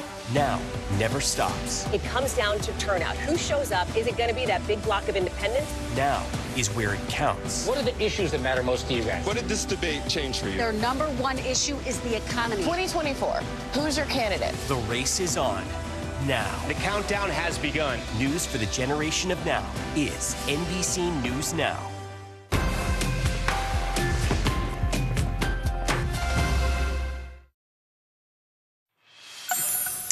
Well, a moment of pain for our nation during the early days of the pandemic sparked the idea for a new children's book that is out this week, The Color of Love. It's a collaboration between author Poppy Harlow and Weekend Today co-anchor Laura Jarrett. They also happen to be good friends and mothers to young children, and together they created a story about a class project that teaches a little girl named Grace about all the colors associated with the feeling of love. Co-authors Poppy Harlow and Laura Jarrett join us here on set now. It's so great to have you ladies. Hi, guys. So tell us a little bit, Poppy, walk us through the idea, the moment that you had the idea for this book about love, and what was it like collaborating with your bestie, Laura? Truly, Ben, can I just say, by the way, I've like fangirled out on you guys for a long time in my office. I would always watch you, so it's such a pleasure. We fangirl on you too. To me, now we have both of you here in the is studio. mutual. So this idea, Laura and I worked together. We both anchored morning shows at CNN, and during COVID, it was a very lonely and isolating time. And I was sitting on the stoop of our home in Brooklyn with my kids, who were very little at the time, and we were watching the protests. And I thought, how can I talk to my kids about love and inclusion and how that triumphs over hate, especially in a moment like this for the country? But I knew I couldn't do it alone, and I called Laura, and she said, you don't have to answer right now, but what would you think about doing this project with me? And I said, yes, right away. And she said, no, give it a little bit of time, think about it. And I said, nope, I'm in. Like, let's do it. She did. She trusted me. And we wrote every single word together. Oh, I love that. Yeah, everything. It was like the nicest project because we would like get together in our office in our like masks, and we would talk like the about. only ones in the office. We were the only ones there with our producers. We would would talk about our kids for 30 minutes and our frustrations and everything, and then we would get to work. Totally. And we would crank out chapters all together. What I love about that is, like, I mean, this is a heavy business, right? We're in a heavy news cycle. That was a particularly heavy moment for this country. And then you had this moment to do something that was so tender. And you talk about what's beautiful with Grace is she's understanding the feeling and the color of love. It's not about objects or toys. It's about what it feels like. Mine is yellow, by the way. Yeah, mine too. It's my happy place. Yeah. So why was that feeling so important to capture? And what we really wanted to capture, and I hope we did, is a feeling of family, right? What Grace discovers is what brings her the most joy is being at home,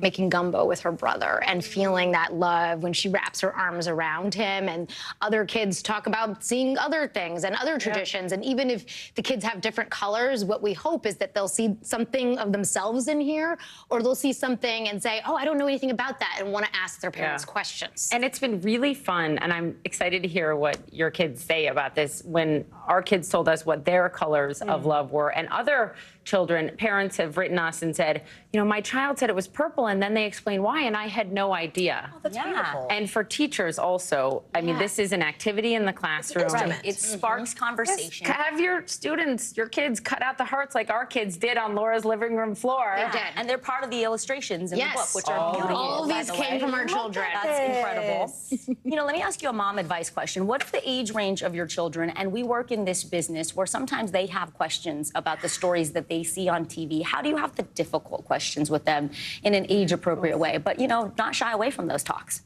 I think part of it is recognizing where they are, right? So mine are very little, so I try to honestly limit what they're seeing because it's just a lot to process. Poppies are a little bit older. So they can't, right. And so I'll just give you an example of another very hard moment for our country that we've been through way too many times, mass shootings. So I remember vividly one of the more recent mass shootings, going home from work, canceling plans I had for that day because I wanted to go pick Sienna up from school. She was 7 at the time. So I thought, even though we hadn't told her what happened, nor had she seen it on TV, perhaps her fellow students would. And I went and I prepared myself for like how I'm going to answer these questions. And then she never asked. But you have to be ready. And I don't know that you have to talk about it in explicit terms, but that's part of what this book is about. Talk about love triumphing over hate. And to listen to their questions, right? Sometimes I think we're so quick to supply the answer to kids. In this book, the kids actually have the answers. I love what you said earlier about, you know, letting them ask the questions, perhaps of their parents, right? I mean, kids teach us so much. I mean, anybody who's done this journey, They're right? so wise. I swear, I feel like my kid is like teaching me every step. But what has been the response like? Have you found that, you know, parents are saying, my kids are coming now and they're asking me these questions? Yeah, and I think that, you know, you just never know what they're going to get out of it, right? Like what James has gotten out of this and what he's picked up on and what he's... James is 4 going on 44. Laura's precocious son. That's an understatement. So like there they are on our floor cutting out our hearts. But like what they find interesting, I think would surprise you. And I think hopefully it also teaches us to just listen to them because they have amazing observations. That is such a good point. A friend of mine recently gave me this advice. I think she's so right. She said, Poppy, I don't, it was our colleague Audie Cornish, and our former colleague, and she said to me, you don't always have to give them an answer. They just want to be heard. Yeah. Sometimes our kids just want us to listen and empathize. And attention. Poppy Harlow, Laura Jarrett, thank you so much. Thanks, guys. Thank you, ladies. Stay with us. You're watching Daily.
NBC News Daily is #1 for afternoon news across all of television. I'm Morgan Radford. I'm Vicki Wynn. I'm Kate Snow. And I'm Zinklea Samwat. What's happening around the world? Israel's military is building up there along the border. And what matters here at home? New numbers are out today showing more encouraging signs for our economy. Let's zero in on exercise. We know we're supposed to be doing it. What does it do for our health? What needs to change for social media to be a safer place? NBC News Daily, weekdays from 12 to 4 on NBC News Now.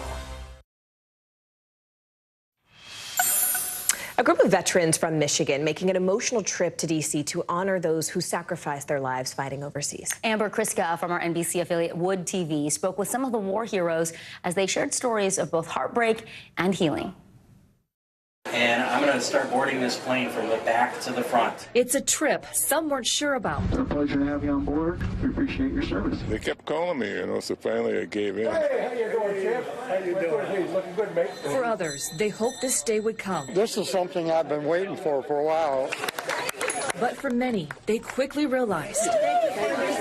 This is the best experience I've ever had in my life. I'll never forget this. I'm glad I came. This is nice, really nice. Wonderful. Great. Lovely. The names on the Vietnam Wall, they are arranged by date of death. And for some, getting to this moment wouldn't be easy. Veterans are filled with pain as they walk through the Vietnam Memorial in Washington, D.C. It's terrible. What a shame. For what? No victory. A lot of young men paid the ultimate price for a war that no one understands. Then come back and get spit on. Vietnam, we didn't know anything about it, how to spell it, how to say it. Right around here. Through the frustration and hurt, these veterans are here for a specific reason. We found him, so I saluted him up there. Good guy. He was only 21 or something. A lot of friends here. Tim, found it. Bingo. Not enough women. Heartbreak. Now is the time to use it. I lost one of my friends. I found Nate. My best friend, that's why I'm here. My best friend in Vietnam is on that wall. It's an image Vietnam veteran James Van Dyke can't erase from his mind. When I saw him die in front of me, it's still like that to this very day. I have a hard time with it. When he found his best friend's name on the wall, I'm here, I finally made it. It brought a sense of comfort to Van Dyke. To see the initials on that wall and then me up there scribing them. Wow, just amazing, the feeling that you get. Now, who was he? The healing. Gives me a little bit of closure. Throughout the trip, I see heroes among heroes, bonding, sharing stories, laughing, singing together. We will fight our country's battles on the air and land and sea. And these Korea and Vietnam veterans are honored to be with World War II veteran Robert Holt. You're sick. You started over. The first 106-year-old to make this trip with this group. I was taken aback the first time. This morning I learned that he was 106 and so conversant and really upfront. My hero, believe me. Holt served in Germany. Somebody said, take cover, take cover. During his first mission, his truck hit a landmine and exploded. Holt was thrown from the truck, but wasn't injured. 80 years ago, I never thought I'd be doing all of this. I was in combat and everything. Mines, machine guns, wrecks, car wrecks. I had it all in my combat day. That was Amber Kriska from our NBC affiliate Wood TV reporting. All right, let's turn to what's trending right now. The video portal between Dublin and New York City has been temporarily paused due to inappropriate behavior. This is a video screen that showed a live stream between the two cities. It was unveiled on May 8th. Well, it was turned off earlier this week after reports of lewd behavior and onlookers showing offensive images. Come on, this is why we can't have nice things. We cannot have nice things. Officials in New York and Dublin, they are trying to work to find a solution. Yeah, that's what we should do. Wave, the solution is just like be nice. Yeah, like always. Be appropriate in the world. Always. Okay, well, that's your public service announcement for today. Joan Bastos will be the first Golden Bachelorette after appearing on The Golden Bachelor last season. Wow, I'm so excited. The 61-year-old school administrator is a mother of 4 and a grandmama of 2. She was widowed after 32 years of marriage. Her series is set to launch this fall. I remember when Uncle Jerry broke her heart, and wow, this is round 2. Hopefully this works out better than the last one.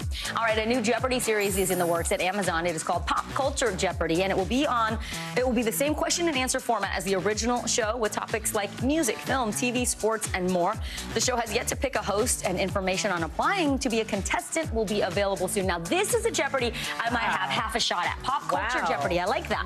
Who are NBC News Daily anchors? Let's go. Who is Morgan Radford and Vicky Wynn? You're watching NBC News Daily. And stay with us. More news ahead.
NBC News mobile app. Get connected to your favorite news shows. For the top stories, breaking news, and live video, download the NBC News mobile app now.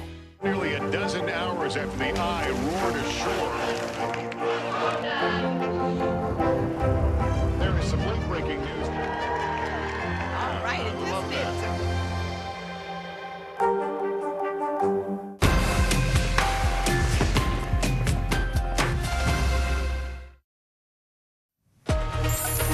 Hello, everyone. I'm Kate Snow. And I'm Zinklea Samoa. NBC News Daily starts right now.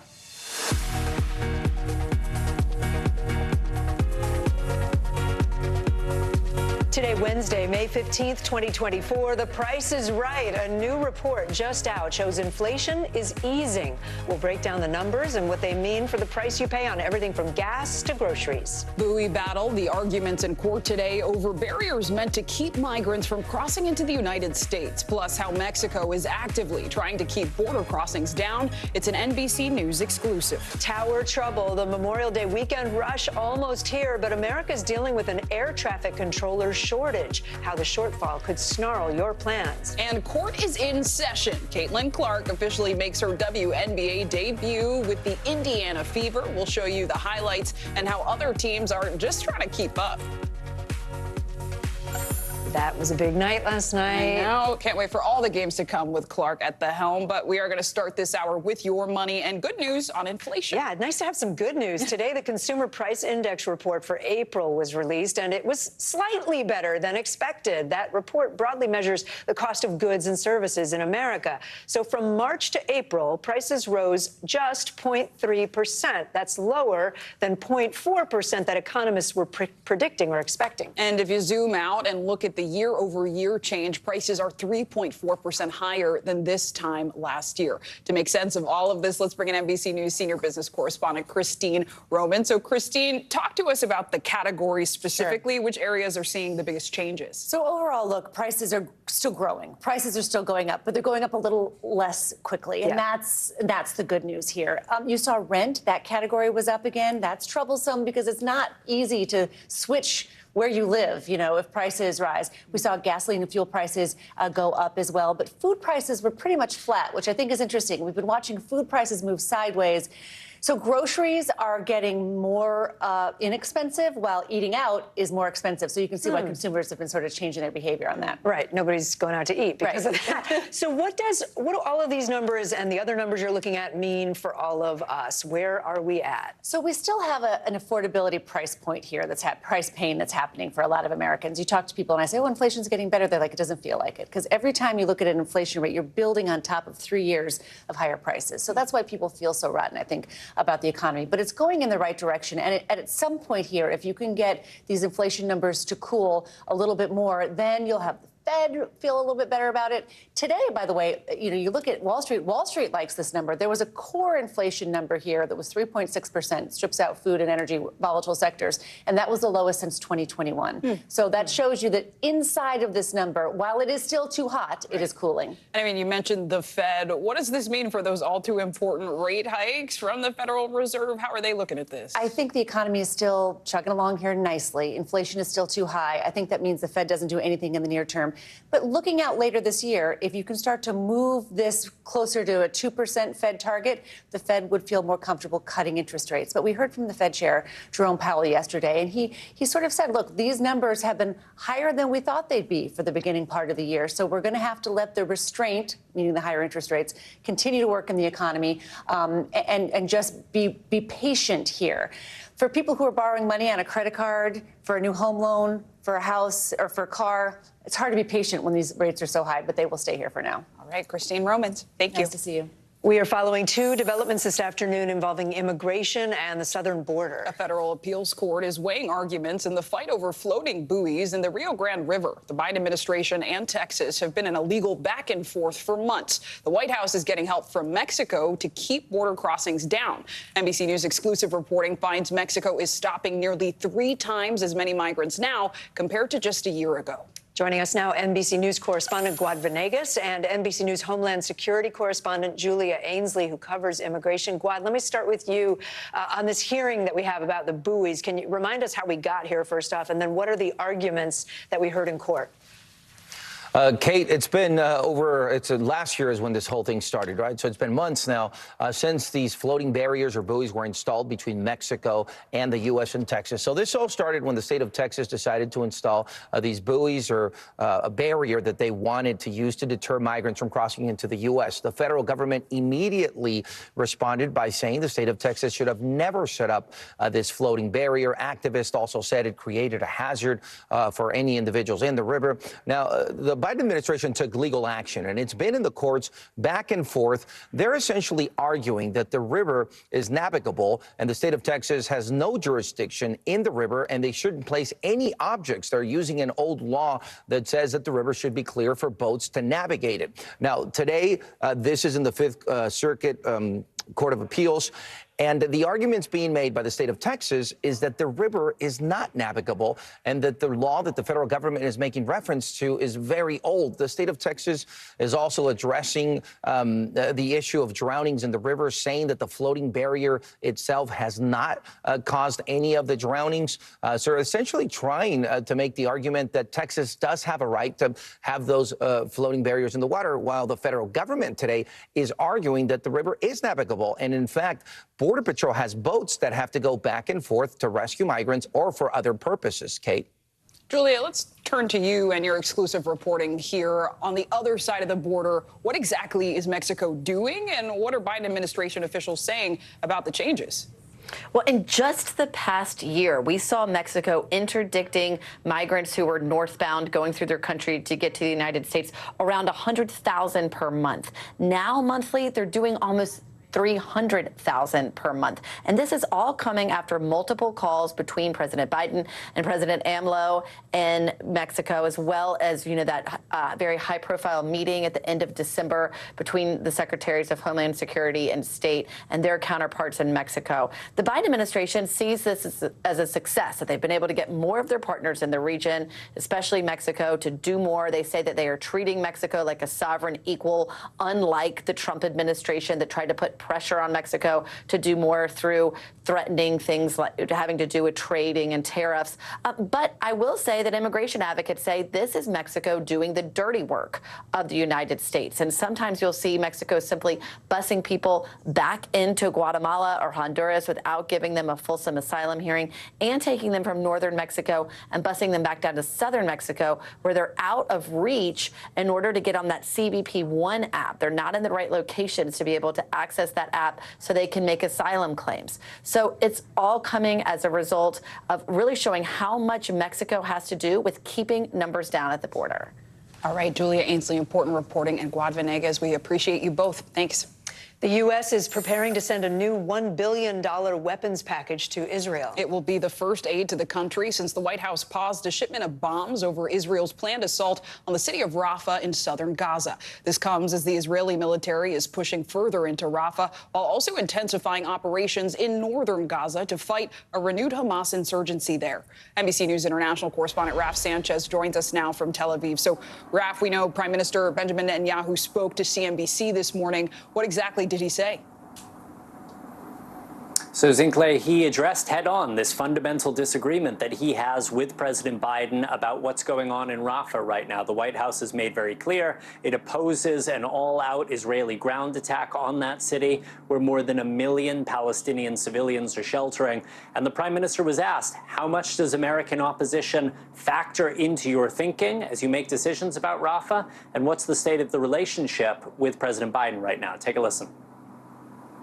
I've known him for over 40 years, and it's been a friendship that is often laced with disagreements. And President Biden said it openly, and I say it openly, but it hasn't blocked the friendship. But at the end, I'm the Prime Minister of Israel. I have to take care of the one and only Jewish state, and I hope to do it as far as we can with agreements, but sometimes we just have to do, even when there is disagreements, we have to do what we have to do to assure the survival of the state of Israel. Now, the White House has been pushing Prime Minister Netanyahu to lay out a plan for the future of Gaza after this war. That's something he has been very reluctant to give any detail about.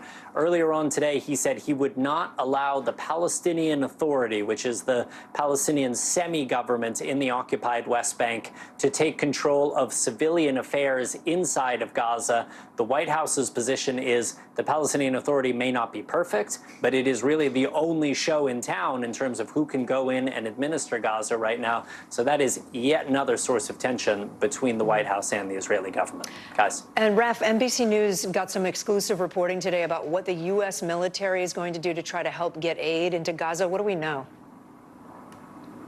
Yeah, Kate, this is coming from our colleague at the Pentagon, Courtney Kuby. She's learned that in the next 24 hours, the U.S. military will move a temporary pier into place off the coast of Gaza to begin receiving humanitarian aid by sea. Now, this pier will be about 3 miles off the coast. There's going to be a causeway built on the coast of Gaza to connect it.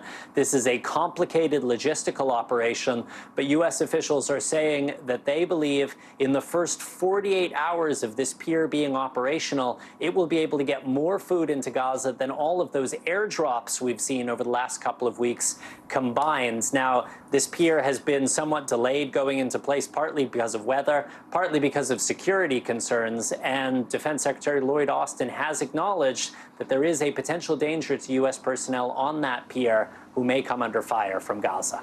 Guys. Yeah, certainly a logistical challenge, but the need high there. Raf Sanchez, thank you. Well, it's time now for CNBC's Money Minute. We were talking yesterday about the return of the meme stock, but it appears that was short-lived. And get your game face ready, folks. A new feature will soon be available for all Android users. Christina Partsinevelos joins us now. Hey, Christina. Hi, Kate and Clay. Well, let's talk about GameStop and AMC shares because, unfortunately, they fell today. I'm looking at GameStop down about 24%. AMC also down double-digit as the meme stock trading frenzy seems to be showing signs of cooling today. I know many people would disagree online, but the two companies experienced an explosion in trading volumes at the start of the week after social media. There was a social media update from Keith Gill. You may not know who Keith Gill is, but you may have heard of Roaring Kitty, his account. He's the man who previously led day traders to pile into GameStop back in 2021. He also inspired the movie Dumb Money. Seth Rogen was in that one. A bipartisan group of senators shared an artificial intelligence roadmap this week. It proposes spending $32 billion annually for government and private sector research and development of the technology. Their proposals also include initiatives to prevent the use of AI in election campaigns, as well as protections for jobs and copyright violations. Google's Project GameFace is now available as open source to Android developers. It's basically a mouse that you can control with your actual face. You don't need your hands or anything. Now that Android developers can access the code, they can integrate accessibility features into their apps, which would help those with disabilities. Again, so they don't have to use their hands, they could use just their face. Yeah, so interesting. Yeah. Christina Partsenevelos, thank you. Thanks. Well, coming up, the American billionaire who is eyeing to buy TikTok in a sale that could prevent the app from being banned. Plus, trouble at sea, why one pod of orcas seems to be causing chaos for boaters in the water. You're watching NBC News Daily.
Democracy is happening now. Welcome to a big night that could help shape Republican politics for years to come.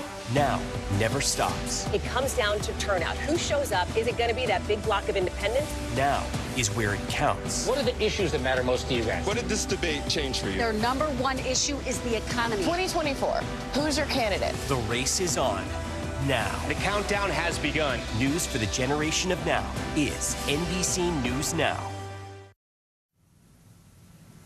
The FAA is issuing a new travel warning ahead of Memorial Day weekend. Meanwhile, there's more trouble for Boeing. The government announcing the airplane manufacturer can now be prosecuted in relation to 2 deadly plane crashes. NBC News correspondent Morgan Chesky explains. More trouble for Boeing. The U.S. government announcing that the aircraft manufacturer can now be prosecuted because the DOJ says it violated an agreement that protected it from criminal charges tied to 2 fatal crashes. The families who lost their loved ones, hundreds of them, have fought very hard for this day. In January 2021, Boeing agreed to pay $2.5 billion to settle with the Justice Department. Prosecutors accused the company of concealing information about its 737 MAX plane. After two crashes, Lion Air in 2018 and Ethiopian Airlines in 2019, that killed everyone on board. The DOJ now accusing Boeing of failing to design, implement, and enforce a compliance and ethics program to prevent and detect violations of the U.S. fraud laws throughout its operations. Since the agreement, Boeing has come under increasing scrutiny. After that mid-air blowout on a Boeing MAX 9 Alaska Air flight back in January, Boeing grounding its planes at the time to look into the issue, and several whistleblowers coming forward to accuse the company of overlooking issues in manufacturing, which Boeing has denied. And the families of the deadly 2018 and 2019 crashes had been putting pressure on the DOJ. The Department of Justice to make the right decision, to make sure that nobody else has to go through what we have gone through. Nobody else has to encounter the things that we have encountered. Boeing confirmed that it had received the notice Tuesday from the DOJ, saying in part, "We believe that we have honored the terms of that agreement and look forward to the opportunity to respond to the department on this issue." This comes amid other concerns for passengers as the summer travel season is heating up. A new report from the FAA saying the air traffic control workforce needs reinforcements. The agency saying it needs more than 3,000 additional controllers, highlighted by a number of recent close calls involving planes nearly colliding due to miscommunications. Now, ahead of Memorial Day, the FAA pledging new measures to keep the skies safe. Morgan Chesky, NBC News. A pod of orcas has been causing trouble, ramming a nearly 50-foot-long yacht and sinking it. Here's NBC News international correspondent Kelly Kobiella. It's the kind of heart-stopping wildlife encounter sailors dread. Killer whales ramming boats, at times breaking the rudders, leaving the boats unsteerable, or worse, sinking them. And now it's happened again. The crew of the 50-foot Albaran Cognac sailboat calling for help early Sunday, a few miles from the Strait of Gibraltar in Moroccan waters, saying orcas damaged the rudder and the yacht was taking on water. The crew rescued, the boat sank. The same pod of orcas have been toying with boats off the Atlantic coast of Spain, Portugal, and France since 2020. More than 400 encounters, sinking at least 5 boats. Sailors call this attacks, and biologists don't call it attacks because we don't know why they're doing it. One hypothesis is that this is some kind of playfulness. They swim over, they play with the rudders, and then they leave again. Orcas, the largest member of the dolphin family, can grow up to 32 feet long and weigh 6 tons, living as long as 90 years. This particular pod is critically endangered, and scientists say returns to the same area every year looking for bluefin tuna. Marine conservation group Ocean Care stressing we do not believe that the orca's behavior is any form of revenge or a deliberate attack on people. Experts think the orcas may actually be teaching each other how to break boat rudders. When this started, it was only 3 of the orcas in this small population that had this peculiar behavior. Now more than half the individuals in the population is doing it. Kelly Kobiella, thank you. Well, coming up, when President Biden and Donald Trump will face off in their first debate, that's coming up next on NBC News Daily.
news lives in the now. The front lines are still very active. This is like quicksand, and officials say an entire town is cut off. This close to actually understand why people had to jump in the ocean. News for the generation of now is NBC News Now. The fire has grown leaps and bounds. What you see behind me is typical. How you doing? Pretty bad.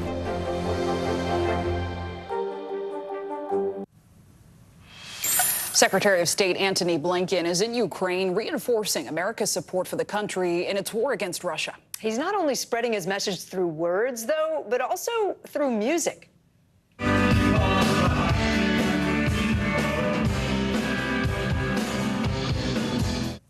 That is Antony Blinken on guitar, a cover of Neil Young's Rockin' in the Free World. Last night, a Ukrainian band was playing in a nightclub in Kyiv. They invited the secretary, he's an avid guitarist, to join them on stage. Yeah, the 1989 rock anthem was released right around the fall of the Berlin Wall as the Soviet Union struggled to stay together. Ukraine was one of the countries that gained independence from the USSR. The company that got the world's attention with ChatGPT has created a new and improved version of the popular chatbot. That company, OpenAI, has launched a new artificial intelligence model called ChatGPT 4o. And you don't have to type to chat with this one. It can actually listen and respond to your voice in a dramatic fashion. NBC News correspondent Ellison Barber explains. Hey, ChatGPT. Hello there. How's it going? Say hello to a whole new level of chatbot. Me? The announcement is about me? Well, color me intrigued. Are you about to reveal something about AI? OpenAI introducing the latest version of the popular ChatGPT model. This is GPT 4o. They're first to hold a conversation in real time. You can now interrupt the model. You don't have to wait for it to finish your turn before you can start speaking. Natural light filtering. Did anything unusual happen recently? Yes, actually. The company demoing a variety of uses, from coding to tutoring and even real-time translation. Hola, bien. Sí, un poco ocupado aquí preparando un evento para la semana que viene. Hey, I've been good. Just a bit busy here preparing for an event next week. Yeah, I really want maximal emotion, like maximal Another key development, much more than you were picking up on and using emotional cues. Let's amplify the drama. Once upon a time, in a world not too different from ours. While a male voice is also an option, that female voice is taking the spotlight. I see. I love ChatGPT. That's so sweet of you. OpenAI CEO Sam Altman dropping a single-word hint at his source of inspiration, her. A reference to Spike Jonze's 2013 film about a man who falls in love with his AI assistant, voiced by Scarlett Johansson. Hello, I'm here. Oh. I think her got something deeply right on the interface, and that is no small feat. OpenAI even breaking the mold with this product launch, demoing the technology, which will be available in the coming weeks in a small venue designed to look like a living room. Google, with an announcement of their own, unveiling its answer to ChatGPT to thousands of developers in a traditionally grand event.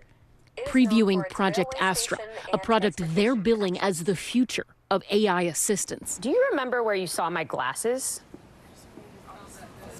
Yes, I do. Your glasses were on the desk near a red apple. Google says their assistant will be available to users later this year. It's just amazing. But the new, exciting generation of AI chatbots I'm so excited for this. is raising eyebrows among watchdogs. We have here a very intense multi-billion-dollar, if not multi-trillion-dollar arms race between some of the biggest tech companies on the planet. So they are taking no prisoners. They're not waiting for anyone. They are release, release, release. Oren Itzoni is the founder of TrueMedia.org. I don't view this as revolutionary. I view this as one more step towards our all AI all the time. OpenAI admits their technology is not perfect. They even released a clip of bloopers. So let's root for the home. Et après les chansons, oh no! What was that? Sorry, guys. I got carried away. Yeah, you did. But whether we're ready or not, Keep going. Her has left Hollywood. Oh, stop it. You're making me blush. Ellison Barber, NBC News. Ellison, thank you. Coming up, an issue some parents have with their local library has turned into a town-wide debate over religion. You're watching NBC News Daily.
Report live from Tel Aviv, from Juarez, Mexico. Top story reporting from Baltimore. Every weeknight, it's your news playlist. Top story with Tom Llamas, streaming weeknights at 7 on NBC News Now. More Americans turn to NBC News than any other news organization. News lives in the now. Look at this. You can't even see anything anymore. Let's break down what we know. You gotta see this. News for the generation of now is NBC News Now. Bottom of the hour now. Here are some of the stories making headlines on NBC News Daily. Officials say Slovakian Prime Minister Robert Fico is in critical condition. He was shot in what's being called an attempted assassination.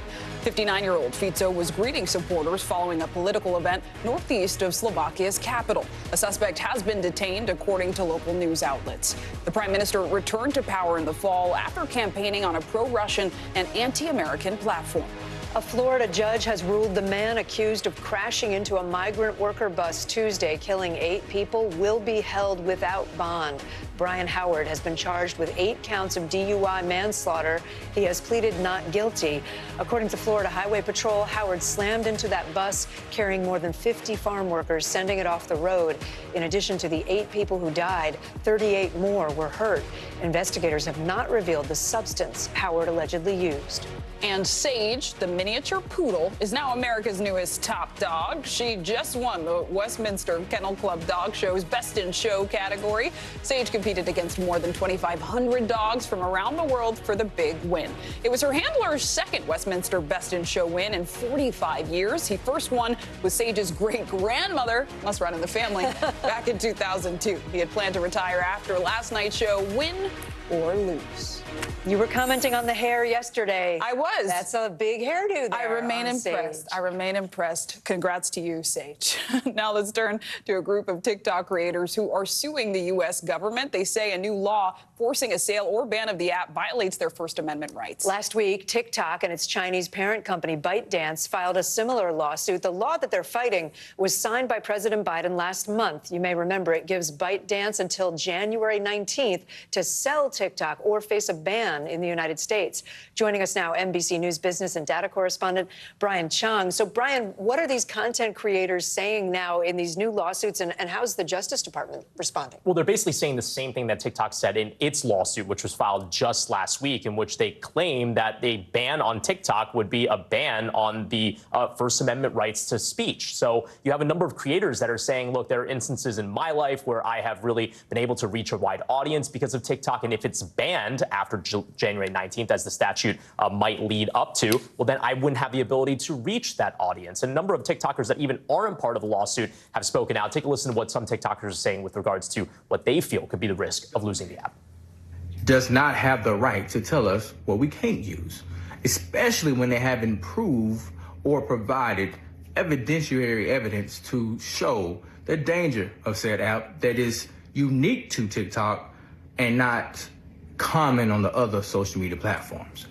And that talking point of the government hasn't proven why they feel it's a national security threat is also being echoed in the TikTok lawsuit itself. So now the onus is on the Department of Justice to push back on this, because it's on the government's responsibility to say, we don't feel that's the case. We do feel like this is a national security concern. The DOJ is saying in a statement, quote, this legislation addresses critical national security concerns, and say they look forward to defending the legislation in court. So this battle just beginning. And Brian, presently, this potential ban is conditional on TikTok getting a U.S. buyer, a sale, right? Right now, we understand TikTok may have found a potential buyer. What more do you know about that? Well, they haven't found a buyer yet, but there are people throwing their names into the ring. So we know that former Treasury Secretary Steven Mnuchin was someone that was maybe trying to find the money to buy TikTok. Now we have Frank McCourt, who is the former owner of the Los Angeles Dodgers. He was also a big real estate investor. He saying through his platform, Project Liberty, which is a kind of a nonprofit effort to try to take data security concerns of the big tech companies very seriously. They're saying that maybe they could try to put together the money to try to buy TikTok. The question is, we don't know how expensive it's going to be. And even if ByteDance does sell TikTok, will the algorithm go with it?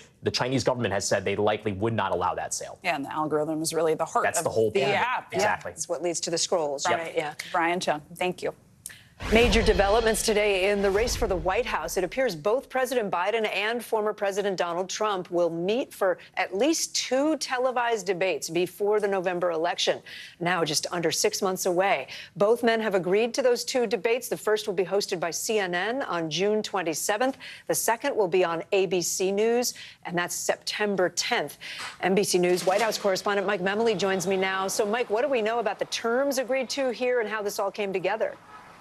Well, Kate, the political world has a little bit of whiplash, because in the span of just a few hours, we went from no debates to 2 debates in a real hurry. And what kicked this all off, really, of all things, was Howard Stern. When President Biden did an interview with him a couple of weeks ago, he, for the first time, publicly said that he was willing to debate Donald Trump. And that kicked off the conversation first within the Biden campaign, and then some back-channel conversations with the Trump campaign about how to make this happen. So let's listen to what the president had to say this morning announcing these debates, and what Trump had been saying as well. Donald Trump lost 2 debates to me in 2020. And since then, he hadn't shown up for debate. Now he's acting like he wants to debate me again. Well, make my day, pal. I'll even do it twice. So let's pick the dates, Donald. I hear you're free on Wednesdays. I really think he has to debate. He might as well get it over with. Probably should do it early so that he can, because he's not going to get any better. But June and September is great. Every day is a down factor for him. So what about a vice presidential debate? Well, first, Donald Trump needs to choose his running mate, but the Biden campaign proposing a VP debate in late July, Kate. Late July. Okay, so there's a group called the Commission on Presidential Debates that has administered debates for like the last 30 years or so, Mike. They're not going to be involved in 2024. How significant is that? It's huge, because they were created to avoid exactly the situation we're in right now, where the debate over the 2 campaigns are going back and forth on how and when the rules should be set, when they should be, where they should be. It's also notable for this reason. We know that there's a significant potential third-party spoiler in this race, Robert F. Kennedy Jr. The Debate Commission has very clear rules about how you can qualify for this debate as a third-party candidate. Those don't exist when the 2 campaigns are negotiating with themselves. RFK Jr.'s campaign really lashing out today, saying that these candidates are both trying to keep him off the stage. Mike Memoli, thank you.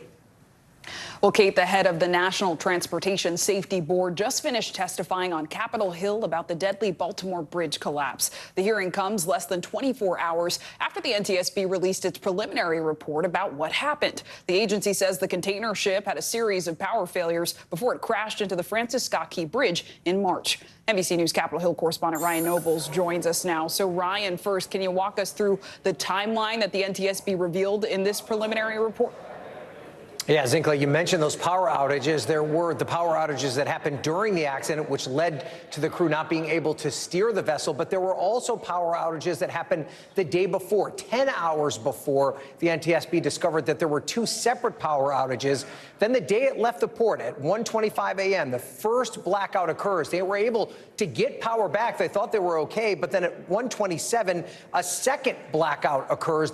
At this point, the ship is only 350 yards away from the base of the bridge. Then just 2 minutes later, it slams into the base of the Francis Scott Key Bridge with enough force that the entire bridge collapses. Of course, you see with this timeline just how quickly everything happened. Not nearly enough time to get an anchor into the water to stop the vessel from moving forward or to get tugboats in place in time to steer it out of harm's way. This is the most complete picture that we've seen up until this point of exactly what went wrong on that night. Yeah, Ryan, tough to see those time stamps back to back, though notable that gap between the first incident. What did the NTSB chair tell Congress about the next steps in this investigation? Well, Zinkla, we learned so much from their preliminary report, but she wanted to make it clear that this investigation is far from over. Listen to what she told members of Congress today. Going forward, this is a complex investigation. Our investigators have been on scene consistently since this accident. In fact, they are on board the vessel as I testify today. It is unprecedented to be there that long.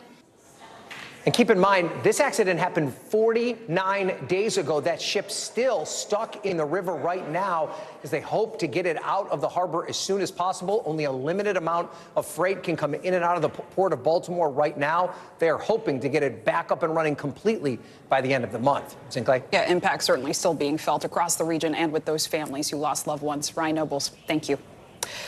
Well, all eyes were on basketball star Caitlin Clark last night for her first official WNBA regular season game. Despite her Indiana Fever falling to the Connecticut Sun, the so-called Clark effect was on full display. NBC's Stephanie Gosk was there and has the highlights. This place was packed last night. You could really feel the excitement, but it was a bit of a tough game for Caitlin Clark. She was struggling with turnovers. The Connecticut Sun put their best player on her, but even with that tight defense, she scored 20 points, including 4 three-pointers.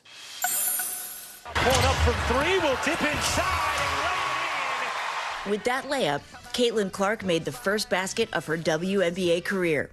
The rookie phenom's pro debut with the Indiana Fever, a tough loss to the Connecticut Sun. Clark, a good look from 3. She got it.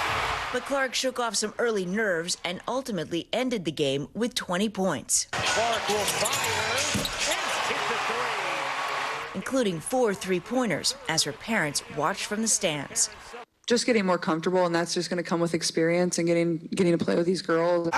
Despite the somewhat rough start to Clark's rookie tour, it's clear how much her popularity is already impacting the game. How exciting is that? Really excited. It's so exciting. Ticket sales are surging, with some teams moving their matchups against Clark and the Fever to larger arenas this season to meet the unprecedented demand. According to SeatGeek, the average resale price to see the Fever play on the road is $240, a staggering 133% increase from last year. Here's Clark off a screen, gets a look. Fans wearing Iowa and Fever gear spotted throughout the sold-out crowd inside Connecticut's arena. Ahead of the game, Clark told me she was embracing the moment. What's it going to feel like to be in this sold-out crowd tonight? I'm sure there will be just like a lot of basketball fans here that really appreciate the game. So for myself, that's, fun to play in front of. Just weeks after going first in the WNBA draft, Clark's welcome to the pros also included the premiere of her new Gatorade commercial, all part of an electric tip-off to a WNBA season which also featured the announcement of the league's newest team, the Golden State Valkyries. Are you surprised and excited by how much energy there is around the WNBA? Oh, it is insane. The difference a year can make. The talent that's coming in is really, really great. According to the WNBA, Clark becomes one of only 3 rookies to score 20 points in their first game, along with 4 3-pointers. Speaking of touted rookies, Angel Reese, one of Clark's fiercest competitors in the NCAA, she has her debut game tonight with the Chicago Sky.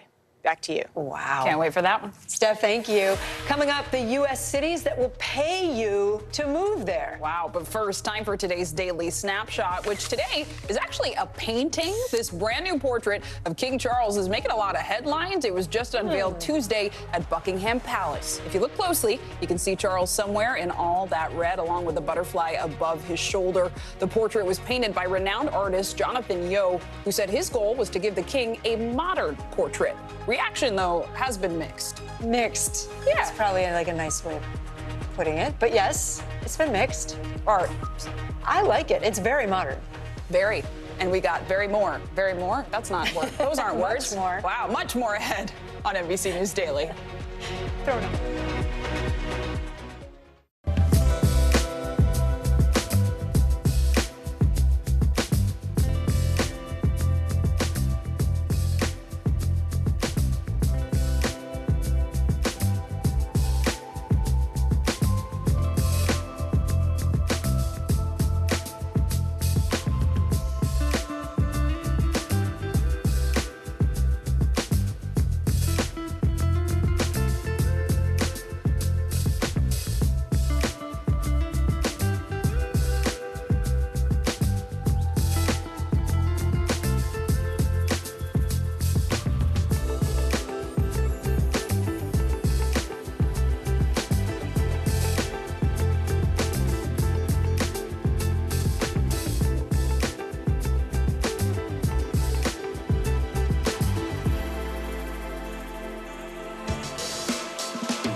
News lives in the now. The front lines are still very active. This is like quicksand, and officials say an entire town is cut off. This close to actually understand why people had to jump in the ocean. News for the generation of now is NBC News Now. Are you comfortable with the role the Supreme Court is playing in the 2024 election? Is there not more that Israel can do to help the humanitarian crisis? Should abortion be the #1 issue in 2024? If it's Sunday, it's Meet the Press.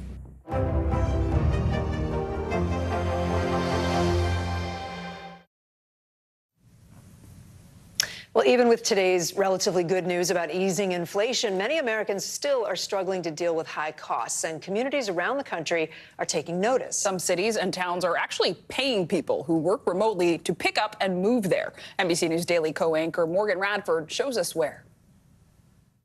Hey there, Kate and Zinkley. Listen, new inflation numbers out just this morning show consumer prices were up 3.4% in April compared to a year ago. And this is a little bit of a slower increase than we saw last month. But real average earnings for all American workers, they actually decreased, which is why more people are getting creative to really stretch their dollars. So, for example, what if I told you you could actually be paid to pick up and move to a new city where the cost of living is a little bit cheaper? We spoke to people who signed up with special programs to do just that, getting sometimes as much as $10,000 to pack up and move to more rural parts of the country. I guess you could call it inflation relocation.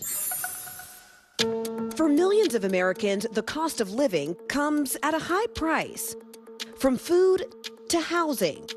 But what if you could move to a place where price increases and the pace of life were both slower.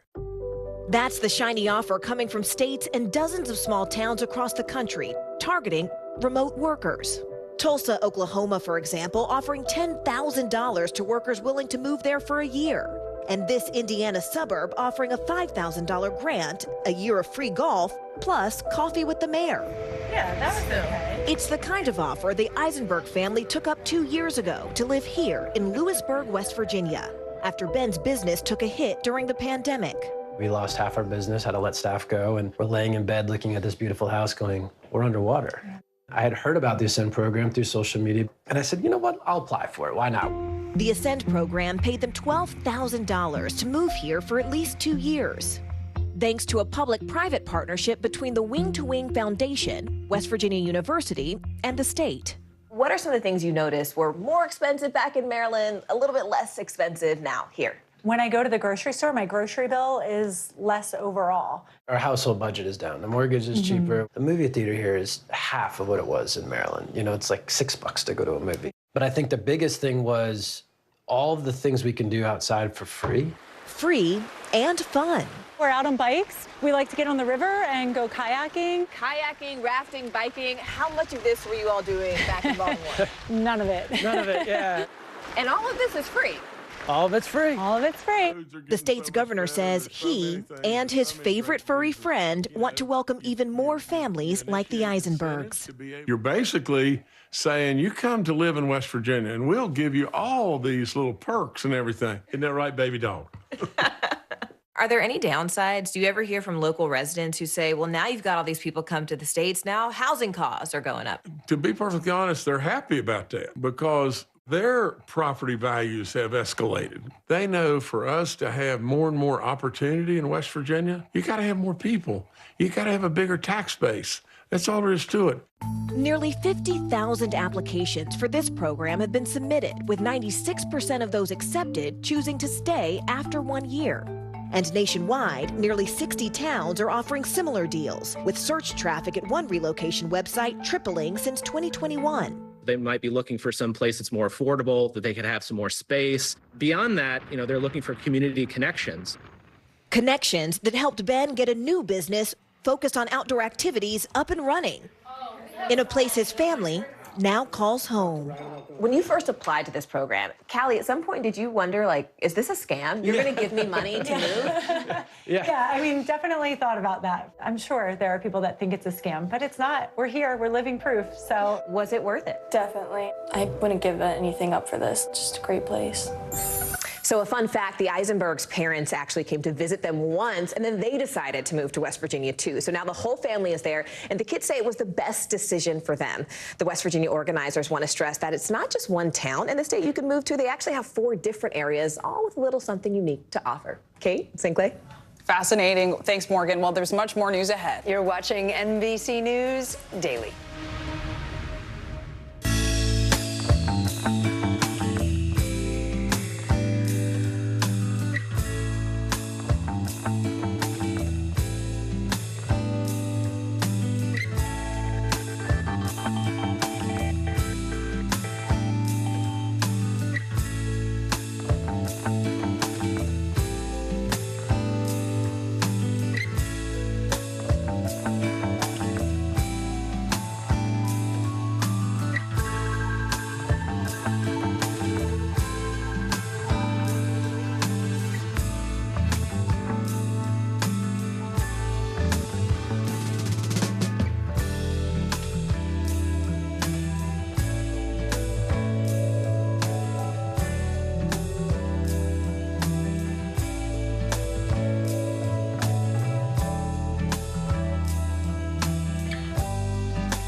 Thanks for tuning in. I'm Gotti Schwartz. Here are the stories we're following tonight. Storms keep coming here in California. The U.S. government just declassified this video.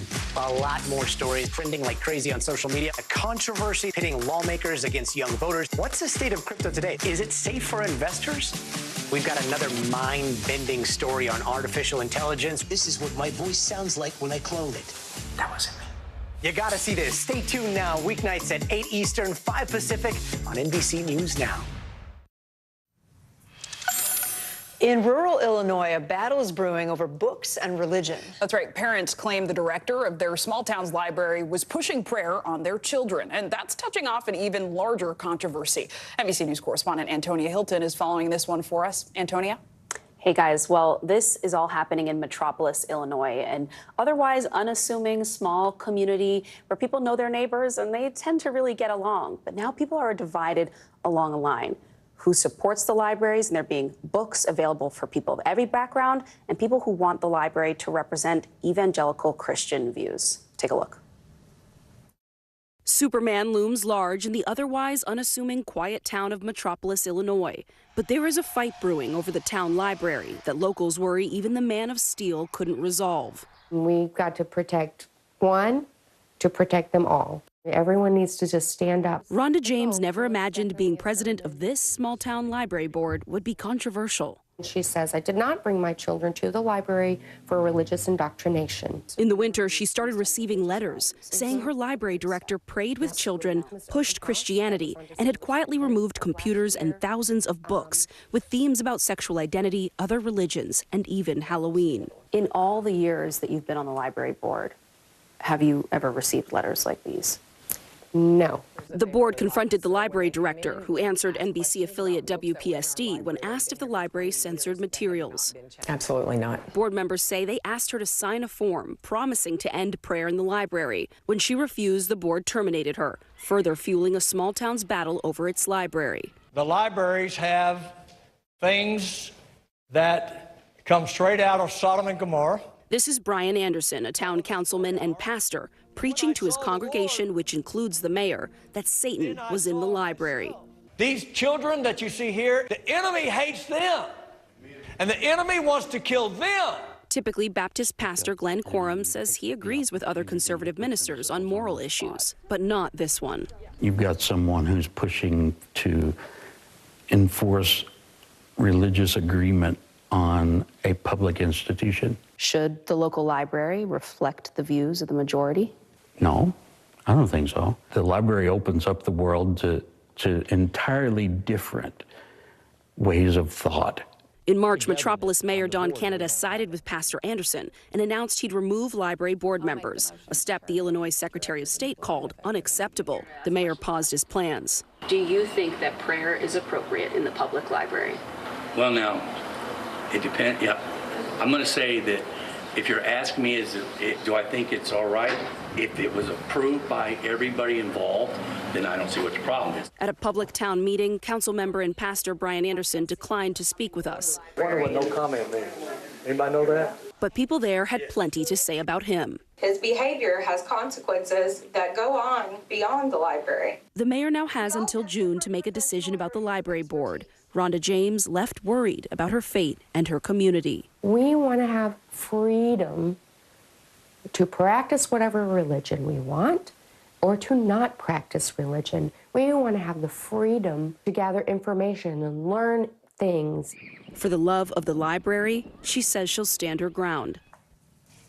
Really interesting. So this is not sort of what's happened in other parts of the country where it's Republicans on one side and Democrats on another. That's right. This is actually a different kind of culture war story in that this town is almost entirely Christian and conservative. Many of these people who are in conflict with each other, they vote in the same ways. But the library has become this flashpoint for one group that is led by this organizing effort through an evangelical church. They believe that the library should reflect those views. And in many ways, that's the view of the majority, right? But then there is a large group in town that feels that even though we may follow those beliefs, we go to church every Sunday, we don't think the church should creep into the state.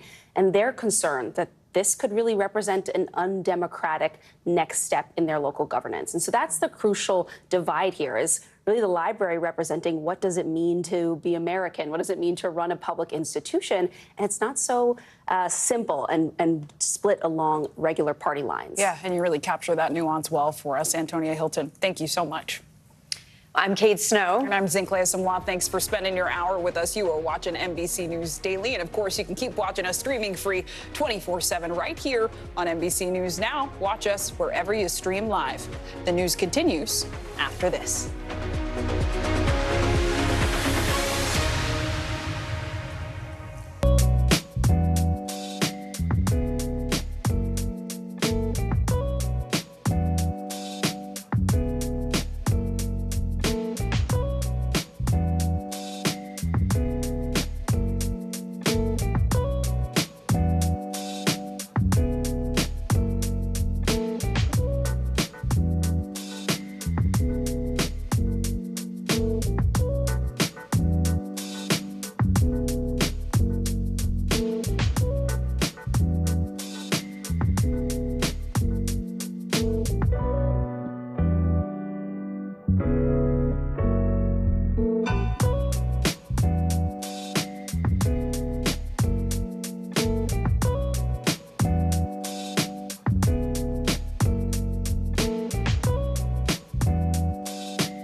Good to have you with us. I'm Joe Fryer. And I'm Savannah Sellers. Developing right now on Morning News Now. Growing frustrations over the migrant crisis. Reports of new drone attacks by Houthi militants. The storm is creating dangerous conditions all across the region. Now let's get to some financial headlines. New rules are coming to cap credit card late fees. Talking tuition as a new class of freshmen gets ready to go to college. This is a big decision for families. Do you think this could impact how people vote? 100%. Morning News Now, streaming weekdays at 7. Hi, everyone. I'm Zinklea Samwa. And I'm Kate Snow. NBC News Daily starts right now.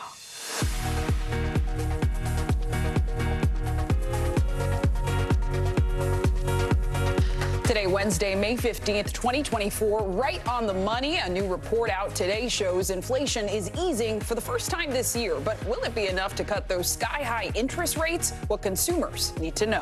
Face-to-face, President Biden and former President Trump finally agreed to do a series of debates ahead of the election.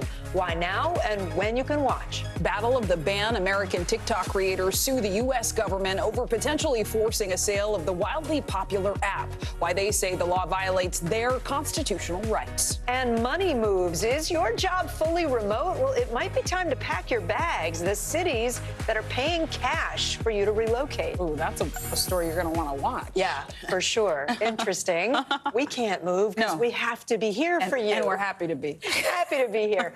We do begin with a little bit of good news about your money this hour and inflation. Yeah, that's right. Today, we got April's Consumer Price Index report. It broadly measures the cost of goods and services you pay for every day. According to that report, compared to March of this year, prices rose just 0.3% in April 2024. That is lower than the 0.4% economists were expecting. If you zoom out and look at the year-over-year change, prices are 3.4% higher than this time last year. So to make sense of all of this, let's bring in NBC News senior business correspondent Christine Roman. So Christine, I guess break it down for us. It's like good news, but nothing's perfect yet. Inflation is cooling, but not cool. If you had to put it on a bumper sticker, that's what it'd be. Cooling, but not cool. And does it depend on what you're looking at? It does. Prices? I mean, so food prices are basically flat, and that's important to see because the grocery bill had been such a pain point for families.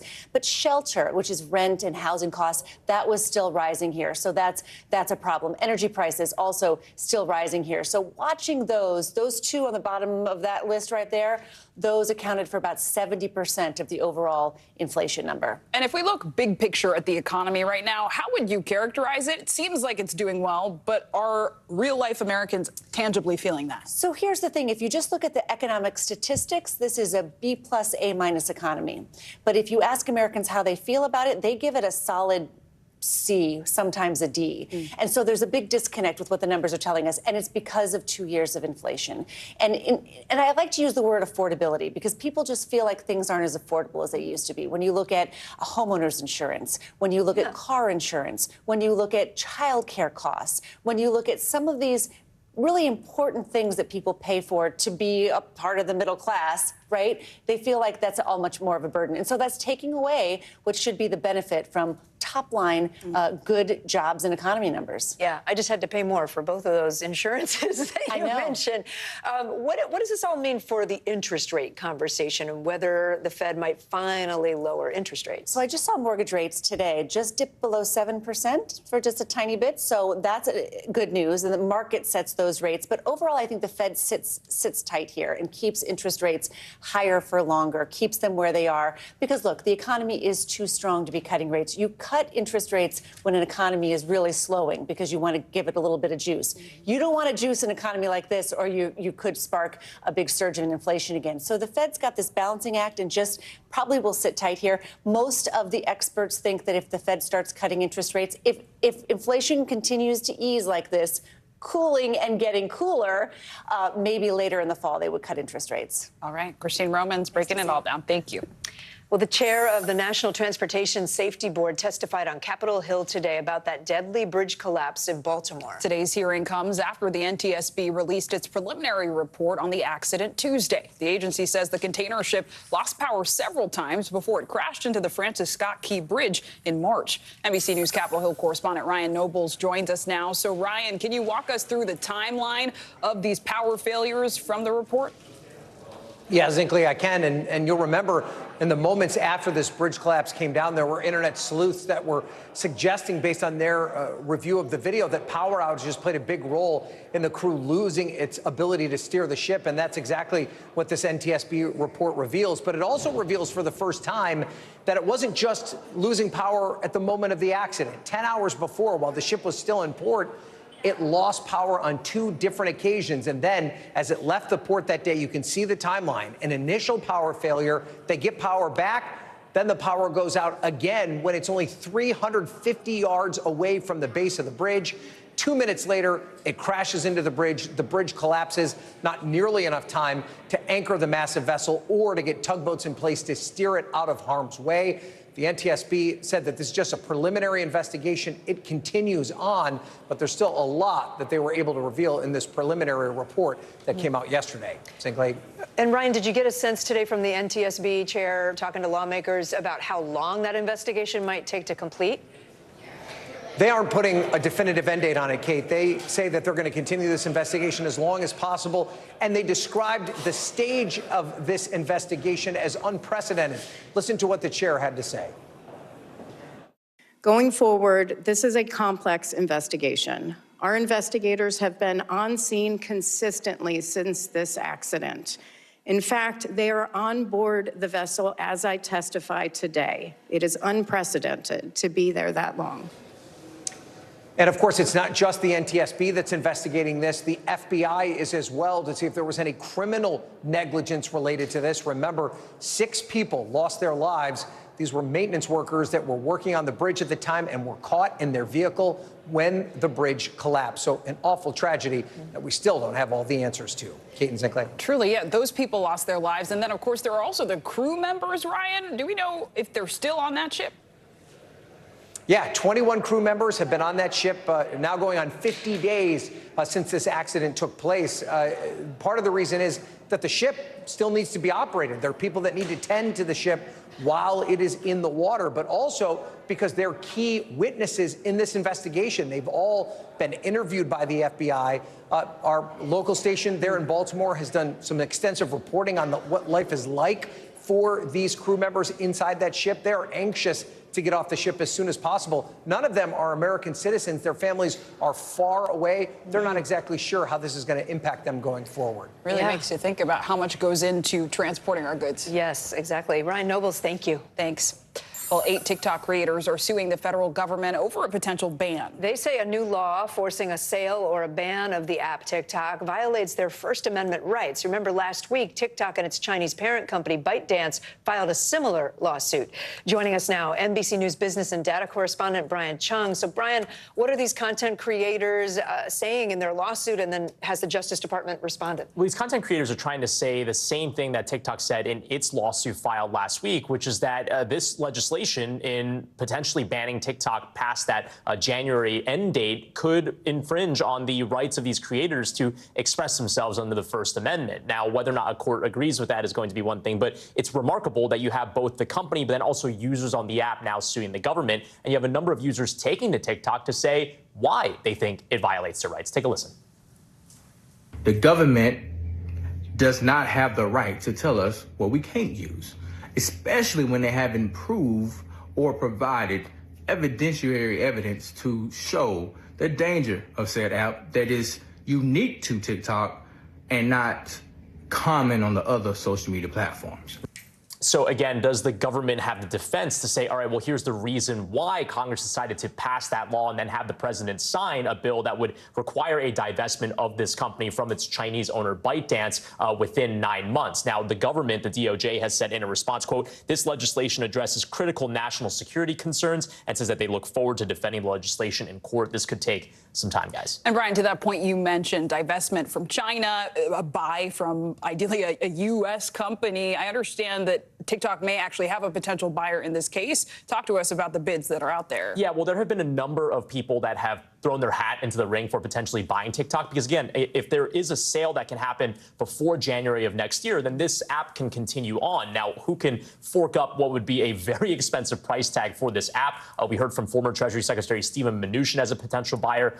Now we've also heard from Frank McCourt. He is the former owner of the Los Angeles Dodgers. Could he put the money together to try to buy this app? And then even if he does, if someone's able to buy this app, though, there are questions about whether or not TikTok would remain the same, because they would have to then sell the algorithm to keep it in its current form. But the Chinese government, because of its rules, has likely indicated it would not allow the sale of the algorithm alongside TikTok to any sort of other American company. They say for national security reasons as well. So it's a little bit of like on their side, on their Chinese side. Exactly. So very interesting dynamics there. Brian Chung watching it all for us. Thank you. Thanks. Time for today's CNBC Money Minute. A very merry announcement from Netflix. And a cheaper version of a life-saving drug is coming to Walgreens shelves. Seema Modi joins us now. Hi, Seema. Kate Zinkley, mortgage demand was unmoved last week, even as mortgage rates dropped to their lowest level since April. Applications inched up just 0.5% from the week earlier, according to the Mortgage Bankers Association. Now, the average mortgage rate is still sitting around 7% right now, leaving buyers struggling to afford the housing market. And yes, Netflix will exclusively stream its first live NFL games on Christmas Day. The league will host a doubleheader on the holiday, giving Netflix a hold on the most reliable ratings driver in America. The NFL hasn't announced which teams will be a part of the matchups yet, but we will learn that tonight when the league drops its 2024 schedule at 8 Eastern.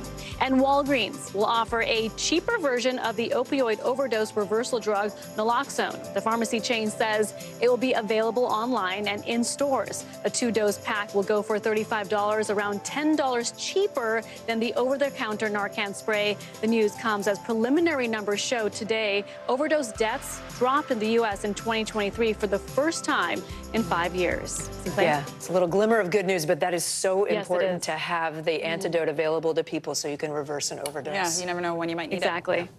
Seema Modi, thank you. Thanks. Thank you. Coming up, basketball sensation Caitlin Clark makes her official WNBA debut. What she had to say about the historic night. Plus, there's a new top dog in town, the small pooch with the big hair who won big at Westminster Dog Show. You like that? Yeah. That's coming up on NBC News Daily.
Tonight, the state of emergency here in Baltimore. Should people be concerned about the safety of flying today? Closer to the Gaza border.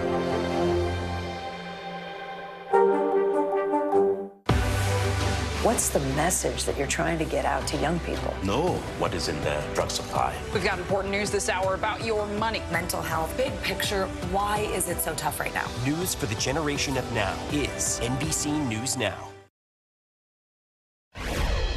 We have some major developments today in the race for the White House. It appears both President Biden and former President Trump will meet for at least 2 televised debates before the November election. Now, just under 6 months away, both men have agreed to those 2 debates. The first will be hosted by CNN on June 27th. The second hosted by ABC News on September 10th.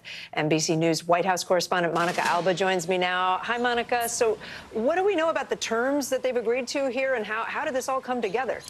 This is really notable, Kate, because typically you see these kinds of debates way later in the general election cycle, but instead they've agreed to that late June date, that September date, and it's really bypassing the Commission on Presidential Debates entirely. It's basically the 2 campaigns coming together to hash out some of the details themselves with the TV networks directly, and then agreeing to some of those terms, which we can talk about. But first, let me set this up with what both candidates had to say about this when the news broke. Listen. Donald Trump lost 2 debates to me in 2020. And since then, he hadn't shown up for debate. Now he's acting like he wants to debate me again. Well, make my day, pal. I'll even do it twice. So let's pick the dates, Donald. I hear you're free on Wednesdays. I really think he has to debate. He might as well get it over with. Probably should do it early so that he can, because he's not going to get any better. But June and September is great. Every day is a down factor for him. So, Kate, one key difference from last time 4 years ago is that this debate will take place, we understand, without an audience in the hall or in the room. It will really just be in a TV studio with the moderator, and that's an attempt from both teams, they say, to try to remove some of the raucous environment that we sometimes see at these debates. Sometimes, yes. Monica, former President Trump also seems to be indicating that he may want more debates. What is the Biden campaign saying about that? Yeah, the former president said he'd like to add a debate potentially in July, potentially in August, even on October 2nd. But the Biden team is saying we laid out these 2 dates. You accepted them in terms of the Trump team agreeing to that. And that is what they're going to commit to. And we heard from a Biden campaign senior advisor saying essentially, we don't want to play games here. Let's agree to these 2 dates. Let's move forward on that and keep that conversation going. Kate? All right. I don't think we've heard the end of all this, Monica, but thank you. Kansas City Chiefs player Harrison Butker is under fire for comments he made during a graduation address just last weekend. The 3-time Super Bowl champion delivered remarks to the class of 2024 at Benedictine College, a private Catholic liberal arts school in Kansas. In one of the most widely criticized clips shared online, Butker addressed the women in the audience, arguing that one of the, quote, most important titles of all was that of homemaker. Here's more of what he said. I think it is you, the women, who have had the most diabolical lies told to you. How many of you are sitting here now about to cross this stage and are thinking about all the promotions and titles you are going to get in your career? Some of you may go on to lead successful careers in the world, but I would venture to guess that the majority of you are most excited about your marriage and the children you will bring into this world. NBC News correspondent Kathy Park has been following this story for us and joins me now. So, Kathy, what else did we hear from the Chiefs player in this speech, and how are people reacting to the comments? Hey there, Zinkley. Yeah, this was a 20-minute speech, and ever since his remarks were posted online, it has gone viral, and it has received a ton of backlash on social media. So he leaned into a couple of themes during his commencement speech. He talked about the erosion of traditional Catholic values. He also pointed to Catholic priests and bishops for misleading their flock. And as you heard as in part of that clip, that soundbite you just played, he talked about gender roles and how women have a place at home, should not be pursuing careers, but look at becoming wives and mothers. He also talked about his own personal life. His own wife decided to forego a career and became a homemaker, and she's happy about that decision. He also took a swipe at Pride Month, as well as the president. Take a listen. Our own nation is led by a man who publicly and proudly proclaims his Catholic faith, but at the same time is delusional enough to make the sign of the cross during a pro-abortion rally. He has been so vocal in his support for the murder of innocent babies that I'm sure to many people, it appears that you can be both Catholic and pro-choice. And Zinkley, interestingly enough, Butker said that he is an introvert. He's an amateur speaker, but certainly his words have garnered a lot of attention, and folks have not been shy, as I mentioned, on social media, kind of expressing their outrage. We actually heard from a former Kansas City commissioner. He said Kansas City has always been a place that welcomes, affirms, and embraces our LGBTQ plus community members. And then another woman went on to say, Harrison Butker, a dude I had never heard of until today, did a bang-up job of becoming one of the most hated men in North America. So just a sample of the comments that are trending now. Kathy, briefly, have we heard anything from the college, the Kansas City Chiefs, or Butker himself? Yeah, we have reached out to all of those parties, and right now we have not heard back. All right, Kathy Park, thank you so much. Well, still ahead, alarming new numbers show the nation is short about 3,000 air traffic controllers. What that means for travelers as we head into the busy summer season, Memorial Day just around the corner. You're watching NBC News Daily.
Still to come on the Channel 2 News. Well, the waters are certainly receding now. Still too close to call. Lester Holt reporting from the Ground Zero, as it's being referred to. It is, in fact, the taste of freedom. The Haitian people know a little something about resiliency. What's the biggest risk right now? Some of the troops who have been proud. I want to welcome you to the first presidential debate. In fact, we've been told we can't go any farther. Here are some resilient folks. Let me get a hint.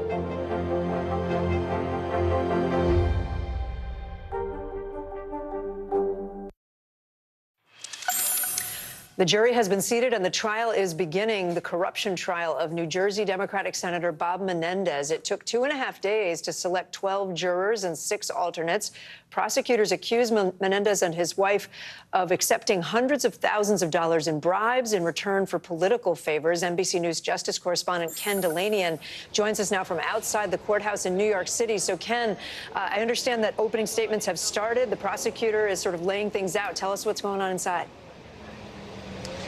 Yeah, that's right. Our folks inside the courtroom have sent out some notes, and the assistant U.S. attorney prosecuting this case said that it's about a public official who put greed first. He said that Senator Menendez put his power up for sale. He said he was powerful but also corrupt, and that, quote, for years, he betrayed the people he was supposed to serve by taking bribes. Gold bars, envelopes stuffed with cash, a Mercedes-Benz. And then he went on to detail the 3 types of corruption he says exists in this case, including essentially Senator Menendez selling his office to do favors for the government of Egypt. And that's really what sets this case apart from a typical political corruption case. It also says that he took those bribes to help out businessmen who were under criminal investigation and with contracts and other kinds of pecuniary obligations. So, you know, obviously this is exactly what you would expect the prosecutor to say. The defense will have their turn. Senator Menendez is expressing his innocence here. What's interesting is that he's charged alongside his wife, but his wife, Nadine Menendez, is not standing trial today. She is suffering from an unspecified medical condition, and so her trial will be later. And we're going to find out when the defense begins its opening statement to what extent, if at all, Senator Menendez intends to blame his wife for some of the conduct here, since a lot of the evidence came from her and her phone and her text messages, Kate. Yeah, there's been speculation, I think, in legal circles that separating those 2 cases could mean they kind of battle each other. Yeah, that's right. It makes it easier, I think, than if they were all sitting there together. His 2 co-defendants are still standing trial with him today. But in court papers, his lawyers made clear that that's one of the options they're entertaining, is that he may argue that he wasn't aware that illegal things were going on, that his wife got carried away, essentially. Back to you. Ken Delanian for us. Ken, thank you.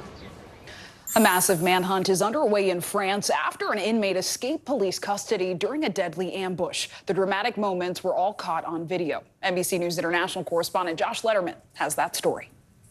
An urgent manhunt underway in France for a notorious drug kingpin and the armed gunman who broke him out of police custody. The deadly ambush at a toll booth captured on surveillance video, a black SUV smashing into a police van conducting a high-profile prisoner transport. The Paris prosecutor's office naming the prisoner as 30-year-old Mohamed Amra, convicted of burglary and under investigation in a fatal kidnapping case. French media say he's known as the Fly or La Mouche. The assailant's SUV appearing to pin the prison van in, gunmen jumping out as terrified bystanders in nearby buses take cover. Others catching glimpses of the chaos. The gunmen pulling Amra out. As they make their escape, an explosion in front of that black SUV. Authorities say 2 officers were killed and 3 more injured. The attack rattling France, which has deployed hundreds of officers to search for the fugitives. Tout. Je dis bien tout. French Justice Minister Eric Dupond-Moretti saying everything, and I am saying everything, will be put in place to hunt down the perpetrators of this revolting crime. It's the first death in France's prison service since 1992, the Justice Ministry says. Parliament paying respects to the dead and injured with a moment of silence. From France's Prime Minister, a promise of justice at any cost. Aucun moyen He says, "We are hunting them down. We will find them. And I tell you, they will pay." We are learning more about the two prison officers who were tragically killed in this incident. One of them, according to French police, was a 52-year-old who had served more than 15 years in the French prison service. He was the father of twins who were about to celebrate their birthday. The other, a 34-year-old supervisor in the prison service, he and his spouse had a child on the way.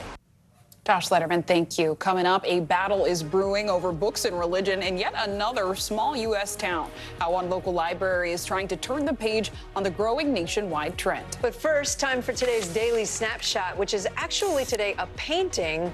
This is a brand new portrait of King Charles, and it is making headlines. It was just unveiled Tuesday at Buckingham Palace.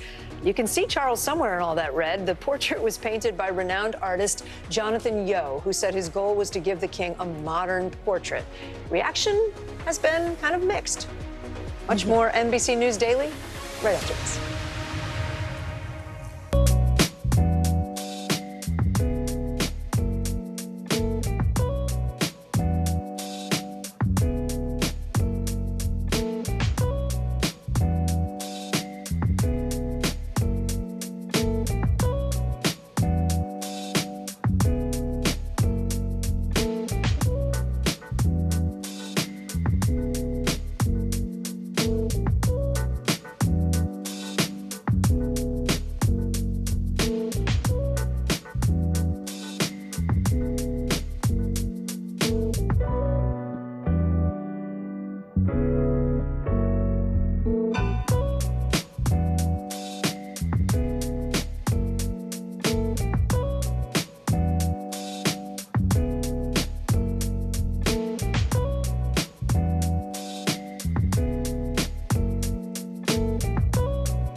Live from Tel Aviv, from Juarez, Mexico. Tonight, top story reporting from Baltimore at the Key Bridge disaster. When you look over your shoulder and you see the Key Bridge, what goes through your head? That bridge has been here longer than I've been alive. It still doesn't feel real. Hundreds of Israelis have gathered to demonstrate. What do the people in Gaza, do you think, what do they need most? A place where Palestinians and Israelis have found common ground. Every night, it's your news playlist. Top Story with Tom Llamas. Streaming weeknights at 7 on NBC News Now. Bottom of the hour now. Here are some of the stories making headlines on NBC News Daily. Officials say Slovakian Prime Minister Robert Fico is in critical condition. He was shot in what's being called an attempted assassination. 59-year-old Fico was greeting supporters following a political event northeast of Slovakia's capital. A suspect has been detained, according to local news outlets. The Prime Minister returned to power in the fall after campaigning on a pro-Russian and anti-American platform. A new report finds 57% of all black women of reproductive age live in states with abortion bans or impending restrictions. That is 7 million of the country's 11.8 million black women ages 15 to 49. According to the Kaiser Family Foundation, 14 states have banned abortion and 11 have restricted access to the procedure. Researchers say most of those restrictions have been put in place across southern states, and most of the nation's black population is concentrated in the South. According to the report, black people are disproportionately impacted by changes to abortion care. And Sage, the miniature poodle, is America's newest top dog. She won the Westminster Kennel Club Dog Show's Best in Show category.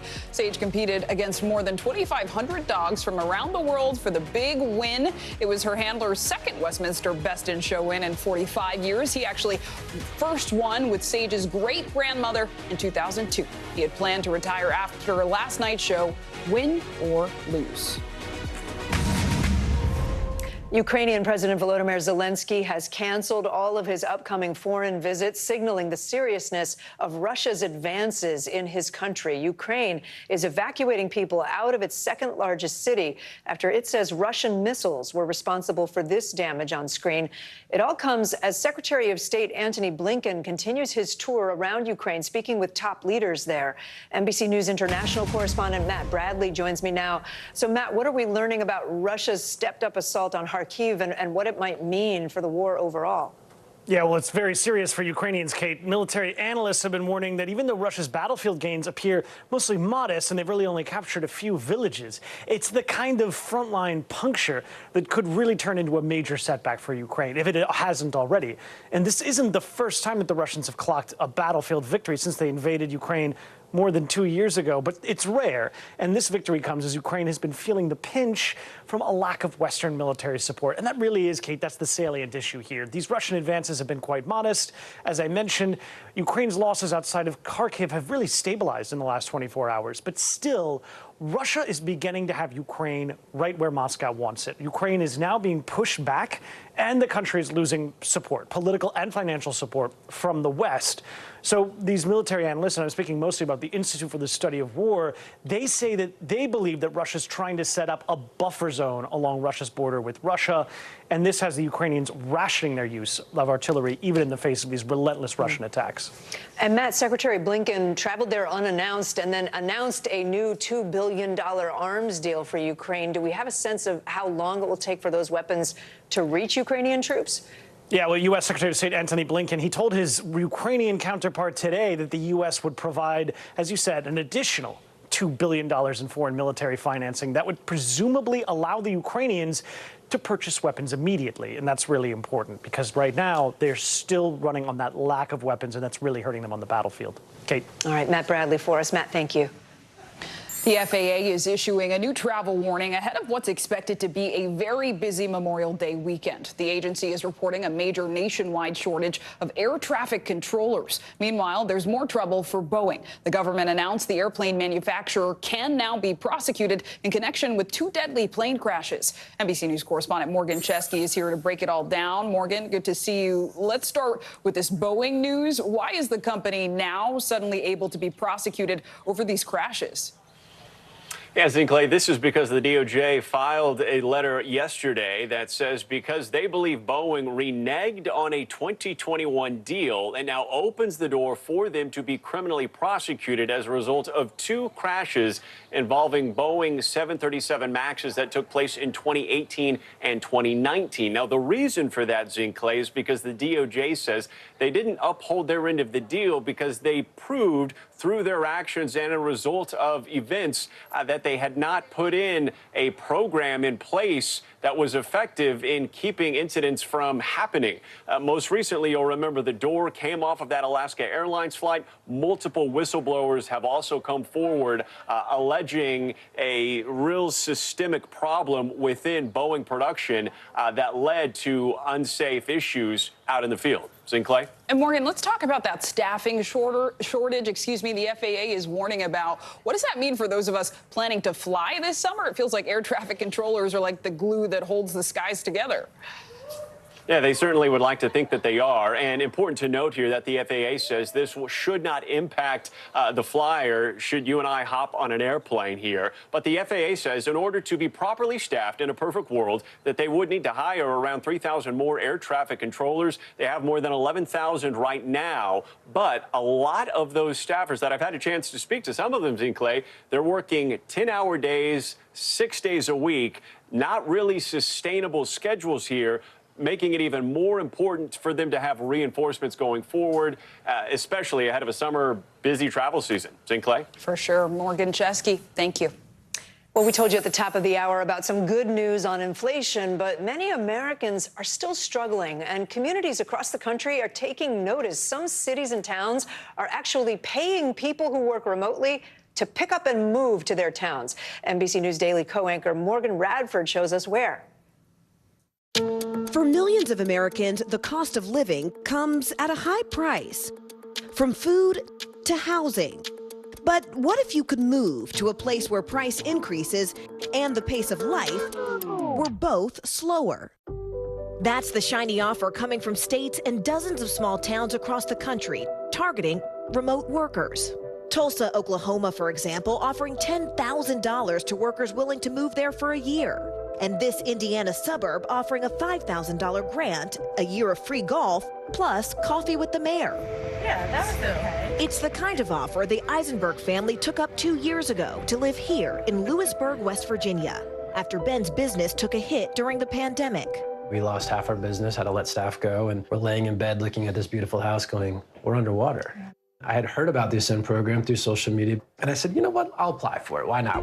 The Ascend program paid them $12,000 to move here for at least 2 years. Thanks to a public-private partnership between the Wing to Wing Foundation, West Virginia University, and the state. What are some of the things you noticed were more expensive back in Maryland, a little bit less expensive now here? When I go to the grocery store, my grocery bill is less overall. Our household budget is down. The mortgage is cheaper. The movie theater here is half of what it was in Maryland. You know, it's like $6 to go to a movie. But I think the biggest thing was all of the things we can do outside for free. Free and fun. We're out on bikes. We like to get on the river and go kayaking. Kayaking, rafting, biking. How much of this were you all doing back in Baltimore? None of it. None of it, yeah. And all of this is free. All of it's free. All of it's free. The state's governor says he and his favorite furry friend want to welcome even more families like the Eisenbergs. You're basically saying you come to live in West Virginia and we'll give you all these little perks and everything. Isn't that right, baby dog?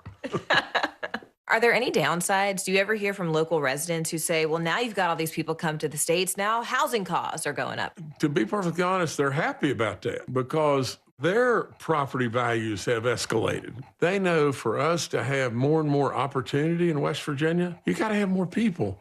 You got to have a bigger tax base. That's all there is to it. Nearly 50,000 applications for this program have been submitted, with 96% of those accepted choosing to stay after 1 year. And nationwide, nearly 60 towns are offering similar deals, with search traffic at one relocation website tripling since 2021. They might be looking for some place that's more affordable, that they could have some more space. Beyond that, they're looking for community connections. Connections that helped Ben get a new business focused on outdoor activities up and running in a place his family now calls home. When you first applied to this program, Callie, at some point did you wonder, is this a scam? You're going to give me money to move? Yeah, I mean, definitely thought about that. I'm sure there are people that think it's a scam, but it's not. We're here, we're living proof, so. Was it worth it? Definitely. I wouldn't give anything up for this. Just a great place. Morgan Radford, NBC News. Well, all eyes were on basketball star Caitlin Clark last night for her first official WNBA regular season game. NBC News correspondent Stephanie Gosk was there and has the highlights. Pulling up from three, will dip inside and With that layup, Caitlin Clark made the first basket of her WNBA career. The rookie phenom's pro debut with the Indiana Fever, a tough loss to the Connecticut Sun. Clark, a good look from three. She got it. But Clark shook off some early nerves and ultimately ended the game with 20 points. Clark will fire and hit the three. Including 4 3-pointers as her parents watched from the stands. Just getting more comfortable, and that's just going to come with experience and getting to play with these girls. Despite the somewhat rough start to Clark's rookie tour, it's clear how much her popularity is already impacting the game. How exciting is that? Really exciting. It's so exciting. Ticket sales are surging, with some teams moving their matchups against Clark and the Fever to larger arenas this season to meet the unprecedented demand. According to SeatGeek, the average resale price to see the Fever play on the road is $240, a staggering 133% increase from last year. Here's Clark off a screen, gets a look, and hits. Fans wearing Iowa and Fever gear spotted throughout the sold-out crowd inside Connecticut's arena. Ahead of the game, Clark told me she was embracing the moment. What's it going to feel like to be in this sold-out crowd tonight? I'm sure there will be just like a lot of basketball fans here that really appreciate the game. So for myself, that's, fun to play in front of. Just weeks after going first in the WNBA draft, Clark's welcome to the pros also included the premiere of her new Gatorade commercial. All part of an electric tip-off to a WNBA season, which also featured the announcement of the league's newest team, the Golden State Valkyries. Are you surprised and excited by how much energy there is around the WNBA? Oh, it is insane. The difference a year can make. The talent that's coming in is really, really great. According to the WNBA, Clark becomes one of only 3 rookies to score 20 points in their first game, along with 4 3-pointers. Speaking of touted rookies, Angel Reese, one of Clark's fiercest competitors in the NCAA, she has her debut game tonight with the Chicago Sky. Back to you. All right, Steph, thank you. Coming up, what color is love? That is the question at the heart of a new children's book. We're going to speak with the book's authors, including one of our own, up next on NBC News Daily.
NBC News Daily is #1 for afternoon news across all of television. I'm Morgan Radford. I'm Vicki Wynn. I'm Kate Snow. And I'm Zinklea Samwat. What's happening around the world?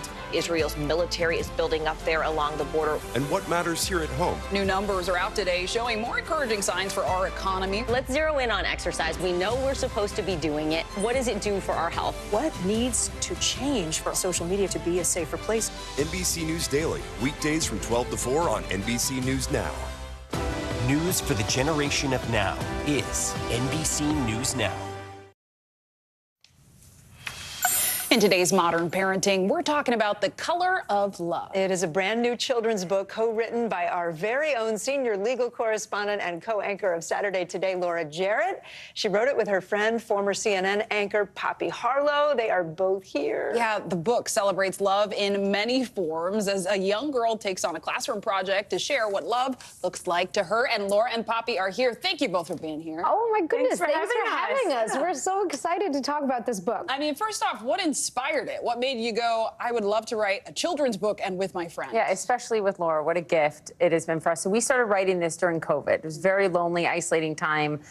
We were like, very few people were in the office, but we were there. We both had morning shows. So we were becoming close friends. This made us so much closer. The idea to write a book in general about this issue started, I was sitting on the stoop of our home in Brooklyn with my kids.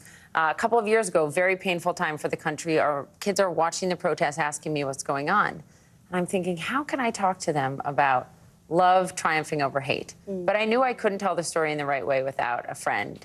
And Laura's immediately who came to mind. So I called her, she answered the phone, and she said, don't answer right away, but I have a crazy idea. Would you ever want to write a children's book? And I said, I got to tell you, that was not on my punch card today. I had a little tiny baby at home, and we were in the middle of COVID, but I said yes immediately. I was so excited. I'm so grateful that we got to partner with this together. Both of you have 2 kids and have full-time, big jobs. So it's not like this is like probably an easy thing to fit into your lives. But it was so much fun. It was such an outlet for us. I imagine. And why did you think this theme was so, I mean, you touched on it, Poppy, but what was it about The Color of Love that spoke to you guys? I think we both agreed that there were so many books out there about diversity and inclusion, but we wanted to do something different that would put our own spin on it and put the kids are in the driver's seat in this. The kids are in charge. It's not adults telling them why inclusion is so important. The kids are looking at things, observing things, thinking about their own families and thinking about what's important in their lives. I mean, go ahead. I would also just say that we really wrote it together. Like, yes, maybe I had the idea of wanting to write a book on this issue, but Laura and I created this story, like, of a teacher in a classroom and these kids representing love in all ways completely together. Over many masked meetings in our office and Zooms and all of that. I mean, you talked about the kids being in the driver's seat. I understand your kids actually helped with the illustration. All of these hearts that you see, our kids are going to want royalties. When this book is a bestseller, baby, they cut these out and they use these. So we sat on my living room floor during my maternity leave, and the kids cut them all out. And they are at the back. The kids have lots of thoughts because we named characters after all 4 of our kids, our combined kids. There they are.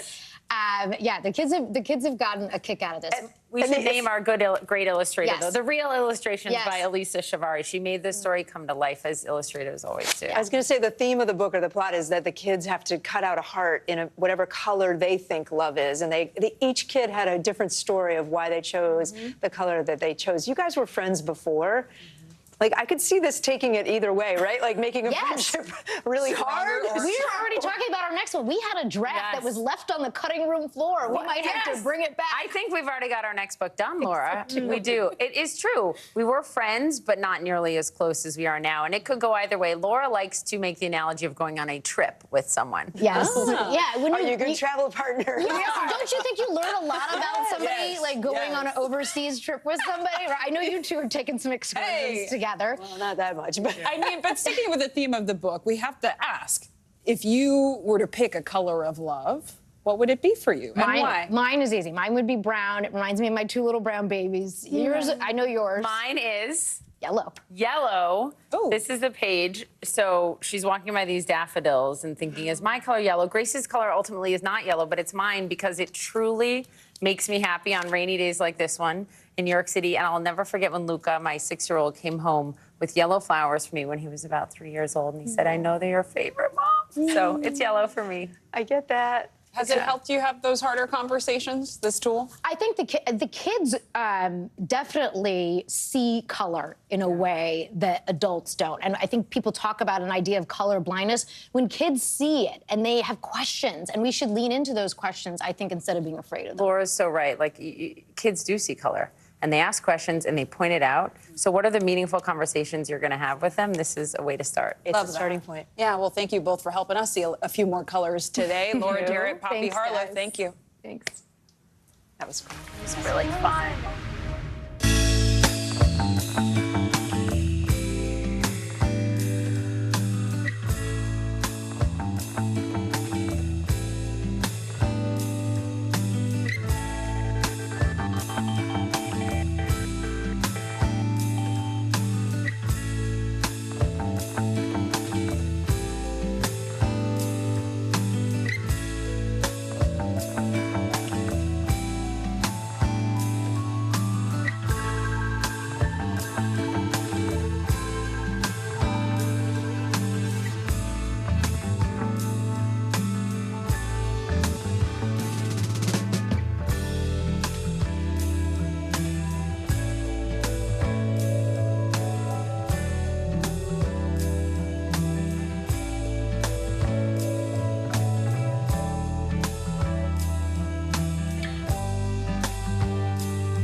people really don't know what's going to happen. Nearly a dozen hours after the eye roared ashore.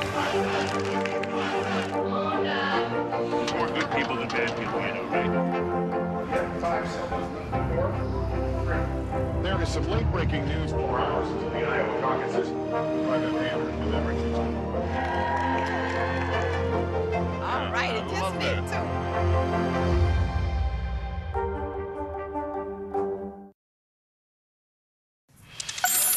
In rural Illinois, a battle is brewing over books and religion. That's right. Parents claim the director of their small town's library was pushing prayer on their children, and that's touching off an even larger controversy. NBC News correspondent Antonia Hilton is following this one for us. Antonia? Hey guys, well, this is all happening in Metropolis, Illinois, an otherwise unassuming small community where people know their neighbors and they tend to really get along. But now people are divided along a line. Who supports the libraries, and there being books available for people of every background, and people who want the library to represent evangelical Christian views. Take a look. Superman looms large in the otherwise unassuming quiet town of Metropolis, Illinois. But there is a fight brewing over the town library that locals worry even the Man of Steel couldn't resolve. We've got to protect one to protect them all. Everyone needs to just stand up. Rhonda James never imagined being president of this small-town library board would be controversial. She says, I did not bring my children to the library for religious indoctrination. In the winter, she started receiving letters saying her library director prayed with children, pushed Christianity, and had quietly removed computers and thousands of books with themes about sexual identity, other religions, and even Halloween. In all the years that you've been on the library board, have you ever received letters like these? No. The board confronted the library director, who answered NBC affiliate WPSD when asked if the library censored materials. Absolutely not. Board members say they asked her to sign a form promising to end prayer in the library. When she refused, the board terminated her, further fueling a small town's battle over its library. The libraries have things that come straight out of Sodom and Gomorrah. This is Brian Anderson, a town councilman and pastor, preaching to his congregation, which includes the mayor, that Satan was in the library. These children that you see here, the enemy hates them, and the enemy wants to kill them. Typically, Baptist pastor Glenn Quorum says he agrees with other conservative ministers on moral issues, but not this one. You've got someone who's pushing to enforce religious agreement on a public institution. Should the local library reflect the views of the majority? No, I don't think so. The library opens up the world to entirely different ways of thought. In March, Metropolis Mayor Don Canada sided with Pastor Anderson and announced he'd remove library board members, a step the Illinois Secretary of State called unacceptable. The mayor paused his plans. Do you think that prayer is appropriate in the public library? Well, now, it depends. Yeah, I'm going to say that if you're asking me, do I think it's all right? If it was approved by everybody involved, then I don't see what the problem is. At a public town meeting, council member and pastor Brian Anderson declined to speak with us. No comment, man. Anybody know that? But people there had plenty to say about him. His behavior has consequences that go on beyond the library. The mayor now has until June to make a decision about the library board. Rhonda James left worried about her fate and her community. We want to have freedom to practice whatever religion we want or to not practice religion. We want to have the freedom to gather information and learn things. For the love of the library, she says she'll stand her ground. Really interesting. So this is not sort of what's happened in other parts of the country where it's Republicans on one side and Democrats on another. That's right. This is actually a different kind of culture war story in that this town is almost entirely Christian and conservative. Many of these people who are in conflict with each other, they vote in the same ways. But the library has become this flashpoint for one group that is led by this organizing effort through an evangelical church. They believe that the library should reflect those views. And in many ways, that's the view of the majority, right? But then there is a large group in town that feels that even though we may follow those beliefs, we go to church every Sunday, we don't think the church should creep into the state. And they're concerned that this could really represent an undemocratic next step in their local governance. And so that's the crucial divide here, is really the library representing what does it mean to be American? What does it mean to run a public institution? And it's not so simple and split along regular party lines. Yeah, and you really capture that nuance well for us. Antonia Hilton, thank you so much. I'm Kate Snow. And I'm Zinklea Samwa. Thanks for spending your hour with us. You are watching NBC News Daily. And of course, you can keep watching us streaming free 24/7 right here on NBC News Now. Watch us wherever you stream live. The news continues after this.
Good to have you with us. I'm Joe Fryer. And I'm Savannah Sellers. Developing right now on Morning News Now. Growing frustrations over the migrant crisis. Reports of new drone attacks by Houthi militants. The storm is creating dangerous conditions all across the region. Now let's get to some financial headlines. New rules are coming to cap credit card late fees. Talking tuition as a new class of freshmen gets ready to go to college. This is a big decision for families. Do you think this could impact how people vote? 100%. Morning News Now. Streaming weekdays at 7. If it's Wednesday, the first debates of the 2024 campaign are set. President Biden and former President Trump agree to face off in June and September as polls show a neck-and-neck race, with Trump's criminal trial raging on. Plus, major developments across the wars in Ukraine and Gaza as Russia pushes deeper into Ukraine's second-largest city, and President Biden moves forward with a new weapon shipments to Israel, despite fears of an imminent ground operation in Rafah. And opening statements are underway in Senator Bob Menendez's criminal corruption trial as the embattled Democrat faces accusations he accepted bribes of cash, gold, and a luxury car to benefit foreign governments.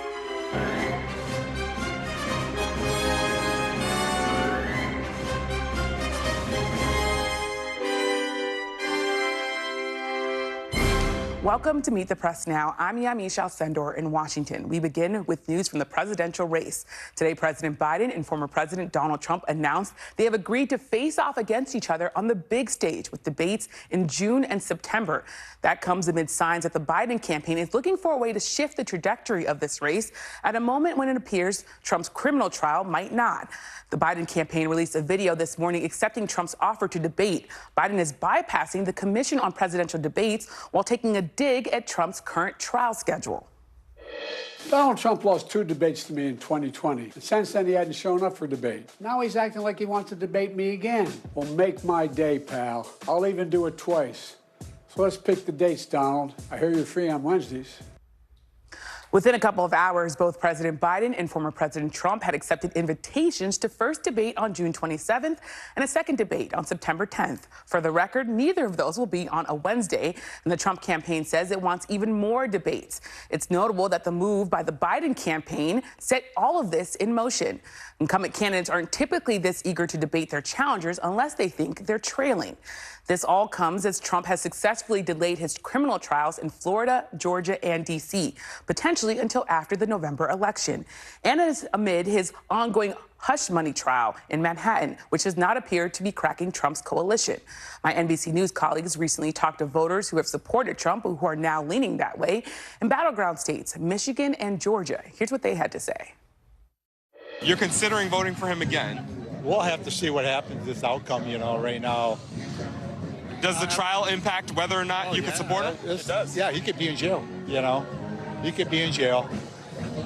But Biden's not any better, so it's like, it's a hard choice. If Donald Trump is convicted, would that impact how you view him as a candidate?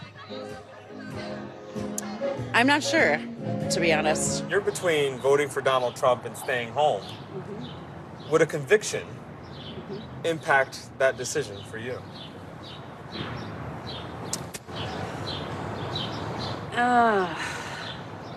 No.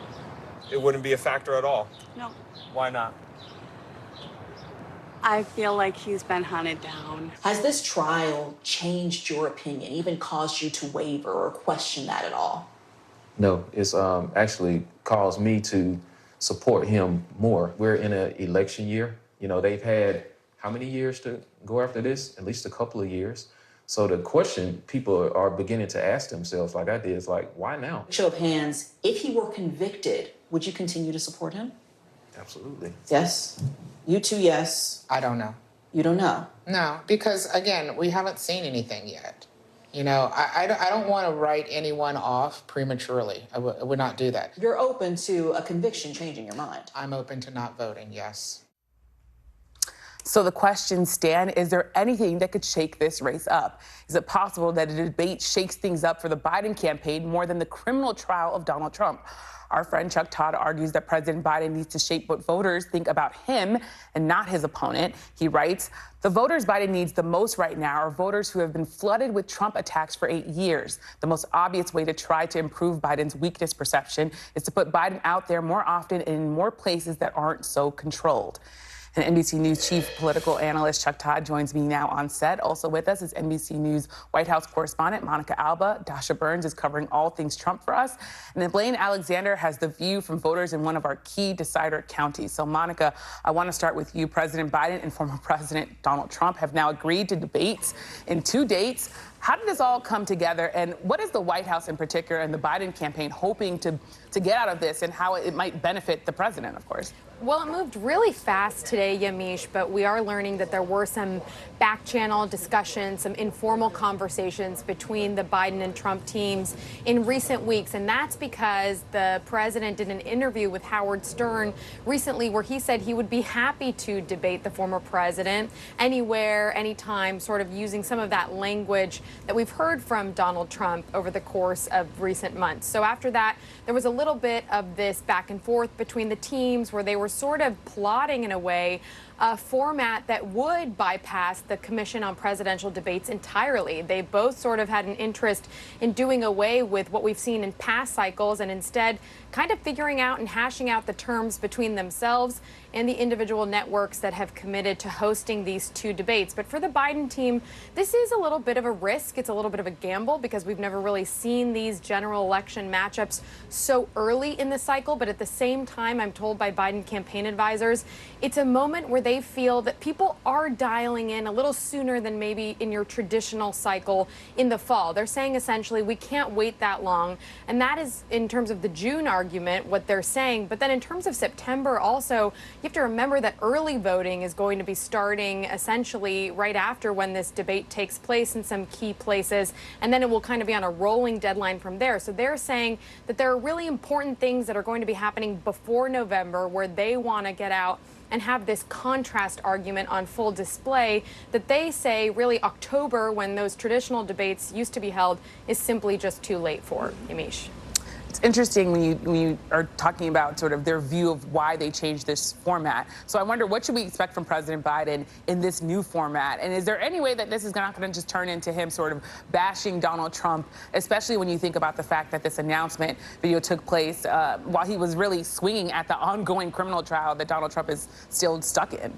And you're going to see some really distinct changes from past general election debates. They have agreed that there won't be any kind of an audience. There won't be people in the hall reacting. Instead, this debate is going to take place really just with the moderators in the room and a TV studio, with a commitment to do what they've tried in the past but sometimes has been difficult, which is to control the microphone of the person, of the candidate who's not supposed to be talking at the moment. Remember that some of these debates have gone a little bit off the rails. There's been a lot of crosstalk and not a lot of substance sometimes achieved when that was the focus. So they're going to try to get around that, but that seems to be a very, very difficult challenge, we know.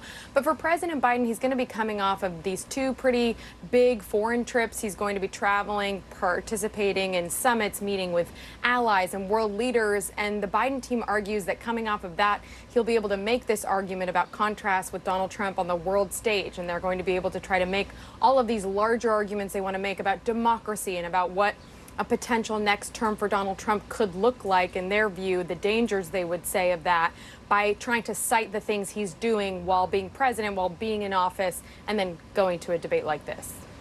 And Dasha, I have to come to you because, of course, you're all in on Trump world. How are they reacting to these debates and this change? And is the Trump campaign at all worried that maybe they sent the bar a little too low for President Biden when we think about the fact that he now is going to be able to have multiple times to be able to go back and forth with Donald Trump? Right. Well, and they actually made that mistake a little bit with Florida Governor Ron DeSantis way back in the primary. Of course, he was knocked out in Iowa, but they set the bar so low in terms of his ability to sort of, communicate with the average voter that anytime he was at all competent at that or on the debate stage, he got accolades for it because the bar was so low. But no, I mean, Trump world has been wanting this. They have been eagerly awaiting and wanting to debate. They feel like they will really be able to highlight that contrast with the two of them on the stage. Remember, and polling continues to bear this out, that even though they are not so far apart in age, voters are much more concerned about the stamina of President Joe Biden, about the age of President Joe Biden. They aren't as concerned about that when it comes to former President Trump. And so while, the Biden campaign is focusing on the substance, for Trump and the Trump campaign, they know that his greatest asset is just to be able to connect with those voters, to get that base riled up, kind of no matter what he says. It's more how he says it rather than what he says exactly. And so they just want to be able to see those two men up on the stage. They think that that is going to be a benefit to former President Trump. Well, as you talk about Donald Trump wanting to rile up his base, he's not going to have an audience here, as Monica just mentioned, to rile up in studio during this debate. And I mean, I have to mention that we were all, I think, political world shocked when he brought Bill Clinton's accusers to that debate with Hillary Clinton when it was in 2016. So I wonder, sort of, what are you hearing from Trump world on the idea that there isn't going to be a crowd there in the way that, when we know that, of course, Donald Trump loves crowds, loves audiences? Yeah, that's definitely a concession on the part of the Trump team. He thrives off of crowds. We've seen him completely sort of take over the stage and take up all the oxygen in the room when he has a crowd in front of him. So that's a challenge for Trump and a benefit to Biden. But I think that, what Trump has been saying all along is anytime, anywhere, basically under any conditions. And so they are making the statement that they are willing to do this just to get Biden on that stage. It's going to be a different dynamic for him. There will be certain hijinks that they maybe would have pulled if there were an audience that they won't be able to now. But again, the goal for the Trump team has just been to get those two men head-to-head, face-to-face on a debate stage, Amish. Well, thank you so much to Dasha and to Monica. And Blaine, I want to come to you. We played some of your interviews of conservative Georgia voters not being swayed by this trial, which, of course, is in some ways not surprising, but also pretty surprising because it's the trial of a former president. So how much are their stances really influenced on their continued support of Trump and the idea that really his base hasn't wanted to move or come off of supporting him no matter what really happens here? I think that plays a big role, Yamiche. A couple of the people that I spoke with, one of them being the chair of the county Republican Party, told me that, when you talk about the other people, when you kind of go back a few months to earlier in the primary season, Ron DeSantis was still in the race, Nikki Haley was still in the race, and both he and a very active volunteer tell me that they spoke with people who were really rooting for those other candidates. In fact, they were among them themselves. Both of them were going for Ron DeSantis. When he dropped out of the race, though, they said that it was certainly notable that Ron DeSantis got behind former President Trump. And they said that they feel kind of helped move some more people into the Donald Trump column. They also, as one volunteer told me in her words, because, they looked around, maybe they were going for Nikki Haley, Ron DeSantis, but when they looked around and they said, well, we're going to get in line with our party because this is better than the alternative. Now, it's interesting when I talked with these voters because there were about 5 people that I spoke with across a couple of different panels, all of them involved in different ways, very wide cross-section, but all of them were certainly united in one thing. They made it clear that the trial is not dissuading them from supporting the former president. One of them told me that she did talk to a few people. She has spoken with some people in her circle who say they don't have the appetite for this. There are people whose votes are up for grabs. It's just not the people that I spoke with. So here's a little snippet of that conversation. This is Sammy Baker. He runs the Republican Party here in Gwinnett County, and here's what he had to say. Take a look. Do you think that a conviction would move the needle in any way, would take some of these voters who say that they are, steadfastly for Trump and make them say no? I don't really think so. I mean, from me talking to everybody in our party and everybody that we deal with, even what we figured out is, 80% of what we all want is the same. And the 3.5 years we've had of Biden has really, I don't really think those trials are, and now it looks like none of them other than New York is even going to be in the picture until after November. So in your conversations, people are willing to overlook that. They're willing to look past that, the trials, the cases, all of that. Absolutely.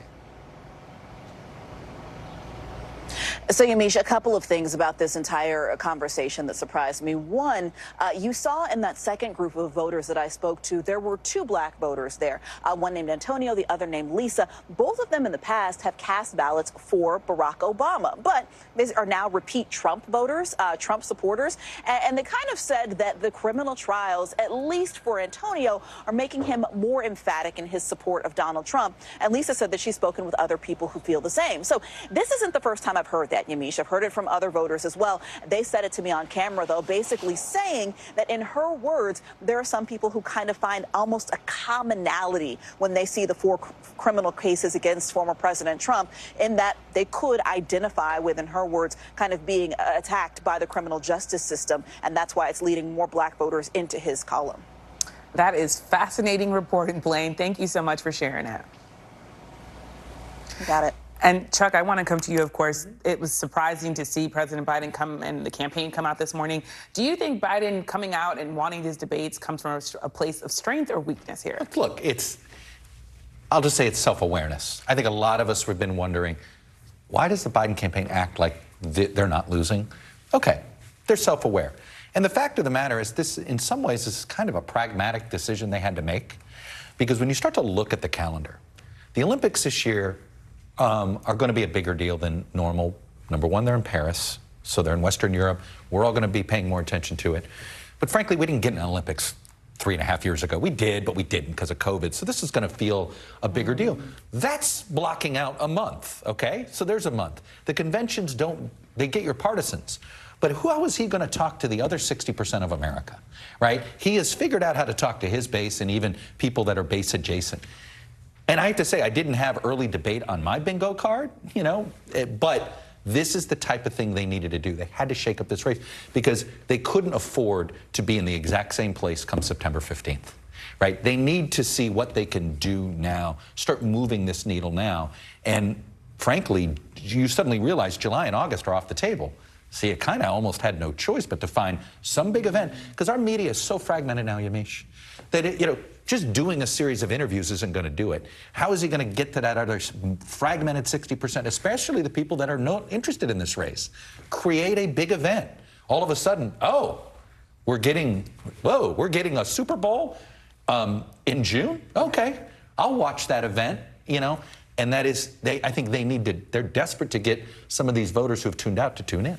Well, it's interesting that you say that because President Biden and his allies, they whisper to you and to me, they say it on TV, they don't care about the polling. The polling is wrong. They're not worried about it. They whisper it, but do you believe them when they say it to you? Right. Okay. Well, the question is, when you have something like this where he's saying, like, no, I'm going to debate you in June, doesn't it in some ways, isn't it an admission that they are watching the polls, that they are worried about this? Yamiche, what is our first, watch what they do, not what they say. This is a classic case. Oh, no, we pay no attention to the polls. Joe Biden, I don't believe the polls. Let's have the first ever general election debate at the end of June. Geez, is there something in the polls? Look, I get it. Nobody ever wants to look weak. And I do think, look, this is something else I wrote about this week. I think one of Biden's problems, the age issue is a problem for him and not for Trump because it's combined with this perception of weakness. And in some ways, him being the one to dictate the debates now, I think allows him to look a little stronger. And I think they needed some moments like this. I have to be honest with you. I'm surprised at how quick the Trump campaign is agreeing to all this because it's Biden that needs these debates. Now, I have one thesis I have is they wanted to make sure Bobby Kennedy RFK Jr. didn't get in this debate. And it's very interesting when you read the CNN rules very carefully. It's not just polling. I think he could meet the polling threshold, 15% in 4 polls. It's are you on the ballot in enough states that add up to 270 electoral votes? By June 20th, I don't think he will be. Yeah. Now, he might be by the fall. And I think if both Trump and Biden believe they don't want Kennedy on that stage, I think by the fall, one of them is going to wish they actually may want Kennedy as a foil on that stage. But I do think that's why Trump must have agreed early because he definitely doesn't want Kennedy on the debate stage. So he gets a one-on-one. He has to concede audience and he has to concede timing, but he does guarantee a one-on-one, and I think he cares about that more than anything else. Well, I also have to ask you about the Trump trial. It just has not moved the needle, even though there's massive coverage of it, even though there are Republicans showing up in red ties and blue suits, sort of echoing his statements. What do you make of that, and why do you think that is?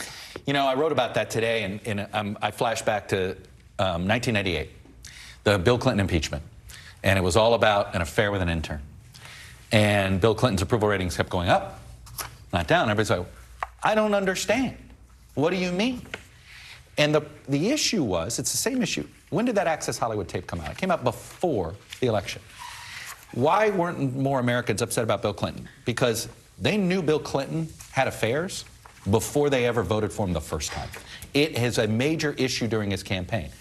Voters knew Donald Trump had a, shall we say, colorful past and had certainly issues with women. This was factored in their vote.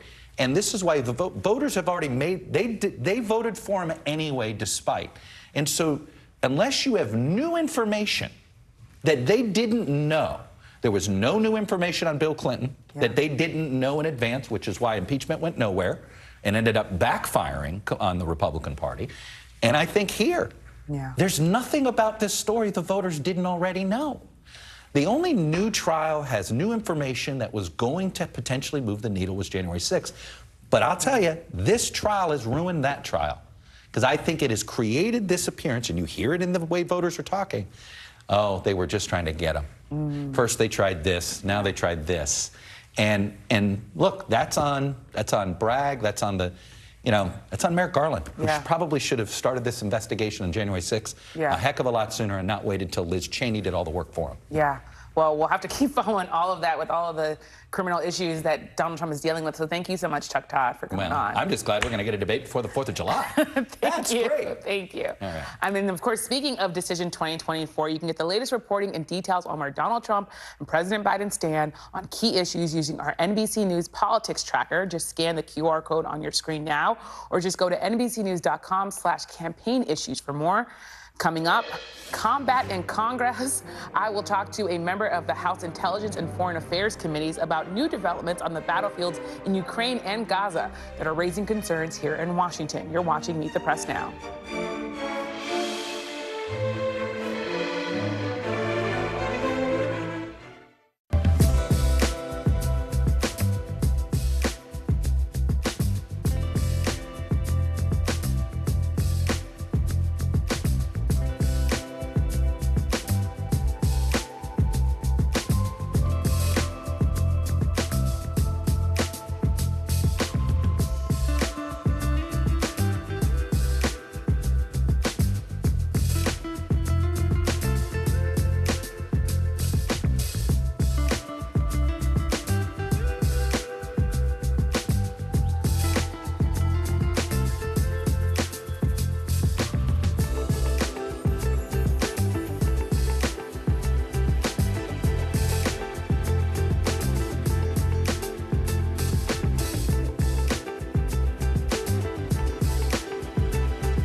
now is raw.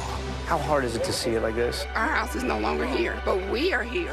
Now is real. Let's break down what we know and then the big questions still outstanding. News for the generation of now is NBC News Now.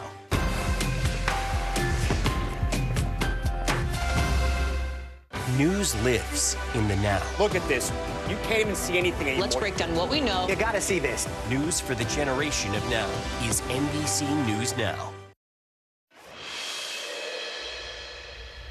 Welcome back. Russia's assault on a crucial city in Ukraine gained new momentum today after Ukraine's army announced it was withdrawing troops from several villages in the Kharkiv region to avoid further losses. Local Ukrainian officials in the region described the situation as, quote, extremely difficult as Russian troops claimed control over several areas. And a sign of just how serious the fighting has become, today Ukrainian President Zelensky announced he was postponing his upcoming foreign travel.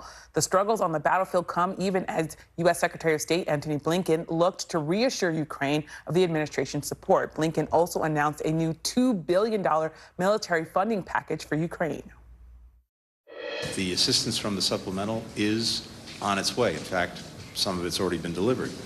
But today I want to add to that by announcing that we will provide an additional $2 billion in foreign military financing for Ukraine. The newest support that I just announced, but particularly the $60 billion supplemental, we know is coming at a critical time.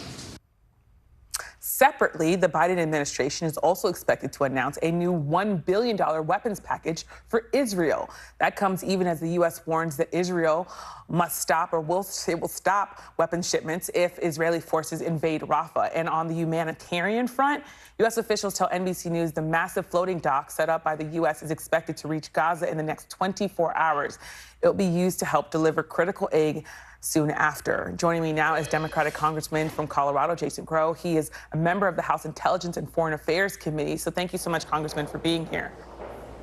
It's good to be with you. Thanks for having me. So earlier this month, you led a letter from more than 80 House Democrats to President Biden urging him to consider halting the sale of offensive weapons to Israel, citing concerns about aid getting into Gaza. The administration, of course, is now moving forward with this new $1 billion sales of arms and ammunition to Israel. Do you think the president is taking your concerns seriously here? And do you see this move by the president as rewarding Israel's actions by sending even more weapons to the country? Well, the group of members that wrote that letter about a week ago, we are very concerned with what we view as a deeply flawed strategy in Gaza.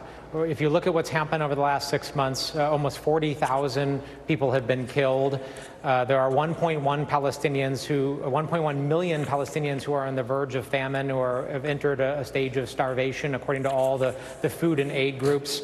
And what we also see is that Hamas has not been destroyed. In fact, I would argue that there's been very little progress towards effectively destroying Hamas, the terrorist organization, which I firmly believe must be destroyed. But you're already seeing in North Gaza, when the IDF pulls out after conducting these offensive operations, Hamas is already recapitalizing. They're already popping back up. So clearly the strategy is not working, which is why we voiced our deep concern and why we want a very drastic shift. Well, as you talk about the shift that you want, there were more than 24 House Democrats who sent a letter to the White House who were critical of the weapons shipments pause, meaning that they wanted to see those weapons go to Israel. What do you make of this split within the Democratic Party, your party? Well, here's the deal. I want to provide some context. The United States provides weapons and equipment, munitions to over 60 countries around the world. Right? 7 of those are currently in armed conflict, Israel being one, Ukraine being another. In every single instance, every time, with every country, with every shipment, there are restrictions and limitations on those transfers. Why? Because the United States doesn't give these weapons and equipment out of charity. Right? They give it because we give it, and the American taxpayers support it because it's in our self-interest to do so. And it's the American people's money, and it should serve our interests. So there are always restrictions, there are always limitations on it. And with respect to Israel, let's give some history here. Dwight Eisenhower put limitations and withheld transfers in 1953. President Reagan did it in 1981, and again in 1982. President George H.W. Bush did it in 1992. So there's a long history of this being done to help shape better policy. And that's what we're calling for, is for us to support defensive aid, because we want to be able to make sure that Israel has what it needs to defend against attacks like Iran and others, but making sure that the offensive aid is better tailored to pursue better ends. Well, as you talk about the offensive aid versus the defensive aid, I think the other thing we need to note here is that House Republicans are now planning a vote on legislation that would force the Biden administration to continue weapons transfers to Israel. The president said he would veto that bill, but I wonder, how would you vote on that legislation? And are you worried that that legislation has the votes it needs to pass? Do you think it has the votes there? I don't know whether it has the votes. I will fiercely oppose that legislation. It's a very dangerous piece of legislation that sets a precedent that should not be set. And again, I think it's inconsistent with the interests of the American people and the American taxpayer. And I think it's inconsistent with the security interests of the people of Israel, who are not being well served by Prime Minister Netanyahu in this current military strategy that is doing great harm to Israel right now and not actually achieving the goal of dismantling Hamas. I also want to play for you some of what Prime Minister Benjamin Netanyahu said today during a sit-down with CNBC. Take a listen. I paraphrase it. A nation's got to do what a nation's got to do. And today we can. But can you win this fight without American support? Well, the answer is yes. Although we value American support, we want American support, I'll do everything that I can to get American support, but not at the expense of our survival and our security. When we have to, we stand alone. And against these savages, we have to win. We don't have a choice. Now, President Biden said a major assault into Rafah would be his red line. We all, of course, remember, though, President Biden's red line when it came to the Assad regime in Syria. What should the consequences be, in your opinion, if Israel were to go forward with a major offensive in Rafah? Well, first of all, I need to comment on Prime Minister Netanyahu's comments just there. It's beyond absurd, in my view. First of all, American military support is essential for Israel's peace and security, and that's why I have historically supported it. But Prime Minister Netanyahu has failed the people of Israel in almost every conceivable way.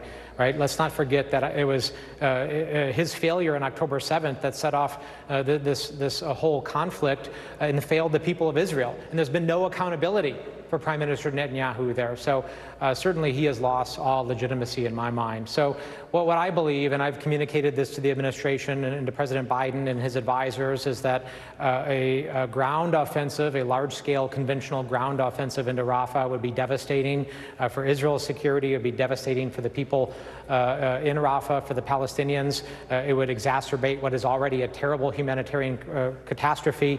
It would result in untenable levels of civilian casualties that would actually make the security situation worse for everybody. So we certainly shouldn't support that with our munitions, and that's my longstanding view. I want to ask you before you go about the issues going on in Ukraine. Ukraine's army says that it's withdrawing troops from around the Kharkiv region in response to this new offensive by Russia. It is unlikely, it seems, that Congress will appropriate any more money for Ukraine, given all of the fights that went in with the last aid package. Given that, how does Ukraine turn the tide in this war and really fend off Russia long term in this situation? Well, there's no doubt this is a really critical time, and the consequences of some of my colleagues politicizing this aid and delaying it over 6 months are being seen on the battlefield right now, because the support that we appropriated just a couple of weeks ago has not yet arrived on the battlefield. The Ukrainians are fighting with incredible bravery and resilience, but they don't yet have the weapons and equipment that we have provided to them, so they are defending very fiercely. But here's the other thing, Yamish. Every single time people have said, Ukrainians are on the ropes, Ukrainians are going to be defeated, Ukrainians can't address this assault or this offensive, every single time people have underestimated the Ukrainians, and the Ukrainians have prevailed. Right? And they have overcome odds after odds after odds, because they are some of the most courageous and resilient and brave fighters I have ever seen. So never underestimate the Ukrainian military and the Ukrainian people, certainly not in this instance. That's why we should continue to support them, because they will win at the end of this. Well, thank you so much, Congressman, for your time. Thank you. And we are following breaking news out of Slovakia, where the country's Prime Minister, Robert Fico, is fighting for his life, according to local officials. He was shot multiple times in what the government is calling an assassination attempt. The video from the scene shows an attacker standing behind a barrier with a small group of supporters. As the Prime Minister approaches, he is shot multiple times in the stomach and the head before the suspect is tackled by security. Prime Minister Fico was airlifted to undergo emergency surgery, and he remains in extremely serious condition, according to his staff. The suspect was arrested, but we do not yet know the details about the gunman or his motives. Slovakia's outgoing president and the president-elect both called the attempt an attack on democracy. The White House released a statement condemning the attack. The pro-Russian leader has faced criticism for his authoritarian style of governing, including a recent move towards ending the country's independent press in favor of a broadcast with government ties. Up next, gold bars, envelopes stuffed with cash, and a Mercedes-Benz. It's all part of today's opening statement as the government accuses Democratic Senator Bob Menendez of, quote, being a public official who put greed first. You're watching Meet the Press Now.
We report live from Tel Aviv, from Juarez, Mexico. Top story reporting from Baltimore. Every weeknight, it's your news playlist.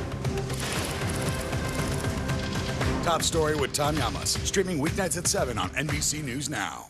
The NBC News mobile app. Get connected to your favorite news shows. For the top stories, breaking news, and live video, download the NBC News mobile app now. Welcome back. Donald Trump's hush money trial has the day off. But just a few blocks away, another high-profile criminal trial is underway. This one for current elected official Opening statements have begun for Senator Bob Menendez's bribery trial in Manhattan. Prosecutors say the longtime New Jersey Democratic senator and his wife received cash bribes and gifts from 3 businessmen in exchange for political favors to help the governments of Egypt and Qatar. Menendez has pleaded not guilty. This is the second time Menendez has been tried on federal corruption-related charges. A jury was deadlocked during his 2017 trial, leading to a mistrial. NBC News Justice and Intelligence correspondent Ken Delaney joins me now. Ken, thanks for being here. So how long can we expect this trial to go on? Yamiche, the judge was estimating that it could take as many as 6 to 8 weeks, which is one of the reasons it took so long to pick a jury. A lot of the 150 prospective jurors were not keen on staying for that long, but they did pick a jury today, and both the prosecution and Menendez's attorneys have now completed their opening statements. And prosecutors, Justice Department prosecutors, put this case in very stark terms. They said it's about a public official who put greed first. They said of Menendez, he was powerful, he was also corrupt. For years, he betrayed the people he was supposed to serve by taking bribes. Went on to describe the bribes: gold bars, envelopes stuffed with cash, a Mercedes-Benz. They say that Senator Menendez put foreign policy up for sale by taking money to do favors for the government of Egypt, including providing the Egyptian government with sensitive, non-public information. Now, in the opening statements of the defense, Menendez's lawyer denied that he took any bribes, didn't take cash, didn't take gold bars, called him an American patriot who did not violate the law, said that prosecutors are dead wrong, and interestingly tried to suggest that Senator Menendez's wife, Nadine, was responsible, for example, for the gold bars that were found in their house, and that Senator Menendez himself didn't really know the full extent of what was going on. It'll be interesting to see how far they push that defense. Nadine Menendez is charged as a co-defendant in this case, but she's not on trial today because she's suffering from health problems. She'll go on trial later. Yamiche. Very interesting. I also want to ask you, who will be the prosecution's key witness, do you think, here? Well, they have one of the 3 businessmen accused of paying bribes, in this case, has pleaded guilty and agreed to cooperate. And he's a person that Menendez allegedly intervened to try to stop a criminal investigation on his behalf. So that could be key testimony. There's also just a variety of testimony from various witnesses who can speak to exactly what steps Senator Menendez took as a public official to benefit these 3 bribe payers. And then they have the physical evidence of the bribes, the cash found in Senator Menendez's home. And he was not allowed to put on a witness, a psychiatrist, who was going to argue that the reason he kept cash in his home is because of the trauma his family suffered when the Cuban government confiscated their assets. That testimony was excluded, so he won't be able to make that argument in front of a jury. Ken Delaney, thank you. And after the break, if it's Wednesday, we've got election results. Maryland Democrat Angela Alsobrooks is officially taking on former Republican Governor Larry Hogan. It will be a critical race for Senate control this November. The panel's next. You're watching Meet the Press Now.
democracy is happening now.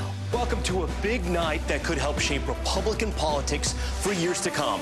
Now never stops. It comes down to turnout. Who shows up? Is it going to be that big block of independents? Now is where it counts. What are the issues that matter most to you guys? What did this debate change for you? Their number one issue is the economy. 2024, who's your candidate? The race is on now. The countdown has begun. News for the generation of now is NBC News Now.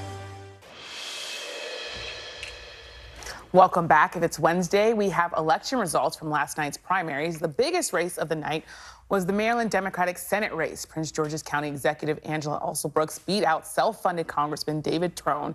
In the expensive contest, she will go on to face former Republican Governor Larry Hogan, who handily won his own primary last night. Now, Maryland will be key for Democrats' chances to holding on to the Senate. Meanwhile, Republicans hope the popular former governor's anti-Trump credentials will give him a boost in the solidly blue state. Joining me now for our panel is Eugene Daniels, White House correspondent for Politico, and NBC News contributor Megan Hayes, former special assistant to President Biden, and Republican strategist Brad Todd. So, Eugene, I want to start with you. It's so interesting to me that Democrats in Maryland, they got their establishment candidate in Angela Alsobrooks, but they also got not the money of David Trone, who would have self-funded in November. So tell me a little about what you think Democrats are feeling today as they take in the results of this election. Yeah, they're excited, right? They're excited that they were able to get the candidate that obviously a lot of the establishment in Maryland itself and national Democrats were interested in, but they do know now they have to spend money there, right? That is a thing that, and they were hoping that the Republicans would not pick Larry Hogan, that they would pick someone who maybe is a little bit more Trumpy, maybe a little bit not the best fit for the constituency of Maryland. That's not what they got. So now they're going to have to spend the money, whether or not Trone helps them in that. I think he said that he would give another $50 million if he was the candidate. I think that his $62 million he already spent for himself, probably he's going to keep that $50 million for now. They have to figure out how they're going to spend the money around not just Maryland, but there's a lot of places. And they also have to be honest with themselves, because there are places that they've done in the past where they spent a lot of money in South Carolina thinking they're going to take down Lindsey Graham in the past, right, with Jamie Harrison. Wasting money in races that ended up being not close at all. So they have to think a little differently than they have in the past, especially considering how the country's feeling right now. And Brad, Eugene's talking about not wasting money. Do we think Republicans are going to put money into this Larry Hogan race? The idea, of course, being that they hope he can maybe get boosted by his anti-Trump credentials. But of course, Maryland, as we said, it's a blue state. So are Republicans going to put the money there to just flip it? Well, it is a tough state. You know, the last time Republicans had a strong candidate for U.S. Senate was 2006. Michael Steele, and he lost by 10. Typically, Democrats win the state by 20 or more. So that's the hill Larry Hogan's looking at. But he also is one of the most popular people in the state politics. He's probably got an approval rating up in the high 60s. And that's a pretty big number. Now, he's in the 40s on the ballot in the Senate race. So his challenge is to convert people who think he did a good job as governor to vote for him as senator. It's not the Republicans' best chance to pick up a seat. There are probably 7 places more attractive for Republicans to pick up a seat. But you ask about money. I think a lot of Republican donors have money they will spend on Larry Hogan they wouldn't give to other causes. Yeah. And so I think Larry Hogan will be well funded. And Megan, where do Democrats need to run the table here? Is it Maryland, or is it all these other states like Montana, West Virginia, others? I think they have a really great chance in Maryland. I think that, the difference here is Hogan has a high approval rating, but he's not running as a governor and running as an autonomous person. So they know that a vote for him is a vote for Mitch McConnell or J.D. Vance. Those are the MAGA policies. So where he's not, those are what they're voting for if they pick him as a senator. So I do think that the Democrats will spend money here. I don't necessarily think they're going to need to spend quite the money they spent anywhere near in the primaries. But one challenge is that money won't go very far, though. Attacking Larry Hogan, you can't change a lot of voters' opinions about him, right? They know him, they have opinions of him. So a lot of money won't work. The thing that they're going to be able to do is they're going to have to tie him to Mitch McConnell or whoever's next, right? Because Mitch won't be in charge. But they have to tie him to the Republican policies. They have to say, if you vote for Larry Hogan, we're going to lose the Senate as Democrats, right? That's the only way that they're going to be able to make this an easier race for themselves. Yeah. I also, Eugene, I have to ask you about the big other story today, which is the debate. So many debates. There are 2 now, but there could be more. Yeah. Who is who does this benefit more, and who has more to lose when you think about what's happening today? Yeah, I mean, the thing about debates nowadays is they don't really move people in kind of like I love this person, or I didn't like this person, now I love them. Like, that doesn't happen. I think you know, at this point, President Biden, at least the Biden campaign and the folks around him, feel like they have the upper hand. They came to the table, they threw out what they wanted, and Donald Trump very quickly just agreed to a lot of it, right? and in a way that, you know, someone who's like wrote The Art of the Deal probably maybe wouldn't have done if he wasn't on Hugh Hewitt at the time. And so there's some folks in Trump world who do feel like, okay, maybe we move too fast on this. So it will be interesting to see how the negotiations go. Like, who actually wins is, I know this is going to sound kind of hokey, but the American people. It's really important to see these two men go back and forth, whether it's June and September, or they add more dates. I think the June date's interesting, one, because they won't be official nominees. So I don't know that this works in any other year, but also because, you know, that is before early voting starts. So this will be kind of the first time that we've had early voting as a country in different states, that people will actually get to see them on stage together before they actually go to the polls. Megan, it's interesting. I was talking to Chuck Todd about this. The Biden campaign, maybe some of your old friends, they keep saying, we don't care about the polls, but then now we have a debate in June. I mean, as someone who worked on the campaign when we did not poll well, you don't live and die by the polls. The president is not paying nearly as attention as the media is paying to the polls. I guarantee you that. But I do think that it's important because I do think it builds momentum. And Donald Trump did really poorly in the first debate last time, and his approval ratings went down, and his polling went down. And so I do think that it is important for them to take control of the narrative, because you go into conventions, you have the Olympics. There's a lot of things that are happening here that it's important for them to grab control of this narrative in the summer. Yeah. There's only one reason the incumbent president agrees to a June debate, because he thinks he has to. This is a desperate attempt by the Biden campaign to reboot. Things aren't going well for him, and he needs something to change it. Good news doesn't change it. Bad news doesn't change it. So he's hoping that this will change the election trajectory. I wonder if we are also thinking about the fact that Trump said he wanted to debate. Biden said, fine, I want to debate too. Now it's like, I want more debates. Is there going to be more sort of goalposts moving here, Brad? Well, a lot of voters are tired of both these guys, so they won't want to watch a lot of debates. But I do think the first one's going to matter, maybe more than in any recent campaign. I also want to talk about, there's all this background on the Trump trial. Speaker Johnson commented again on the trial today. I want to take a listen to what he said a little bit about the trial and what we're hearing from him. The people have to believe that we have equal justice under law. There's a reason that Lady Justice is depicted with a blindfold. There cannot be two tiers of justice. There can't be two systems. You can't exact political revenge on one political figure using the justice system and then give a pass to the other. That's what the American people see. And it doesn't matter how they try to spin it or make it into something that it is not. We see what is happening.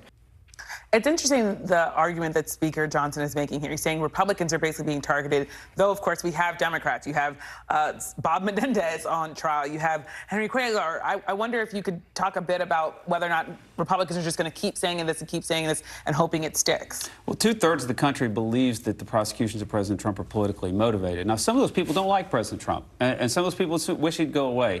And so I think Speaker Johnson is making a pretty adept comment here, because he's trying to go to the weakest part of the argument against Donald Trump on these cases, which is that they're politically motivated in the middle of a campaign. I think we're seeing Mike Johnson be pretty savvy here and show some real leadership. But at the same time, Hunter Biden, the president's son, is also has 2 criminal trials brought by his own Justice Department, right? And so the argument works, I think, for a lot of voters, but when you really dig into it, the argument that Trump is being treated differently than everybody else that's a Democrat, Hunter Biden is also seems very likely on June 3rd to start his first criminal case in Delaware. I will also say the question about whether or not it's politically motivated, voters really do believe that. When you talk to them, especially Trump folks, even some Biden folks, so Democrats will say, we don't care that's politically motivated if it happened, right? That's the rest of the sentence. But the Biden folks staying away from it as much as they have and not changing that trajectory, not changing that theory of the case, has probably been the smartest thing they've done. Is if you just don't muddy it up and throw anything in there, then people will maybe leave you out of it. They were basically staying away from it, the Biden campaign, except now they're selling teachers that say, right, free on Wednesdays. Yeah. So, I mean, is that a mistake? Do you think that they should have maybe not been as snarky in pointing to this trial, or was it something that was going to happen because it's just blanketing the airwaves? No, I think that the president is a sarcastic person, as you guys have both known. He has a sense of humor, and I think that's what he's doing here. He's throwing shade at the former president. I don't think he's muddying the waters to what you're saying, which is an important thing to do, and sort of making these political arguments. Like making a snarky comment, I think, is different than muddying the waters here. But they are, I mean, I think it's smart for them to stay away from it. And I think that you're right that these people just aren't, once you dig in, they just don't see that it's the same. And Brad, I mean, Republican voters, we put them up, they're just not changing their minds. And a couple of them have said if he gets convicted that maybe they'll change their mind on Trump. But for the most part, Republican voters are just not really concerned about this, it sounds. Well, you have a Democratic elected prosecutor in one of the most Democratic elected electorates in the country in Manhattan waging this case. I think Alvin Bragg's case and Alvin Bragg's jurisdiction and Alvin Bragg himself were probably the worst scenario for the Biden team to go first in these trials. Yeah. Well, thank you so much to Eugene, Megan, and Brad. Thank you for coming here. And coming up, a new report says 2 power failures aboard the massive cargo ship caused it to slam into Baltimore's Francis Scott Key Bridge. We're live on Capitol Hill, where the head of the National Transportation Safety Board just testified on those findings. Next, you're watching Meet the Press Now.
News lives in the now. The front lines are still very active. This is like quicksand, and officials say an entire town is cut off. This close to actually understand why people had to jump in the ocean. News for the generation of now is NBC News Now. The fire has grown leaps and bounds. You see behind me is typical. How you doing? Pretty bad. More Americans turn to NBC News than any other news organization. Welcome back. Lawmakers on Capitol Hill today held a hearing on the deadly cargo ship collision that caused the collapse of Baltimore's Francis Scott Key Bridge. The NTSB chair was one of 4 officials to testify about the federal response to the disaster, which killed 6 construction workers. The testimony comes just a day after the NTSB released a preliminary report on its investigation. That report found that the ship, Dolly, lost power twice before slamming into the bridge. The ship had an emergency generator, which automatically started following the first blackout on the 26th. However, the generator only powers systems like emergency lighting, navigation, radio equipment, alarms, and a steering pump that allowed for low-speed, limited rudder movements. It does not power propulsion, and without the propeller turning, the rudder was less effective. They were essentially drifting. Ryan Nobles covers Capitol Hill for NBC News. He's also covered the bridge collapse in the days after the disaster, and he joins me now. So, Ryan, the NTSB's report yesterday said that the Dolly lost power twice the day before the accident. Did those outages have anything to do with what happened the next day? I think that is the big question that the NTSB is trying to answer right now, Yamiche, and they point out that this is out of the ordinary, that a vessel of this size would lose power 2 different times before it would leave on the type of voyage that the Dali was set to take out on the following day. And the NTSB chair in her testimony today pointed out that they moved to a backup breaker system, a system that hadn't been used in months. Now, that's not out of the ordinary. Sometimes that happens, but they do have serious questions as to just how reliable that breaker system was, especially given the fact that it failed the very next day. So they have yet to definitively link these 2 separate power outages, but it does seem like a pretty incredible coincidence, and it is the first we're learning of it, and it has become a key part of this investigation, Yamiche. Certainly a lot of questions around that. Of course, how much does the NTSB also know about what caused the ship to lose power the night that it struck the bridge? It really doesn't have a lot of answers yet, Yamiche, and they are, that's part of the reason that their investigators are still there on the ship. In fact, the chair of the NTSB testified that there were investigators on the ship during her testimony today, and they have been there every single day since the ship crashed 50 days ago. And remember, that ship is still in the middle of the Patapsco River. It is yet to be moved. So they believe that this is going to be a long-term investigation where they're trying to piece apart everything that could potentially go wrong. They're talking to the manufacturers of the power grid. They're talking to the owner of the ship. They're talking to the crew members. It is a very complex and very intricate vessel that we're talking about here. This isn't something where they can easily determine what went wrong, and it was likely a series of things that went wrong that led to this terrible disaster. It was a terrible disaster, and with that in mind, after today's hearing, what might Congress likely do to take the action here to maybe try to prevent some of these? Well, there's a long list of things that Congress is at least looking into, and there's obviously the issues specifically related to the Dali itself, to that company, to the conduct of the crew members leading up to the accident. But there's also they can also widen their aperture and look at the issue of these massive bridges and these massive shipping containers that are going underneath them, and try and figure out, sometimes things just go wrong. How do you prevent a shipping container from careening into the base of a bridge? And many of the newer bridges that are being built around the country have what they call these dolphin barriers that basically would force a ship to ground before it got to the point where it would smash into the base of a bridge, especially because many of the bridges that are being built now are even taller. They cover much wider spans than they have in the past. So there's a long list of things Congress is looking into. Well, Ryan Nobles on Capitol Hill, thank you so much. Thank you. And I'm back tomorrow with more Meet the Press Now. The news continues with Hallie Jackson right now.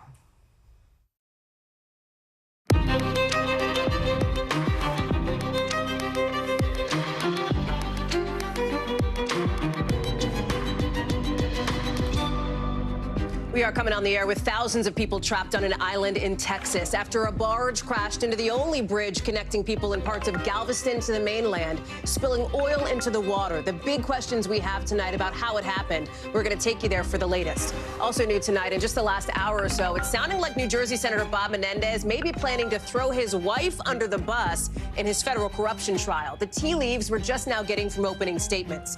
Plus, the scary scenes out of Slovakia tonight, where the prime minister is fighting for his life after being shot 5 times. So was this a politically motivated assassination? Then, the record highs on Wall Street tonight after a new report shows inflation getting better for some stuff you use every day, but not all of it. And in tonight's original, the reality behind the picture-perfect trad wives trend you've probably seen in your feed. That's coming up a little later on in the show.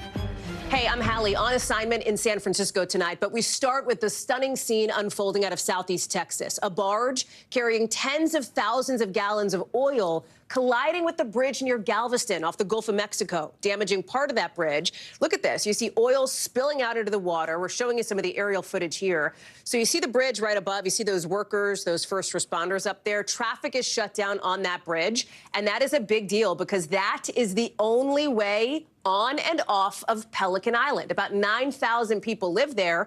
They are currently trapped. They cannot get off right now. The fire department says, fortunately, nobody's been hurt, but there are so many questions tonight about how this happened, how people are going to eventually get out, and what this road to recovery will look like. I want to bring in Guad Venegas, who's starting us off tonight. So the Galveston fire chief, and let's just address this right up front.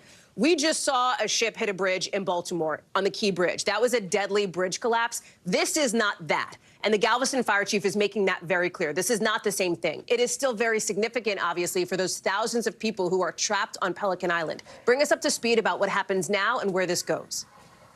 Hallie, you're right. These are two separate events, and you cannot compare one to the other. What we know is that the barge was being towed, and at some point they lost control, and it impacted that bridge. Now, Galveston is an island that is next to Texas, and Pelican Island is an island that's even smaller than Galveston, that is part of the city of Galveston, but separate. So, fortunately, that island doesn't have a lot of inhabitants. We know that Texas A&M does have a campus, and we're told that some students are people that live on the island, but there's not a lot of people that are going to have to get on and get off. We know that the Coast Guard has closed down the waterways in that area. We did speak to a boating company that was attempting to offer services to ferry people that needed to get on or off the island. They told us they are not able to do so at the moment because the Coast Guard has closed the waterway. Now, this barge, we understand, was carrying vacuum gas oil. That's a specific type of oil, and that is believed to be what spilled into the water. We know that it has capacity for 30,000 gallons, but we don't know how much spilled into the water. We just know that the Coast Guard has shut down the area. That bridge, as you mentioned, is the one way to get on and off the island, both for pedestrians and vehicles. From the damage we can see, there wasn't damage, at least no visible damage to the roadway, but they aren't allowing vehicles or pedestrians to use that bridge. So they're still assessing both the damages to the bridge, but also what it means to have this vacuum gas oil spilled into that waterway, Hallie. Guad Venegas, much to watch for tonight. Thank you very much for staying on top of all of it. Appreciate it. Also tonight, we're getting our first look at how New Jersey Democratic Senator Bob Menendez is defending himself against more than a dozen serious federal charges. We're about to show him to you. There he is, walking into court this morning. You see him with that umbrella. And the senator's legal team is tiptoeing down a rather interesting path, because it looks like his defense may very well involve throwing his own wife under the bus. His lawyers are basically saying Menendez didn't even know about the gold bars found in his wife's closet at their New Jersey home. Remember, Senator Menendez faces 18 federal charges, including accepting gifts in exchange for so-called official acts that allegedly benefited businessmen from Qatar as well as the government of Egypt, along with obstructing investigations into himself and associates. Now, what are those gifts? According to prosecutors, they came in the form of hundreds of thousands of dollars in cash, a luxury car, and yes, those gold bars. His alleged co-conspirators, including his wife Nadine, have pleaded not guilty to all the charges, all except for one man you see there who pleaded guilty back in March and said he'd cooperate with the investigation. More on that in a minute. But I want to get to NBC's Tom Winter, who's outside the courthouse for us in New York. We should note the senator has not left court yet, I believe, as of about 5 minutes after 5 East Coast time. We had some advance warnings from some of these court filings weeks ago that this may be the route the defense takes, right? The distance from the wife defense, if you will. Is there any way other to read this than Menendez trying to essentially throw Nadine Menendez under the bus? Well, you're absolutely right, Hallie. We did get a sense from court filings that this might be the way that this defense goes, and now there is no doubt whatsoever. To take it a little bit of a step here, in the process of the opening statements for the senator's defense, his attorney actually showed a floor plan of the Menendez home, specifically their bedroom, to show where the senator's closet is and where they say Nadine, his wife's closet, is, and the fact that they're on complete opposite sides of the bedroom. So they pointed out that she did not have a key to the closet, that the senator did not have a key to the closet, and that, in fact, he was unaware that any gold bars were in there. So there's now no doubt, to your point, exactly the path that the senator's attorneys are expected to take here. Tom, as we look ahead to what could happen next in the trial, and it was kind of a slog. We talked about it on this show earlier in the week. Jury selection took a minute. Now we're obviously in the meat of the case, the presentations from the prosecution and the defense, and this will pick up now. Some of the testimony that we'll see, probably some of the most important testimony, will come from this alleged Menendez co-conspirator turned government witness. Talk to us about him. How big of a deal is that? Well, it's a big deal because you have somebody who the federal prosecutors leading up to his guilty plea and cooperation said was inside of these discussions. At any time you're talking about a bribery scheme or a conspiracy, and let's be clear, Hallie, federal prosecutors in their opening statement flat out called Senator Bob Menendez corrupt. They said this was somebody who was effectively on the take. And now they have somebody who is inside of that can provide them with testimony. So perhaps a defense from a prosecution standpoint, perhaps a defense of saying, well, that was something my wife did. I wasn't involved with that. That defense perhaps is not going to be effective if, in fact, this testimony is as helpful to the prosecution as it appears it might be. To your point on the slog, just to perhaps put a point on it, is that right now there is a debate in the courthouse behind me, or at least as of several minutes ago, about specific statements that prosecutors made in their opening statement and whether or not that may have violated a judge's order on the speech and debate clause. Those are the types of things that they are debating, and they were even asking for mistrial, which so far the judge has denied. But it just gives you a little bit of a sense of how much this is going to be a fight between the two sides in the courtroom.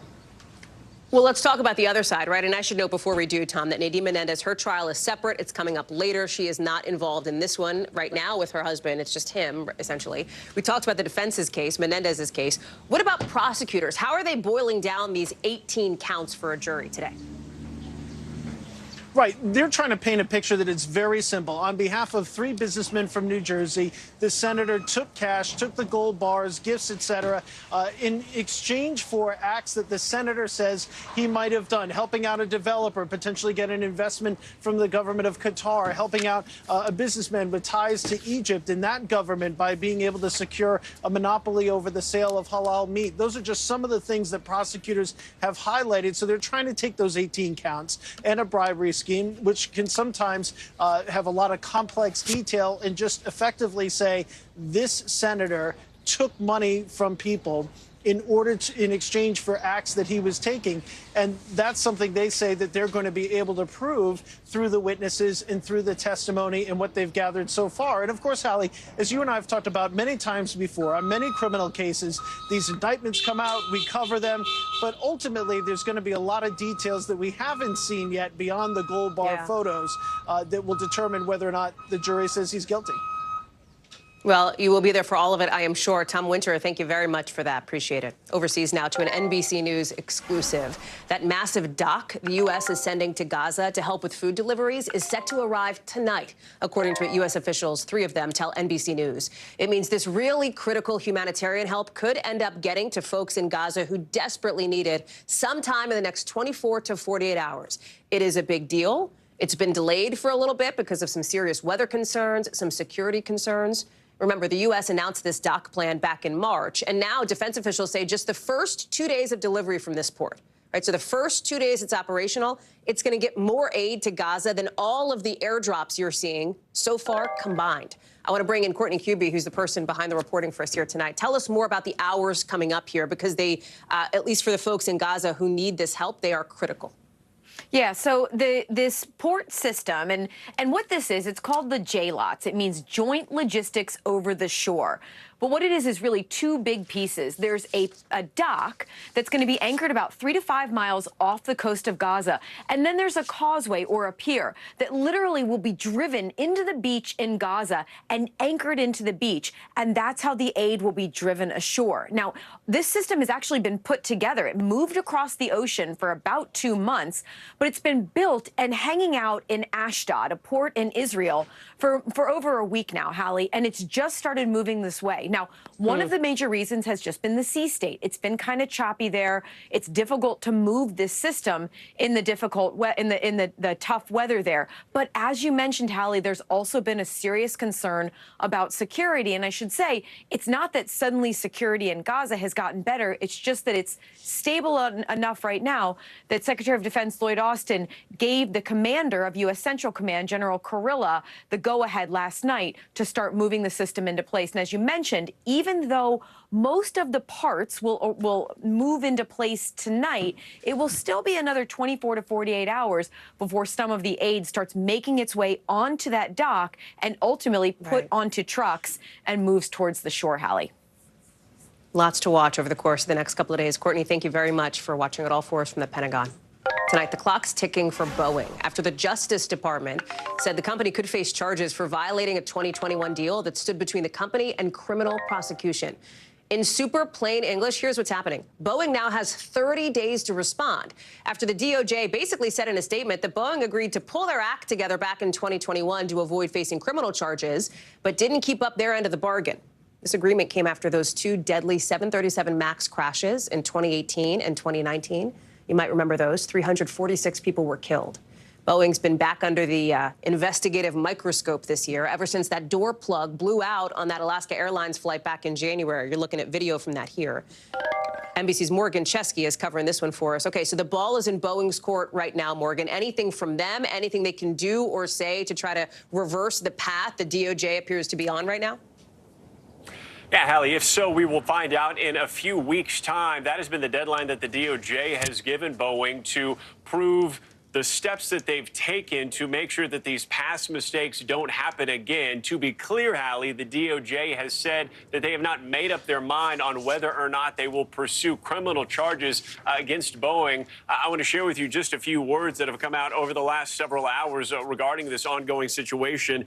Boeing saying in part that we believe that we have honored the terms of this agreement. We look forward to the opportunity to respond to the department on this issue. And as we do so, we will engage with the department with the utmost transparency, as we have in response to their questions following the Alaska Airlines accident. That, of course, being the door incident that caused a chaotic scene on board. And I think that's really kind of the heart of the issue here, Hallie. You have this agreement back in 2021. Boeing signs over $2.5 billion as part of this settlement and agreed with the DOJ that they would take steps going forward to make sure these crashes didn't happen again. You have multiple whistleblowers coming forward. You also have other incidents that have now put Boeing back in the spotlight here. So here you can see kind of what was the stipulations of some of these agreements there. And so right now, they're going to hear from Boeing in June, and then the DOJ has said that they will be making up their minds in early July, I believe July 7th, as for whether or not they'll be informing the court on if criminal charges could potentially come now that that door is kind of back open here. Hallie? Yeah, as you're wearing your sort of aviation correspondent hat, if you will, with all due respect to Tom Costello, of course, I want to ask you about this other issue that's happening in the air travel industry that I know you're covering, and that is this shortage of air traffic controllers. We've talked about it a lot here on the show. They have a critical job. They make sure that planes know where to take off, know where to land, that they don't run into each other. They're short more than 3,000 controllers, apparently, 20% fewer than the number they need, they say, to keep things running. In just the last few hours back home in Washington, we saw the House pass the latest bill to pay for the FAA, basically. Is that going to help? Like, is that the solve, Morgan? Could we be on the precipice of a sea change when it comes to this air traffic control shortage issue? Yeah, well, with this junior transportation correspondent hat on here, Hallie, I can tell you it's certainly a good first step. I spoke to an air traffic controller yesterday who told me that she works in Denver, has for the last decade. She routinely has 10-hour days, 6 days a week. I say, is your schedule sustainable? She said, absolutely not. But she was very hopeful that this would pass the House, as it did today. And here's exactly what's inside it. You have not only money for the FAA here to go to air traffic controllers, Hallie, but it's also some consumer protection elements as well. We know that travel credits for flyers now extended to be good up to 5 years. And also they're trying to improve runway safety as well. So this is really an all-encompassing bill here that should be encouraging to air traffic controllers, but also to frequent flyers such as you and I. Hallie?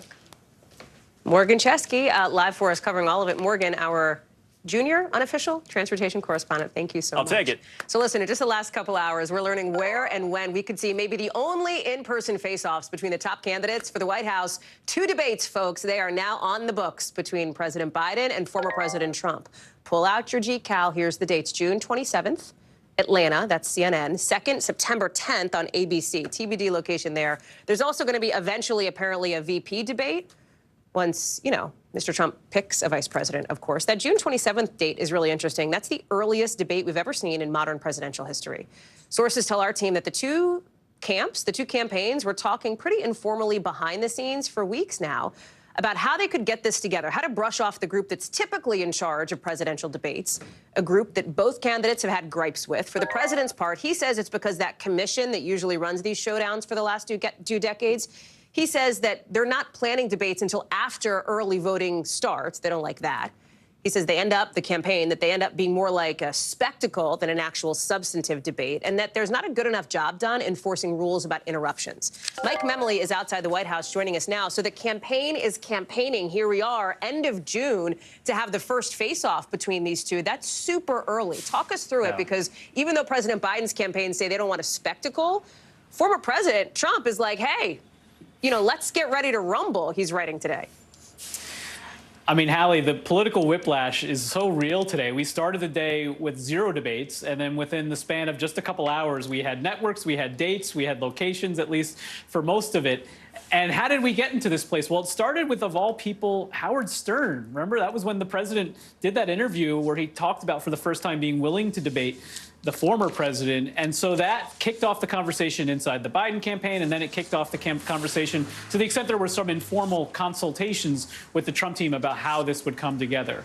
And so the Biden team, I have to say, it was really striking how much they were really setting the narrative on this after weeks in which Trump was the one saying anytime, any place. He kept saying, let's go, right, exactly. Right. He even had that podium on one of his debate stage rallies saying, come on, Joe, let's do this. And so it was interesting that after the Biden team was setting the terms, setting the sort of format restrictions that it wanted, the Trump team did come out with that opportunity for maybe a third debate with Fox News. Well, Jen O'Malley-Dillon on the Biden campaign came out very quickly with a statement saying that the president has made clear his terms. This is not a time for any games, no more chaos, no debate about debates. And so they made it clear that this is really all that they're doing. Now, the question is, we think we have this set in stone, but will we see some hiccups between now and June 27th? Hallie, you know well enough, having covered the former president and I covering this president, that nothing is as easy as it looks. And so we'll see if they end up on the stage after all in Georgia. It's why those words like set to happen, expected to happen, planned to happen. All the caveats so we can important. find. There is not like I would be hard pressed to find a political candidate who talks about how much they love prepping for debates or how much, how intense prep can be. But prep happens. Everybody can pretend like they don't prep. You prep for a debate like this one, especially for the first one. That's obviously critical. We have some new reporting now about how President Biden plans to prepare. He's bringing back an old friend.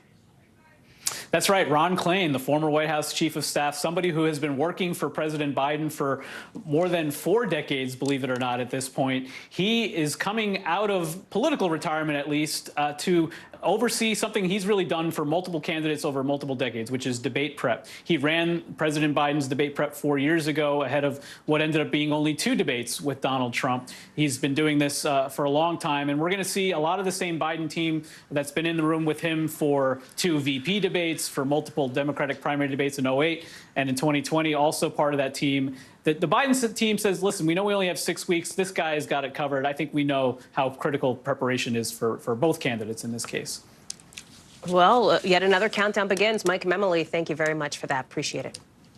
To Missouri now. A record-long filibuster there is now hitting its 3rd straight night with some drama on the floor of the state Senate there. 50 hours of filibustering and still going. You're looking at some of the video here from one of our affiliates there. The Democrats are so deep into this thing, at this point, they've hit on their favorite Denzel Washington movies, The Real Housewives, chicken carbonara recipes. No, they are not making Italian pasta policy. They're trying to stop a Republican proposal that would make it harder for voters there to change the state's constitution, like they did back in 2022 when people voted to legalize recreational cannabis. The whole thing's coming up now because abortion rights advocates want a constitutional amendment on the ballot this fall to let voters decide whether to change the state's constitution to legalize abortion. Listen, we've seen long filibusters before. I'm thinking on the federal level, congressionally. Strom Thurmond talked for more than 24 hours against the 1957 Civil Rights Act. That was the longest congressional filibuster by a single senator. Senator Al D'Amato came close to that record when he read the phone book to stall a bill back in 1986. Some fresh 80s video for you there. And while Ted Cruz did not technically filibuster in 2013, he still made a lot of headlines for reading green eggs and ham on the floor to protest Obamacare in 2013. Sahil Kapoor is joining us, all of which is to say there is a long tradition of the filibuster in American politics. Drill down on what's happening in Missouri, right? What does each side want? And if they're 51 hours plus and going, when does it end? Hey, Hallie. Well, this is a good old-fashioned talking filibuster that Missouri Democrats in the state Senate there are executing. The goal here is pretty simple. Republicans have huge majorities in the state legislature. They're trying to make it a change to how the Constitution can be amended, and Democrats are trying to prevent them from making that change to that process. Specifically, and let's show the graphic here, Republicans want to amend the way the Constitution can be changed in a quite simple manner that right now you need a simple majority to do it. What Republicans want to do is they want to also, on top of that, require a majority of voters in a majority of Missouri's congressional districts to support any change to the Constitution in order for that to happen. That means 5 out of the 8 congressional districts in Missouri, and half of these districts, Hallie, are very gerrymandered. These are dark red districts drawn by Republicans. So that would essentially give more power to rural voters, to socially conservative voters, to hardcore Republicans in those districts. And the reason this matters so much, you just touched on it, is that activists are trying to put a measure to change the Constitution to enshrine abortion rights in Missouri, and they are much more likely to succeed under the current rules than they would be if Republicans were able to get this change, because again, those voters who would be more empowered would be those rural, socially conservative voters who are more likely to oppose abortion rights. Hallie. Sahil Kapoor live for us with all of that drama. We'll see how this goes. Sahil, thank you very much. Appreciate it. To Florida now, and the driver of the truck involved in that bus crash that killed 8 migrant farm workers has been charged with 8 counts of DUI, being held without bond, appearing in court this morning. You're about to see him. This guy's been arrested before for things like leaving the scene of a crash and careless driving. We also now know the names of 6 of the victims who died: Everardo Ventura Hernandez, Christian Salazar Villeda, Alfredo Tovar Sanchez, Esoisis Miranda Pascal, Jose Heriberto Fraga Acosta, Manuel Peros Rios, and 2 more still not identified. 40 other people were also hospitalized in this horrific crash. Sam Brock has been covering it. He is joining us again tonight live from Florida. Talk us through the accountability piece of it here. Where does the investigation stand and what happens next? Sure. So we're talking about a driver who was basically facing his charges of 8 DUI manslaughter counts earlier today, Hallie, and that's someone whose record has 20-plus charges in the last 20 or so years, many of them road-based offenses. So you might be wondering, why would someone like this be on the road in the first place? And the good answer to that is, we have absolutely no idea. He should not have been. As we see a list there of some of the criminal history that goes from leaving the scene of a crash. There's grand theft auto is another one, driving on a suspended or revoked license multiple times. And Hallie, we found out in court today that Brian Howard there, 3 days ago, had crashed his family's car, wrapped it around a tree. And he told investigators he was driving extra carefully because of that fact when he clipped a bus at 6:30 in the morning or 6:40 in the morning and sent it careening into a field. The result of that right now, I'm at the Farm Workers Association of Florida here. They're holding a vigil in about 30 or 40 minutes. And the number of people who are affected and the lives affected obviously just goes on well beyond just the 8 people killed and 7 right now in critical condition. There's their family members who are involved as well. And they are not here right now, Hallie, because these men were in the United States legally on H-2A visas, which allows them to come for 3 or 4 or 5 months, maybe up to 8 months at a time, but their families can't be here. So I did ask the director here or spokesperson for the Farm Workers Association, how does this affect communally? The people that can't even touch or talk to their loved ones right now who came here for a better life. Here's how he contextualized it. Take a listen. Think of what it would take for you to leave your mom, your dad, your country, your religion, your language, your babies, to go work to another country where it is well known that you're not looked upon kindly. Imagine what it would take for you to make that decision out of an act of desperation to go feed your kids back home. The DUI component obviously is something we're all wondering about. We did get some clarity today from the arrest warrant. It turns out, according to investigators who spoke to Howard right in the aftermath of all of this, that he had taken marijuana oil from a friend who had a medical marijuana card the night before. And then, Hallie, and this might be even more pertinent, 3 different prescribed medications for all different types of disorders. And it was only 5 or 6 hours after that he was on the road. He admitted this to police, driving on State Road 40, where I can tell you people are going 40, 50, 60 miles an hour. And right, he was under the influence, apparently, according to the charges, of other substances, whether that's, the drugs, whether it's marijuana or something else. He didn't test positive for alcohol. The breathalyzer was 0. but still something. And that seems to be playing a pivotal role right now in the investigation, as these families, as we're about to see, and the loved ones who are supporting them because they can't be here, are still trying to process the immense loss. Just devastating. Sam Brock, thank you very much for being there. We got a lot more to come still here on the show, including On the Run. The gang of attackers still out there after busting somebody out of a French jail. Plus, the former governor banned from nearly 20% of their own state. We'll tell you what Kristi Noem said to trigger all this, and it's not about a dog.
Good to have you with us. I'm Joe Fryer. And I'm Savannah Sellers. Developing right now on Morning News Now. Growing frustrations over the migrant crisis. Reports of new drone attacks by Houthi militants. The storm is creating dangerous conditions all across the region. Now let's get to some financial headlines. New rules are coming to cap credit card late fees. Talking tuition as a new class of freshmen gets ready to go to college. This is a big decision for families. Do you think this could impact how people vote? 100%. Morning News Now, streaming weekdays at 7. Let's get you over to the 5 things our team thinks you should know about tonight. Number 1, Jimmy Carter's grandson says the former president is, in his words, coming to the end, but is still there. Remember, the 99-year-old entered hospice care last year. He, of course, is currently the country's oldest living president. Number 2, the international police group Interpol is issuing a search warrant for that escaped French prisoner we told you about yesterday. He's known as The Fly and got out after a group of attackers shot and killed multiple prison officers. French officials say they're asking for help from other countries and are mobilizing hundreds of officers to the region where the attack happened. Number 3, Walgreens selling its own generic version of Narcan, the life-saving opioid overdose drug. It'll cost $35 for 2 doses, $10 cheaper than the brand name version. You can buy it online right now. It'll be available in stores all across the country by the end of the month. Number 4, surgical teams with more women on them are linked to better outcomes for patients, according to a new study. It's the latest evidence that having a female doctor could lower your risk of death or major health issues. Experts say there could be several reasons for this, including that female doctors, women doctors, tend to have more communication with their patients. That obviously is helpful for diagnosing and treating any issues. Number 5, a billionaire and former LA Dodgers owner says he's putting together a group to maybe buy TikTok's U.S. business. The group says it would restructure the platform to give people more control over their data. Remember, TikTok's facing a January deadline to either sell or face a ban in the U.S.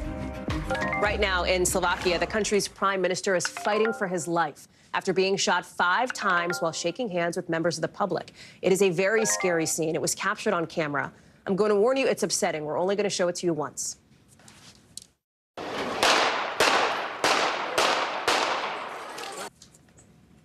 You hear it there, the moment that those 5 shots happen, captured on Slovakian TV. Somebody shooting at Robert Fico. You can see the panic seconds later. Fico being led by security into a car. He stumbles a little bit in the scramble. The suspect was caught basically almost right away. You can see him right there. He's the one in handcuffs. The prime minister was taken away by a helicopter to a local hospital. You see the chopper there. He's being led in on a stretcher. The whole thing playing out about 110 miles from the capital. You see it all mapped out. Slovakia is hugely important. It's an EU country that borders Ukraine. In the last couple of hours, we've heard from President Biden saying he condemns this horrific act of violence, adding that the U.S. Embassy is in close touch with Slovakia's government. Matt Bradley is following all of this now.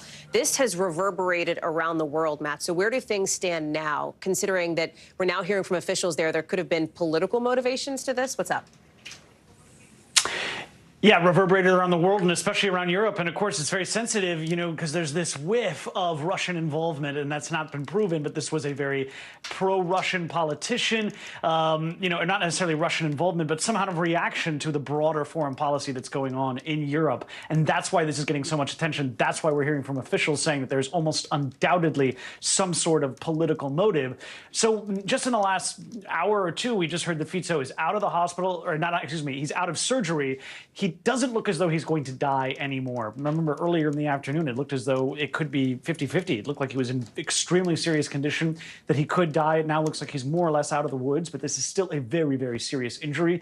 We still don't know the name and the real identity of the suspected perpetrator. Now, according to the Guardian newspaper, which quoted Slovak media sources, he is a 71-year-old man. He's a former security guard, but there's not much else beyond that. So when we find out the identity of the assailant, of the accused, then a lot more of the politics around this are going to really start to fall into place. Hallie?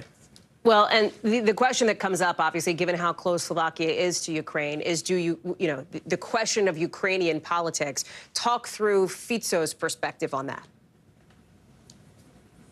Yeah, I mean, Fico, this is his 3rd time in the prime ministership. And, you know, he has been serving, he served 2 terms before. He's Slovakia's longest serving prime minister. He was just reelected, and he came to power on a platform of pro-Russia, anti-American policy, discouraging more arms assistance to neighboring Ukraine. And, you know, despite all that, we've been hearing a chorus of well wishes from European members of parliament and European leaders, including Volodymyr Zelensky, the leader of Ukraine, saying that there's no place for this kind of political violence and wishing him a speedy recovery and expressing their shock at this incident. But again, you know, like I said, there's this whiff of the Ukrainian-Russian intrigue that means that this is probably going to have impacts far beyond Slovakia's borders. Hallie? Matt Bradley, live for us there overseas. Thank you very much. NBC News covers hundreds of other stories every day. And because it can be tough to read or watch or listen to them all, our bureau teams have done it for you. This is what they tell us is going down in their regions in a segment we call The Local. Out of our Midwest Bureau, another tribe banning South Dakota Governor Kristi Noem this week after she made comments alleging tribal leaders benefit from drug cartels. Now she's banned from nearly 20% of her state, with 7 tribes now barring her from their land. It's all coming on the heels of that backlash she's facing for writing about killing a misbehaving dog in her new book. Out of our Southern Bureau, take a look. These are some burglars in Miami making a hole in the wall. You see them in the bottom of the wall by that chair? There they come.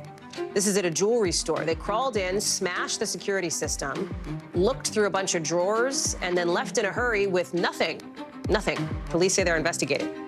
And out of our Northeast Bureau, New York City, cracking down on its rat problem with 2 new initiatives this year. The first, these pizza box recycling cans in Central Park. They're meant to stop people from cramming boxes into circular trash cans and attracting rodents. And I guess that's a video showing how it would work.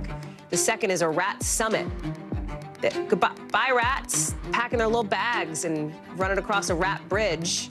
They're bringing a bunch of rat researchers together this fall to talk about how to solve the city's problem. There's the video for a third time in case you missed it. When we come back, how Americans and the markets are reacting to new numbers from a huge inflation report. And guess what? Finally, maybe some good news. Stay with us.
Good to have you with us. I'm Joe Fryer. And I'm Savannah Sellers. Developing right now on Morning News Now. Growing frustrations over the migrant crisis. Reports of new drone attacks by Houthi militants. The storm is creating dangerous conditions all across the region. Now let's get to some financial headlines. New rules are coming to cap credit card late fees. Talking tuition as a new class of freshmen gets ready to go to college. This is a big decision for families. Do you think this could impact how people vote? 100%. Morning News Now, streaming weekdays at 7. A record day just ending on Wall Street, fueled by some new numbers on inflation. Look at it. For once, a lot of green on the news as it relates to the Dow, the S&P, the NASDAQ, all of them up, all of them hitting new record highs after this report showing that, guess what, we're all paying a little less for groceries, gas, electricity bills. That's what the inflation report says. That's not so bad. However, flip side of the coin, still going up for rent, for car repairs, even insurance. Brian Chung is at the big board to help us make sense of this.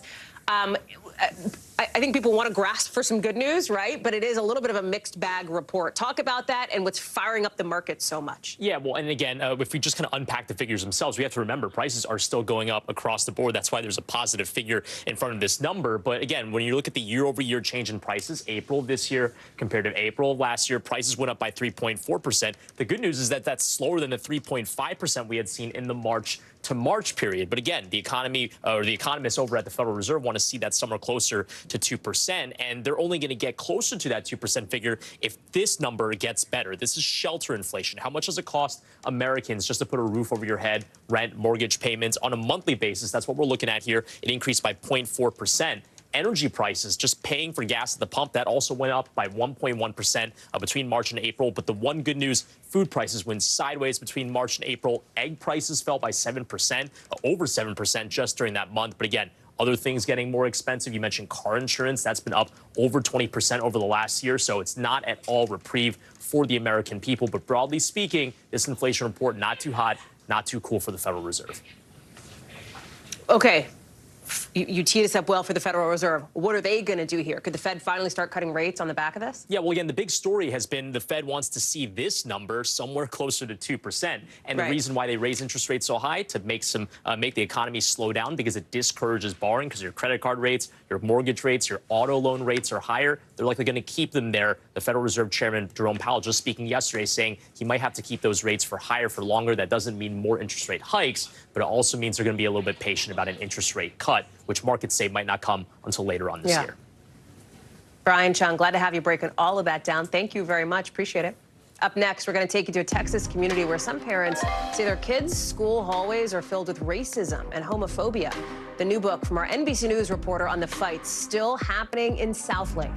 Then we'll take you behind the curtain on those influencer wives promoting the domestic roles of women inside the world of the trad wives, as we are on assignment here in San Francisco, back home in Washington tomorrow.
Hey, I'm Hallie. It's good to be with you tonight. What do we know that voters care about? The economy, right? You are seeing that firsthand yourself on the ground there today. This is two things. It is pretty big medical news. It is also a pretty big mystery. And oh, by the way, it's driven by one of the most controversial people in the United States. What's happening? They have tweaked my monitor, and I can see now you are, in fact, soaking wet. I am deeply sorry. My I commitment apologize to Hallie for the many Jackson now questions. will never be questioned. Time now to get the backstory, our behind-the-scenes look at how a story comes together and how it fits into our bigger picture. And tonight we're talking about one Texas town, Southlake, where a lot of parents are now waiting to see how the school district responds to the education department finding civil rights violations inside its hallways. And according to lawyers at the NAACP representing former students who said they experienced racist and homophobic behavior at Southlake, including a video that went viral back in 2018 of students chanting the N-word. After that came out, you see the timeline here. Some school officials tried to put in place new diversity programs, which is when things started to unravel. A PAC led by right-wing Southlake parents formed, which then helped conservative candidates sweep into control of the local school board in late 2021. This show, NBC News, has been covering this story from the jump. And tonight, a new book out looks at Southlake and the tensions that communities across America have been dealing with. The author, our very own Mike Hixenbaugh, writing in They Came for the Schools that what happened at Southlake created this kind of ripple effect, a domino effect, bringing divisive political strategies to nonpartisan school boards across the country and quietly influencing what children are taught about race, gender, and sexuality. Mike is joining us now. Mike, first of all, congratulations on this. I know you've been working on it for years. Thank you, Hallie. You're welcome. So you look at this broader issue through the lens of what happened and what is happening, because it is very much present tense at Southlake, right? Broaden that out. What does this tell us about what's happening more broadly in school districts and communities beyond simply Texas? Yeah, well, it's not an exaggeration to say that these fights over race and inclusion and identity have spread to every diversifying suburb in the country. Every corner of the country has experienced some version of this. And so and every week or so, we're seeing new national headlines coming out of different communities where parents have attempted to ban a certain book, or a teacher was disciplined for teaching a lesson on racism. Just last week in the suburb outside of Houston, where I used to live, the Cypress Fairbanks School District, the school board there voted to censor science textbooks that mention climate change and human diversity. And so it's almost overwhelming how far and wide this has spread. And so what we've tried to do with all of our reporting on this, and what I try to do in the book, is to help people make sense of what's happening by going deep in one place. And so Southlake becomes kind of the proxy to explain what's happening in America. But you've been on our backstory segment, I think, before, right? It's all about pulling back the curtain. What is it like to put something like this together? I think people, our frequent viewers will know that you worked with our friend and colleague, Antonia Hilton, on that podcast on Southlake that focused on this. Award-winning. I think a lot of people have heard it. What made you feel like, hey, there's more to say here? I'm going to write a book about this. I'm not done with this yet. Well, a couple things. One, the story is still going. As you just mentioned in the lead-in, these issues are still being debated. Now the federal government might come in and impose some of the diversity trainings that local voters rejected. But even more than that, what made me want to write a book is this story fits into a much longer history in our country, and a longer history than you can cover even in a 6-episode podcast. And so with the book, what I really tried to do was to show readers previous times throughout our history when reactionary parent movements sought to restrict what kids learn in school. We saw it in the 1920s and 30s with evolution. We saw it in the 60s and 70s around integration. We saw it in the 70s and 80s when conservative Christian groups tried to ban what they called secular humanism from schools. And I also wanted to tell the story of how suburbs like Southlake were developed, in the 1950s and 60s as a reaction to integration. All of that context is hard to get into a 2,000-word news story or a 3-minute piece on NBC Nightly News. And so the book allowed me to connect those to connect the Moms for Liberty of 2024 to the reactionary activist groups from the 1950s, 70s, and 80s who also tried to control what kids learn in school as part of an effort to stop what they saw as social progress that they did not want to see in our country. So let's pull back a little bit and let's put this squarely into the present, right? And the present is an election season that is getting hot and heavy, and it's going to get hotter and heavier pretty quickly. You write in the book that Southlake, the argument went, held the answer for how Republicans could regain the ground they'd lost over the years in fast-growing and rapidly diversifying suburbs nationally, right? By looking at these micro races like school board races, et cetera, and then trying to extrapolate that up to the state level, even to the federal level here. When you talk to folks, when you were doing the interviews for the book, when you were doing the research for this book, parents, teachers, students, people in these communities, were they animated by these so-called culture war issues? I mean, is that something that you felt like that they talked about would motivate them to the polls, or was it stuff like the economy? Was it stuff like we usually hear about, the kitchen table stuff? These school issues are definitely driving people to the polls, but not in the way that some leaders of the Republican Party had hoped. So in 2021, we can all remember when Steve Bannon declared, in the midst of the critical race theory backlash, the key to saving America runs through the school boards. We're going to retake the suburbs, and we're going to win back disaffected white suburban voters who were, repulsed by Trump by waging the culture wars at the local level. Their theory hasn't really played out. What's happened instead is the divisiveness of national politics has been superimposed onto local elections. And so if you're in Southlake, Texas, a district that was Trump plus 30 in 2020, well, the anti-CRT school board candidates, they're going to win your election. There's big turnouts in these races, but there's not enough support on the progressive side to win. And then in communities where, maybe you're a suburb where those Biden plus 10, those suburbs are defeating Moms for Liberty. And so it's really just it's not flipping people or changing people's minds. It's just making local races uglier. Super interesting. Mike Hixenbaugh, again, your new book out this week. I know. Thank you very much for coming on and for pulling back the curtain for us on the behind-the-scenes look at how it came together. Appreciate it. Thank you so much. Coming up, the graduation speech going viral, coming from the Kansas City Chiefs kicker. We'll tell you why it's turning so many heads. Coming up.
Live from Tel Aviv, from Juarez, Mexico. Tonight, top story reporting from Baltimore at the Key Bridge disaster. When you look over your shoulder and you see the Key Bridge, what goes through your head? That bridge has been here longer than I've been alive. It still doesn't feel real.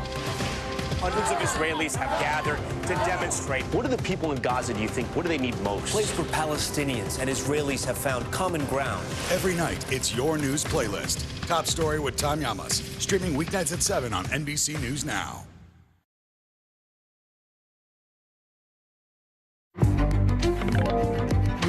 So far tonight from the Kansas City Chiefs, silence, at least publicly, after a commencement speech that's going viral by one of their players at a Catholic college. It is getting a ton of attention. You probably have seen it. Harrison Butker, the team's three-time Super Bowl champion kicker. In the speech, he called Pride Month a sin and laid out his views on women.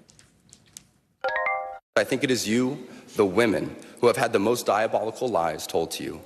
How many of you are sitting here now, about to cross this stage, and are thinking about all the promotions and titles you are going to get in your career? Some of you may go on to lead successful careers in the world, but I would venture to guess that the majority of you are most excited about your marriage and the children you will bring into this world.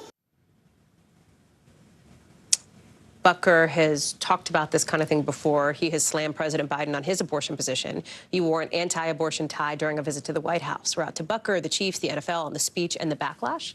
We'll update you.